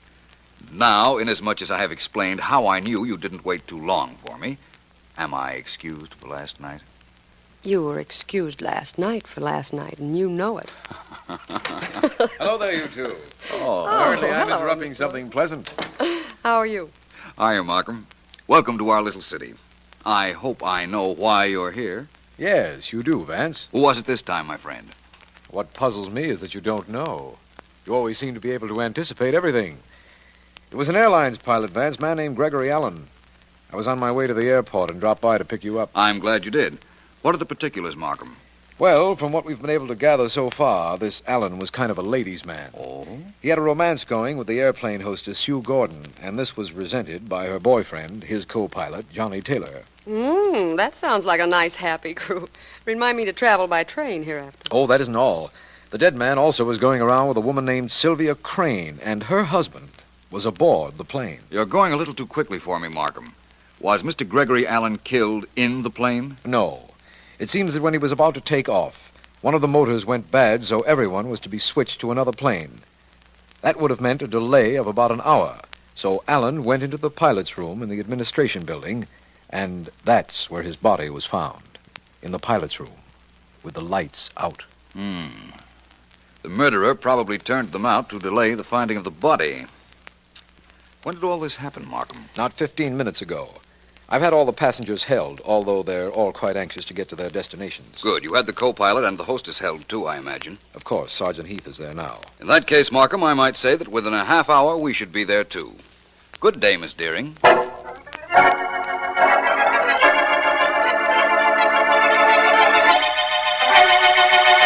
I have the co-pilot and the hostess outside, Vance, just as you asked. Are you ready to question them now? Not at the moment, Markham. I want to look around at this murder room a bit. Of course. This room was built for tall men, Markham. The top shelf on that bookcase is out of the reach of an ordinary-sized man. Pilots are generally tall, Vance, and only pilots were permitted in here. Yes, I know. That light switch is back pretty far and very high on the wall. And even the easy chairs seem to be built to accommodate long-legged individuals. No question about that. Tell me, Vance, how long do you want the passengers held? Some of them are complaining about being held up. Well, I don't believe I'll have to see them all, Markham, although I'll know better after I talk to the co-pilot. Ask him to come in, will you, please? The hostess, too? Might as well. Right, Vance. The co-pilot's name is Johnny Taylor, and the hostess is Sue Gordon. I'll tell them to come in. Oh, Mr. Taylor. Yeah? Miss Gordon. Yes? Please come in here. It's all right, dear. I'll handle everything. Vance, this is Mr. Taylor and Miss Gordon. Philo Vance. How do you do? How are you? Miss Gordon, tell me something. Were you ever in this room before? No, neither hostesses nor passengers are allowed in here, Mr. Vance. Only pilots. That means that you've been here, Mr. Taylor. That's right. Vance, you're wasting your time with us. We don't know anything about who killed Greg. No? What makes you think I ought to believe that? Because there's somebody being held outside who had a real reason for killing him, Millard Crane. Greg was fooling around with his wife. Oh? Well, that's very interesting. Markham, would you ask Mr. Crane to be out in the hall in a moment, please? Certainly. I'll get him there, Vance. I understand the late Mr. Allen also liked you, Miss Gordon. Yes, I believe he did. But you are supposed to be Mr. Taylor's girlfriend. She is my girl. The only reason I told you about Crane was so you'd know who your real suspect is. Is that so? Yeah. You'd better stop, Mr. Taylor, because you're beginning to sound like my real suspect at the moment. Oh, Vance, Millard Crane, the man you wanted to see, is right outside the door. Good. Come on, Miss Gordon. All right. Mr. Taylor. Right. Thanks, Markham. Right. Right this way, everybody. Okay. Mr. Crane, I want to see you. And I want to see you too, Vance. I understand it's because of you that we're being delayed. The delay will only be temporary. Mr. Crane, I've just been told by Mr. Taylor here that your wife and the dead pilot were quite friendly. You were told that, were you? Yes. Well, if they were friendly, Mr. Vance, I didn't know a thing about it. I don't believe him. You're the young man who told that to Mr. Vance, aren't you? That's right. What about it? You really ought to have proof before you make a remark Don't talk like to that. me about Hold proof. it, both of you. I was under the impression that I was conducting this investigation. Let me understand something. Are all three of you going on that flight to Center City? I'm co-pilot on the plane and Sue's the hostess. And I've got to get there on business. Very well, then. Go ahead, all three of you. You're all free to go. Come on, Sue, let's get out. All right, Joe. Vance, I don't think I understand why you let them all go. They were your principal suspects. That's right. And they're all going to Center City. But they'll all be back. Markham, would you see what you can do about getting me a reservation on that plane? You think you can find out something about this murder in Center City? Possibly. Besides, I haven't been to Center City in almost a year.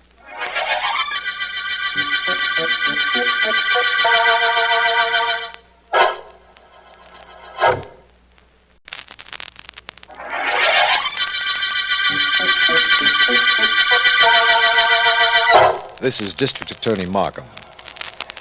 The flying murder case opened when airlines pilot Greg Allen was stabbed in the pilot's room at the airport. Philo Vance's suspects include Sue Gordon, airline's hostess, her boyfriend, co-pilot Johnny Taylor, and Millard Crane, whose wife was friendly with the dead man. Vance took a plane trip to Center City with all three suspects, but has returned to town where he is again in the airline's administration building, questioning Johnny Taylor and Sue Gordon. You see, Mr. Taylor and Yes. Miss Gordon, Yes? there isn't anything I can ask you that would help me. But I am quite certain that there is something that you can tell me that will be important. I don't know who murdered Greg, Mr. Vance. If I did, I'd tell you. Believe me, I would. At the moment, I'm not quite as anxious to have you tell me who murdered him as I am to have you supply me with some proof. What does that mean, Vance? It means I think I know who killed Mr. Allen. Now, where are you going, Miss Gordon? Stop! Sue. They can't make me talk. I won't let them. I'm going to get out of here. Well, she had nothing to do with the murder, Mr. Vance. She's just scared, that's all. Honest, that's all it is. That might be the reason she left here so suddenly. It isn't terribly important, though. I can have Markham pick her up almost any time. Mr. Taylor. Yeah? What can you tell me about Mr. Millard Crane? I've told you about Greg and Crane's wife. What else could I tell you? You might tell me that you saw Crane fooling with one of the motors on the plane that was originally scheduled to take him to Center City. But I didn't. And besides, what would that prove? It would prove that Crane wanted Flight 22 delayed so he could murder Greg Allen while the new plane was being readied. That means you know that Crane killed Greg? No, but I can understand how you might want me to think that. Oh, I see what you mean. Look, Vance, maybe I was sore at the way Greg treated Sue. But I wouldn't murder him for that. No. There have been murders for less reason, Johnny. In fact, this might be one of those murders.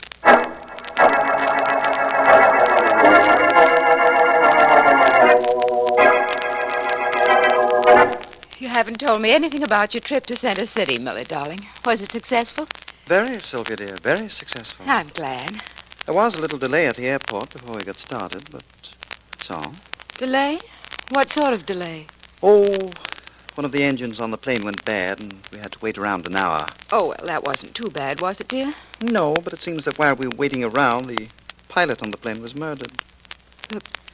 Pilot? Yes. Didn't you read about it? Or hear it on the radio? I've been out all afternoon shopping. What pilot was it, Millard?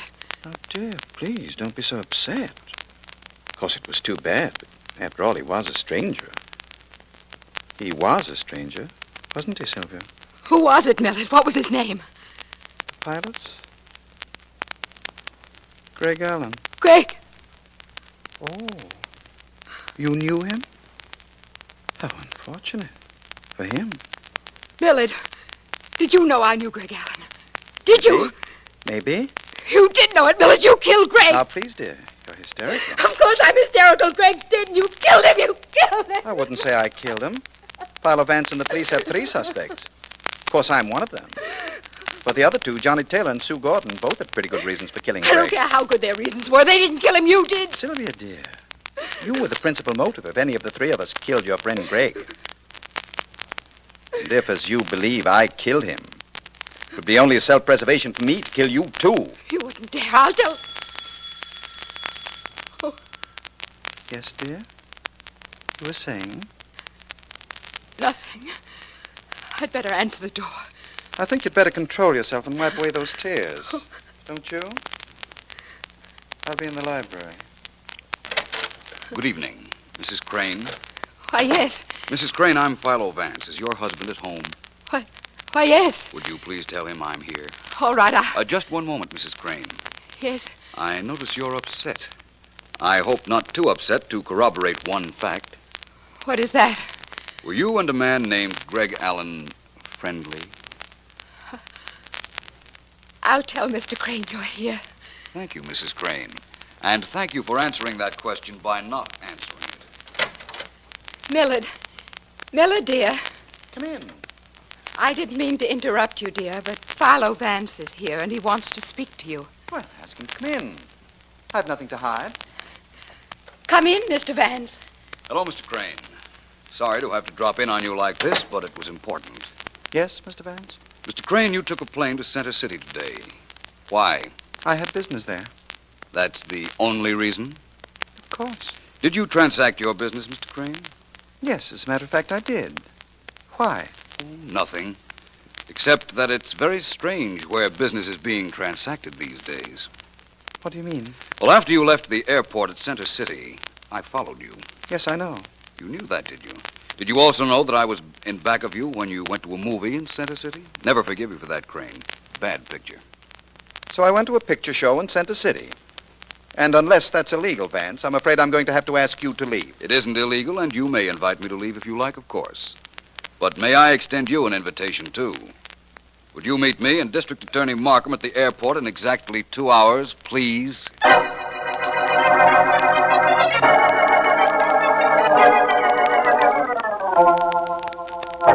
Bring in that airplane hostess, Miss Williams, and then come back here to take notes, please. Yes, Mr. Markham. Miss Gordon, come in, please. Very well. Sit down, Miss Gordon. Yeah, that's better. Now then, I have a list of several questions I want to ask you. Miss Williams will take down your answers, so please remember to tell the truth. What do you want to know, Mr. Markham? I've already told you why I ran away from Mr. Vance at the airport. I was afraid he'd have me arrested, and I didn't want to be arrested. You're not arrested, Miss Gordon, merely held for questioning. If your answers are satisfactory, you may be released. Now, tell me, were you ever in the room where Greg Allen was found dead? Never. That room was only for the pilots. Nobody else was allowed in. I told Mr. Vance that. I just wanted it on the record, that's all. Now, another question. Did you hate Greg Allen because his intentions were not serious? No, I didn't. I couldn't hate him. I imagine Johnny Taylor knew that, too. What's that? Nothing. Just thinking out loud. Mr. Markham, what's the reason for these questions? The real reason, I mean. You want the truth, Miss Gordon? Of course. Well, then, ask Philo Vance.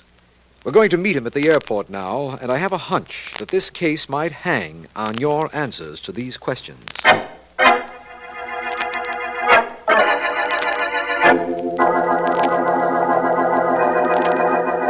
Oh, Markham. Hello there, Vance. Hello, Mr. Vance. Well, I brought Miss Gordon to the administration building just as you asked. Thank you, Markham. And I've brought Mr. Johnny Taylor. Sue, have they done anything to you? Of course not, Johnny. Everything's going to be all right, believe me. I invited Mr. Crane to be here, Markham. In fact, that should be the gentleman in question coming now. And it is. Hello there, Mr. Crane. Well, let's get this over with. I'm here. Somebody please tell me why. I will, Mr. Crane. Now listen, everyone, please. We're standing at the door of the pilot's reading room. In this room, Greg Allen was stabbed to death. Is that supposed to be news, Vance? Hardly. For purposes of my own, I find it necessary to bring you all here. The lights in the pilot's reading room are off. I'm going to open the door leading to it now. Now, this is beginning to be funny, Vance. I wouldn't start laughing just yet if I were you, Miss Gordon. I ask you all to look into the room from this doorway. That's a good trick if you can do it. The room's pitch black. You can turn on the lights if you like, Mr. Crane. All right. You want the lights on? There. Thank you. Now, Johnny, would you go in and turn them off? Sure. Is that all you want me to do? There. Close the door, Markham, please. Of course. Now what, Vance? Now, Markham, I have proof to convict the murderer of Greg Allen. Markham, you can arrest Mr. Millard Crane.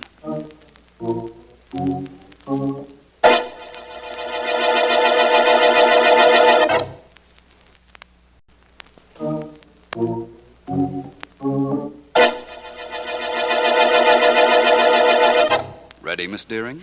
With eagerness, anticipation, and everything else a secretary's supposed to have. No curiosity. Oh, well, that's standard equipment with gals, Vance. You know that. By the way, I think I know how you knew Crane was guilty. But I don't know what proof you finally got. Tell me first how I knew it was Crane. Oh, well, I think I followed that. He had no reason to go to that airport in the first place, inasmuch as his business trip was a phony, which you found out by trailing him to a movie in Center City. That's correct. And now you want to know about the proof. Well, for the purposes of our records, yes. Well, then, if that's the only reason, the explanation isn't important. After all, he has confessed, you know. And so has the mechanic he bribed to fix one of the engines on the plane Greg Allen was to fly. Vance, you know I'm dying of curiosity. That's different. In that case, listen. Who was allowed in the pilot's reading room? You mean where Greg Allen was killed? Mm-hmm. Nobody but pilots, of course. Everybody kept insisting that all through this case. That's right. But still, today, when we were out at the scene of the crime, and I asked Mr. Crane to please put on the lights, he walked into the dark room and, without a second's hesitation, snapped them on. Which meant that he'd been there before. Correct. The light switch was in an unusual position, way back on the wall. He'd been there to kill Allen, and after he killed him, he snapped off the lights to delay discovery of the body. Mm-hmm. When he turned on the lights for me, well, that was all the proof I needed. Oh, this was an unusual case, Vance. The principal suspect turned out to be the killer. Mm-hmm. The whole thing was awfully simple, though, wasn't it?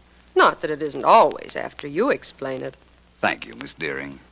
For that, you may have the rest of the day off. Oh, thank you, sir. Of course, it's after 9 o'clock, but thanks just the same. I think I'll go wash up, inasmuch as Mr. Millard Crane is all washed up, and so is the flying murder case.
Sit down, my boy. Thank you, sir.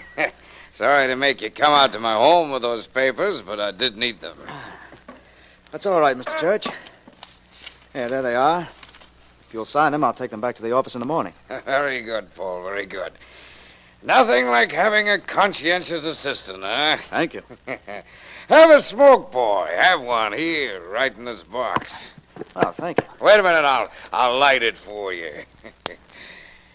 There we are. Thank you, sir. I'm glad you came out, Paul. It's kind of lonesome out here in this big house with nobody to talk to except that bodyguard of mine. Yeah. Glad you came out, boy. Oh, thanks. I can't stay. Hey, what? You should have seen your face. It's not so funny. You should have seen your face when that thing exploded. It was wonderful. Oh, you think so? It's an old gag, but it still works. That's the funniest thing I ever saw. Well, it wasn't to me. I don't think practical jokes are very funny. Oh, you don't, eh? No. Now, isn't that too bad? Maybe I don't think a lot of things are funny either. Like what's happening to the books in my office. What do you mean, sir? You know what I mean. They're being juggled around. There's been a lot of money taken from my business in the past 6 months, and I didn't take it. Oh, but Mr. Church, It had to be either you or Miss Kraft. But we won't go into that right now. Shake hands, boy, so we'll know there's no hard feelings about that little explosion. All right, sir. Good night. Good night. Oh, what the... The hand buzzer always gets him. Oh, yeah? Well, come over again, Paul. Come over again. And don't worry about that money you've taken from me. I have plenty of time to do something about it. If I decide to.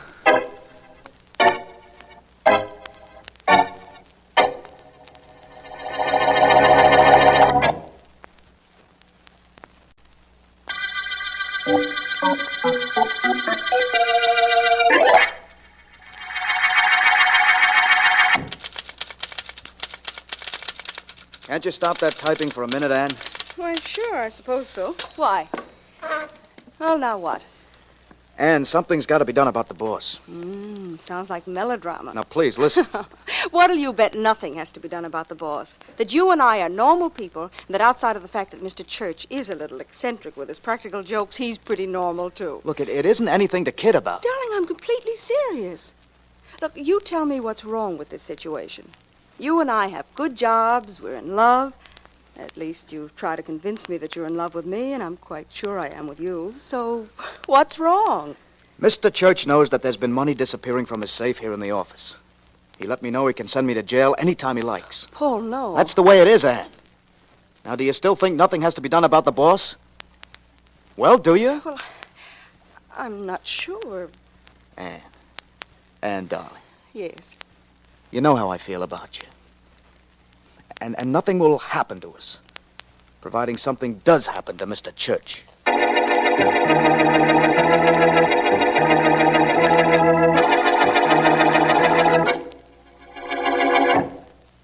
Good morning, Miss Deering. Why, Vance, you're in early. Good morning right back at you. I've got some typing to do, and there's nothing in the mail that would interest you. District Attorney Markham called? No, not yet. And Vance, Yes? I'm taking judo lessons. What was that? You know, judo. It's the science of self-defense where the frailest woman can successfully defend herself against the strongest man. Said that in the book. The theory being that leverage applied correctly can overcome muscular strength. Well, that's almost exactly what the instructor told us last night. Here, let me show you. All right. Now, look, you're a hold-up man. You sneak up and back of Do you me. mind if I take off my hat first? You're a hold-up man, not a gentleman. Very well, the hat stays on. Now, what do I do? You're a hold-up man, and you're in back of me, but I don't know you're there, you see? Now, come on. Stick 'em up! Oh, you scared me. Guess that's the general idea, though, isn't it? Now I'm supposed to kick back with my heel and get you in the ankle. Oh, Vance, Yes? I guess I forgot to mention. You're supposed to stand still. I'm sorry. What happens if the hold-up man doesn't stand still? Well, I guess I'll find that out in my second lesson. Eventually, I throw him over my shoulder, though. Not bad, Not bad, except for the hold-up man. Oh, him. Who cares about him? Never mind, Ellen. I'll get it myself. Come to think of it, I must remember to ask my instructor what does happen in case I tell him. Hello. Vance, Markham. Hello, my friend. Any nice, fresh murders at the district attorney's office needing a first-class solution? Not at the moment. Anything doing at your place? Ellen was just trying to throw me over her shoulder. Well, things are pretty... She was trying to do what? She's practicing judo. In case a hold-up man sneaks up in back of her, she wants to be able to defend herself and her worldly possessions, which at the moment consist mainly of a wristwatch. How is she doing with her judo? If a hold-up man gets near her tonight when she gets home, somebody'd better tell her the time. Not too good, eh? Well, Vance, there is a little excitement down here, but nothing of importance, pretty much routine. Did you ever hear of Sidney Church? I think so. Practical joker, very wealthy, semi-retired. That's the man. Mm-hmm. He called to say he suspected his assistant, Paul Wilson, of systematically robbing him. Intends to file a formal complaint soon, he says. Nice of him to warn you. I'll call you later and see how you're fixed for lunch. Good enough. So long, Vance. Goodbye. Vance, I know what I did wrong. I've got a lot of work to do, but as soon as I'm finished, let's try that hold-up thing again. If you like, Ellen. I'll look forward to being thrown over backwards.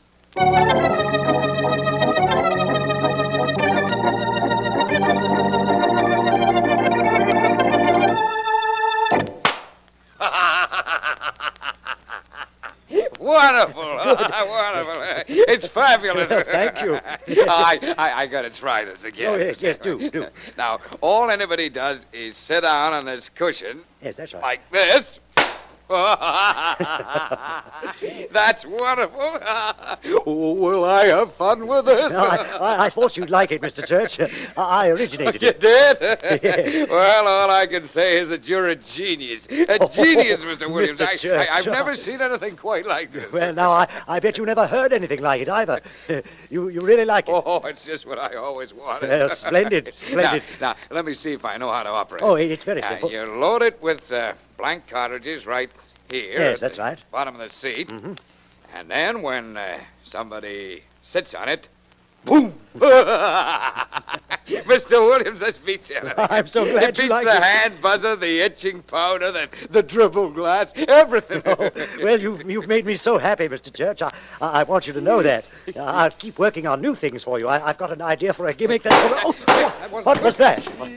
Whiz, I'm sorry. Oh, for heaven's Whiz, I sake. guess I just can't help being clumsy. What are you doing in here, Terry? Well, I'm your bodyguard, ain't I, gee whiz? I heard shots in here, so I took out my gun and came in nice and quiet, only I tripped over the rug and my gun went off. Fine bodyguard. Well,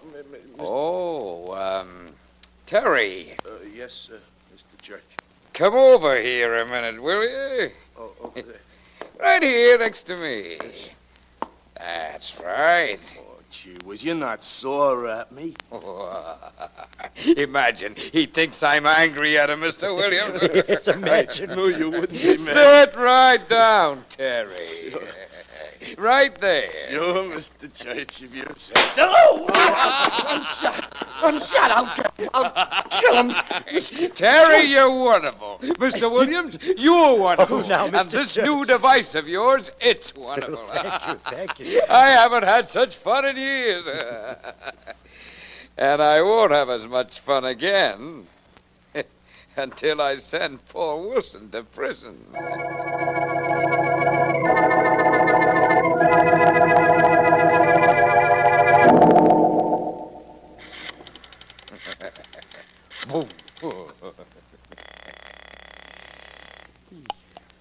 Williams Novelty Shop. Mr. Williams speaking. All right, this is Church, Williams. Oh, yes. That pillow you sold me, huh? The one that fires a blank cartridge when somebody sits on it? Oh, yes, Mr. Church. Well, it's in my safe now with the rest of my little entertainment devices. I see. But I want 3 more. I'm going to give a dinner party, and I want 3 more. Well, when is your party, Mr. Church? When? As soon as you have the pillars ready, of course. Oh, excuse me a minute. Yes, of course. I have company. Well, what are you doing here? No. Mr. Church! Mr. Church! Mr. Church!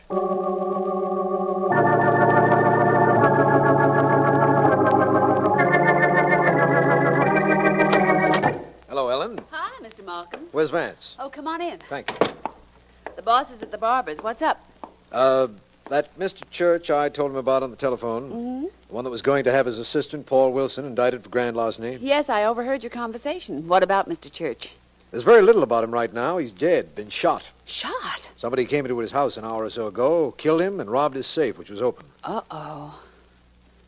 Golly, this Church individual was quite a character, wasn't he? He certainly was. Always teasing people with flowers that shoot water and stuff like that. Yes, we know, of course, that Church believed Paul Wilson was stealing from him, and Wilson knew that Church was in contact with me. There's nothing at the house, however, to indicate who fired the shot into our eccentric friend. Well, Vance will find something. Doesn't he always? Invariably. I'm going down to the barber's to pick him up, and after that, our first stop's going to be Paul Wilson's apartment.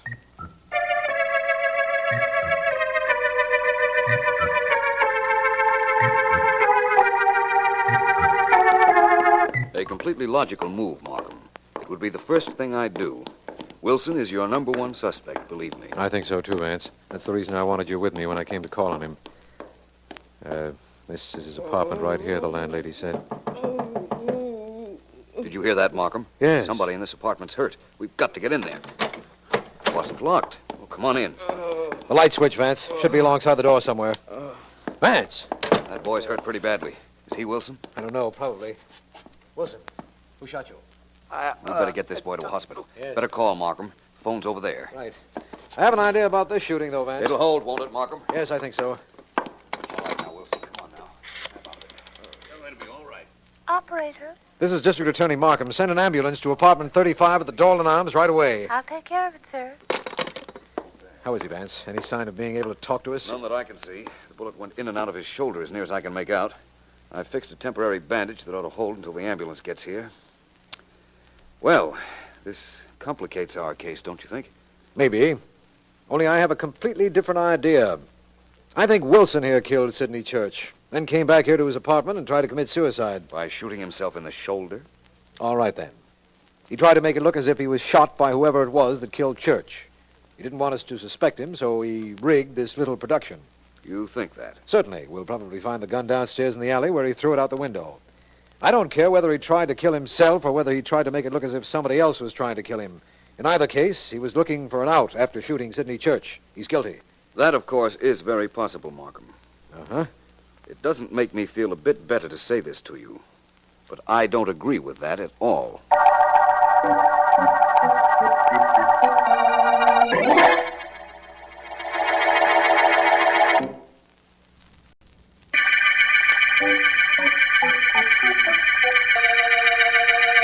This is District Attorney Markham.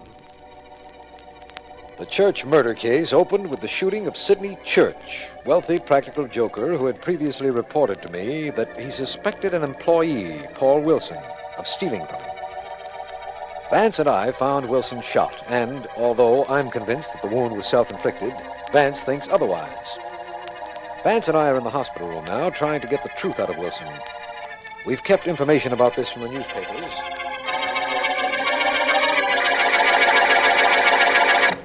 All right, Wilson, suppose you tell Vance and me now. Who shot you? I can't. I don't know who did it. I never saw him. That doesn't sound very logical. I don't care how it sounds. I was sitting with my back to the door. I heard it open. I started to turn around, and before I could see who it was, I was shot, and I must have passed out. There must have been a silencer on the gun. It didn't sound like a shot. In that case, Markham, we'll know if he's telling the truth when the medical examiner gives you his report. If the bullet went in the back of the shoulder and out the front, I think we can assume that Wilson couldn't have shot himself. Maybe we can and maybe we can't. It all depends on the angle of the bullet. That, of course, is true. Wilson. Yeah. You were stealing from Mr. Church. He knew about it. You believed he was about to report you to me. You broke into his house, killed him, and robbed his safe, didn't you? Please, Mr. Martin. Please leave me alone. My shoulder's pretty bad. It hurts. You have been to Mr. Wilson's home. Yes, I have. Not to kill him. Now leave me alone, will you? Let's go, Vance. I won't need a police guard outside this hospital door. When our friend Mr. Wilson feels like talking, he'll let the nurse know and we'll come back. You'll come back, Markham. I doubt whether it will be necessary for me to come here again.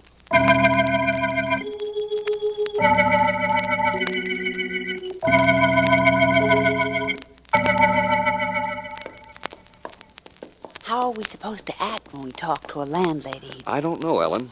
I guarantee one thing. You're not to try to throw her over your shoulder. Promise? Sure. Chances are, with my luck, that the landlady has taken 2 judo lessons. You know where I'll wind up. I don't know where, just how.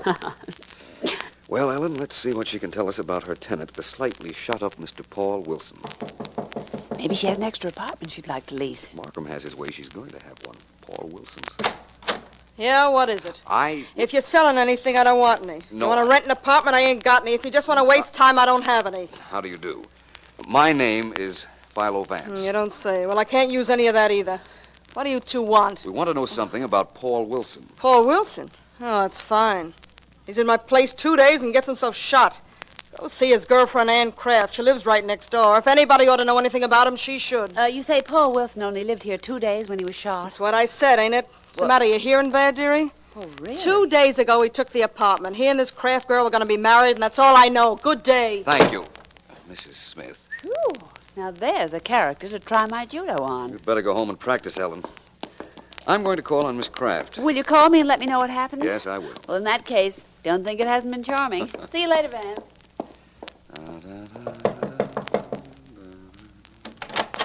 Yes? I'm Philo Vance.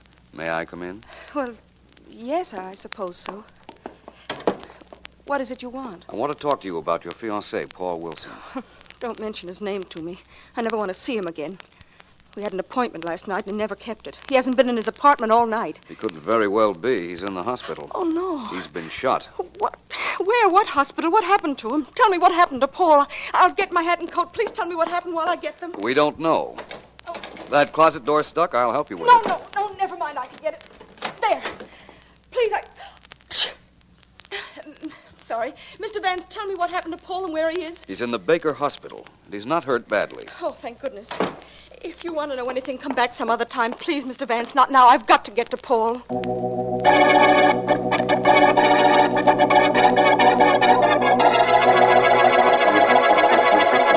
Well, gee whiz, Mr. Wilson, if you say so, okay, but you sure you know what you're doing? Of course I know, Terry.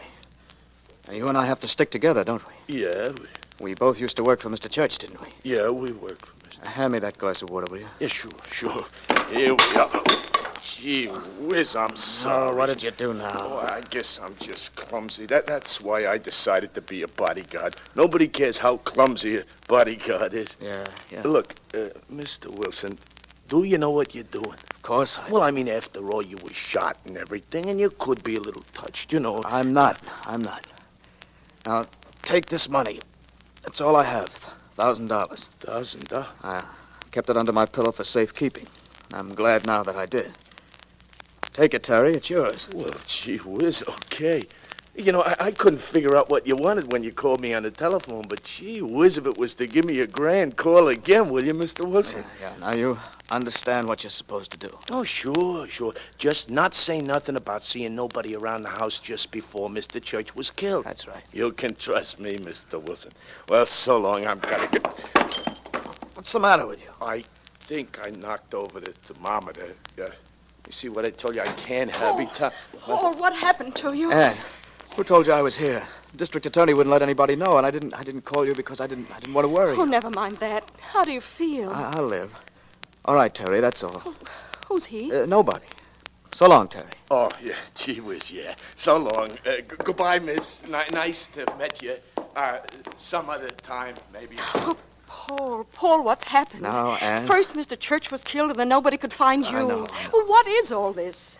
It's what you and I decided, isn't it, Ann? Well, If nothing was going to happen to us, something had to happen to Mr. Church, didn't it?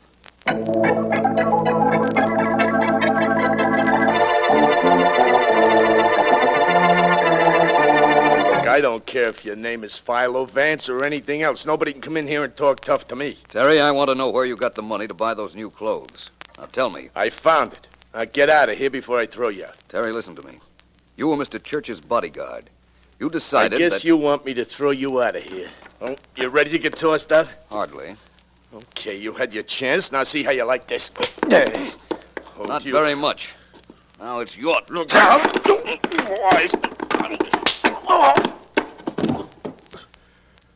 Gee whiz, I ain't even very good as a bodyguard for myself. Yeah, let me help you up. All right, come on. There we are. Now, look, Terry. I came here to talk to you. I found you with an armful of new clothes and a lot of money lying around. Almost $600 I got left. From what? Well, from the $1,000 that Paul Wilson gave me, so I shouldn't say I saw nobody around the joint when Mr. Church got killed. It was all the dough he had, too. Kind of stupid it was. Stupid? Why? Well, because what could I tell anybody? I didn't see nobody around the house, not a soul. As far as I know, Mr. Church could have dropped dead. And you know, Mr. Vance, from what people say with his practical jokes and all, that wouldn't have been such a bad idea.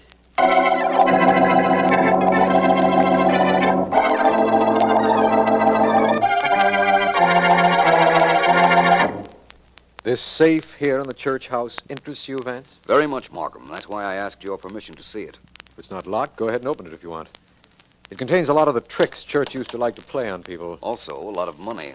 As we understand it, there was a lot of money, but not when we found it. Whoever killed Church took that. Or are you going to dispute that point, too? No, I'm inclined to agree with it. Good. What's this? Supreme itching powder. Is that funny? Not to me. Nor those dribble glasses either. Nor that handshake buzzer over there. Church wasn't murdered. He just gimmicked himself to death. What? Oh, don't take me seriously, Markham. What would you say this was? That's the tin box where Church kept his money. Really? Bless you. Thank you. Apparently, our dead friend used sneezing powder in his lighter moments. Yes. Hilarious hobby, don't you think? I'm not thinking anything except that you asked me not to arrest Paul Wilson. And we haven't found any other suspect to take his place. You mean you want to know who killed Sidney Church? I most definitely do. I can tell you that. Good. I can also tell you where to find the rest of the money that was here, I think. After you send Sergeant Heath to pick up Wilson's girlfriend, Anne Kraft, for murder.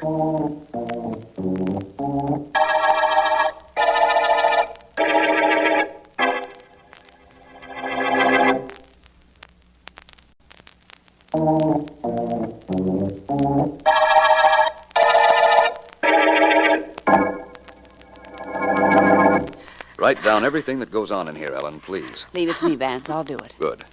Go ahead, Paul. You were talking to Miss Kraft. All I wanted to know is why she did it. Why did you do it, Anne? You think I wanted to go to jail for stealing from the company? But you wouldn't have gone to jail, Anne. I was protecting you. And doing quite a good job of it, too, Miss Kraft, if I may say so. Who cares what you say, Vance? This stupid guy tried to spoil everything. You shot him, didn't you? Sure. I'll tell you everything now. You found the money I took from Church's apartment in my closet. What's the good of holding out? Yeah, I killed Church. And I shot Paul. I knew you'd shot me, Anne, but I still loved you. I still wouldn't have told. Told what? That it was I who was stealing from the office. Church figured it was Paul.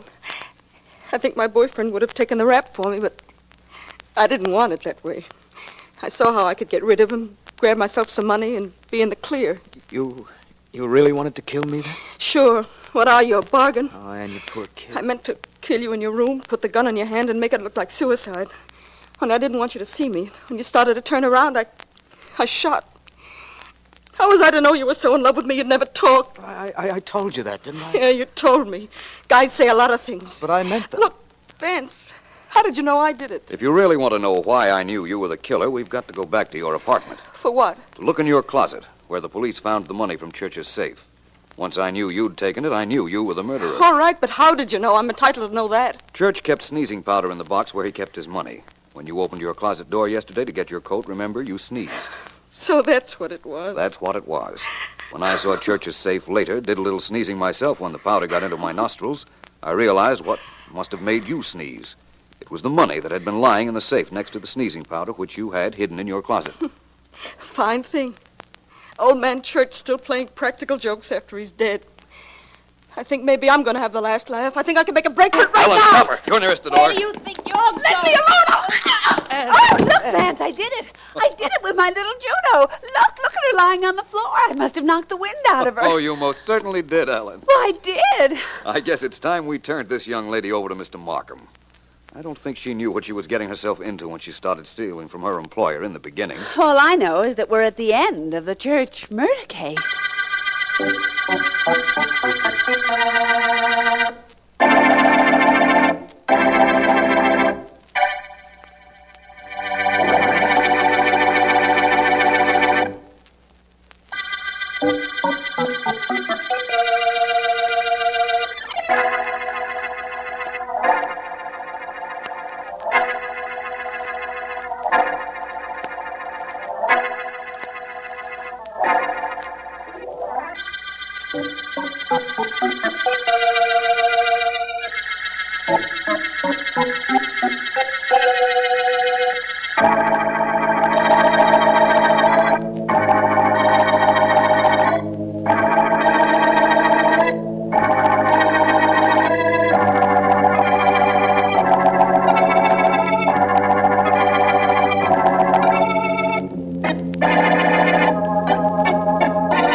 Tell me, Roger, please. There must be something else you see in the crystal ball. I've never heard anything so wonderful as the things you've been able to see. Patience, Miss Stone. Patience. Yes, there is something. Only this is not so pleasant. Oh? You wish to hear it? Of course. I can't understand how you knew the things you've told me. It's incredible that you should know them, and I want to know what it is you see now. Very well. Attend, if you please. Miss Stone, there is someone whom you trust. Someone very close to you. Someone who is violating that trust. Dick Novus. I think not. No, that is not the name. The initials are... P... Let me see... PG. The name is blurred, but it is coming through more clearly now. The name is Peter Golden. What? That is it. Peter Golden. Mr. Golden? And he's cheating me? But he's my guardian. He has all my money. Tell me more, Roger. Please, more. No, I cannot. There is nothing more now. Tomorrow, perhaps, but not now.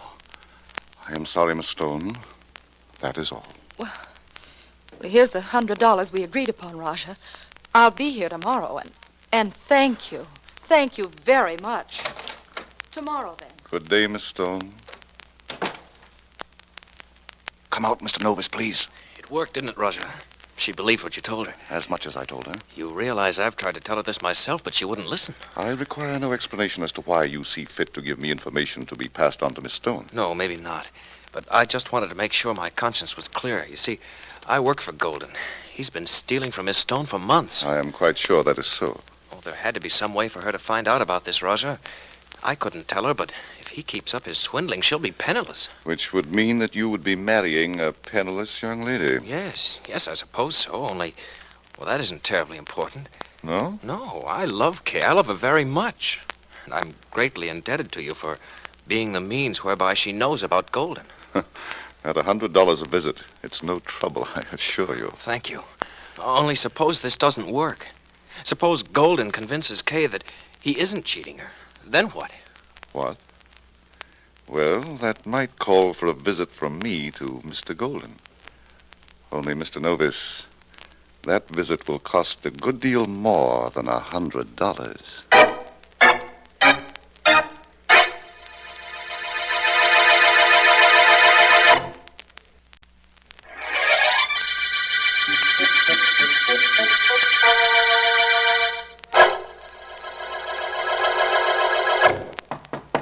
Yes, who is it? It's Dick Novus, Mr. Golden. You asked me to come to your office. Come on in. Hello, Mr. Golden. Sit down, Novus. You know, one of the reasons I put your office at the other end of this floor is that you wouldn't get too close to me. I don't think I understand. You will. The point is that when I hired you, I didn't want you to know everything about my business. But apparently you found out regardless. I still don't know what you mean, sir. No? No. Well, you see, I just received a call from Miss Stone. She said a lot of things nobody would know about. Nobody but me, and apparently you. I haven't told her a thing about your mishandling her money. She found out some way, I guarantee that. She's not sure, mind you, just suspicious. Now, right now, your job is to keep Miss Stone's mind off my business, Dick. Make sure you do. And what if I don't? What if I won't stand by and watch you swindling my fiancée? You will. There are a few things about you that she might like to know. About where you spent the 5 years before you came to this city. You know about that? Certainly. And make no mistake about it. I'd tell her in a minute if you don't do things my way. Why, you low, underhand this rat. little gun makes up for the difference in our age and physical abilities, Novus. It doesn't scare me. I've got to convince you that telling Kay about my past would be a very wrong thing for you to do. A very wrong thing. Don't come any closer to me or I'll shoot. I'll shoot. Dick, down. Yeah, shoot, will you? I think not. I'll just take that gun away from you before you get into trouble with it. There. You'll be sorry about this, Novus. Very sorry. You'll be the sorriest man alive. Just as long as you stay alive.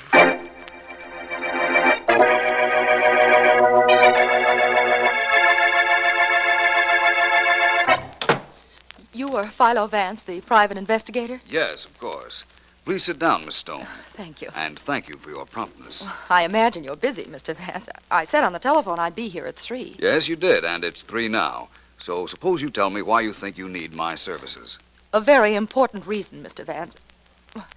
Do you know anything about me?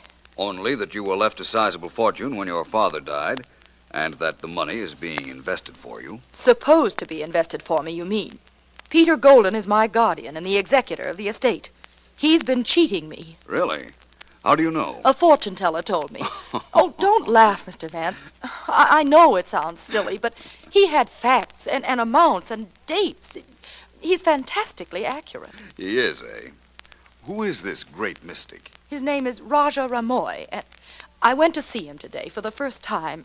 If what he says is true, I'm practically penniless. You believe what a fortune teller says, Miss Stone? Implicitly. My fiancé, Dick Novus, recommended him. Dick works for Peter Golden in the Standard Building, but the Raja told me things even Dick couldn't know. Nobody could know. He's psychic, Mr. Vance. Terribly psychic. If you're so sold on him, Miss Stone, I think you made a mistake coming to me.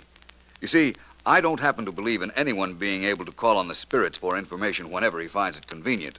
Or, shall I say, profitable. But, Mr. Vance... I'm sorry, Miss Stone. I deal in facts, not fancies. My suggestion would be for you to allow this Rajah to settle your problems. I'm sorry I can't take your case. All right, if that's the way... Excuse me, please. Of course. Hello. Hello, is Miss Kay Stone there? Why, yes, she is. Just a moment, please. For you, Miss Stone. Oh, that must be Dick. I left a note for him telling him where I'd be. Thank you, Mr. Vance. Hello? Hello, Kay. I got your message to call this number. Where are you? I'll explain later. You're at the office, Dick? Yeah. Where's Golden? In his private office down the hall. Why? Where are you? With a friend, Dick. I'd like him to talk to you. His name is Brown. Okay, put him on. Please, Mr. Vance. But I don't have anything to say to you, Mr. Novus. Well, please, Mr. Vance, just as a favor. All right. Thanks. Dick, here is Mr. Brown. Mr. Brown, Mr. Novus. Hello, Novus. Hello, Brown. I really don't know what I'm supposed to say to you. I've just told Miss Stone I can... Novus, are you there? Yes, I'm here. That shot came from Golden's private office down the hall. Hold the phone. I'm going to investigate. What happened, Vance? I'm not sure yet. I'll have to wait until Novus gets back. Well, where did he go? Down the hall to Golden's private office. But he was talking to you on the phone. That's right, but you see, there was a shot fired. What? Novus is sure it came from Golden's office. He's gone to find out. A shot? That's right. What? Impotent feeling, isn't it, Miss Stone, to have to stand here and hold the telephone while a murder might have been taking place. You think that... Just a Hello, minute. Brown? Yes? Brown, yeah. I've just come from Golden's office. He's lying face down on the floor, and there's a bullet wound in his head. I think I heard footsteps racing down the stairs, but I was afraid to follow whoever it was. What shall I do? Leave everything just as it is. I'm sending Miss Stone to her home. You meet her there. I'll want to talk to both of you later. Right now, I'm going to call District Attorney Markham and invite him to a murder.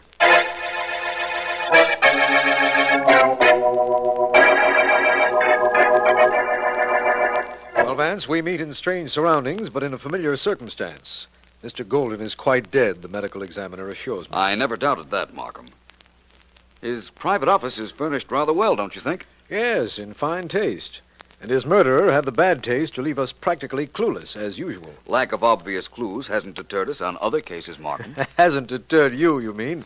I'm just old-fashioned enough to want a lead to a killer. So do I. Only it isn't necessary for it to be out in the open. For instance, Markham, this tells me a lot. Vance, what in the world did you climb on that chair for? I wanted to take a look at the wall. Closer look, that is. Very interesting. A wall is interesting. Now, Vance, It provided me with a possible clue, Markham.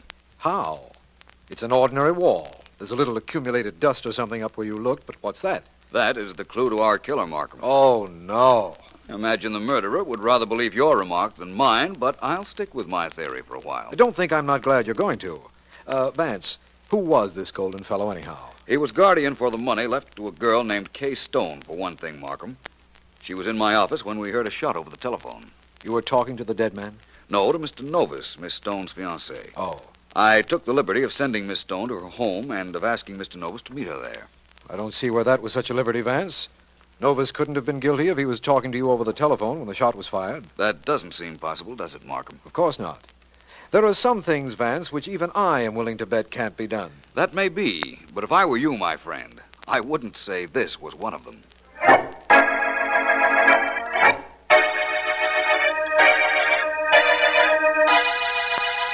There isn't anything we can do, Dick, except sit tight and wait for the police to get here to question us. You know why I introduced Philo Vance to you over the telephone as Mr. Brown. Well, I understand why you did it, only it was a little ridiculous. Well, maybe, in view of what followed. Oh, excuse me a second. Well, certainly. Hello? Miss Stone, Yes? this is Roger Ramoy. I have something very important to tell you. Well, not now. Oh, but definitely now. It seems that I have done you quite a favor, and I don't want it to be wasted. What do you mean? Haven't you heard? Peter Golden is dead. Killed. It is important I see you. I'll call you back. Please do. I went to a great deal of trouble. I would rather it were not done for nothing. Goodbye. Goodbye. Who was that? That fortune teller you took me to. He has something to tell me. Okay, listen, that man's a fake. What? Everything he told you, I had told him. I wanted you to know about Golden. You don't have to see the Raja anymore. You don't have to go near him again. I don't know, Dick. He seems to feel that I do. And somehow, so do I.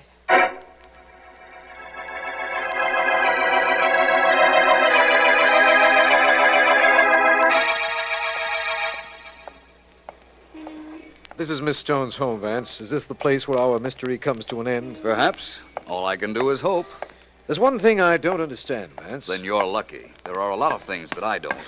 One thing I do understand, however, is that this is a bell. And if we're going to get in to see Miss Stone and her fiancé, we ought to ring it. There. Vance, I've never known you to be so mysterious before, so reluctant to tell me anything. That could be for an excellent reason, Markham. You mean you don't know anything about this case? Well, let's say I don't know enough. Oh, Miss Stone, may we come in? Hello, Mr. Vance. Please do. Thank you.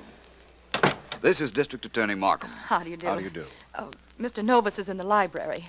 You wanted to talk to him, Mr. Vance? I most certainly do. And I wonder if you'd mind waiting out here in the hall with Mr. Markham.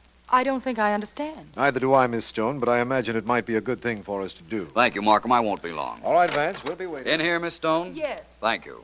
How do you do? I'm Philo Vance. Yes, I imagined it would be you.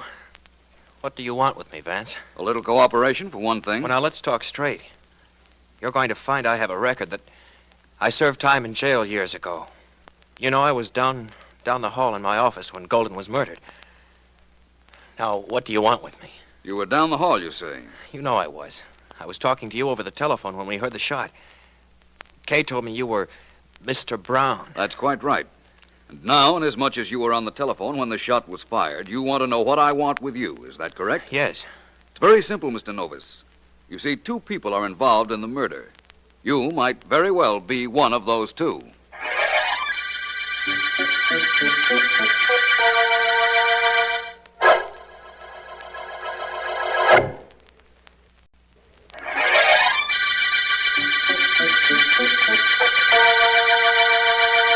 This is District Attorney Markham. The Golden murder case opened with the finding of the murdered body of Peter Golden, executor for the estate of Kay Stone. Philo Vance has discovered that Golden was cheating Miss Stone, and that fact was known to Dick Novus, Golden's assistant and Miss Stone's fiancé. He has also found out that Miss Stone had been to a fortune teller named Raja Ramoy before going to his office, and it was while she was in his office and Vance was talking on the telephone to Novus that a shot was heard, and Novus, investigating, found Golden murdered. Vance is of the opinion that two people are involved in the murder and has gone to see Raja Ramoy, who, I have been told, at the moment has another visitor, Kay Stone. It should be... Well, Raja, what is it? Miss Stone, my crystal ball shows Let's me... forget that crystal ball stuff, Raja. Oh? You said you had something to tell me about Peter Golden's death. I think I know what it is. Very well. Then suppose you tell me. You wanted to tell me you killed Golden and that you expect me to pay you. Who's that? I don't know, but I shall find out. Come in. It's Vance. Good evening, Miss Stone. Good This, evening. I imagine, is the eminent Raja Ramoy. You are Philo Vance. What is it you want? I understand you have a remarkable crystal ball, Raja. I would like to see it. See it? Of course you can see it, but it'll tell you nothing. No, I don't suppose it will. Perhaps you'll tell me, Raja. It seems that Miss Stone was in my office at 3 o'clock yesterday afternoon when we heard a shot. Yes? Look in your crystal ball, Raja. Or better still, perhaps you'd better have a more tangible witness. Because you see, very shortly, you're going to be called upon to say where you were at 3 o'clock yesterday.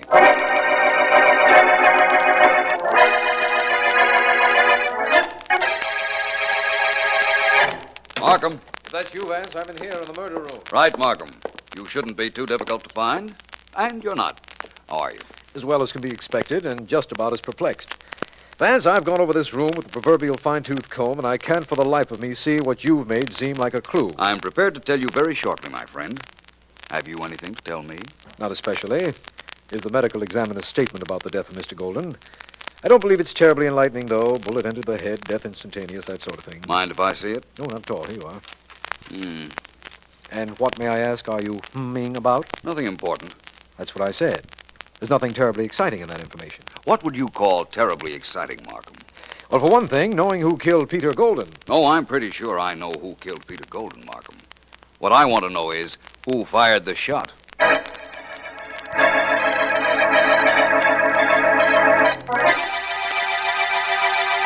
You and Miss Stone understand now why it is imperative I came here so we could have this chat, Mr. Novus. Yes. Yes, I suppose so, Raja. What I suggest is very simple, is it not, Miss Stone? Very. Oh, it isn't so simple for the one of us who had nothing to do with the murder. Let us not split hairs, Mr. Novus. Let me put it even more simply than I have done.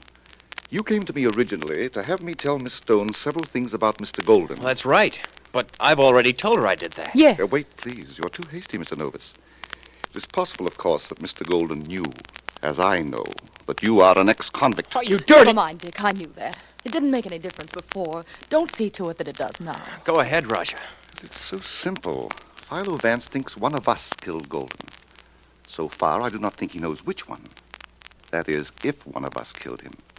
Personally, I have an alibi for my whereabouts at 3 o'clock the afternoon Mr. Golden was killed. Well, so have I. I was on the phone talking to Vance. And I was in his office. Vance knows something which we do not know. Let us assume, then, that none of us three killed Mr. Golden.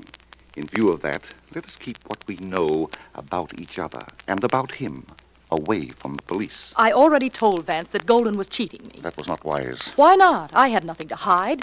No, Roger, I want no part of your plan. I'm going to answer any question they ask And me. that goes for me, too. Well, that leaves me no alternative but to do the same. Unfortunately for one of you. I'll answer that. Hello? Hello, is that you, Miss Stone? Yes? Who is this? Philo Vance. May I invite you to a reading of Raja Ramoy's Crystal Ball? What do you mean? I mean that I would like you and your fiancé to be at the Raja studio in an hour. Oh, Dick is here with me now. I'll tell him. Thank you. Oh, by the way, I happen to know Raja Ramoy is there with you, too. Please tell him that he also is cordially invited to be at his place then.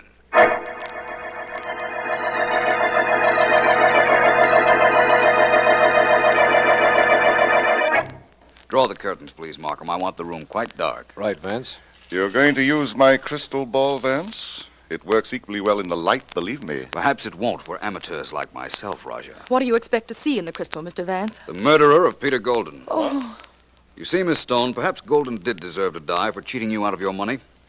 But the decision to take life does not rest with any of us.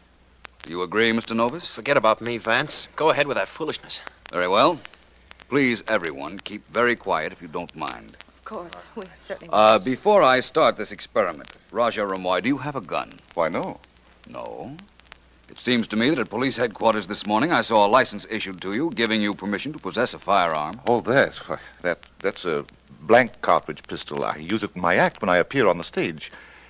You are seated at my place at this table. There's a drawer right in front of you. The pistol is in there. But believe me, it is loaded with blanks. We'll see. Yes, here it is. I'd like to fire it now. Vance. Not at anyone in particular, Markham, just at this wall. Oh, think right. Yes, it shoots blanks all right, Vance. There's no bullet in the wall. I wanted to be sure. Now for the experiment with the crystal ball. I see in it many things. Hatred for his employer for several reasons by Mr. Dick Novus. Why should I hate him? He knew about your past and he was cheating your fiancée. I also see in it a visit by the great Raja Ramoy to Mr. Golden's office. If I'm not mistaken, he was about to sell him some information. What information, Mr. You were Vance? going to ask him how much it would be worth if you did not tell Miss Stone all the details of his swindling. I was? I think so. And I think that inasmuch as you knew that what you were doing amounted to blackmail, you brought your gun, your blank cartridge gun, along with you. Why would I do that? Just in case Mr. Golden resented being blackmailed. You'd use the gun merely to threaten him if he seemed bent on throwing you out of his office. That perhaps is so. But it means I did not kill him, doesn't it, Mr. Vance? After all, what I had was a blank cartridge pistol. You can't kill with that. No, but you could fire the gun to create an alibi which you could explode any time you liked in the event the person you were alibying for refused to pay you. I should never have allowed you to use my crystal ball, Vance. Apparently it works as well for you as it did for me. What else do you see in it? I see a young lady named Kay Stone who could conceivably have gone temporarily insane when she found that the man she thought was a friend had made her penniless. That means you think I killed him. What I've tried to show was that all three of you had motives. Good motives. We all have good alibis for the time he was shot, too, Vance. Don't forget that. No. Pardon my correcting you, Mr. Novus. You all have alibis for 3 o'clock, the time the shot was heard. But Mr. Golden was killed before that blank cartridge gun was fired. And the name of his murderer... Yes? Yes, Vance, the name. The name of his murderer is... Tell us if you see it. Tell us. Turn that last lamp out, Markham. I can read it more clearly. Right. Well, that's better. In absolute darkness, one light remains. The light in this crystal ball. And it tells me that the name of the killer of Peter Golden is... Kay Stone. Lights, Markham. Right. She got away, Vance. She got away. Not very far, Mr. Novus. Apparently, my pretending to read the crystal ball was too close to home. But we have several policemen downstairs prepared to seize anyone fleeing from this room. No, she didn't get away. Believe me, she didn't. She didn't get away from us or with murder.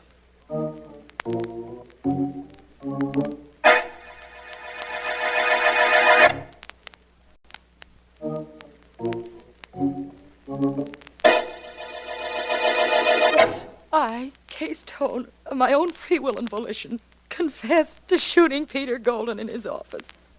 I shot him and went directly to Philo Vance's office. You taking that down, Mr. Pace? Yes, I have, Mr. Markham. You killed him because he stole that money from you, didn't you, Miss Stone? That was the reason, Vance. And you went to Vance's office so that you'd have an alibi, having been there when Vance heard the shot over the telephone. No, I knew nothing about any shot. I went there to ask Vance to investigate Golden and my fiancé. I knew he'd find Golden dead, but would suspect Dick when he found out about his jail record. How little she knew you, Vance. But what about this business of the shot you heard? Didn't she really know about that? Quite possibly not, Markham. You see, what happened was this. Of course, I wasn't reading any crystal ball, but just as I said at the Rajah's house, the Rajah did go to see Golden, but he found him dead in his private office. Then he heard Dick Novus speaking on the telephone to Miss Stone and then to me, and he thought he'd give either one of them an alibi. Either one of them? Whichever one had killed Golden. Oh. You see, he didn't know which one at the time, but he figured that later on, one of them would be good for a little blackmailing. So he fired his blank cartridge gun into the wall while Novus was on the phone. But how did you know that? That smudge on the wall. The one I investigated the first time we went up to Golden's office, Markham? Yes. That told me a blank cartridge gun had been fired and had left powder marks on the wall. Well, I had to build the rest of this case from that. You built it too well, Vance. Too well to suit me. It had to be you, Miss Stone. You told me you left a note for Mr. Novus, and that was the reason he was telephoning you at my office. If you left a note, you had to have been at his office. If you were at his office, it is very conceivable that you killed Golden. Well, that's what happened, all right. I did go up there. And when I saw his smug face looking at me, laughing at me after he cheated me out of hundreds of thousands of dollars, I fired. And that was the end of him. No question about that, Miss Stone. And Markham. Yes? There's no question about the fact either that this is the end of the Golden murder case.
You see how simple it is, Mrs. Willoughby? Uh-huh. You make your own money, just exactly the way the government does. Now, you put this blank piece of paper in the machine. Uh-huh. You turn the crank. And out comes a brand new $1 bill. It certainly does. Yeah? Now, those $1 bills I made up yesterday with this machine, you took them to the bank? Yes, and they said it was real money. Oh, you see what I mean? And you saw me make them. I made them right in front of your eyes with this machine. You sure did. Now, you give me $10,000 and it's yours. You can make as much money as you want, whenever you want. $10,000. That's right. Tell me, Mr. Crane, why are you so anxious to sell this machine? All you would have to do is turn the crank and out would come real bills. Lady, I've got a lot of machines. I want to sell them and quit. That's simple, isn't it? Mm-hmm. You got plenty of dough, but there's enough larceny in What you. did you say? Don't let it bother you, lady. There's larceny in everybody. Proof that it's in you is that you asked me to come back today. Mr. Crane, I'll give you $10,000 for your machine. Good. Providing I'm sure that the paper you insert in the machine is actually the one that comes out as a dollar bill. Oh. That ought to be simple. Yeah. I'll put my initials on the blank paper. If my initials appear on the bill when it comes out, I'll buy the machine. Now, wait, I've got a pen and ink right here. All right, now, hand me one of your blank pieces of paper. All right. Here you are. Thank you. My initials, E.W. There we are. All right, Mr. Crane. Okay. I'll take the paper, put it in the machine. Take out a brand new dollar bill. There you are. Take a look at it, Mrs. Willoughby. A brand new buck with the initials E.W. on it, just as you put them on the blank piece of paper a second ago. It's the same piece of paper, and those are my initials, all right. Like I said. Now, what about the 10 grand? What's to stop me from turning that crank handle 10,000 times, getting your $10,000, and paying you with that? Nothing. Except I don't deliver you the paper you need till I get your money. I have it here in my safe. I'll get it. And I've got the paper all cut out to dollar bill size right here, too. You get the money, Mrs. Willoughby, and from now on you can manufacture your own. The best kind. Handmade.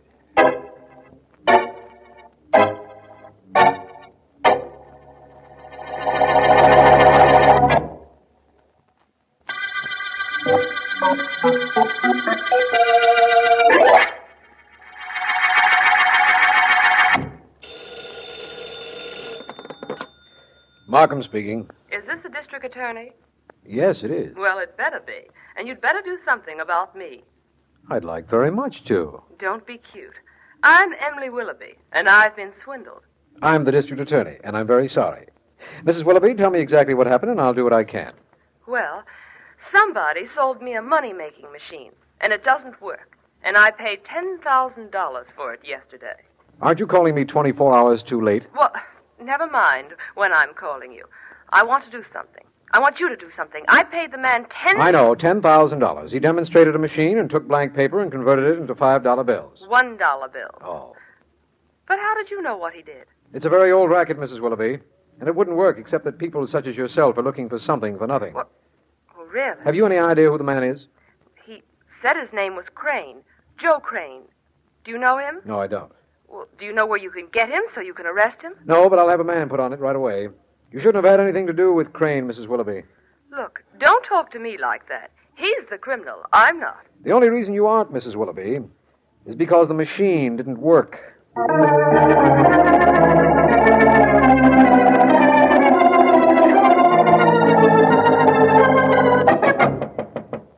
Come on in. The door ain't locked. Hi, Joe. Oh, hiya, Sniffy. How's chicks? So. What's with you? Okay. Get the money? What money? Oh, gonna be like that, huh? Joe, I'll give you a money-making machine and a gimmick that makes it foolproof. You had a sucker. Give me my cut of the dough you got, or the machine. I couldn't get rid of it. The sucker got smart. Yeah, so I'll take the machine. Well... where is it? I can get a front man, get rid of it easy. Come on, let's have it and I'll blow. I don't have it here. Oh, so that's the way it is, huh? Come on, train, stop stalling. Give me that machine or I'll break you into dimes. Where is it? Where is it? Let go of me. Give me my machine. Give it or I'll choke it out. You double-crossing rat. Used a knife on me, did you? Jeannie, Oh, what's this? get out of here. So you killed Sniffy, huh, Joe? Now, look, don't scream. Don't do nothing. Just get out of here fast. He was choking me. I had to do it. You wouldn't want me dead, would you? You killed him, Joe. Yeah, I killed him. Now, get out of here before you get wild and start yelling so somebody will hear you and get the cops. Go on, beat it. I don't want you getting hysterical. Seems to me you're the one getting hysterical, Joe. No, I'm not. Now take it easy. I won't blow. All I'm going to do is help you get rid of that knife you're holding. And this body.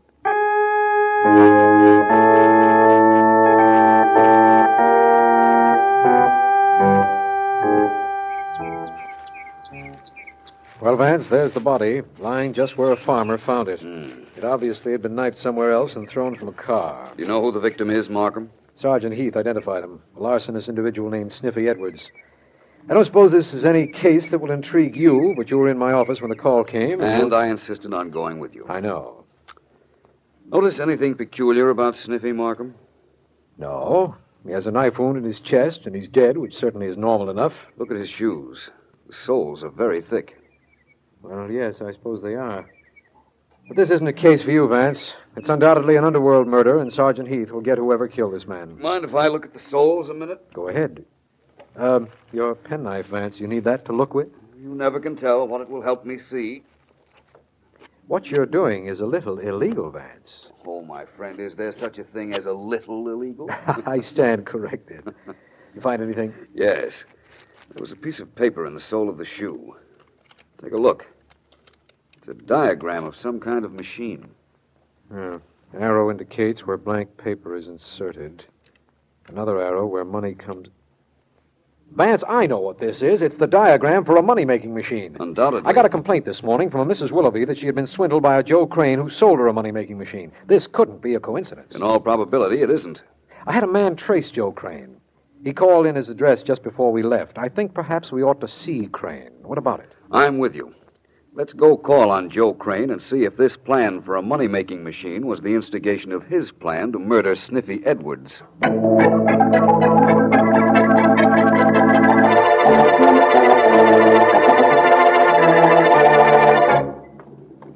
Come on, Jeannie, hurry it up. Okay, Joe, but this valise is heavy. It's the last one, though. We're all packed and ready to move. You got plenty of gas in the car? Yeah, it's loaded up to the top. I got a 15-gallon can in the back, so we don't have to stop for at least 500 miles. Oh, good. Here, I'll put that bag in the back here. Close the back up. Now, come on. Let's get in and get going. You think it's smart to blow town right after you knocked off Sniffy? You think it's smarter to wait around here to get picked up? Maybe. Nobody's got anything on you. Yeah, nobody's gonna have either. That's the reason we're blowing. Wait a minute. Let me get in first. Okay. Hop in. Close the door and we'll get going. It's okay with me.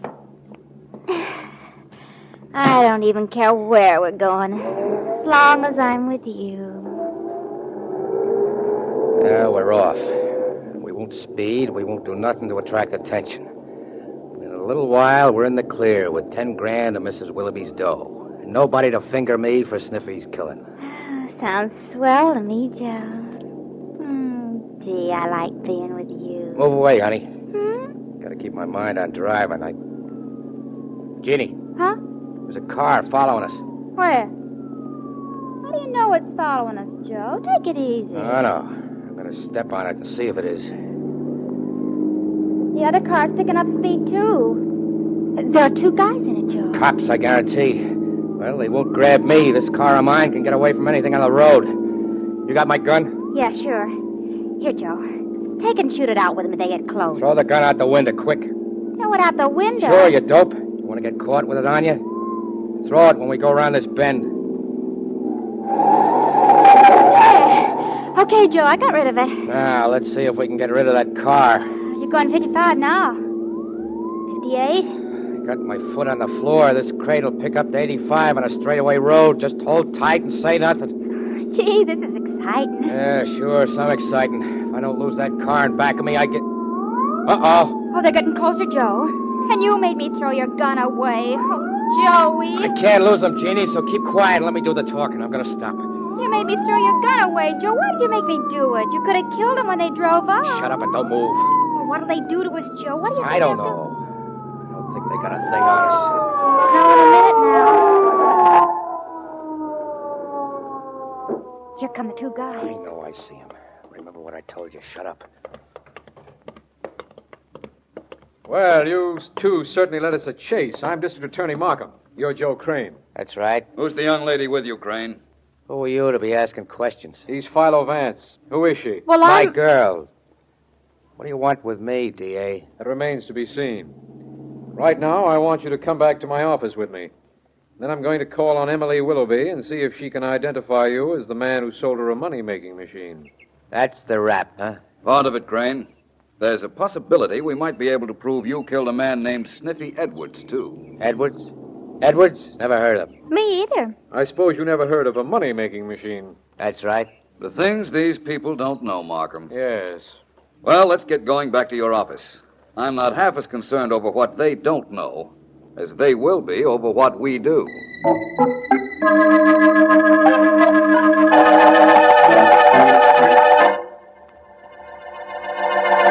Yes, that's him. That's definitely the man who sold me the money-making machine. That dame's off her beam. I never saw her before. Well, You're positive, Mrs. Willoughby? Yes, of course I am.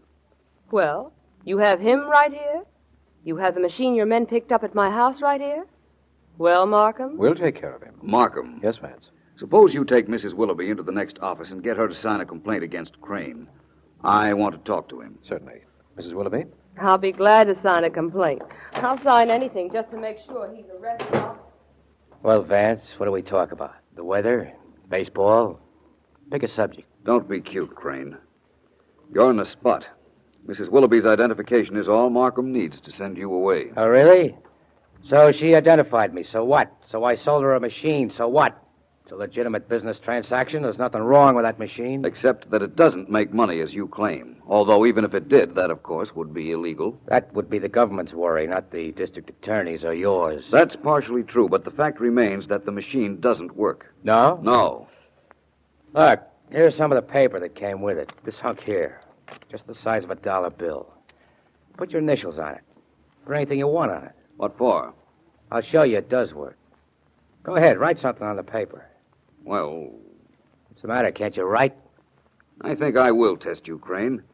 I'll take my fountain pen and draw a little design on this paper. There. Okay. I take the paper, put it in the machine, turn the handle, and look what comes out. A brand new $1 bill. Where's the design I put on the blank paper? On the bill. Here it is. Take a look. And that dough is good dough. You can take it to any bank. I'm quite certain it is really money. And that is the design I put on the blank paper. Look, I don't sell the money, just the machine. I'm not responsible for what people use it for. I ain't in competition with the government. Now, I think it'd be an idea if you talked to the district attorney and saw to it that the three of us get out of here. The three of you? Sure. Jeannie and me and this machine, which has you stopped so good you haven't the slightest idea how it works.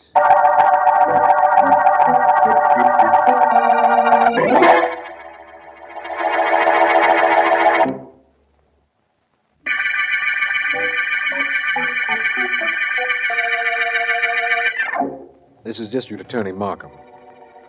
The money machine murder case is an unusual one. Philo Vance is quite certain that Sniffy Edwards, an underworld character, was killed because he'd invented a money-making machine.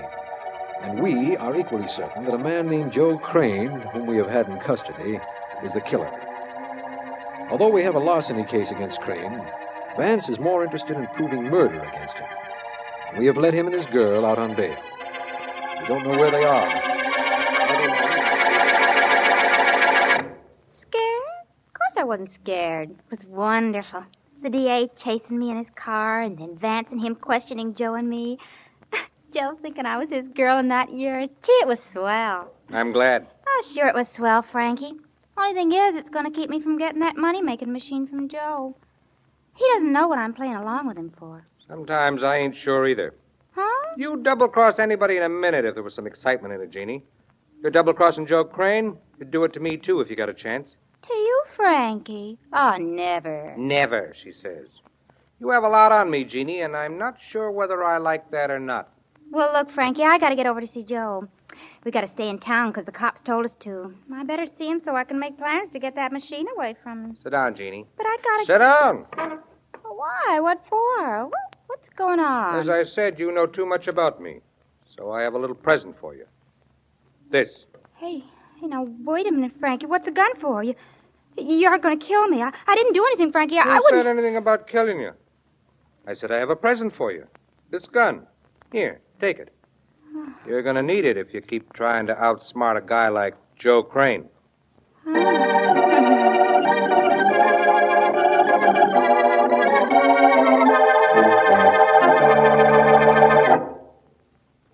Markham, you don't have to tell me that it's all very irregular and very illegal. I know it. I'm rapidly becoming convinced that it was a mistake to let Crane and his girl out of custody, Vance. You only allowed them to leave because I asked you to. And believe me, Markham, you can pick him up on the larceny charge at any time. Oh, that's so. But I want him free so I can prove murder against him. So you said yesterday. All right, Vance. I'll go along with this a little while longer.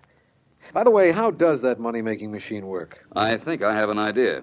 The design you put on a blank piece of paper actually came out on the dollar bill. It was on it when Crane gave me the bill, and it was a good bill, Markham. Perhaps there was a camera in the machine. It took a picture of the design, then stamped it on the bill. No, that's preposterous. It couldn't possibly be done that way. It wasn't. Don't tell me that machine actually makes money from blank pieces of paper, Vance. No, I won't tell you that either, because that isn't true. But, Markham, talking to you just now has given me an idea. Yes? What details of the death of Sniffy Edwards have you released? None. Except that we found his body. That's all anybody knows. Good. Now, Markham, if I'm right about how that machine works, I think I can promise to bring Joe Crane into your office again, only this time with a very solid murder charge against him.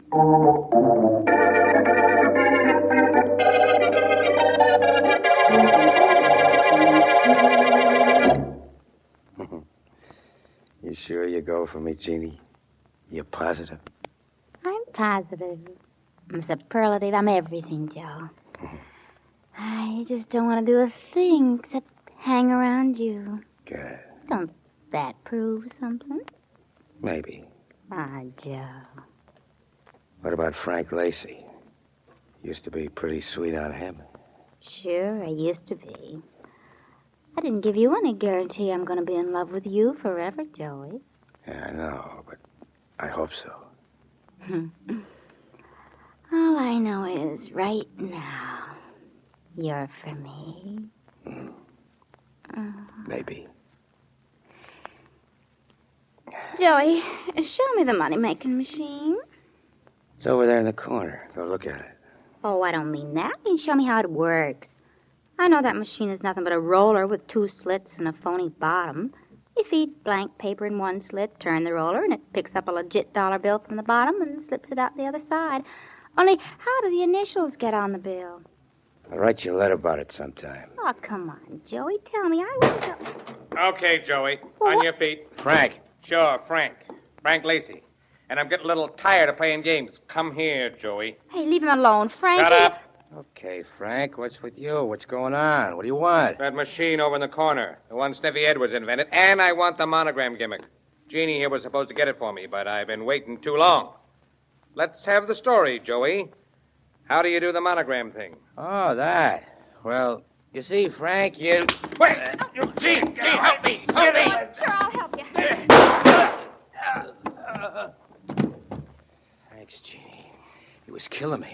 Thanks for shooting him. Oh, that's all right, Joey. Pleasure was all mine. That's a funny thing, though. Frank gave me the gun this morning, and I killed him with it this afternoon. Yeah. That's life. I'd thank you a little more, Jeannie, if I was awful sure who you was aiming at when you shot. Joey. Don't Joey me. Let you and I... Wait a minute. We'll talk about you and me in a little while. Yeah? This Joe Crane. Who's this? Friend of Sniffy Edwards. So? So, I got all of Sniffy's machines, and I thought maybe you'd like to buy them cheap. How cheap? $100 a piece. I got 10 of them. You can get a fortune for them. Why don't you sell them? I'm hot. Gotta leave the country. How do I know this is on the level? Nobody knows Sniffy's gimmick on how them monograms go from the blank paper to the good dough, do they? Nobody except you and Sniffy. And you. That's right. And me. I got the whole gimmick right under my thumb. That tell you enough for you to meet me? You know it is. Where are you? In a joint called Molly's on the waterfront. Walk right through and into the back room. I'll be there. Only don't be too long, Joey. I'm hot, like I told you. The only thing that'll cool me off is cold cash.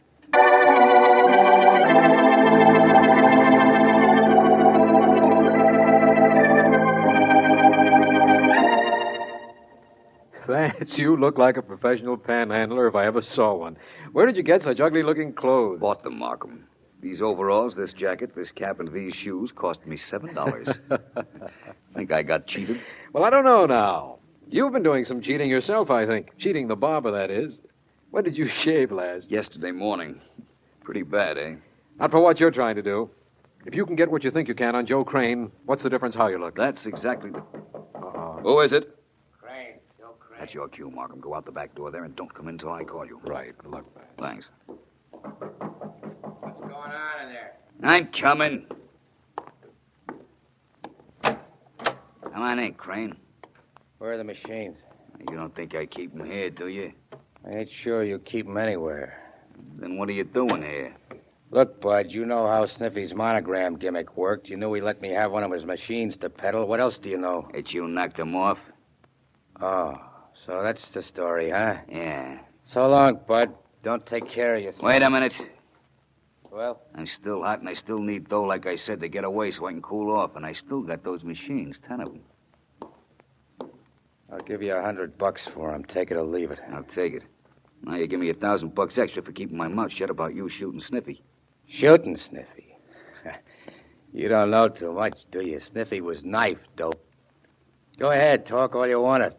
You get the 100 for the machines, and you get moving out of town. I don't think I will. I think you will be doing the moving, Crane, right into jail. Hey, you're no bum. What goes with that talk? Who are you? We've met, Crane. I'm Philo Vance, and you've told me all I wanted to know about you.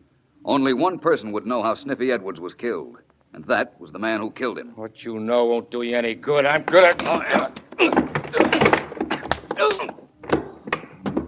All right, Markham, you can come in now. I heard you two fighting, but I didn't want to spoil your fun, Vance. I'm glad you didn't. Well, there's your larcenist, Markham. Yes. Only now he's your murderer, too. You will have no trouble getting a conviction. And after we take him downtown, I'll tell you the details of the traveling monogram, which was the initial step in making Joe Crane show his hand.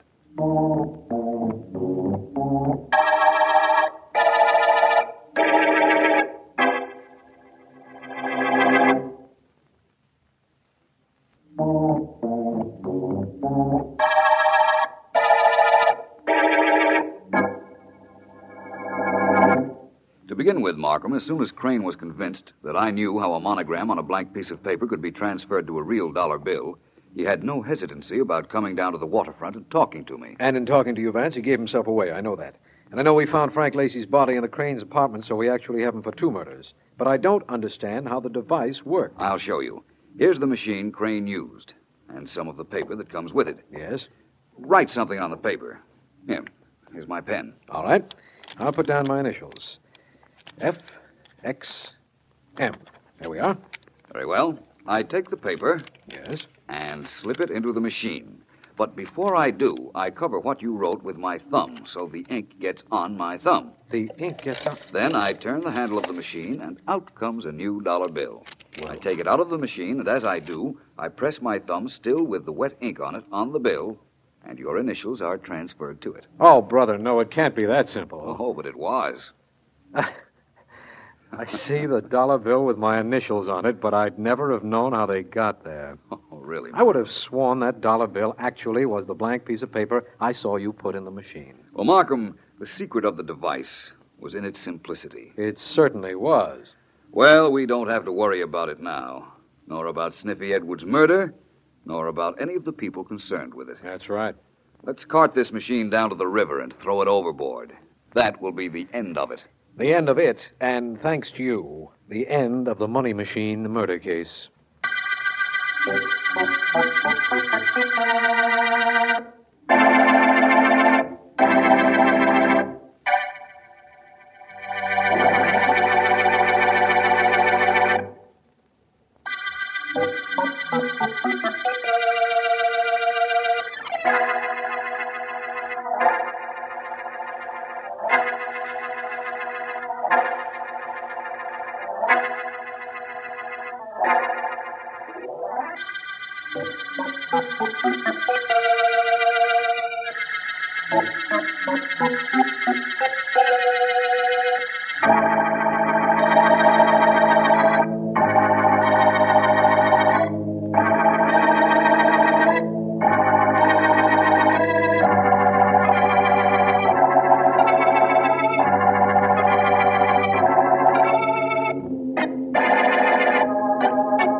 Well,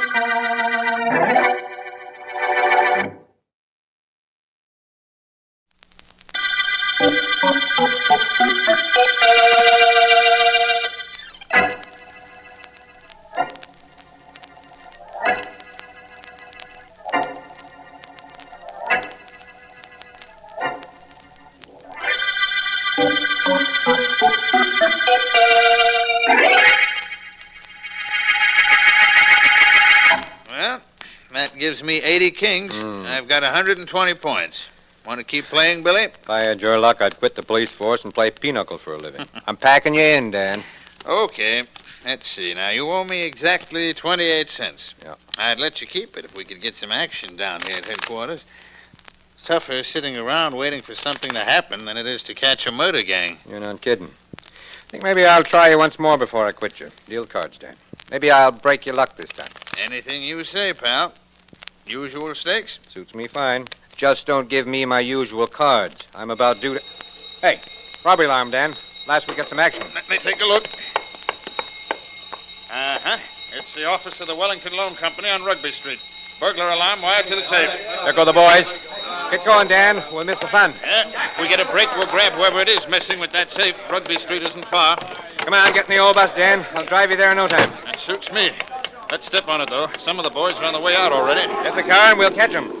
Catch the other cops or catch the crooks? Other cops first. Flip on the siren, Dan. No harm in letting whoever's robbing that safe know we're coming. They heard the alarm go off anyhow. Right. Hold tight, laddie. Here we go.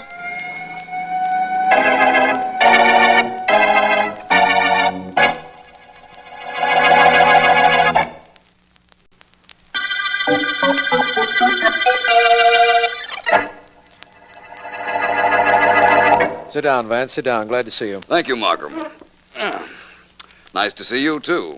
My secretary called me at home this morning and gave me your message. Vance, I asked you to come down here because we ran into one of those ridiculous murders last night. Oh? A racketeer named Tock Maxwell was shot to death. We know the time he was killed, but aside from that, nothing. Tock Maxwell? Yes. Rather an unusual name, Markham, isn't it? He used to be a watchmaker, I believe, but that isn't important. In a murder case, the only thing that is important is finding the killer. What time was the murder? Exactly 10:02. Mm-hmm. Neighbors heard shots at that time, and the medical examiner is certain that that was the hour of death. Well, inasmuch as we don't have anything else to go on, let's find something else. Can you leave your office now, Markham? Hi, D.A. Got good news. Oh, it should be very good news for you to come breaking in like a hurricane, Sergeant Heath. It is. Hi, Vance. Hello, Heath. D.A., get this. The burglar alarm attached to the safe at the Wellington Loan Company went off last night. My men were there 10 minutes later. By that time, whoever had opened the safe had scrammed. But at 10:30, only a half hour after we got the alarm, we had a complete set of fingerprints. How complete, Heath? You'll find out. The guy left a print of his right hand on the safe handle. We compared him with the prints on file, and, D.A., we got a set that matched. How do you like that? Sounds very interesting, Heath. Whose prints are they? Fella named Carter. Frank Carter. The racketeer? Yeah. Was he turned safe robber? What's the difference what he's turned? We got him cold. One set of prints on the safe, only one, right on the handle. D.A., I'm going up to grab Carter. Like to go, Vance? It might be interesting. You go if you like, Markham. I'll find out what I can about the murdered Tock Maxwell. Sometimes dead men can be more interesting than live ones.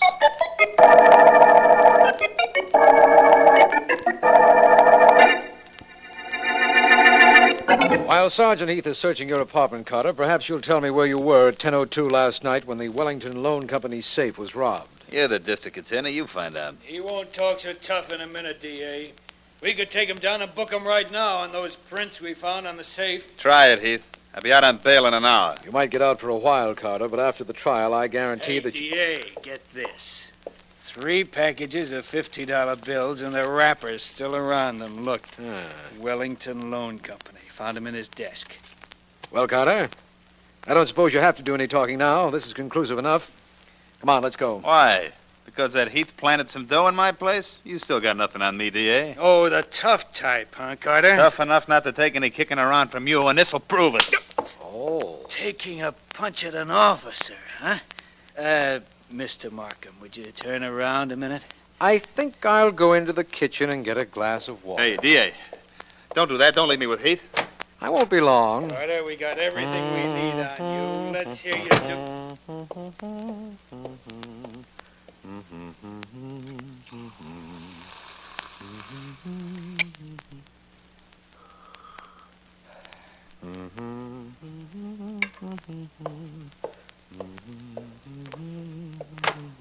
lay off. Will you lay off? Oh, hiya, D.A. Listen to the little boy here. He's just decided he's got something to tell you. Oh? Have you caught her? Yeah. Last night at 10 o'clock, I robbed the safe at the Wellington Loan Company. I admit it. I'll go downtown with you. Just give me a minute to comb my mouthpiece and another minute to put something on this eye of mine.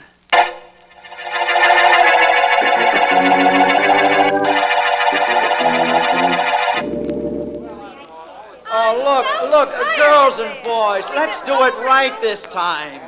It's 1, 2, 3, 4. That's all it is. A simple 1, 2, 3, 4. Like this. Look, I'll show you the step for the last time. And will you watch me, please? Pick it up, Tommy.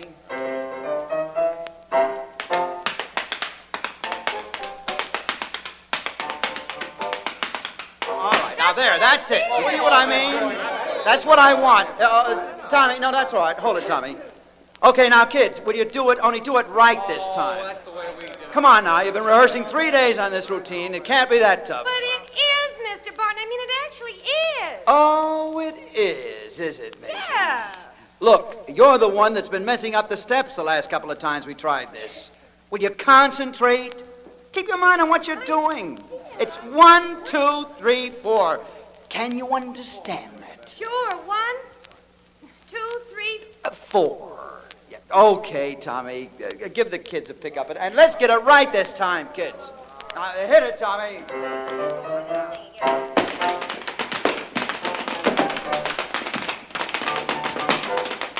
All right, hold it.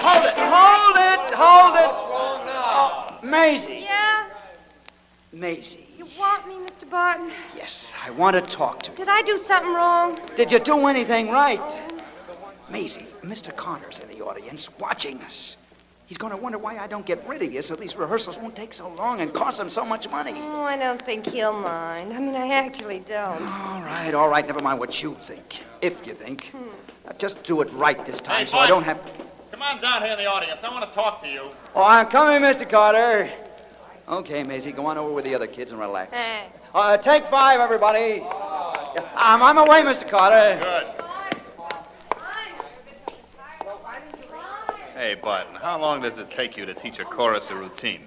2 months? Oh, I'm sorry, Mr. Carter. I guess the kids are a little tired. They'll do better. Well, they better do better. What's going on here? This is my first crack at show business, and I need straightening out. All I know is I got 40,000 in this clam bake already, and we ain't past the chorus routines. Maybe I need a new dance director. But I'll have everything smoothed down by this afternoon, Mr. Carter. I think I'll have to change one of the girls, though. That's another thing I want to talk to you about. There's a girl in the line, Maisie Evans. Take her out of the chorus. Thank goodness. And make a star out of her. I don't know how, and I don't care how, but do it. I promised her, and I keep my promise. But Mr. Carter... Are you going to do it, or do I have to get somebody else? Well, I'll try. Okay, kids. Places again. Now, I'm coming on stage, and we'll run through the number once more. Now, come on now. Places. Let's go, Tommy.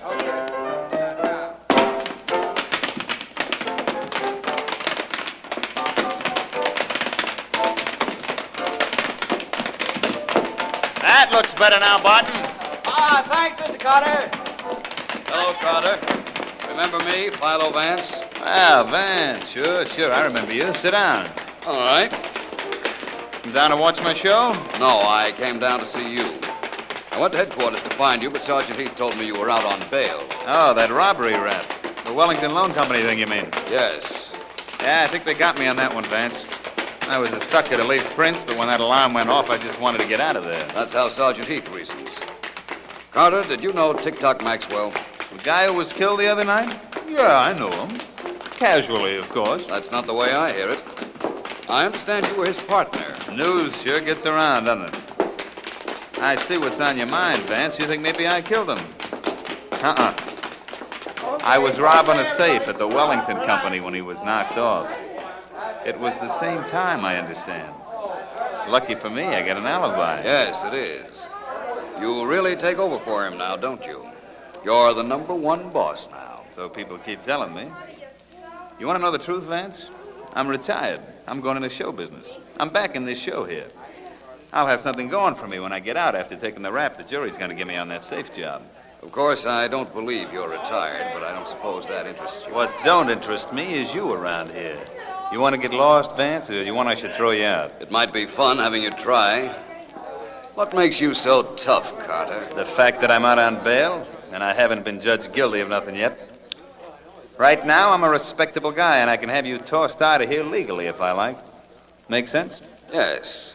It so happens I was leaving anyhow, but I didn't want you to get the idea you could throw me out. Does that make sense? So long, Carter. I'll be seeing you. You think. Go on out across the stage, Vance. It's easier for you. Only keep away from the dame. I will. And Carter. Yeah? I've got an idea about you, and this little talk hasn't changed it a bit. All right, now, kids, we'll see what we can do. Mr. Vance. Vance. Oh, hello. Mr. Vance, you don't know me. I'm in the chorus of this show. My name's Maisie. Maisie Evans. When could I see you? What's the matter with right now? Oh, no good. Too many characters around. One too many. Frank Carter. Oh? What about him? I know something about Tick-Tock Maxwell's murder, Mr. Vance. He was Carter's partner, you know. I want to tell you about it. Well, I most certainly want to listen. When can you see me? Oh, we'll probably quit rehearsing around 11:30. How about midnight in your office? I'll be there, waiting for you.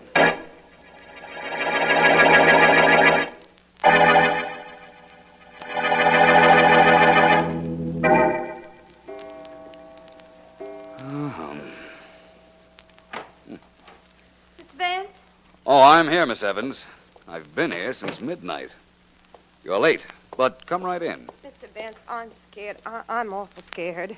I had to wait to be sure I wasn't followed. If anybody saw me come to see you, I'm cooked. Do you think anybody did see you come here? No, I'm pretty sure they didn't. Look, Vance, this is the story. Frank Carter knew his partner, Tick-Tock Maxwell, was going to be killed. He was with me up till about a half hour before the murder. Then he came back a half hour later, and he was all smiles. That proves nothing, Miss Evans. Don't I know it doesn't prove anything? If I had any proof, I'd have gone to the police. All I know is that he was in on the murder somehow. Alibi or no alibi. I've been playing up to Frank, Vance, but it was Maxwell I really went for. I want you to see that Maxwell didn't catch a slug from a killer that's going to get away. I can assure you I'll work on this, Miss Evans. Thank you for coming. Shall I take you home? That's all I need to be seen with you. No thanks. If you want to pay me off for the tip, find the guy that got Maxwell. Deal? It's a deal, Miss Evans. And thanks for coming down here to give me the information you did. No trouble. Only do something about it, Vance. I'll try. Call you at rehearsal tomorrow, Miss Evans. Yeah. Good night. Have a good talk with Vance, Maisie? Scared you, too, didn't I? Ain't that too bad? What did you tell Vance, honey? Well, nothing, Frank. How could I? I don't know anything. I mean, I actually don't. Got the dumb act, Maisie. I know you were sweet on Maxwell. Now, come on. You and I got a date at my place. No. But don't you try biting my hand, kid, or I'll knock you out. And a lump wouldn't look pretty on your pretty head. Now, come on, kid. Don't make me drag you. My place ain't so bad once you get used to it. Only I ain't sure right now whether I'm going to give you that much time.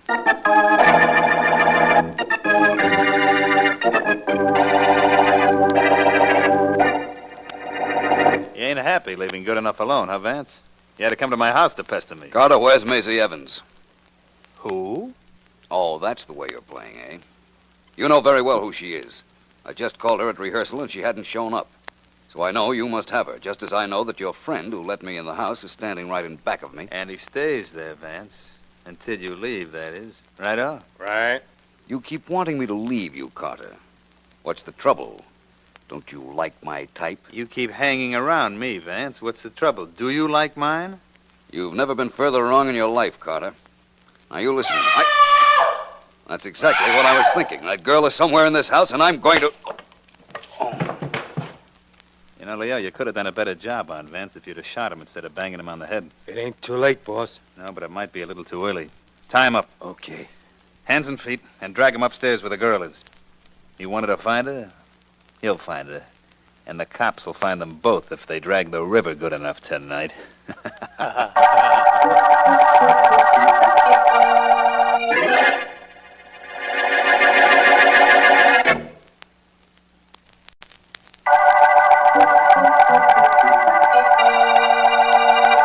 This is District Attorney Markham. The Tick-Tock murder case began with the finding of the body of Tick-Tock Maxwell, racketeer. Philo Vance suspects his former partner, Frank Carter, who, we believe, was robbing a safe at the time of the murder. Carter is out on bail, and Vance, who has been investigating him, has been missing for several hours, and I can't understand what's happened to him. He may have run into trouble while investigating the Maxwell murder. Who is it? Who is it? That you, Miss Evans? Yes.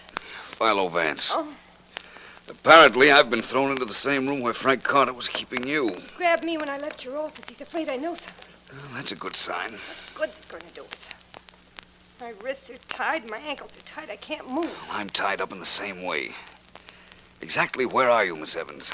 It's so dark in here, I can't see a thing. You keep talking, Vance, and I'll roll over to where you are. Your voice will show me the way. Very well. You know, it seems to me that we're being kept here only as a temporary measure. I think... Oh, here you are, Miss Evans. Right next to you. Vance, are we really sunk? Maybe not. I'm going to roll over to my left side. There. Now you lie on your right side with your back to me. Okay. There. What's this for? My wrists are tied, but my fingers are free. If I can reach the ropes around your hands... There, I've got them. I think I can untie those knots. Yeah, now they're coming loose. Keep working on them, Vance. Only hurry up. We don't know when they'll come back for us. Doing the best I can. There. My hand's free, Vance. Good, now work on mine. Quickly, Miss Evans. I don't know how long I was unconscious, but I do know I want to get away from this room. There. The rope's off your wrist, Vance. Work on your ankles. I'm getting the rope off mine. Right. We're still in Carter's house. Yes, this is a room in the attic. I've yelled myself blue in the face, but nobody heard me. I did, which accounts for my being here right now. There, I'm untied. There's probably a guard outside. You think so? Well, there's only one way to find out. Now listen, Maisie. Go bang on the door and yell, "Let me out, let me out." Then the guard will know I'm untied. That's right. He'll come in to investigate, and that's all I want him to do. Okay, if you say so. Let me out! Let me out of here! Let me out, somebody! Hey, what's going on in there? Let me out! What's... The boss would take the light out of here so I can't see... You can't see anything, but you could feel that, couldn't you, my friend? Well, that makes us even for smacking me over the head with your gun. Come on, Maisie, let's get out of here.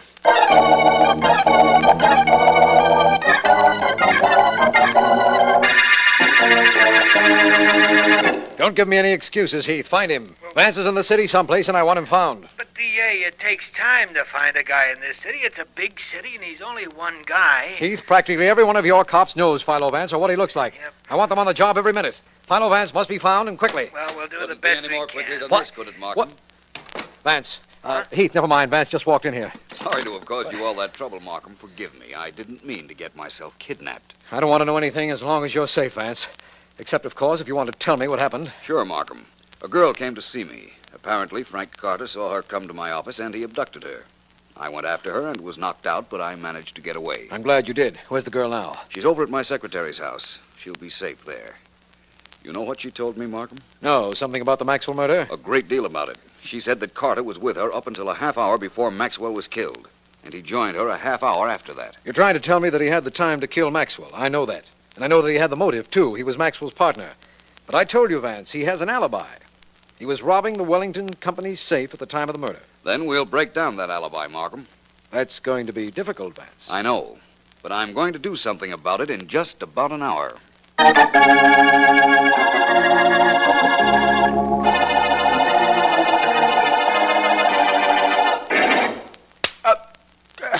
Cut it out, will you, boss? You let him get away, Leo. You let them both get away. Don't, boss, don't. I couldn't help it. Stop clipping me. That isn't all I'm going to do. Vance and the girl both here, both tied up, and you let them get away. Leo, I could kill you. I ought to cut your heart out. I'm going to fix you. You aren't going to do anything at all, Carter, except stand still. You had the guts to come back here, Vance? Of course. I don't have a great deal of apprehension about taking care of you, Carter, when there's nobody in back of me. Looks like you've been chastising your helpmate here. He's been slugging me because he thinks I let you get away. I wish he'd been here to try and stop me. That's brave talk with a gun in your mitt, Vance. Toss it away and let me hear you talk then. I may do that, Carter. Your name's Leo, isn't it? That's right. Get out of here. Get out fast before I change my mind. Don't worry, I'll be out of here before you know it. You made an awfully funny picture darting out that door, Carter. I got no sense of what's funny or not about a picture. What's going to be with you and me, Vance? The first thing I'd like is for you to tell me you killed Tock Maxwell. Well, I could tell you that, and it wouldn't mean a thing. The police know I was robbing a safe at the time the murder was committed. They think that, Carter. A minute ago, you wanted me to throw my gun away. Remember? You're not going to be sap enough to do it. I think I am. There. There's my gun. And now do me one great big favor, please, Carter. Try and get out of here. I've been looking forward to this moment for quite a while. Please, try and get past me to that door.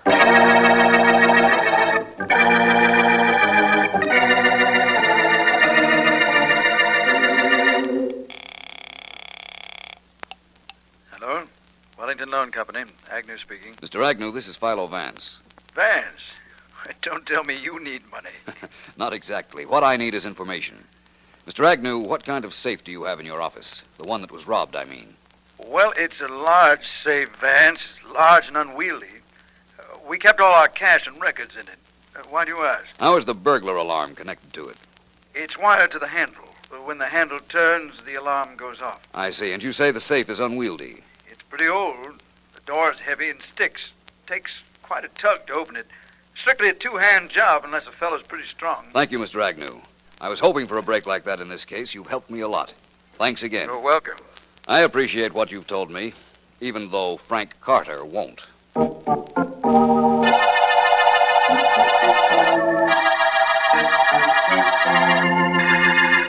Markham, Heath picked up Carter's stooge, Leo, didn't he? Both Heath and Leo are in the next room right now, Vance. Good. Markham, you're due for a surprise. A big one. Tell Heath to bring Leo in, will you? Right. Yes, Mr. Markham. Ask Sergeant Heath and his prisoner to come in here, Miss Henderson, please. Yes, sir. Markham, Frank Carter tried one of the cutest tricks I ever heard of to cover up the fact that he killed his partner, Maxwell. Carter killed Maxwell? Mm-hmm. But how could he? He was robbing a safe at the exact time He of the... wanted you to think that, my friend. Get in there. Get in, I said. Okay, but you don't have to shove. Oh, hello, Vance. Hey, you let me get away from Carter. Help me with the cops, too, will you? I may, Leo, if you help me. Leo, at exactly 10:02 on the night Tock Maxwell was killed, you were at the Wellington Loan Company offices setting off the alarm. Who saw me? That isn't important. You wore gloves and you turned the handle of the safe. That set off the alarm. Then you got out quickly before the police arrived. I had to do that. Carter made me, only I didn't steal nothing. I know you didn't. That was all done earlier. Well, Markham, there's Carter's alibi shattered. He wasn't at the Wellington Company at 10:02 at all. But his fingerprints were on the safe, and he had the money in his apartment. I can explain all that, and I will, when you have Carter rearrested. This time for murder.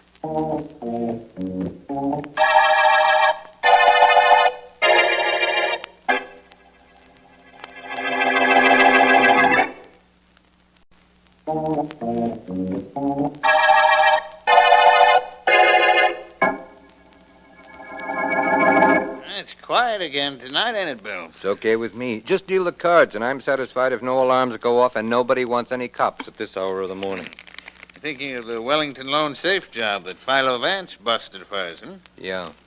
You know how he knew that Frank Carter wasn't in that office at 10:02? No. I saw the report.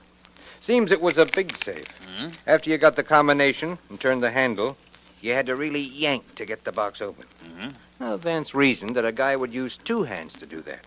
But we only found one set of fingerprints on the handle. Just the right hand. Well, that wouldn't mean anything definite, Billy. Maybe not. But if you were opening a safe that was tough, and you were using only your right hand on the handle, you'd put your left hand on the side of the safe to give you leverage. Anyhow, that's what Vance claims. He ain't wrong either, come to think of it. And come to think of it, there weren't any left-hand fingerprints on the side of the safe. What did happen anyhow, Billy? Who did steal that dough? Well, here's the whole story. You deal the cards while I tell it to you. Okay. Carter got up to the Wellington place right after it was closed. And he gimmicked the burglar alarm so it wouldn't go off and opened the safe, stole the money, and then closed the safe door, making sure he left a nice, clean set of prints of his right hand on the safe handle. Then he left. Go ahead. Well, When he was killing that Maxwell guy, he had this Leo, his stooge, go up to the Wellington joint and trip the burglar alarm. I see. Carter knew the cops would find enough evidence to lead them to him, and he actually wanted to take a burglary rap. He did? What could it mean? Maybe 5 years. And he'd be in the clear in the murder he'd committed. He'd be out and have all the dough he and Maxwell would have had to split. See why he did it? I sure do. Kind of cute. That Vance is awful smart. Well, let's get our pinochle game going.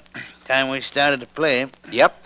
We start right at the end of the Tock murder case.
It will do you no good to stay here and watch me.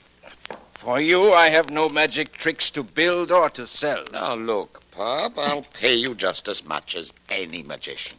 Maybe more. Oh, no. Yeah, for you, I have nothing. I build a trick or an illusion for you, and what do you do with it? Expose it on the stage. Show the public how it works. You are not a magician. You're making it impossible for magicians to work. Get out of my shop. Now, Pop, all I want is one trick. Nobody can make them like you. A Pop Baker false bottom table looks 2 inches high to an audience. Actually, it's about 6. Nobody's as good as you, Pop. The great Mento says nobody is as good as me. So I relent. I sell him my tricks. Oh, no. No, not for you, Mento. No tricks. Look, Pop, you've no real gripe against me. Okay. So I expose magic. So what? So what, you say? Listen. 10 years ago, who was the greatest magician of them all? Who, answer me? Who? You mean you? You were pretty good. Pretty good. From coast to coast, a headliner. My own magic show, 2 performances a day, my name in electric lights. Baker the Baffler. Now, what do I have? A pretty nice business. Making effects for magicians. That compares with what I had? Fool.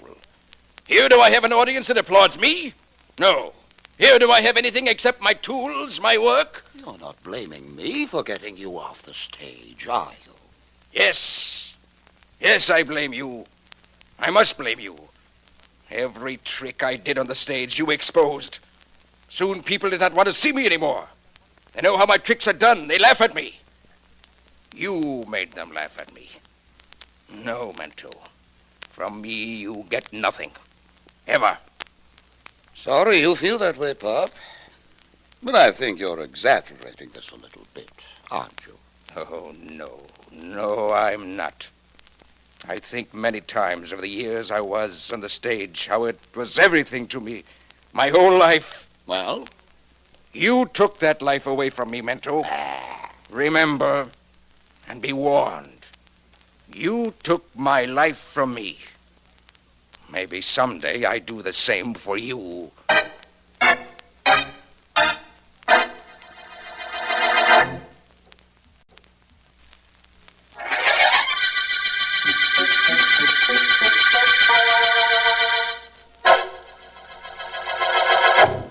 How's my makeup, Betty? It's perfect, Mento, as you know. Just like everything else about you. Perfect. Well, that's hardly a reason for that tone you're using, my girl. Incidentally, your makeup wasn't too good at the matinee. Too lazy or too much in a hurry? Which was it? Neither. I've been with you over a year now, Mento. So you have. And no magician ever had a prettier assistant. I'm very pleased with you, Betty. Pleased with me? That isn't the way you talked when I first joined the act. If this is going to be a quarrel about the same old thing again, please let it keep until after the performance. I can't work when I'm upset. I've been upset for months, and I've worked. I don't see any reason for putting this off any longer. All right, let's have it. What is it? When are you gonna marry me, Mento? Is that all? I thought this was going to be something important. It was important when you tried to convince me you were in love with me. When you made me fall in love with you. I made you fall in love with me? Uh-huh. Come now, Betty. There's a limit to what even a magician can do. Come on, go on. Hand me my cape. Here. Folding flowers and silks are in it? Yes, they're in the folds of the cape where they belong. Now listen, Mento. How about you and me? What have you decided? What's the terrible rush, my dear? You know I'm fond of you. Maybe. But Johnny Davis is in love with me. He wants to marry me. Well, then marry him. I'll hide my broken heart and wish you two all the happiness in the world. Although what you can see in that hoofer, I don't know. Johnny's wonderful. Well, then you should be very happy. Well, I'm not. You've seen to that. And, Mento, I won't forget it. But I'm not going to be unhappy alone. I'll see to it that you share some of my misery. Believe me, I will.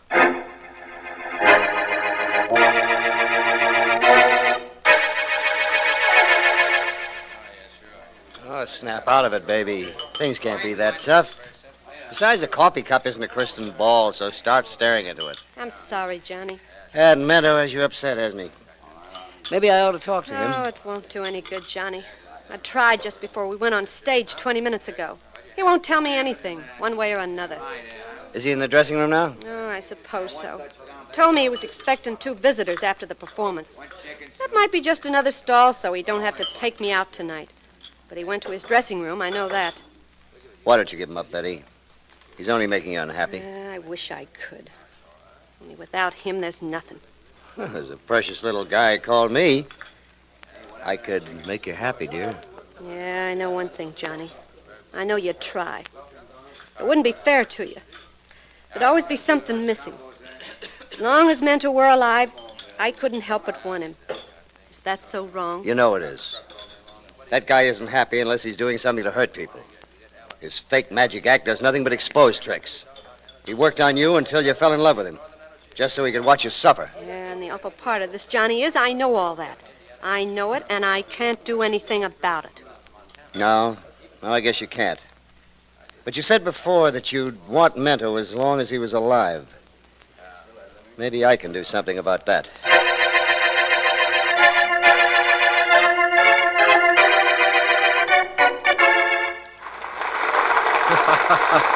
Good show, wasn't it, Vance? Excellent, Markham, excellent. I've always had a soft spot for vaudeville. Nice of the fellow to have sent me these tickets, wasn't it? Fellow? What fellow? I was under the impression that you'd bought them. No. Remember that magic act that opened the second half of the bill? The great Mento? Of course, he was very clever. And his assistant was quite pretty. That door there leads backstage, I imagine. Come on, we're going to see him. All right. Would it be impolite to ask why? Hardly. As I was saying, he sent me these tickets and a note asking me to come backstage at the end of the performance. I'll get in this door. Backstage always had a fascination for me, Vance. It has for most people, Markham, including actors. And private investigators. Guilty as charged. Oh, I beg your pardon, but where is the great Mento's dressing room, please? Second room to the right. Thank you. Markham, to retain a semi-consistency to our conversation, I believe I was telling you about a note that this Mento sent me along with the tickets. So you were. It said, please see the show and come back to visit him afterward. It had a hint of intrigue. Vance, you could find intrigue in a loaf of bread. Don't you ever get tired of looking for it? No, and I hope I never will. It's true that many times the intrigue isn't there when I think it might be, but I don't overlook anything either. Anything that might be passed by if I hadn't investigated. Well, here we are. Perhaps your friend didn't wait Perhaps that, too, is part of the intrigue. That would be interesting, Markham. Very interesting. Well, from what I can gather, you have your choice of believing that he either didn't wait or is very deaf. Vance. Now, don't be alarmed because I'm looking through the keyhole, Markham. Perhaps it is undignified, but under the circumstances, I believe it's warranted. And what warrants it? The keyhole is obstructed a bit because the key is still on the inside. Which means the door is locked from the inside, of course. That's right. Somebody must have locked it from the inside, but nobody answers our knock. There's trouble in that room, Markham. Well, then come on, man. Help me break down this door. Right. Once more ought to do it. Well. There's the great Mento, all right. Lying face down with a knife in his back. You were right about trouble, Vance. Yes, I know. Look at this door, Markham. It wasn't only locked on the inside with a key, it was bolted from the inside. I'll get Sergeant Heath on the telephone immediately. I think that can wait a moment, Markham. Okay. Take a look at this room. There's no other way a murderer could have gotten out except the door. And that was locked and bolted. That window up there, Vance. Too small to let anyone in or out. Besides, I think you'll find that that's locked from the inside, too. I think you're right, Vance. Yes, it is locked from the inside. Well, this looks like a first-rate mystery, Markham. The position of that knife prohibits suicide, yet nobody could have gotten in here to kill our friend Mento. Or so it seems. I go along with that, definitely. Take a look around the room, Vance. There's the little stand that Mento brought out those silks in that fishbowl from. There's another table over there, and I guess that's all. No question about that. Vance, I have an idea that this is probably the most baffling case we've ever encountered. No question about that either, Markham. I'm quite sure this case isn't going to be quite as easy to break open as that locked door was.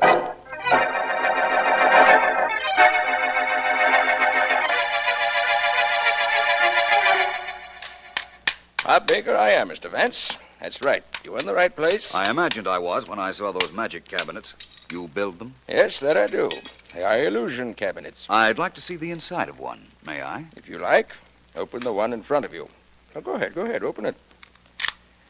What do you see? Well, to be honest about it, I don't see anything. Just the inside of a man-high cabinet, black satin lined. How deep would you say it was? I don't know. 5, 6 inches. It seemed much deeper from the outside before I opened the door. Well, it's 24 inches deep. Holds 2 girls. See? One of them can easily fit in back of this rear satin. Allows the magician to change his assistants just like... Like magic. Yes. You're quite a craftsman, Mr. Baker. Thank you. Yes, now it's my life work.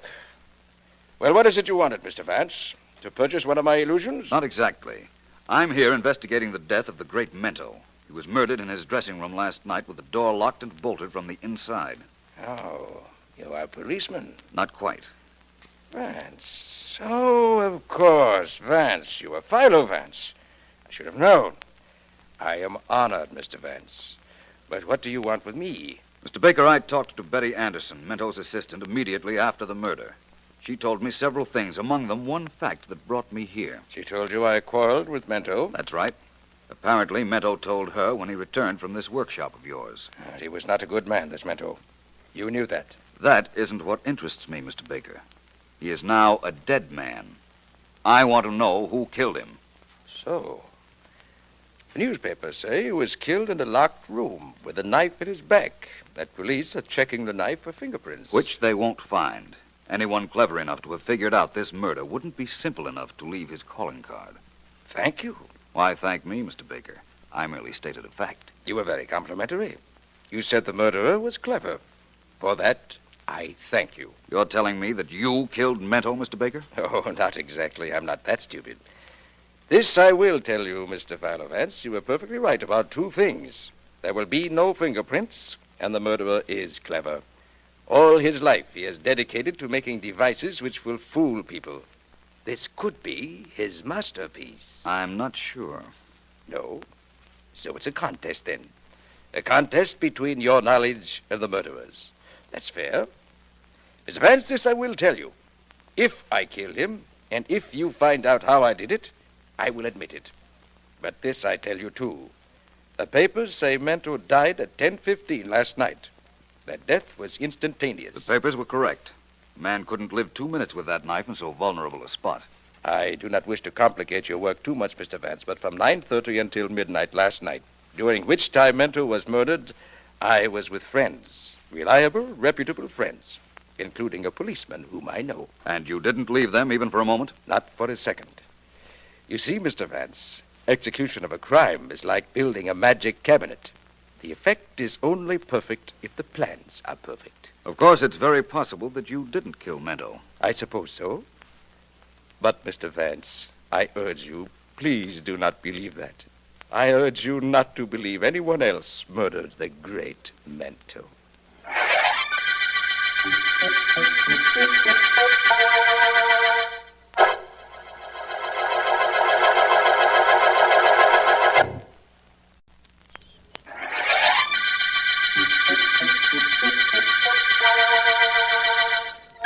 This is District Attorney Markham. The magic murder case began when the great Mento, theatrical magician, was found in his locked dressing room, a knife planted firmly in his back. Nobody could have gotten into or out of the dressing room, yet Mento couldn't possibly have been a suicide. Vance and I have questioned Betty Anderson, Mento's assistant, and have found that Mento had quarreled with Pop Baker, a craftsman catering to magicians. Vance has gone to see him, while I have decided to continue questioning Miss Anderson. It seems... I didn't kill him, Mr. Markham. I wanted to lots of times, but I didn't. Look at me. Do I look like a killer? My experience as district attorney has taught me, Miss Anderson, that murderers rarely do look like murderers. That's what complicates my job, and Sergeant Heath's, and Philo Vance's. You've told me that Mento promised to marry you. Yeah, sure he did in the beginning. And later on, he wouldn't be definite.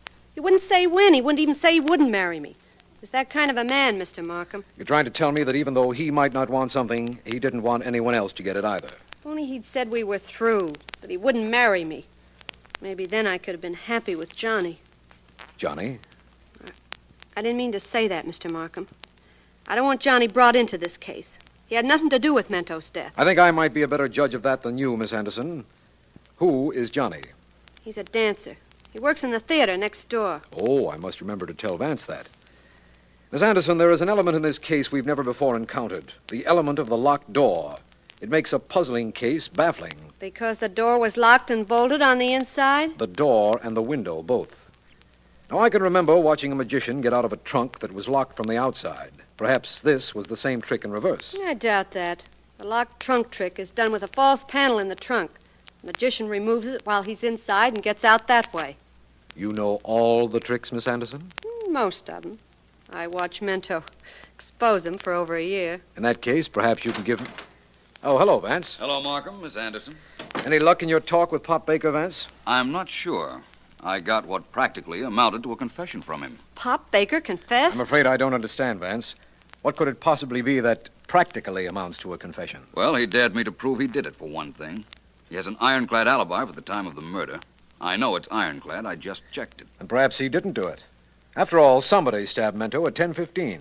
And if Pop Baker couldn't have done it, it must be somebody else who was our murderer. That's completely logical, Markham. Unless Mento, the magician, was killed by magic.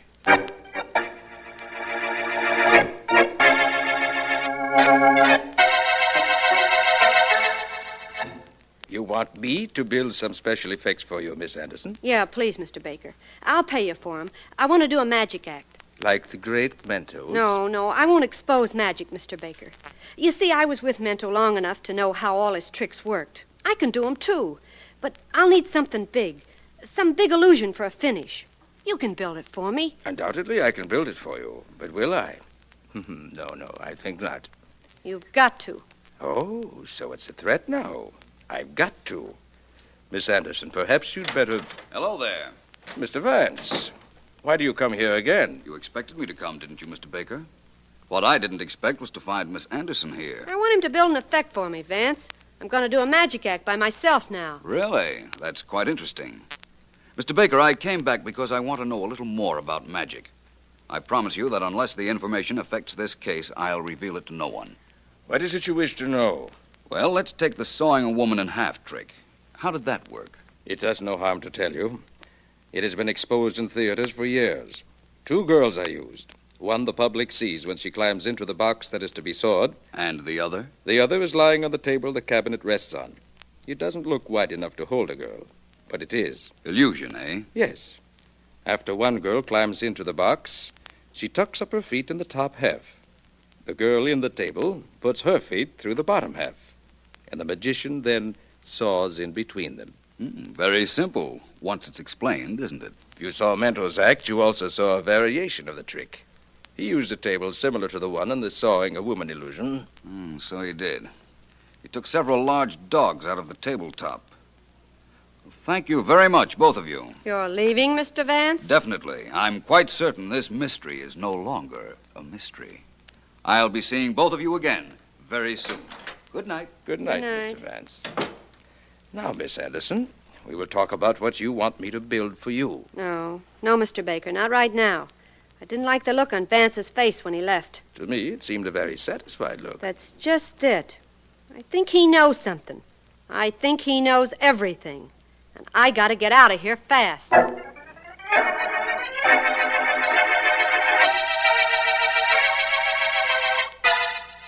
Here I am, Vance, just as you asked.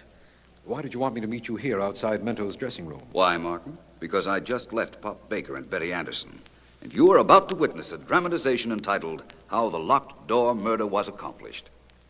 Oh, I see there's a new door fitted on Mento's dressing room. Yes, a new door, a new lock and bolt. That was done earlier today, Vance. Why the dramatics? We're nearing the finish of our case, Markham. I'm going in the dressing room. Give me one moment, then break down the door. Break down the door? What for? Where will you be? I'll be showing you how Mento was murdered. 5 seconds, Markham, then break it down. Okay. 1, 2, 3, 4, 5. I hope you're ready, Vance.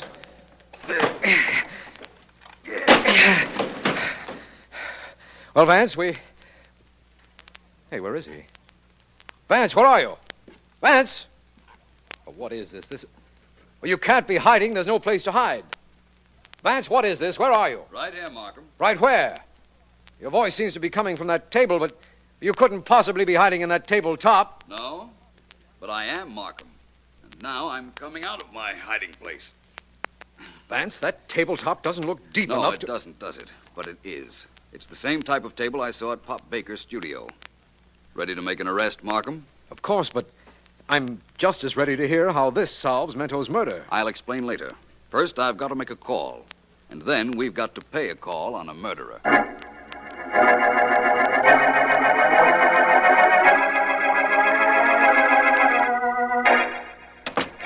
Johnny. Well, this is a surprise. Hello, Betty. What are you doing here at my place? Johnny, get some clothes packed and get out of here fast. What? Don't stop to argue with me. Get some clothes together. I'll tell you all about this while you're doing it. Now, honey, don't be so mysterious. What's this all about? Okay. If you want it your way, Johnny. Philo Vance knows you killed Mento. Vance knows it? Well, that's interesting. I didn't know it myself. Brilliant guy, that Vance. Don't try to fool me, Johnny. I know you killed him, and I know how you killed him. Really? That's right. Now, come on, let's stop this. Get packed, Johnny. No, not yet. Why are you warning me about Vance, Betty? Why shouldn't I warn you? You were in love with me, weren't you? You tried to make things easier for me. Okay, I'm paying off that favor now, Johnny. I'm telling you to get out before Vance gets here. Well, what makes you so sure he's coming? Because he left me at Pop Baker's a little while ago. I'm sure he figured out the false table gimmick. And he'll know it was you who hid in that false tabletop. He'll know you were in that table in Mento's dressing room while he and Markham were discovering Mento's body. False tabletop? What's that? Oh, Johnny, please, don't try to lie to me. I showed you that phony table. Showed you how it works weeks ago. Please, Johnny, Vance... Never mind about Vance right now. Come here, Betty, darling. Come here. Come on, baby. Come over here. All right. I'll come over to you. You keep away from me. No, darling. I'm coming closer. Close enough, darling, to put my hands right on your throat. Few seconds more, darling. Just a few. We'll put a stop to that. Come on, Markham. I'm with you. Neither of you is coming very much closer. Look out, he's got a gun. Come on, I'm holding his arm. Let go of me, you dope, and go. This'll take care of you, Johnny. Well, Miss Anderson, apparently we got here at the right time. Catch her, Markham. Oh, it's all right. I'm all right now. Good. Well, Vance, what happens now? We'll revive Johnny Davis and show him just how certain we are that he killed the great Mento. We won't show him, Vance. You will. All I know is you called Pop Baker and found out Miss Anderson was on the way here. I'm going to learn about the details of this solution at the same time that Johnny is.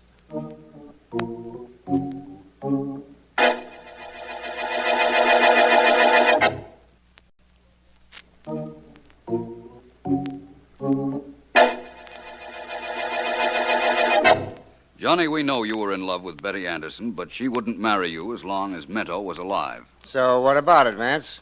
So you killed him. So you say. So he'll prove, too, Johnny, if past performances are any criterion. Well, they aren't to me. You can't prove a thing. Sure, I may have been a little rough with Betty when you walked in my apartment a while ago, but you can't hang for that. Johnny, I'll admit that locked door on Mento's dressing room had me stopped temporarily, but it doesn't anymore. You were in that room, hiding in the tabletop while we were there. After we left, you left, with a practically perfect murder to your credit. Pop Baker could have killed Mento. That's what you wanted us to think when you hid in the table. You knew that eventually we'd figure out that this was a magician's way of killing a magician, and that we'd go straight to Baker. Fortunately, he had an alibi, but he couldn't resist trying to take a little credit for the murder. That was the showman in him. Johnny, we have Betty Anderson ready to say you admitted killing Mento. Also, that you tried to kill her. And also that she explained the false tabletop to you. We don't need your confession to get a conviction, believe me. No? Okay. If you don't need it, you get it anyway. Yeah, I killed Mento. What's more, I'd do it again if I had a chance. Well, Markham, that's the statement we wanted him to make. Now I think I've a statement I want to make. This is the end of the magic murder case.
Well, Tom, might as well rest here for a little bit. No sense in trying to make it all the way back to camp tonight. Yeah, whatever you say, Joe. Funny thing about fate, isn't it? How do you mean? We woke up this morning, a couple of guys without any money. We go to sleep tonight, millionaires. That ivory we found? Yeah. Yeah, there's at least $2 million in it. We had to get paid for coming all the way to Africa, didn't we? Not that well. Wish those natives would stop with those tom-toms, that chanting. Wonder what they mean. All I hope is that they mean everything is okay. Yes, Tonto, what is it? Excuse me, Mr. Hillary, Mr. Tom Duncan. What is it, Tonto? Natives tell me ask you a question. Well? All right, for Tonto to ask question. Go ahead. Native say, please to leave Ivory here where you find it. Say, it belong here. Oh, they do, eh? You go back and tell them that the ivory belongs to whoever finds it. And we found it. Tell them to cut out those tom-toms. Please, Mr. Hillary, but tom-toms mean what they tell me to ask you to leave Ivory here. Tell them to cut it out. Tando, tell them. Only Tando not sure other natives listen to him. Well, that's that. Yeah. Natives are superstitious. What natives aren't? Let's skip them for now. Let's talk about you and me. What about us? Well, just in case there's any doubt in your mind, Joe, let's understand this. I don't trust you too much. It's nice to know. We've got the ivory. We'll bring it back and you'll sell it through your company. What do you intend to do about paying me off? Oh, I've thought about that, Tom. Well, that's nice of you. You know what I'm entitled to, don't you? I certainly do. And I've just decided what you're going to get. Well, suppose you tell me. Sure. I'll do better than that. No. No, don't. No. You wanted to know what I was going to do about paying you off? You found out, Tom. The hard way.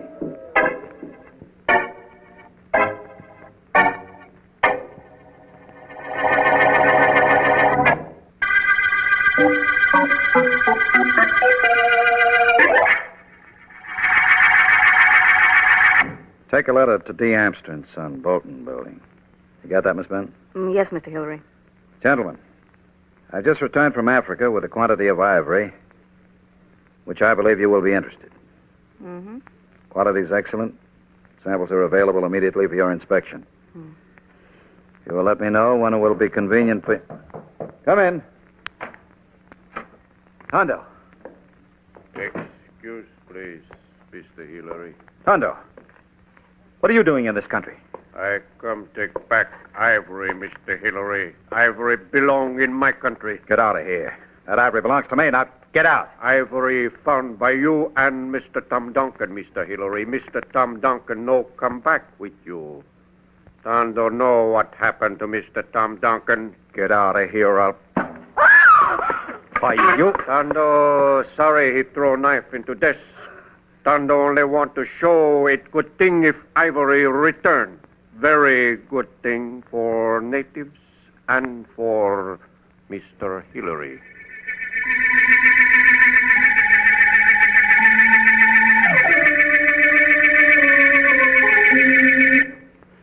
Please sit down, Mrs. Duncan. Thanks. District Attorney Markham should be here at any moment now.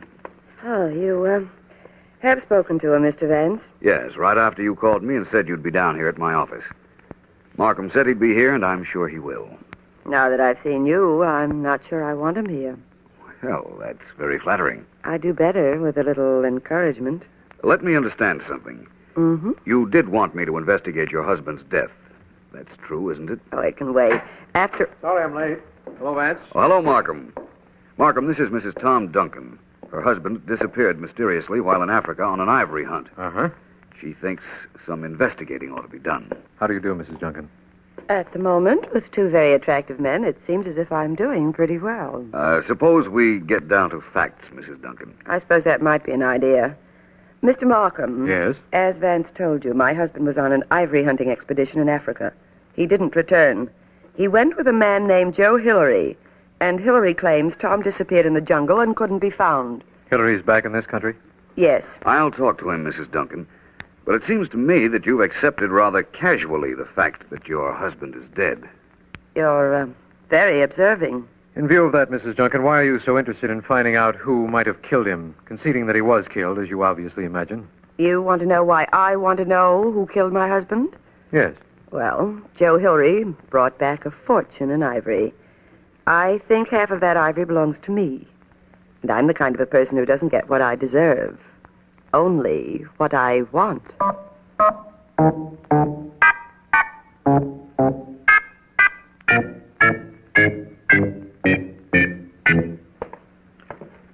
Sorry you had to come out of the house to take the rest of those letters, Donna. I'm equally sorry you have to work on your day off. It's all right, Joe. I've been here before. remember? Let's forget all that for now, please. When you get out of my workshop here in the basement, I'll give you a sample of that ivory I want you to mail. Want me to go up and type the letters you gave me? Yeah. I weren't very much help yesterday after that native Tonto came to my office. Who could work after that? I'm not over it yet. Sorry about your nerves. Well, here we are. Here we are in your little fortress.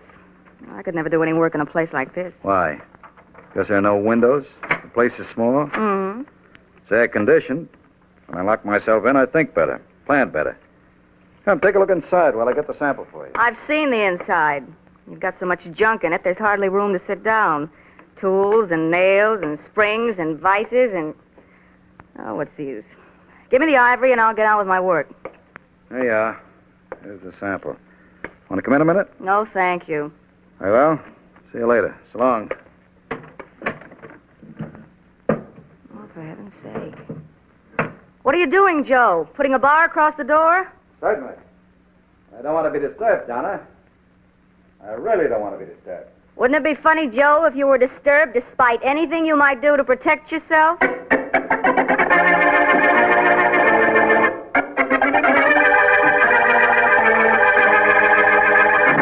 But I don't understand, Mr. Vance. You indicated when I was in your office that you would work on my husband's disappearance. Yes, I did, Mrs. Duncan, and I will.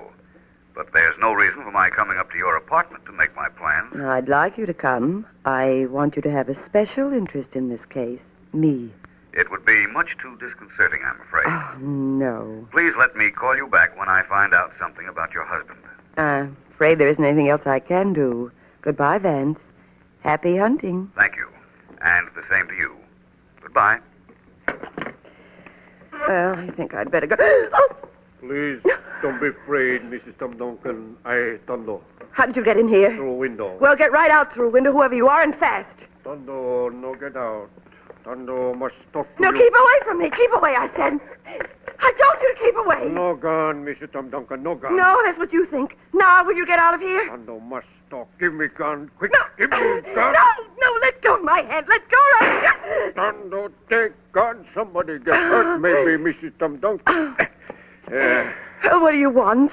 Tondo work for Mr. Tom Duncan in own country. Help him and Mr. Hillary find Ivory. Tondo know what happened to Mr. Tom Duncan. Oh? Mr. Tom Duncan dead. Mr. Hillary kill him. I help you prove this to police. Unless Mr. Hillary return Ivory to me, I must bring Ivory back. Oh. So that's the idea, is it? And Joe did kill Tom. Sit down, Tondo. Sit down. Maybe we can work out something after all.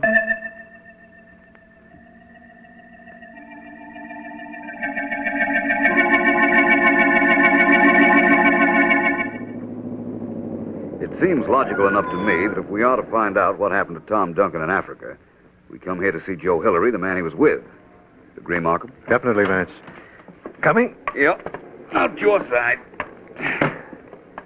Rather nice house Hillary lives in. Yes, it is. Perhaps we should have phoned to make sure he's in. That would have given him too much of a chance to have somebody say he wasn't in. Again, your logic goes unquestioned, Vance. You want to handle the bell? I think I can take care of that assignment. There. Would a murder in Africa still come under your jurisdiction, Markham? Well, Vance, that remains to be seen. If it were a murder, and if... Yes? How do you do? I'm Philo Vance, and this is District Attorney Markham. Oh, I'm Donna Benton. How do you do? You want to see Mr. Hillary? Yes, is he at home? Yes, he is. Please come in. Thank you. I'm Mr. Hillary's secretary. Oh, yes. I've been working here all afternoon. Was taking a nap when the bell rang. Mr. Hillary is still in his workshop, I imagine. Workshop? Yes. It's down in the basement. He goes there to relax. Oh. It's right down this way, down the cellar steps. We're behind you. He spends hours down here when he's under a strain. And he certainly is since he got back from Africa. Why is that?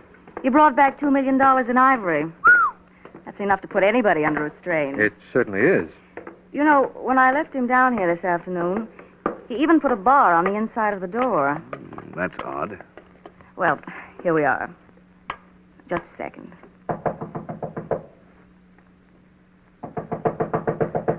Perhaps he fell asleep, too. Well, there's no place to sleep in there, just a room full of tools and junk. Doesn't sound too comfortable. Mr. Hillary? Mr. Hillary! The door's locked. Just a moment while I try that keyhole. Yes. The key's still in it. Markham, there's an axe over there in the corner. I'll get it. You think something's happened to Mr. Hillary? It would certainly seem so. Any windows in that room? None. The only way you can get in or out is through this door, and it's locked from the inside. Here's the axe, Vance. Thank you. Better stand back, both of you. I hope nothing's happened to him. I hope you're right. There, you got through the panel, Vance. Now I'll reach in and turn the key. There. Yeah, now let's... The door still doesn't open. He barred the door from the inside. I heard him do it. Yes, I can feel a bar. Wait just a second and I'll get it off if I can, but reaching... Let's go in, Vance. I'm with you. Pitch black in here. There's a light switch by the side of the door. You find it, Vance? Not yet, but I'm looking. Oh, where is... Oh, I've got it. There. Look at that, Vance. That body on the floor. On the floor with a knife in its back. Is that Mr. Hillary? Oh, yes. Yes, it is. It is. Murdered in a locked room, locked and barred from the inside with no windows. Vance, this kind of a mystery should be enough for even you. Markham, right now, the only thing I can tell you is that it's too much for even me.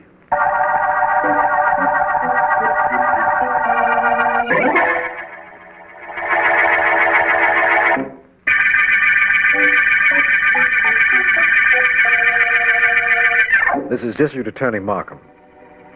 The Ivory murder case began in Africa, but culminated here in the killing of Joe Hillary, knifed to death in his small workshop under impossible conditions. We know that Tom Duncan, Hillary's partner in the Ivory hunt, disappeared in Africa, and that Duncan's wife wasn't too concerned. And from Hillary's secretary, Donna Benton, we found out that Tondo, an African native, had threatened Hillary.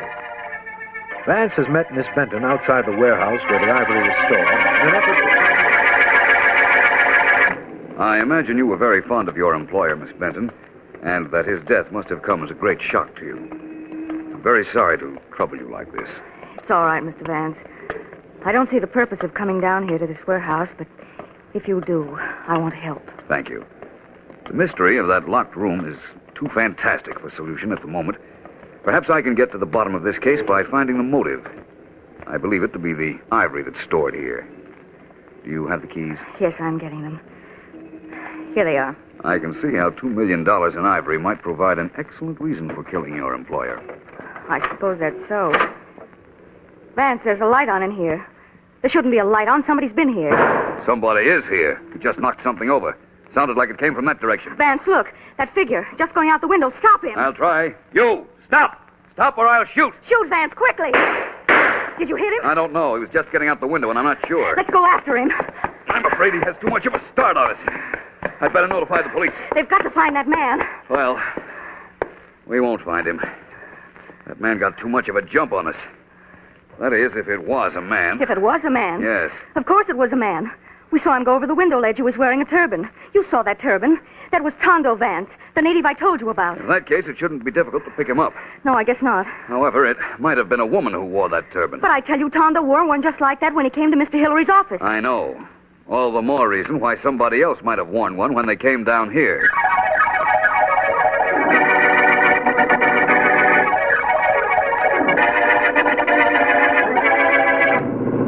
You've been quiet a while, Vance, thinking? Definitely. While we're en route to Mrs. Duncan's house, I can think of nothing better to do than try and figure out the mystery of the locked workshop where Hillary was killed. Now, you go right ahead. I won't disturb you. But I bet you're glad I'm going with you, inasmuch as we're going to see Mrs. Duncan. Very glad. Markham, in fiction, there are several ways people have been killed in locked rooms. Certainly. The most commonplace one, of course, is where a thin pair of pliers is used to turn the key from the outside. Then there's the business of trapdoors, false windows, and so on. Uh-huh. Only none of them apply to this particular locked door situation. Wait a minute, Vance. Yeah? I think I have an idea. What is it? Now, this is going to be in your territory a little, but listen. Let's suppose that the knife was attached to one of the springs that were in that workshop. It was an iron pipe, let's say, so that it would be pointed in the right direction. Go on. Well, a wire held the spring back. The wire was brought around the floor and placed in a position where, when Hillary nudged it, or kicked it, or tripped over it, it would let the spring snap and hurl the knife into Hillary's back. Vance, it could have been done that way. You mean because of all the wire and springs lying around the room, it would be something Hillary wouldn't have seen? That's right. It's possible. That's it, Vance. It's the only possible explanation. It might have happened that way. I'll let you know after we see Mrs. Duncan. Good. You know, I rather like myself for that theory, Vance. I assure you that the affection is not misplaced. But what I want to know right now is whether Mrs. Duncan wore a turban and got herself shot at by me down at the warehouse. And if she did? You'll find out, my friend. And so will she. I'm fairly certain this case is coming to a very successful conclusion, Markham. We know how the murder was committed. All we have to do is find out who did it. I never agreed that we did know how the murder was committed. All I said was your theory was possible. Hello, Mrs. Duncan. Well, Vance. And Markham. What did you bring him for? Protection? Perhaps. May we come in? Why? Well, for one thing, so we can ask you why it is that your arm is bandaged. I sprained it. And you see, you can ask that just as well when you're standing outside. It isn't the answer he expected, I can tell you that. He's given me so many wrong answers. What could he expect? I'm sorry I can't invite you in, gentlemen. Unless, of course, this is a very official visit, in which case I have no alternative. It is official, but we have no warrant, if that's what you mean. Your arm interests me very much, Mrs. Duncan. Good day, gentlemen. Please call me if there's anything else I can do for you. Mrs. Tom Duncan. Mrs. Tom Duncan. Oh, I'm coming, Tondo. And I'll have that arm of yours fixed up in no time. Bullet wounds can be very dangerous. You fix for Tondo. Tondo, remember this always. Oh, it's all right, Tondo. It's the least I can do for you after all you've tried to do for me.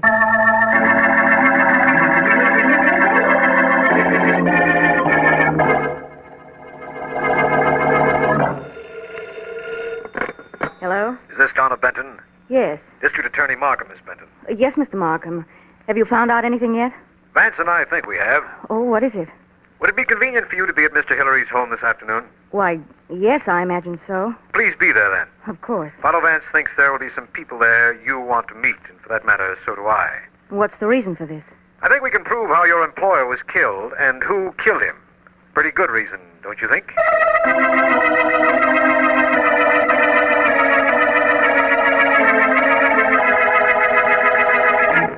All right, Tondo. That bandage will hold.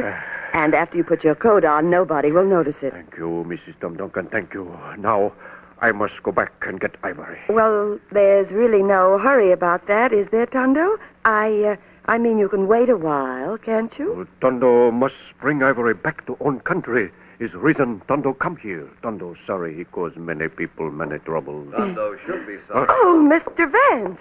That's right. While Markham and I were talking to you a little while ago, I took the liberty of snapping the lock on your door so I could come back. You not want him here? Tondo, take care of him, Mrs. Duncan. That would be a man-sized job even if we had two good arms, Tondo. No, just sit there till we hear what Vance has to say. It isn't very much. I just want both of you to come down to Joe Hillary's workshop in the basement of his house at 4 o'clock. Oh? You see, we've figured out, at least Mr. Markham has figured out how the murder was accomplished. We want you there. Why us? Oh, come now, Mrs. Duncan. I think we can prove who killed Hillary. So it's practically imperative for you two to be there.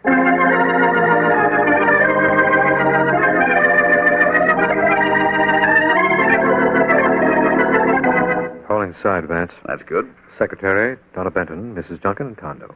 Standing right inside the workshop door. Good. Here's where we test your theory, Markham. I think I know the test. I've seen you do it. You've set up a knife inside an iron pipe and held it back with a spring. Mm-hmm. Then you stretched a wire that held the spring back over to the spot where we found Hillary's body. That's right. You and I know that's how Hillary was killed, and one other person knows it, the murderer. Presumably. We'll ask each one of them to walk over to the spot where the wire is stretched, after informing them all that the room is exactly the way it was when Hillary was murdered. The one that refuses to walk over to that spot, lest you trip the wire and release the knife, must be the murderer. Well, come on in, Markham, and we'll see. This is really ridiculous. My apologies to you all. May I have your attention? Thank you. You're all entitled to know why you're here. Well, I should think so. There was a murder committed in this room. A murder committed presumably behind a locked and barred door. That's right. All right, Markham, take over. Right, Vance. Now, listen, everyone. We figured out how that murder was accomplished, and we've arranged this room just as it was when Joe Hillary came down here the day of his death. What do you mean you arranged this room? We believe Hillary walked into a death trap, a trap that involved a spring, a knife, and a wire. We found Hillary in that corner over there. Mrs. Duncan, Yes? please walk over toward that corner now. Oh, now, Mr. Markham, please. Do as I say. And get myself killed? I'm too attractive to die, remember? Get yourself somebody else. Tondo, you walk over there. No, Tondo not walk over there. Tondo afraid. Tondo get killed like Mr. Hillary get killed. According to your theory, Markham, that makes 2 murderers you have. It is a little confusing, isn't it? Miss Benton, Yes, Mr. Markham. please walk over to that spot in the corner. Certainly. Well, here I go. Stop. Well, Markham, by your reasoning, this murder was done by Mrs. Duncan and Tondo. Exactly. They worked in collaboration. Mrs. Duncan wanted Hillary dead because he wouldn't give her a share in the ivory after killing her husband. Tondo helped her because she promised to help him get the ivory back to Africa. Your reason for believing the 2 of them committed the murder was because neither would walk to a spot where they thought they might be killed just as Hillary was killed. Yes, only Miss Benton didn't refuse to walk over there. In that case, Markham, take my word for it. You can arrest Miss Benton for murder.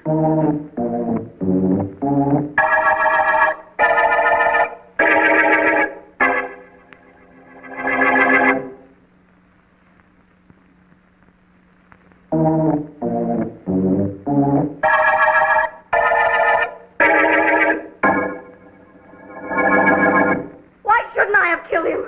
What was I supposed to do? Let him kick me around the rest of my life? Now, really, Lie Miss to me, Be- promise me things. This is re- And then when he got that ivory, practically Ever kicked seen me anything out. like this, Markham? Sure, I killed Take him. her out, Daniels, will you? Yes, sir. I'd do the same Come thing on now, again. Miss Let me Benton. go. That's enough. Come on I'd now. kill him again. Who do you think he Oh, was? now... I was just telling you.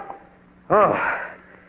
Vance, did you ever know a man as wrong as I was back in the Hillary house? Forget it, my friend. Your theory was excellent. Really, it was. Well, The murder might have been done the way you said. only it wasn't, and that doesn't make me feel any better. How was it done, Vance? First of all, let me tell you why I didn't think it was done your way. Yes. It took too much for granted. In order for your idea to work, Hillary would have had to be in one particular spot in that room. Well, suppose he never went to that spot. In that case, he'd still be alive. Only he'd have found the wire and have known who planted it. Oh. No, Markham, the murderer wouldn't have taken that chance. Apparently not. But tell me then, why did Tondo and Mrs. Duncan refuse to walk toward that spot? Why shouldn't they refuse? You announced you were going to make them do just what Hillary did when he was killed. Isn't that enough to make any normal person refuse? Yes, it is. And Donna Benton, knowing exactly how she killed Hillary, would have no compunction about walking into any corner. That's right. Like to know how the murder was committed? I most certainly would. Hillary was alive, but unconscious when we started with the axe on his door. Uh-huh. Miss Benton's confession will tell how she drugged him before he went down. I'm sure of that. If you say so, all right. Hillary is alive. We broke down the door. Then what? Then Miss Benton ran over to where his body was, plunged a knife into it, while you and I were fumbling for the light switch. She saw the body in the dark? Yes, she could see the outline. That was all she needed. I imagine if we hadn't gotten there, she'd have called the police and would have done her little knife trick when they broke down the door. Well, all I can say is thanks, Vance. Thanks for figuring this out. I have to admit I imagined you would from the very beginning. All I can say is that I'm glad we're at the end of the Ivory murder case.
That's what I heard, Tommy. That's what I heard, I tell you.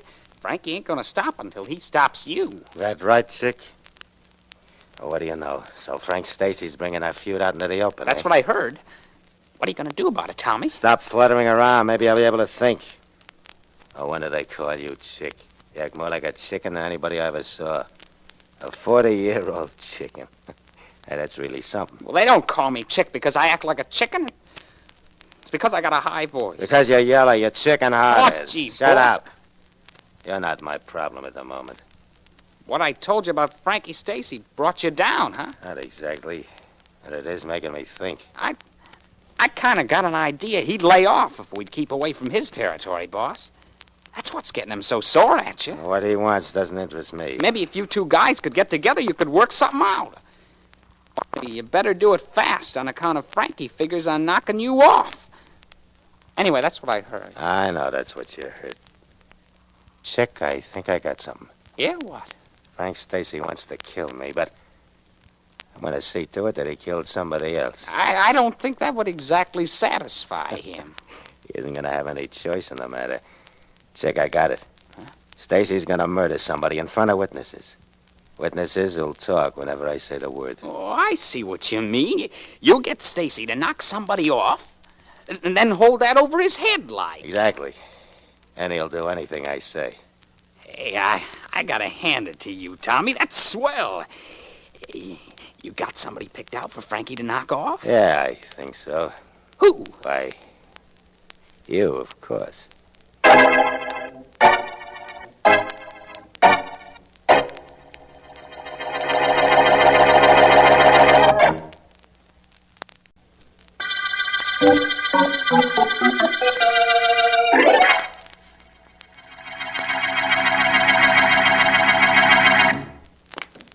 Good shot, Frankie. It was solid, Eddie, solid.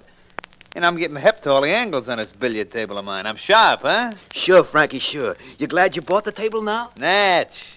Only I think I'm going to change the color. I don't like that green business. All pool tables got green, whatever that is on them, Frankie. That's the reason I'm going to change the color on mine. I'm going to be different. Keen, that's me. Now back up and watch me make a massé shot. Quarter says you can't. Put up or shut up. I can't do it for both of us. My money's good. Now shut up while I try this shot. Easy money, Eddie, easy money. We're always making easy money, ain't we? Sure, but generally I'm on the collecting end, not the donating. That reminds me. Huh? Tommy Morrow is still moving in on some of our stores. Well, he won't be much longer. I'm going to take care of him and that stooge, Chick. Today, maybe. And I'll take care of him solid. I got a plan. Oh, Want me to get it, Frankie? never mind. Yeah, Stacy talking. Frankie, this is Joey. So? So about Tommy Morrow. You better work fast, Frankie. I just heard that he's sending Chick Lewis out gunning for you. Straight tip, Frankie. Yeah, thanks, Joey. I'll remember this. What was it, Frankie? Anything important? Could be. Tommy Morrow is sending that stooge that acts like a chicken, you know, that Chick Lewis, out to knock me off. He's sending Chick? What's he gonna do, peck you to death? That ain't funny, Eddie. I'm sorry, boss. What are you gonna do? Me? I'm gonna call Tommy and make a deal with him later. Right now, I'm gonna try and make a 3-cushion shot with this billiard cue.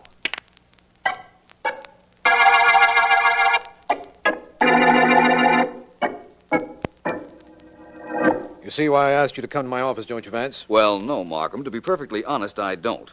But a summons from the district attorney is a command appearance for me, so here I am. I want you to realize what'll happen if the reports I have are true. That there's a feud between Tommy Morrow and Frank Stacy, and that it's liable to flame into the open at any minute. That's right. And when that does come out into the open, there's going to be shooting. Only I don't know any way to stop it. Or perhaps you might. If I were sure that either Morrow or Stacy would wind up being killed, I wouldn't bother about it. we'd be much better off without them. There is a chance, though, that some innocent people might get in the way when their gang guns start. Yes, I believe that, too. There must be something you can do to prevent a murder, Vance. My talent lies mainly in solving killings, Markham. As I well know. We have one possibility of averting bloodshed in this situation. I understand that Morrow and Stacy hate each other, but that they respect each other, too. And that they've arranged some sort of a conference. Find out where the conference is being held, arrest them both, and you have your solution. We have no case against either of them. Not right at the moment, that is. But I'm convinced the conference won't work out. And I'd like to prevent the bloodshed I'm sure will follow. I understand your feelings. Now, let me see. There's Tommy Morrow and his chief stooge, Chick Lewis, on one side. That's right, isn't it? Yes, Lewis is a thin, red-headed fellow. Looks more like a chicken than he does a man. On the other side is Frank Stacy and his head hoodlum, a character named Eddie the Lug. Of the Boston the Lugs, no doubt. No doubt. Markham, I realize your predicament, and I thank you for giving me the overall picture of the situation. So far, I haven't given you any complete picture. It's more like a negative. What do we do about it, Vance? Nothing, I'm afraid, my friend. We'll just have to wait till we see what the negative develops.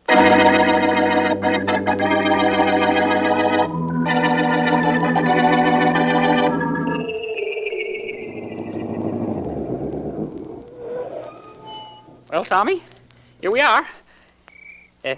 You see any sign of Frank Stacy? I don't see none. Oh, Chick, I don't see any sign of him either. But he'll be here. This meeting was his idea. You think he was on the level when he asked you to meet him? Could be, and then again, maybe this is a gag. You keep me covered all the time I walk up to meet him, and if anything happens, I'll... There's a car pulled up over there. Yeah, I see it. 2 guys in it. That should be Frank Stacy and Eddie the Lug. That's you, Tommy? Yeah, Frankie. I see you brought company. You ain't exactly alone either. I didn't bring Eddie to make trouble. Just to make sure you didn't. How about meeting me halfway? Good enough. I'll take your eyes off him a minute, Chick, you hear me? Don't worry, Tommy. I'll keep Frankie between his gunman and me so Eddie won't do any shooting. You just make sure Frankie doesn't make a move. If he does, don't ask questions. Let him have it. Sure. You coming or not, Tommy? Right with you. Keep your hands away from your pockets, Frankie. I'll do the same. Solid, Tommy.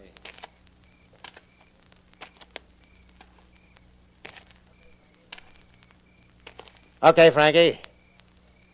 This is as far as I go. You come the rest of the way. Check.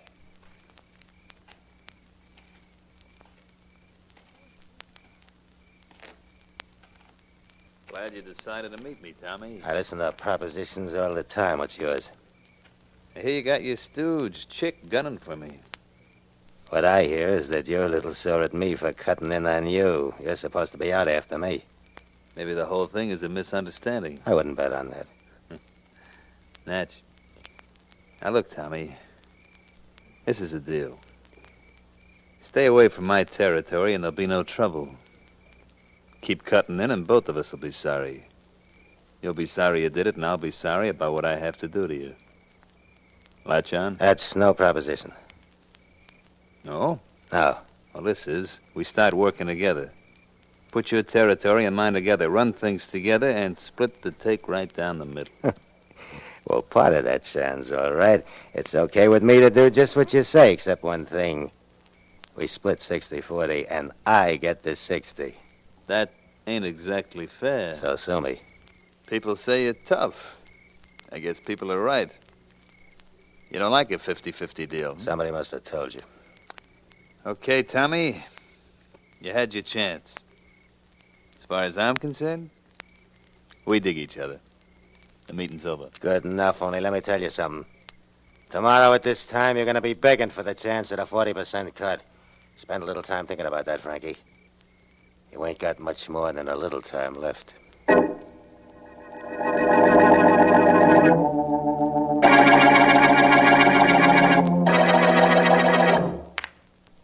Hey, what's the matter, Frankie? That shot was a pushover and you blew it. You nervous or something? Maybe, Eddie, maybe I am. Give me my gun. Sure, Frankie, sure. Only you're in your own house. Nobody'll try to get at you here. You worried about Tommy Morrow? I don't want him to make his move before I'm ready to make mine. Now, let me have that gun. Sure, Frankie. Here it is. feel better with it in my pocket. Yeah. Now maybe I can shoot a little billiards. I'm gonna try this one off the rail. 2 bits I make it. No bets. That gives me all the confidence I need. I'm solid now, Eddie. Plenty solid. All I needed was... All you needed was what, Frankie? Hey, boss, it's Chick Lewis, Tommy Morrow's stooge. That's right. And don't either of you do nothing stupid like reach him. Frankie, I got a message from Tommy for you. He says if I want to prove I'm not yellow, I'm to take my gun down to see you and let it do the talking on account of... Good work, Frankie. You done it. You got him right in the chest. So that was the gunman Tommy sent down to get me, was it? Get rid of him, Eddie. Starting to bleed all over my new billiard table. I don't like the green cloth, but I don't think I like it red either.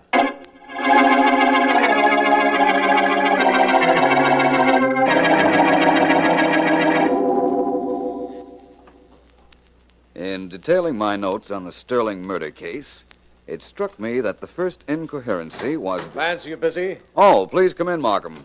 I was just dictating some notes to the machine so Ellen could type them up the first thing in the morning. But it can wait. Just a second now till I turn this off. Glad to see you here, Markham. Thanks. Sit down.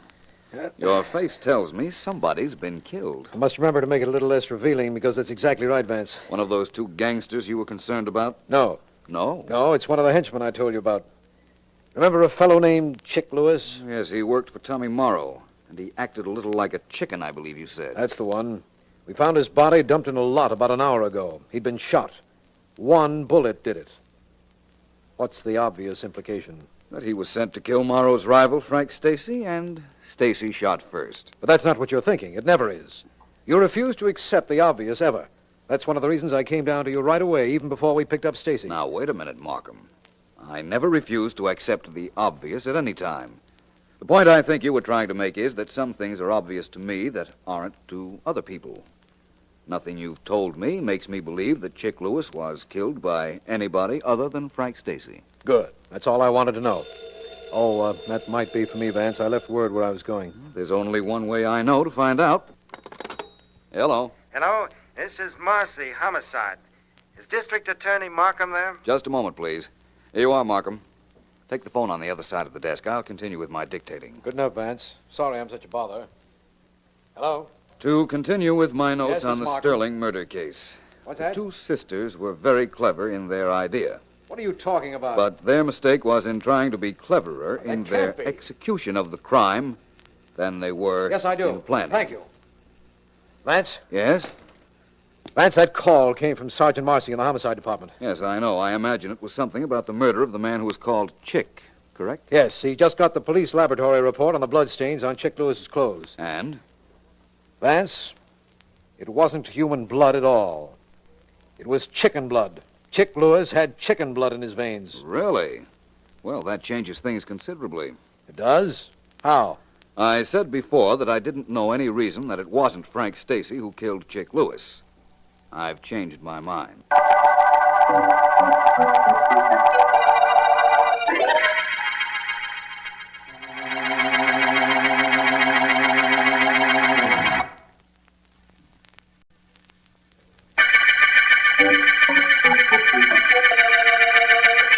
This is District Attorney Markham. The chicken murder case concerns the killing of Chick Lewis, henchman of gang lord Tommy Morrow. Morrow has been feuding with a rival, Frank Stacy, and it's natural to believe that Lewis was shot down by Stacy.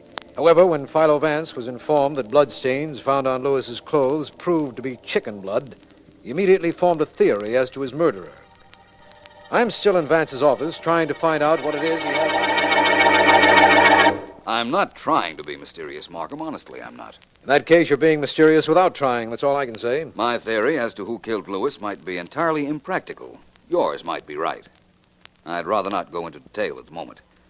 It's too possible I might be off on a tangent. You very rarely are. It's a luxury I can't afford too often. Markham, I'll make you a promise about this case. What's that? Leave my theory and me for a few hours, and I'll see to it that you're in on the finale. If I'm right. What about Stacy? You think I ought to pick him up? I don't know why not. That is, if you can find him. I imagine he'll go into hiding. And Markham, if I'm not right about my idea of who killed Lewis, I'm going into hiding, too.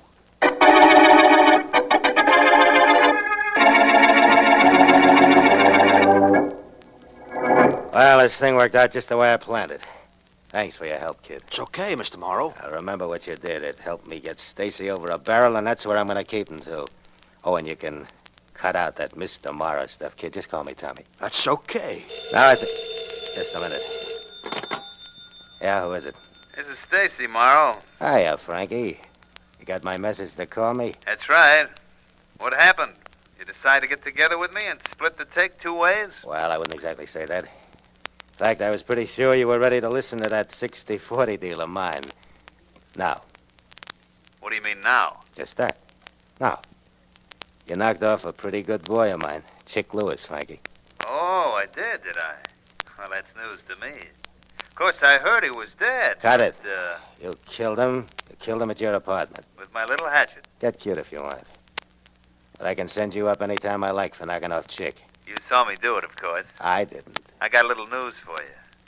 If I killed the guy, and I'm not admitting anything, you understand, I wouldn't be stupid enough to do it with anybody around. You should have made sure of that, but you didn't. Besides, you trusted the guy who saw you kill Chick. Eddie? That's right. He's working for me now. That's your story. Wait a minute. Eddie, talk to your ex-boss. Sure. Hello. That you, Frankie? That's enough. Put Tommy Morrow back on. Sure.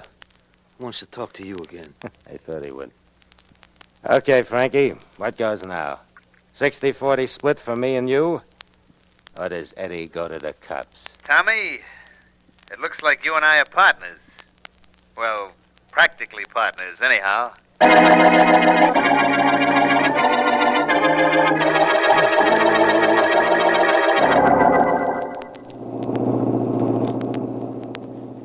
Feel like telling me where we're bound for, Vance? Yes, Markham, I do. I feel very much like telling you. Well, then. But I'm not going to. All I can say is that we're en route to find the murderer of Chick Lewis. You've told me that Frank Stacy can be found in his apartment, generally. That's correct. And that Tommy Morrow, who employed the dead man, operated from a store. I want very much to talk to one of those 2 men. I think I know where we're going in that case. You don't concede that Stacy killed Lewis, therefore you want to talk to Tommy Morrow. Is that correct? Exactly. And if I'm not mistaken, this is the store from which he operates. Now, the shades are drawn over the store window, but I think I see some light from the inside. I'm sure you do. And there's a rather strange-looking individual standing in front of the store. Yeah. A bodyguard, probably. Morrow's? He could be. No, Vance, it isn't. I recognize that man. That's Eddie the Luck. And he works for Stacy. Yes. But he's down in front of Tommy Morrow's office. This is really making sense now. It isn't to me. Unless Stacy happens to be down visiting Morrow. I doubt that. Wait here a moment, will you? Do I have any choice in the matter? Mm-mm. That's what I thought. I'll wait for you. I won't be long, Markham.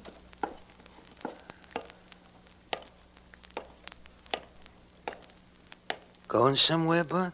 Yes, I think so. I'm going in to see Tommy Morrow. What makes you think so? Look, I don't have any time to delve into my reasoning with you. Step away from that door. Apparently, you didn't hear me. Let me try your other ear. My name is Philo Vance. As soon as you step away from that door, I'm going in to see Tommy Morrow because I think he killed Chick Lewis. Come on, move, you. Make me. All right, I will. You help, Vance? I don't think so. Oh, I imagine you're right, Vance. You didn't need any help, did you? Not with that character. Well, as long as you're here, Markham, let's go into this store and we'll see Tommy Morrow together. What about him? Oh, leave him lying there. He's a good advertisement for me. Yeah, I know what you mean. Well, let's go.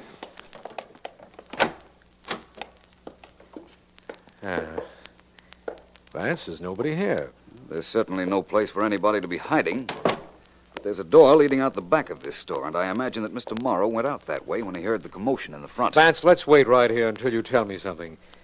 You believe, apparently, that Morrow killed his own employee, Chick Lewis. You've offered me no reason for your believing that, or any motive for Morrow to kill Chick. You're absolutely correct. Oh, it's about time I was. A few moments ago, you told me that seeing Frank Stacy's stooge, Eddie the Lug, outside this store confirmed your theory. That I did. You don't tell me how or why or when this case will be over.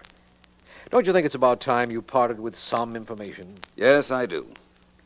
I believe, in all honesty, that this case will be over tonight. I believe that I can turn Chick Lewis's killer over to you. And what's most important, I believe I can prove everything I say.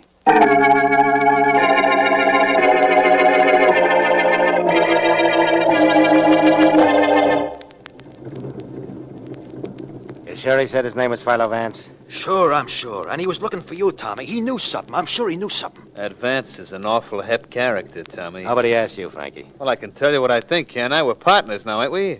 60-40 maybe, but partners just the same. I think getting rid of Vance is a good idea. That's why we're here in front of his apartment, ain't it? That's why Eddie has his Tommy gun pointed at the window, ain't it? And I'm awful anxious to get even for that knocking around he gave me, too. Believe me, I am. A couple of shots from this gun will square things. It always does. You know, Tommy? What? You and I stop our fighting, team up together, and the first thing we do to make the partnership start is have a jam session with a Tommy gun and a guy named Philo Vance. Hey, by the way, you were pretty smart. What do you mean I was smart? Buying off Eddie here so he'd be on your side after I killed Chick. That wasn't dumb. No, that was sharp, keen, solid. I like having a smart partner. Now, if only Vance would show his face out of that apartment house door, we could go celebrate someplace. Let him show his face. Just let him show his face. Get Eddie getting sore. He's got to work himself up to shooting a guy. Well, he could make an exception in your case if you keep needling him. That ain't wrong, neither. All right, I'm sorry. Hold it, Frankie. The apartment house door's opening. That's Vance in the doorway. That's Vance, all right. Posed nice and pretty. Just waiting for this. He's fallen. You got him, Eddie. Let's get this car moving. Not so fast. Don't move, you three. My men have this car surrounded. Cops! That's Markham, right. the district attorney. Well, Markham, maybe you got us. Well, we did a lot of characters a favor knocking off Philo Vance just now. He's smart, yeah, but he couldn't outthink a machine gun bullet. If you knew how I felt about Vance, you wouldn't talk that way, Morrow. I have a good mind to take care of you three personally. And forget about the law. That's not necessary, Markham. Vance. That's the guy we That's killed. right. You don't think I'd let myself be killed just to prove my theory was correct, do you, Markham? After you take these three individuals down to headquarters, I'll tell you why I wasn't killed, and how that chicken blood proved no red herring in this case.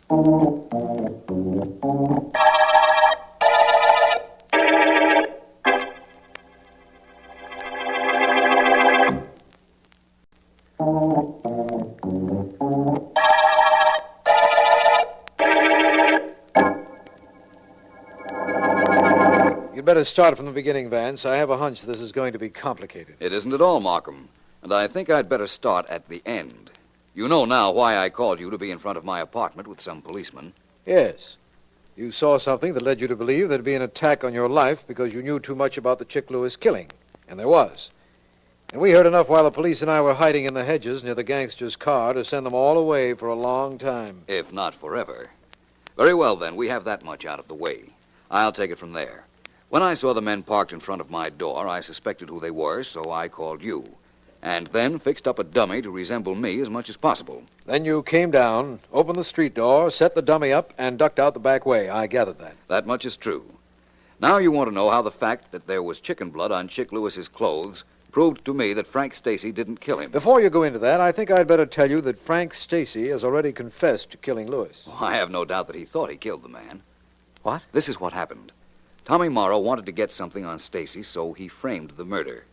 He had Chick Lewis show up at Stacy's apartment, a bladder containing chicken blood underneath his coat. He had already bribed Stacy's stooge, Eddie the Lug, to put a blank cartridge in Morrow's gun. I see now. I think. Stacy fired the blank. Chick Lewis fell, and as he was falling, broke the bladder containing the chicken blood.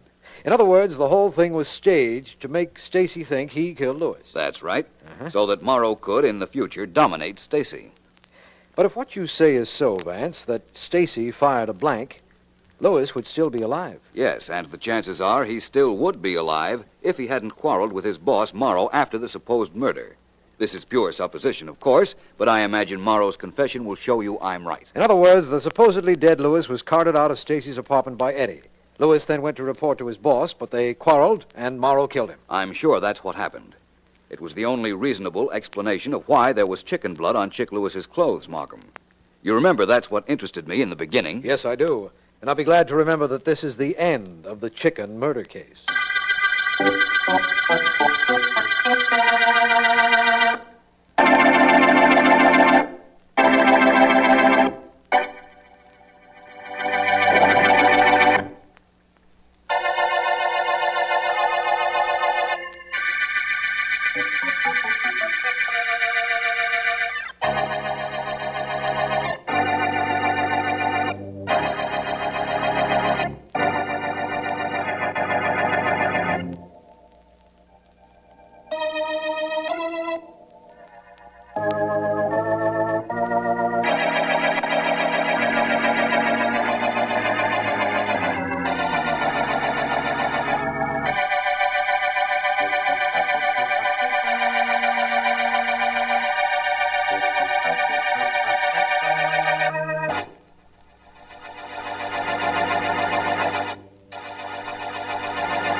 Come on, keep it moving, you guys. What are you doing? Setting up a roadblock? Get those cars going. Hey, lady, what are you doing? You'll get yourself killed running through that traffic. Please come with me now. Something terrible's happened. Hurry! Now, what is it that's so terrible, Chickadee? Manicures in the barber shop right over there. Man came in for manicure about 20 minutes ago. Well, is that so awful, little one? Well, he seemed to be in pain. When I was almost finished, he seemed to be trying to stay conscious, but he kept telling me to hurry. Well? A minute ago, he keeled over in the chair. I think he's dying. And what makes you think so, may I ask? I noticed blood in his coat. He was bleeding to death. Said he'd been shot. That's why I ran over to get you. He was dying and he insisted on getting a manicure? We'll see what this is all about. Is this the shop? Yeah, it is. All right now. Where's this fella who's supposed to be dying? He isn't supposed to be dying anymore, officer. He's dead.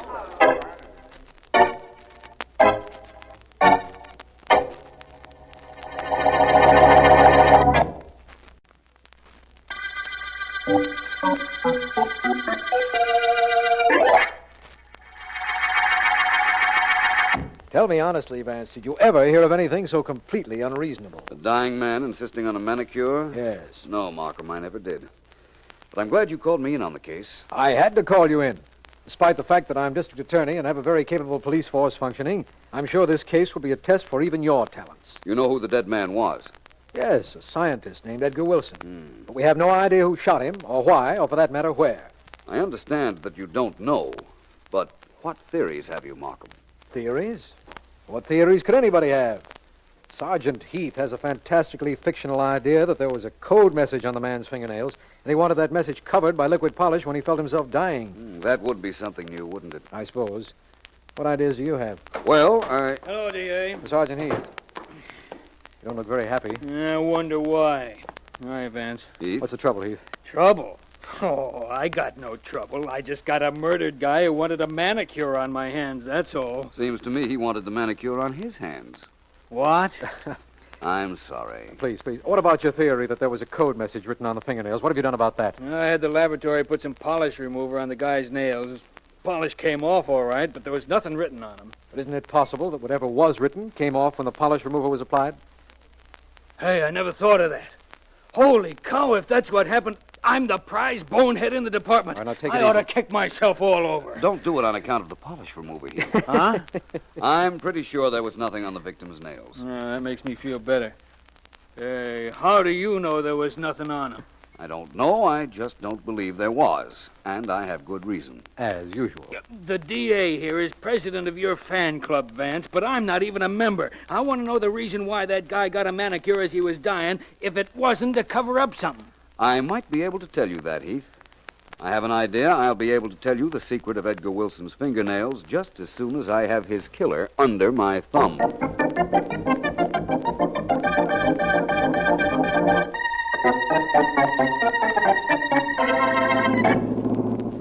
All I gotta say is... That's all you ever gotta say. What makes you so sleepy? Who knows? It's a wonder to me you didn't fall asleep when you shot that scientist guy, Edgar Wilson, this morning. Who said I was awake? Ah, you dope. If I was awake, I'd have plugged him so good he wouldn't have moved. This way, he lived long enough to make it to some barber shop, papers say. Well, he didn't talk, so we got nothing to worry about. All I got... hey, you got me doing it. Stop cutting in on my racket. Ah, you. How much further we got to go? This is it. The first shack off the road down there. You see it? I guess that means yes. Our orders are to go in and look around for a bottle marked Experiment X. Experiment eggs? X, you dope, like in ecstasy. Hey, I seen that picture with that gal, what's her name? Some name for a girl. Come on, Sleepy, out. And cut that out. You're making me sleepy. So what is that, bad? Any chance of there being anybody in this shack? You know better than that. The guys we work for know what the score is. They said Wilson would be alone when we got there to plug him. He was. They said there would be nobody in this shack. There won't be nobody. That's okay with me. I ain't in the mood for company. See if the door's locked. It is. Come on, let's bust it in. You do it. I'll stay here and watch. Come on, Sleepy. I'll need help. Okay. Now. Once more. Must we? Okay, let's do it. Hold it a second, Sleepy. A pleasure. Just till I get this flashlight out of my pocket. There we are. Now for a look around. Hey, there's a row of bottles over on that shelf. Yeah, so I see. Well, all we gotta do is find one marked Experiment X. Like an ecstasy. Sure was a great picture. On that I agree. There was one scene in it where Sleepy, there's the bottle we want. Right here on the second shelf. You see it? Yeah. Experiment X. Let's grab it and get out of here so we can collect our dough. You grab it. I'd have to reach up a little. Okay, here we go. Come to Papa, little Bob.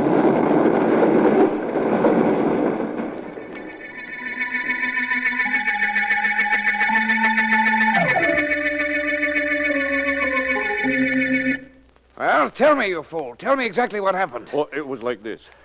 I did what you told me. When the Miller brothers killed Professor Wilson for you, I followed them to make sure there was no slip-up. What happened when they went after the explosive? I'm trying to tell you. I followed their car. I saw them stop. I saw them break down the door and go into the shack. They found Wilson's laboratory. Good. Then what happened? Well, then they were inside for a while, a minute maybe. Then all of a sudden there was a big explosion, and then no more shack, no more Miller brothers. So they found Experiment X, did they? I guess they did. But Professor Wilson was smart. He probably knew an attempt would be made to steal it. He had the container wired so that it set off the explosive. I guess that's what it was. Very clever, the professor.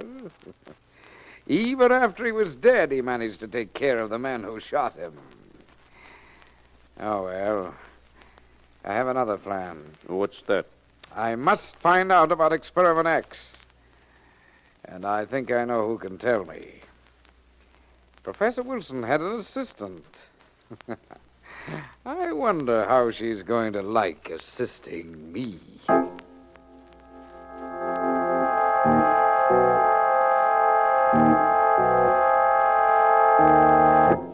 no, I'm sorry, Sergeant Heath. But can't There's you- nothing I can tell you that I haven't already told you about my employer. Oh, now look, Miss Rainey. Professor Wilson must have been working on something extra special. Something that somebody didn't want him to finish, so they killed him. If he was, I didn't know about it. Now, please, Sergeant Heath, it's late and I've got to leave here. I have my coat on and my hat on and I'm expected home.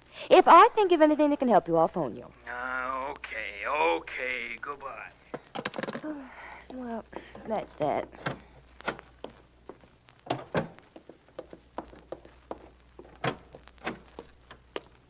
I beg your pardon. I'm sorry I startled you. My name is Vance, Philo Vance. I'm a private investigator. Oh, yes, I know about you. Oh? Are you working on Professor Wilson's murder? I will work on it when I can find something tangible to start with. Do you mind if I walk a little way with you? All right. It's a dark street, and I'm glad of the company. Is there something I can tell you that will help you? You'd know that better than I. I just told Sergeant Heath on the telephone that I didn't know what Professor Wilson was working on. If that's what you mean. But you must know. You were his assistant, as I understand. Yes, but that doesn't mean that All I right, know. just stop right where you are. Well, you... What's Please the idea? do not turn around, either of you. That's good. I don't want to use my gun. That's bad. That's no lie. What do you want? Not you, whoever you are. I merely want this young lady, You want Miss Doris Rainey, I believe your name is, to accompany me. No. Apparently, she has neither the desire nor the intention, so I think I... Stop it! Stop it! You're biting my hand! Help me! Help me! Don't let him get me in the car! Oh, brother, what fell on me? That car. You! Stop! Stop! Oh, license number 162857. Well, my friend, whoever you are, you got the girl, but I've got your number.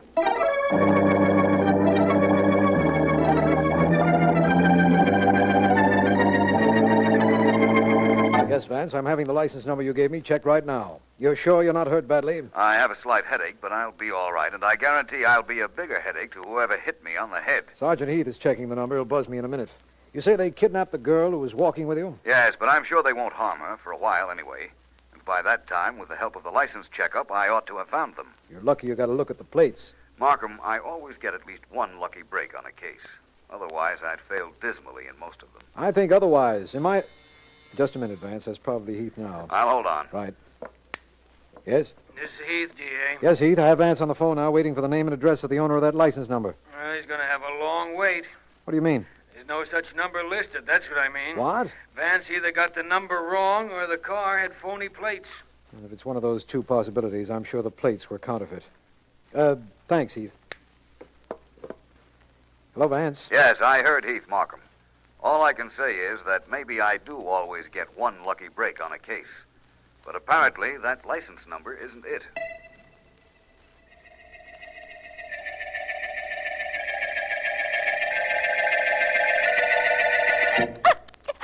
Already I'm losing patience with you, Miss Rainey. Apparently twisting your arm does no good. Oh, if I ever get off this chair, You will do nothing. You're tied securely, and I will untie you only when I am good and ready. It's very annoying, very unmusical, and cannot help you in the least little bit. This house of mine is far out in the country. Nobody can hear you. Now, will you tell me what I want to know? How can I tell you if I don't know? Again, the same speech, always the same speech. You know, I don't know know. about Experiment X. You worked with Wilson. You were with him in everything he did. No. You know about Experiment X. No. You'll tell me. You'll tell me, do you hear? You will tell me. Leave me alone. Please leave me alone. I don't know anything about the experiment, except that Professor Wilson was working on it. This much I know, too. He wouldn't talk when I sent two men to persuade him. They shot him. I knew about his shack in the mountains. My men went there, but they were killed in an explosion. But Wilson had another laboratory. Where is it? I don't know. I keep telling you, I don't know. That is a lie, and you will tell me. No. You must. All right. All right, I do have something to tell you. Ah, good. Do you know the man who was with me? Do you know who he was? I'm not interested. You will be. He was Philo Vance. Did you ever hear of Philo Vance? Oh, that was Philo Vance, huh? What about it? He never saw my face. And if he did see the license plates in my car, it'll do him no good, for I changed 2 of the numbers myself. You changed? No matter who he is, he can never find me. We'll see. Miss Rainey, I lose patience again talking to you. Wilson was working on an explosive he called Experiment X. It was a liquid. That much we know. What was the formula? I never knew the formula. That is possible, but you know where there is some of that liquid? No, I don't. Some that my chemist can analyze? No. Where is that place? Where? Where? I'll never tell you. Brave words. But you've been here only a few hours. All I've done so far is to twist your arm a little. That is nothing compared to what will happen to you, Miss Rainey. Don't forget nobody has any idea where you are. Nobody can possibly rescue you. What about it? I have an idea how to make you tell me what I want to know. Miss Rainey, it's my suggestion that you talk. While you still have a tongue to talk with.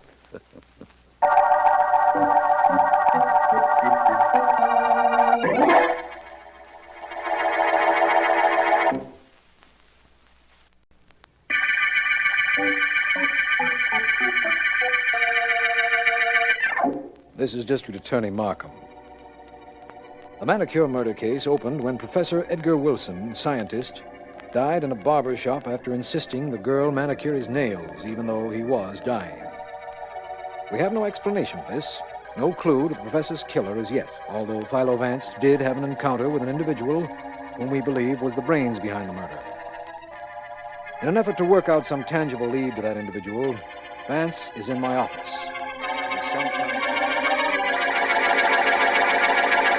Where do I begin, Markham? A simple question like that has me stopped completely on this case. A simple answer might be in order, Vance, but I don't have it.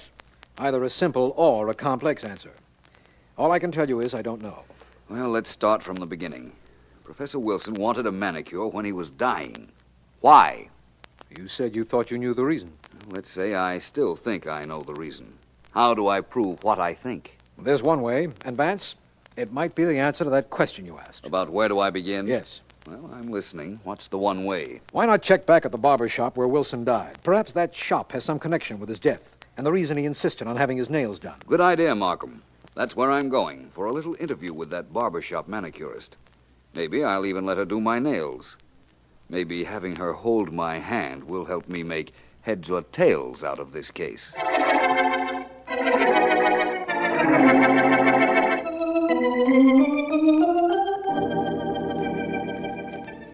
how do you like 'em? Long, short, or half and half? Suit yourself. Mister, if I suited myself, I'd pack you in right now. Well, I'm tired. You don't need no manicure. really? What you come in for? Keep out of the rain? It's not raining. And you don't need no manicure. So, here we are back where we started. Maybe I'd better introduce myself. I'm Philo Vance. Oh, it's okay. I'm swooning. It takes me a little time to faint. So you're Vance. So what? So, I understand you're the young lady who manicured Professor Wilson's nails as he was dying. That's right. You ain't figuring on kicking off, are you? Not just yet. I want to know what he told you when he came in. When he came in, he sat down, stuck out his hand. He said, give me a manicure fast. There was colorless liquid polish on his nails. You put it on? Sure. Like I said, he said, give me a manicure fast. I said, long, short, or in between. He said, short. So, well, I filed them and finished them up. About all. Except when I see he's about to pass out, I beat it out of the shop and pick up the traffic cop in the corner. Thank you very much. Hey, where you going? Manicure you didn't need ain't finished. I know, and neither is the case I'm working on. But after what you've told me, it will be finished. And very soon.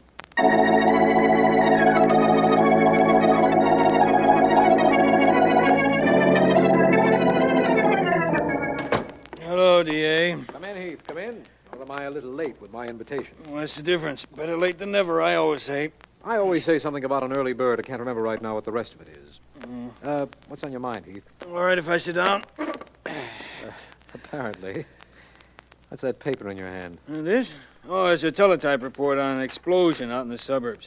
2 men were killed when a shack blew up. We checked on the car they were driving. We think we know who they were. Yes? Yeah, Miller brothers, Sleepy and Joe. Hired killers. We can't figure... Excuse me here. Yeah, sure. District Attorney Markham speaking. Vance, Markham. Hello there. Markham, I just left the barber shop where Professor Wilson had his nails manicured. Yes? You remember I thought I knew why he had them done as he was dying? You had an idea about it, yes. It's now a conviction. I want you to find out for me if the professor was working on some new invention that was in a liquid form. A new process, an explosive, something along those lines. I don't know how I can, Vance. As you know, Wilson's girl assistant was kidnapped and he left no records. Wait a minute. Yes? There were 2 men, hired killers, who met their death in an explosion in a shack in the suburbs, Sergeant Heath just told me. You think that might tie up with our case? It might, and it's worth a gamble. Right. We've got to work fast now, or that girl assistant might be killed by whoever is responsible for Wilson's death. He won't believe she doesn't know what the professor was working on. What do we do about it? We'll take one long shot, Markham. I'll need your help. All right. Did you know Professor Wilson had an assistant named Dr. Blake? No, I didn't. Well, he didn't have. But I don't believe anybody knows that. Or the fact that I'm going to be in touch with Dr. Blake, who is going to make a killer take his medicine.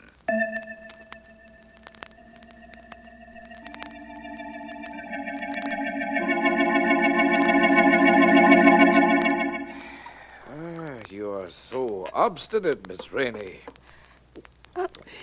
So very obstinate. Please. Please, can I have some water?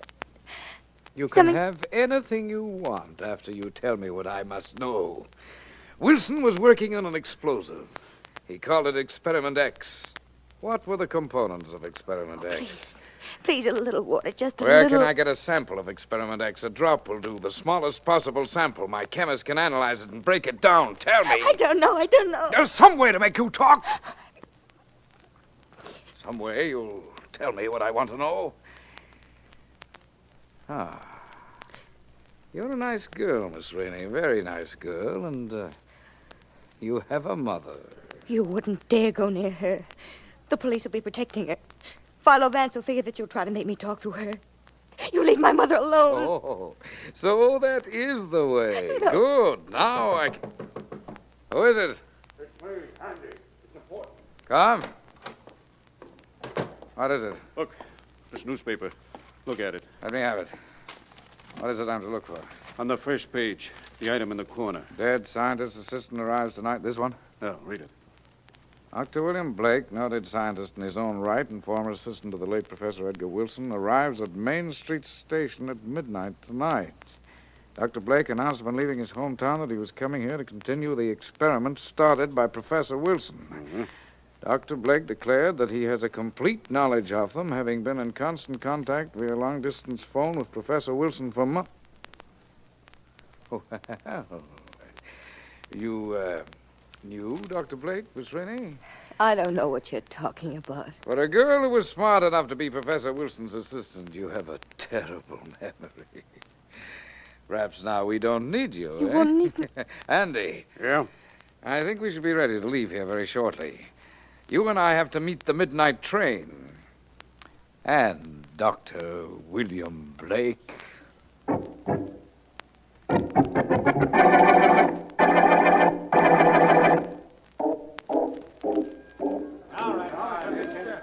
Here he comes, fellas. They got your cameras ready. Dr. Blake. Yes? Please hold it while we get some pictures. Hurry then, it's very late and I'm very anxious to get to my It won't hotel. take a minute, Dr. Blake. Okay, boys, come on, grab your shots now. And just one more, please, Dr. Blake. Hold it. Thank you very much. Now, is it all right, gentlemen, please? Sure, Doc. Go ahead. Thanks for your time. Thank you very much. I'll be at the Carlton Hotel if your newspaper should want me. Thanks, Doc. I think the boss will send a man up to see you to find out what you're going to work on. I shall see him. Good night. Good night. Dr. Blake? Yes? Who are you? And your friend? It doesn't matter who I am or who he is, either. You will kindly not make any disturbance, but come along quietly with us. I don't understand. Who will, dear sir? You were Professor Wilson's assistant. You knew what project he was working on, the secret of his Experiment X. Yes, of course. Take his arm, Andy. Hold it tightly. Okay. Take your hands off me. Hey, his beard. It's fallen off. This is a trick. Come on, let's get away from here. Not so fast. I think I can hold you two. Markham, hurry. Coming, Vance. Vance. Hold him, Oh, Vance. you're Philo Vance. Oh, this was a trick. Yes, and you fell for it, my friend. All right, Vance, I'll take this lad here. Hold on to your man. Nobody holds on to me. I got away. I make you stay like this. Oh, nice work, Vance. This fellow I'm holding gave me no trouble at all. Oh, that was no trouble, Markham. Hitting my friend was fun.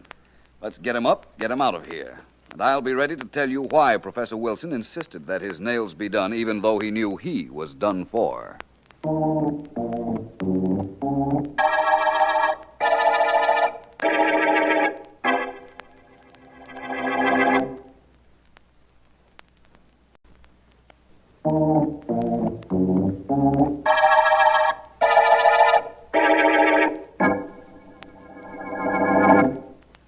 Markham, my friend, I'm beginning to believe you're a very persuasive young man.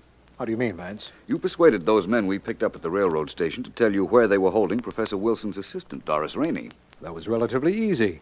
Besides, I wouldn't have had a chance to work on them if you hadn't found them for me. They found me, Markham, just as I hoped they would when we had the newspapers print the arrival of the entirely fictitious Dr. Blake. They certainly did. You know, of course, if my beard hadn't come loose, I'd have gone along with them. Yes, and I would have followed you as per our plan. Yes. Vance, you said that I was persuasive. That's right. Could I persuade you to get around to telling me why Professor Wilson wanted his nails manicured? Certainly. Let's go back a little, though. All right. Wilson was working on his Experiment X, an explosive. Yes. We know that now. It was a liquid. We know that, too. The man who kidnapped Miss Rainey hired 2 men to shoot him, which they did. But they didn't kill him. He ran from them and got to the barber shop. I know that much. Markham, Wilson had some of his Experiment X under his fingernails. The manicurist told me his nails were long. We know he was working with a liquid. The smallest quantity of Experiment X, if it fell into the wrong hands, would be sufficient for his killers to find its formula. I see. He had his nails filed so any evidence of the formula that might have been under them would be lost. Exactly. Oh. Sergeant Heath's theory that something might have been written on the fingernails was an impractical one. If Wilson had had time to write anything on his nails, he would have had time to tell what he had written to the manicurist or the barber. Yes. I knew it wasn't that. So you said at the beginning of this little adventure. Yes, I did. And now I say it's the end of our little adventure. The end of the Manicure murder case.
You see, Vance, our office doesn't handle only murder cases. Sometimes, as in this one, the case is a little less physical, but still, it's interesting. You don't have to convince me that being a district attorney isn't dull, Markham. This Joe Somer whom we're going to see, just what is the charge against him?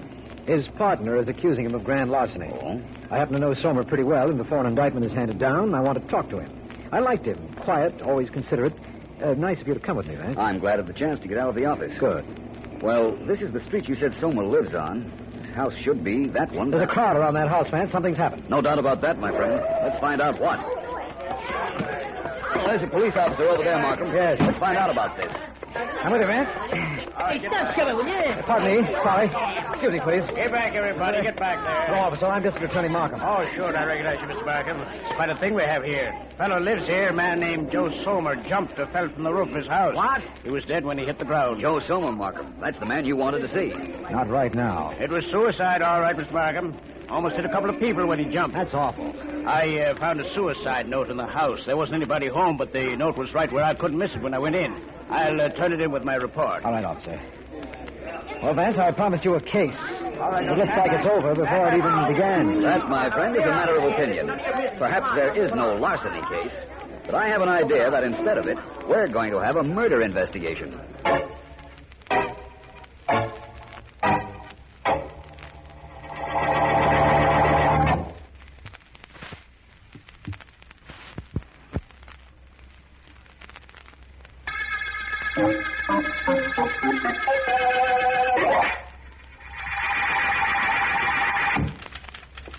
Hi, Miss Anderson. DA in his office? Yes, he is, Sergeant. He's on the telephone, though. Well, that's okay. He'll want to see me. No, but I'll let you know as soon as something develops. Bye. Hello, Heath. Hi, DA. Just got a report on that suicide note found at Joe Somer's house. Yes? Completely legitimate, DA. We had our experts check the writing. There's no question but that Joe Somer wrote it. He wrote a suicide note and apparently jumped from the roof of his house. What do you mean, apparently?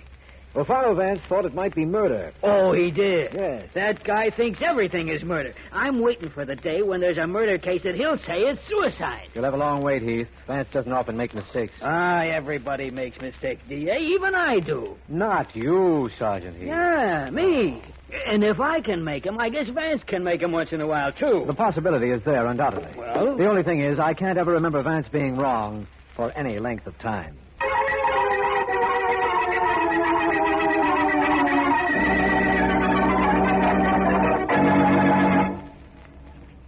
I don't imagine I'll be too long, Mrs. Somer. Thank you for letting me use this desk. It's quite all right, Mr. Vance, but just what are you writing? Nothing, really, just scribbling. Are there any more pens in this house? You've tried all of them that I could find, including Joe's fountain pen. What's the big idea?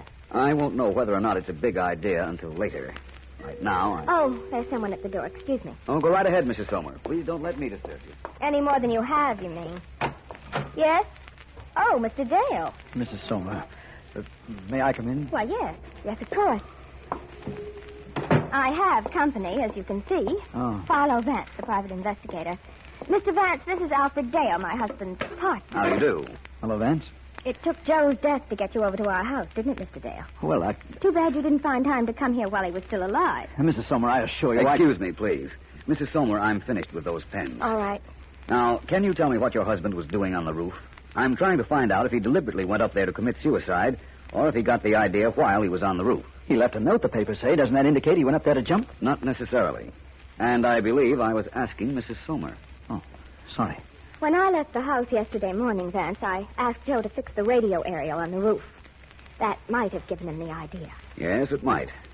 May I go up and see the roof? If you like. Wait till I throw a coat over my shoulders and I'll go up with you. Might just as well see the place where poor Joe jumped. Like to come up, Mr. Dale? All right. This way, gentlemen. Up these steps to the second floor, then we go up through the attic to the roof. Lead on. There's a light at the top of these steps. I'll turn it on. You gentlemen might have a little trouble in the attic. There's no light there, and I'm afraid there are a lot of trunks lying around. There are in practically every attic. Go right ahead, gentlemen. I'll turn on this light. After you, Dale. Certainly. Very well. You know, there's something about this procession reminds me of the 3 little Indians. Isn't that 10 little Indians? Not after 7 of them were killed. You're perfectly right, of course. Careful now. It's pretty dark up here. Indeed it is. Just walk straight ahead, Mr. Dale. There are a few steps leading up to the roof. You know, there are times when I... Oh! Sorry, I must have kicked one of your trunks. It can stand it. Find the steps all right, Mr. Dale? Yes, right here. Huh. Good thing you brought your coat, Mrs. Somer. Yes, I suppose it is. Well, so this is the roof from which your husband jumped, fell, or was pushed to his death. Pushed? My husband killed himself, Vance. There, see, there's the aerial I told you about. Look over here on the other side of it. You see where there's new wire around the insulator? Yes, I do. Apparently, your theory was right, Mrs. Sommer. I imagine so. Well, what else do we do now that we're up here? Not a thing. We've done everything I wanted to do. But what's more important, I've found out everything I wanted to know.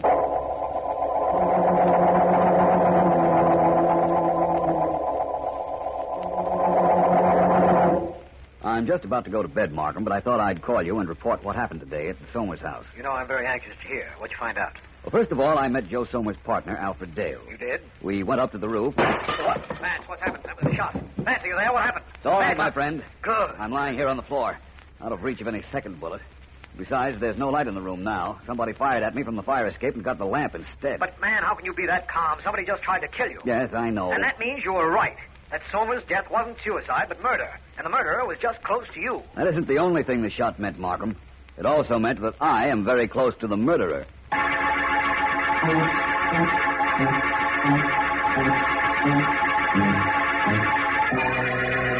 You're a smart dame, you are. Your husband knocks himself off, and what do? You come running to me. Tony. What is this, a playground?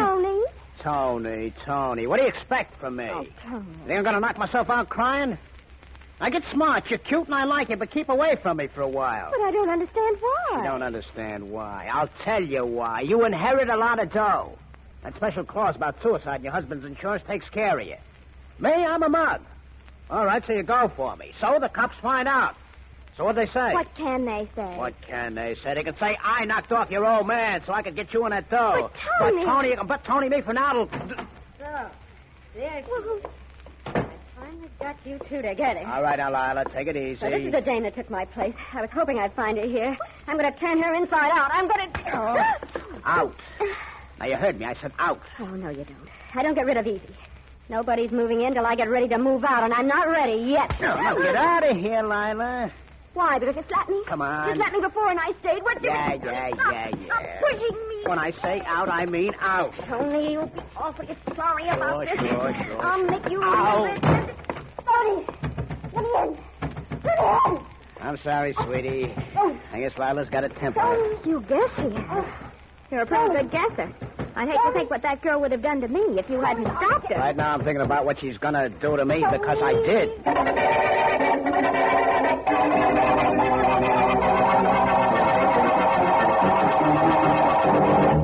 Now, look, Markham, you listen to me. I know what I'm talking about. I don't doubt that, Miss... Just call me Lila. I'm going to hand you the murderer of Joe Somer. Hand him to you right on a silver platter. That's all very well, Lila, except that indications are that Somer committed suicide. He left a note. I don't care what he left. I know a guy who wanted him dead. Just fool around with that. Wishing someone were dead rarely is fatal to a victim. Huh? Well, Tony didn't only wish. He gets what he wants. And he wanted Mrs. Somer. Joe Somer was in the way. Tony got rid of him. I don't know how, I just know he did. All right, Lila. Let's concede for a moment that you know he did. How do you prove it? That isn't my job. You're the district attorney, aren't you? I was when I looked last. Oh, very funny. Just a moment. I want to call Philo Vance. Well, you'd be better off calling a cop and having him pick up Tony. Up until now, Lila, I've been a pretty good judge of my own welfare, thank you. Hello, Vance speaking. Markham Vance, listen, there seems to be more and more confirmation of your murder theory about Joe Somer. Well, I'm glad to hear it, Markham. Actually, and originally, it wasn't a theory, merely an idea, despite that suicide note. Which has never been explained. But which will be. Good. Now, what's the extra confirmation you called me about? Well, there's a girl in my office. Markham. A girl named Lila, who is the ex-girlfriend of a racketeer named Tony Lester. She's been superseded by... guess who? Mrs. Somer. Oh, now, Vance. Well, it had to be Mrs. Somer, or it wouldn't have had any connection with this case. In which event you wouldn't have called me. Reasonable? Reasonable, understandable, and accurate. That's what it is, Vance. Now, this girl claims Tony is the kind of character who wouldn't let a mere murder stand in the way if he wanted something. How right that is. Please, Lila. What? Nothing, Vance. I wasn't talking to you. Oh. Well, I thought I'd let you know about this development. Well, thank you. Now I'll let you know something. Yes? Despite the suicide note, which I'll explain some other time, I'll repeat that it definitely was murder. And I'll tell you something a little more important. And that is? That I also know who pushed Joe Somer off the roof.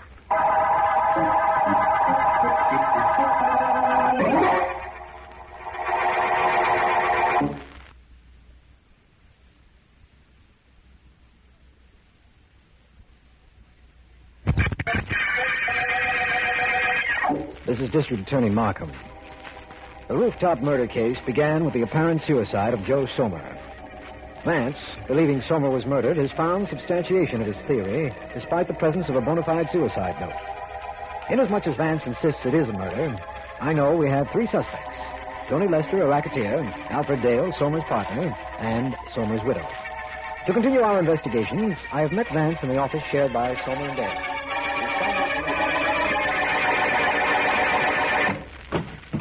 Well, Vance, I found the partnership papers right here in the desk drawer. Vance, you're not listening to me. Oh, yes, I am, my friend. I was just trying out all the office pens. Are you through now? Now, there. You'll now have my undivided attention. Good. What does the partnership contract say? That in the event of death of one partner, the other partner takes over completely. Mm-hmm. Now tell me, is Alfred Dale the murderer? I've just found his motive. Yes, you most certainly have. Issue promptly evaded. Very well, tell me this. What are you trying all those office pens for? I tried all of the pens at Somer's house. With the cooperation of the homicide department, I borrowed the suicide note Somer left. And I can tell you definitely none of the pens wrote that note. In fact, I don't believe any of the pens in this office were used either. But the note was definitely written by Somer. So you keep telling me, and I agree that it was. What's the answer? You think Somer wrote a suicide note? The murderer knew he wrote it with the intention of killing himself, but acted regardless? Hardly. What? Well, what's going on? Oh, hello, Mr. Dale. This is District Attorney Mark. How are you? We've been using your office. So I see. We have a search warrant, Mr. Dale. It's entirely legal. It's a little embarrassing. You'll have to admit that. Legal enough. Mr. Dale, if I were you, I wouldn't worry about any embarrassment that might be caused you in this office. What do you mean? Yesterday, when you and I and Mrs. Somer were on the way to the roof, the attic was very dark. It was that. You were in the lead, but you avoided a trunk that I promptly bumped into. What? Yes, that's true, now that I recall it. Mrs. Somers said you'd never been in that house before. Yet you avoided the trunk. Oh, I have very good eyesight. Or a good memory. What do you mean? I just don't want you to resent our being here, that's all.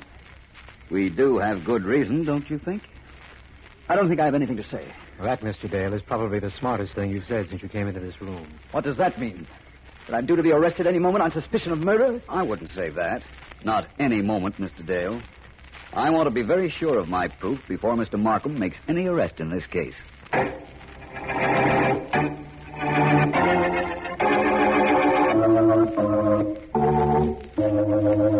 but Tony, I'm sorry. You'll never know how sorry I am. I went to the district attorney. She's sorry. She rats on me. Now she's sorry. Look, I'm getting tired of kicking you out of my apartment. Now beat it, Lila. Oh, let me stay, Tony. I won't be any trouble. Just let me hang around. Out. Oh, you're expecting that summer dame. She's going to be here. Shut up, you. Don't you talk about her. Don't even say her name. Oh, I'm not good enough to say her name, huh? I'll say it. I'll scream it so everybody can hear. Shut up, I said.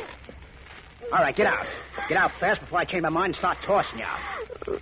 What, are you going?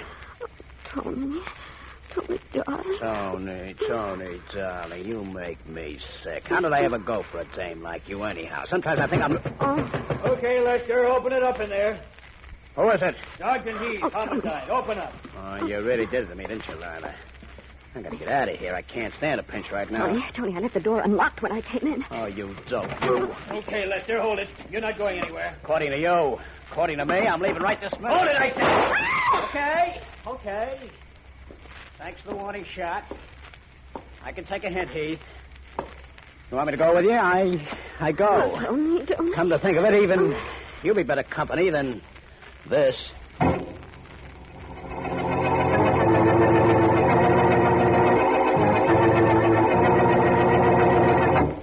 Well, what is it you wanted now, Mr. Vance?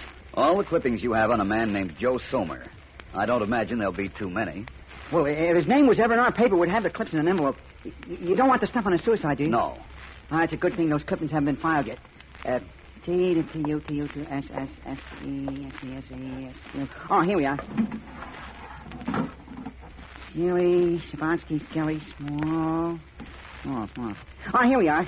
Somer, Joe. Here's his envelope, Mr. Vance. He feels kind of thin. Well, I expected that. Now to see what's in it. Mm-hmm.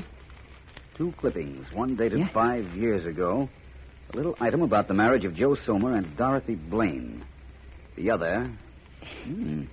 Interesting, huh? Very. This first clipping is even more revealing, however, in the light of the second one.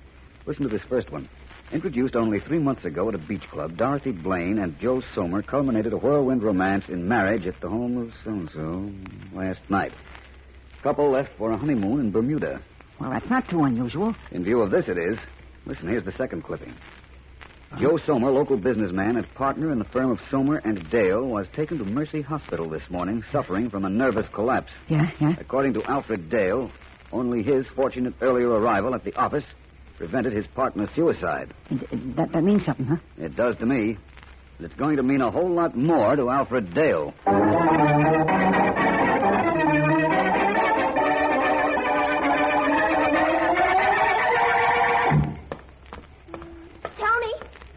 Oh, it's you.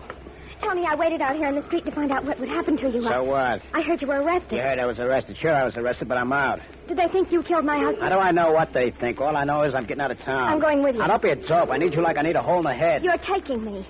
I'm going home to pack right now. I'll meet you at the airport in an hour. Now, listen. You better take me, Tony. It'll be so much better for you if you do.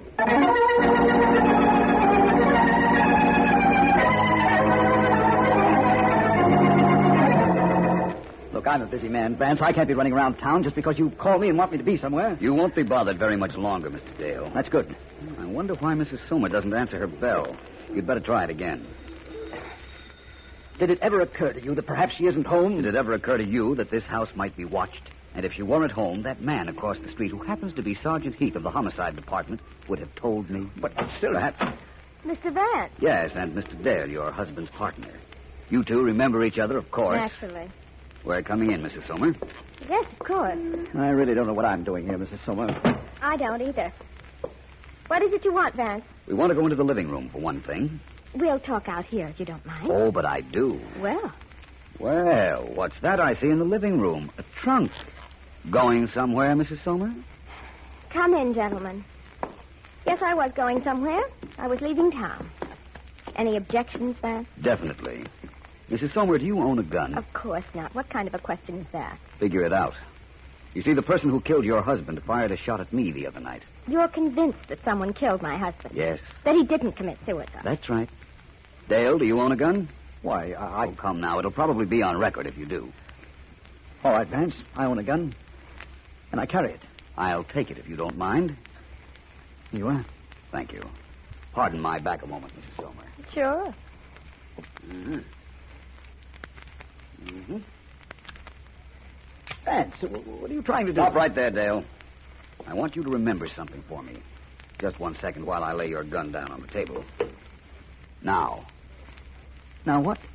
Mr. Dale, do you recall that about 6 or 7 years ago your partner tried to commit suicide? Yes, I do. You left a suicide note at that time. What happened to it? Why, I don't know. I do. It's the same suicide note the police found in this house just after Mr. Somer was pushed off the roof. It had to be. There wasn't a pen in this house or in your office that matched the pen or ink used in that letter. The police found the first suicide note planted here to indicate Somer really did it the second time. What are you trying to prove? And if it's the fact that I murdered my husband, let me inform you that I never even knew him when he tried to kill himself the first time. That's correct. You didn't. Oh, I see what you're driving at. That's good. I took the note 6 years ago, kept it, killed Somer the other day, and left the note here, and you thought I was in this house before when you discovered I didn't trip over the trunk in the darkened attic. Is that what I'm driving at? Well, it must be. But I won't stand for it, Vance. I won't be framed for murder. Stop right where you are, Dale. Do yourself a favor. Don't make me force you to stay. Mrs. Somer, Yes? you killed your husband, of course. So you say. So I say, and so I can prove. And you know I'm not bluffing, don't you? You knew you gave yourself away up on the roof the other day. That's the reason you tried to kill me in my apartment. Yes. I know you're not bluffing. I realize what I did. And I realize that I've got to kill you now. You realize that, too, don't you? Vance, she's picked up my gun. She won't use it. Oh, no? Now, Mrs. Somer... I won't use it, huh, Vance? That's what you think. Vance, my gun is loaded. He knows. And he must know that I'm going to shoot both of you now. The gun won't fire, Mrs. Somer. I took out the bullets when I turned my back on you a moment ago. Now I'll take that gun away. Thank you. That will be all, Mrs. Somer. All that is, except my explaining to Mr. Markham how I knew it was you.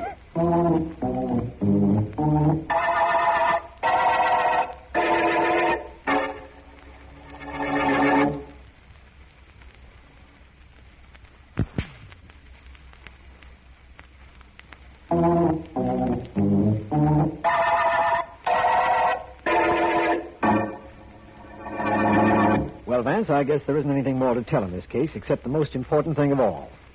How did you know it was Mrs. Sommer? First of all, we know from her confession that she found her husband's old suicide note. Vance, please, how did you know she was the murderer? Well, Markham, she claimed she was not at home when her husband allegedly jumped to his death. Yes? She said he went up to the roof to fix a radio aerial.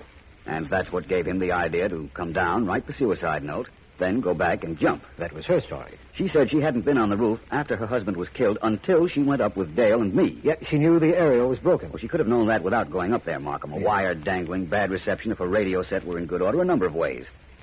There was one thing she couldn't know, though. What was that? How it had been fixed.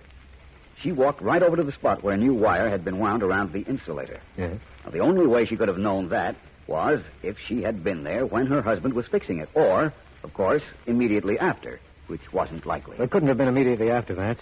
She had to leave the house after pushing him off the roof. She probably left by a back exit, went shopping, and returned in time to hear the bad news. Undoubtedly.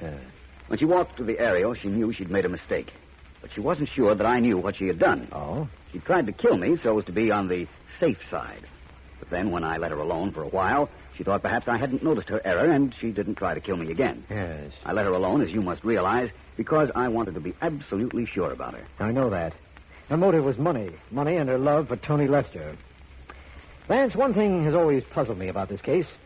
You never knew Joe Sommer. All you saw was his covered body the day we went up to his house. Yet, you didn't believe it was suicide even then. Why? Something you said, Markham. Something I said. Something you and the police officer said, rather. You told me how considerate a man Joe Sommer was as we were driving over to see him. Yes, that's right. The policeman said that Sommer narrowly escaped hitting some people who were walking in front of his house when he jumped. Oh, I see what you mean. A considerate man would have made sure he wasn't going to injure anyone else, even though he had decided to do away with himself. That's right. Uh-huh. Of course, I wasn't sure, but subsequent events convinced me I was right. All I can say is that fortunately for us, we had you to get to the bottom of this murder. Thank you, but that's completely unimportant.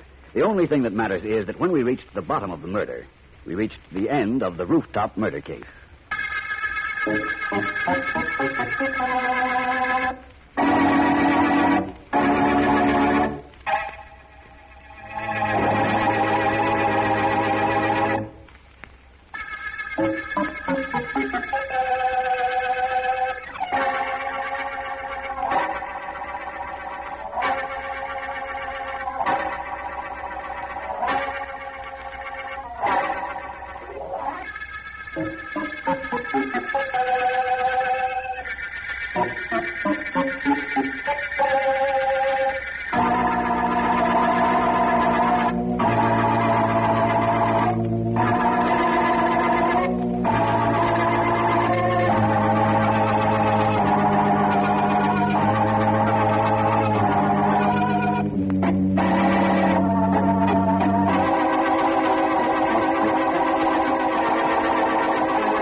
Yes, it's a good buy, I think. Of course, the next dividend is questionable. If I were you, I'd get into White Willow refineries. They're going to move that stock up 5 points. Call for you, Mr. Ames. It's in your office, Mr. Ames. Oh, excuse me, sir. I'll call you back. 15 1/2.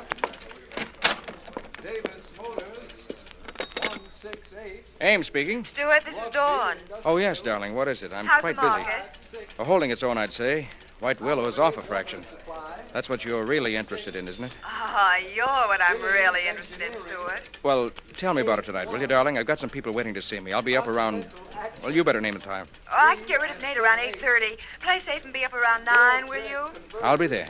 Goodbye, darling. Bye. Sit right down again, Ames. I want to talk to you. Oh, it's you, Mr. Leroy. How are you? I'll let you know in a little while, as soon as I close the store so we can have some privacy. Yes? What is it? Ames, 3 months ago, you urged me to buy 10,000 shares of White Willow refineries. I wouldn't say I urged you. I pointed out that the company was in good financial shape and had excellent possibilities. There was going to be a merger. If it gone through, the shares would have been split 2 for 1. Yes, I know. That's what you told me. But there was no merger.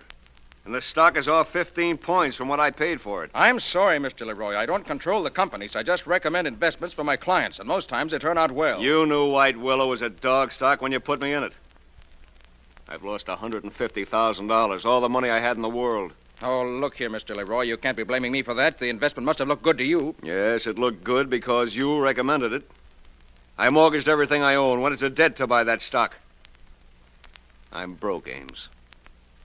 If I sold that stock now, I couldn't get enough money to pay my debts. I'm really sorry, Mr. Leroy, but there isn't anything I can possibly do about it. No, huh? No.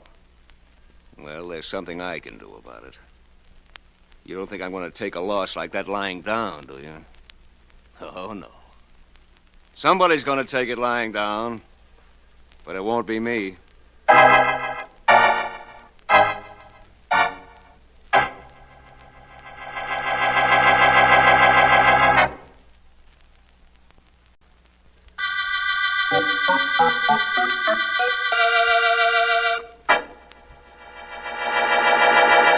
Oh, please, Nate, you know you have to leave. It's after 9 o'clock. Isn't it a funny thing about time, honey?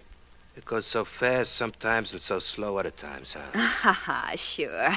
And now, come on, I'll help you with your coat. Oh, what's the hurry, Dawn? What's with this Russian act? What have I got, the measles or something? What? Well, what have you got, a date or something with some other guy? Oh, Nate. Now, look. I'm not the kind of a character who thinks my baby will cross me. She wouldn't do that. Would she, baby? She's too smart. Ain't she, baby? I'll be seeing you, baby. Bye. Oh. Dawn. Stuart, where? Heard you and Nate talking. So I came in the back way and waited until he left. Oh. Good thing you didn't catch me walking in here. That's all I'd need. What's the matter, Stuart? Something else wrong? Oh, yes. The market, Dawn. Started to bend in the last hour. Afraid it's going to crack at the opening tomorrow. Is White Willow down? 2 points. That's White Willow that's got me worried. George Roy says he went broke on that stock, and that it's my fault. Looked like he was desperate. Oh, forget about it, Leroy, darling. And listen to me. It's Nate. I have an idea he knows about you. What? How could he? Well, don't ask me. Only Nate has a way of finding things out in this town. He's got a finger in every racket and a fingerman on practically every block. What makes you think he knows about me? Oh, just a couple of things he said, that's all. Nothing definite. Nate never says anything definite, just a few hints. Enough to worry me, I'll tell you that. Enough to worry you? Well, what about me? If Nate Amico knows that I'm seeing his girl, I'm really in trouble. Oh, darling, don't you think I'm worth a little trouble? Oh, yes, of course you are. Listen, maybe it'd be better if we didn't see each other for a while. What? Maybe I ought to take a little trip somewhere for my health. Oh, but your health is wonderful, darling. Yes, it is now. But there's no telling how long it'll stay that way. With George Leroy and Amico around.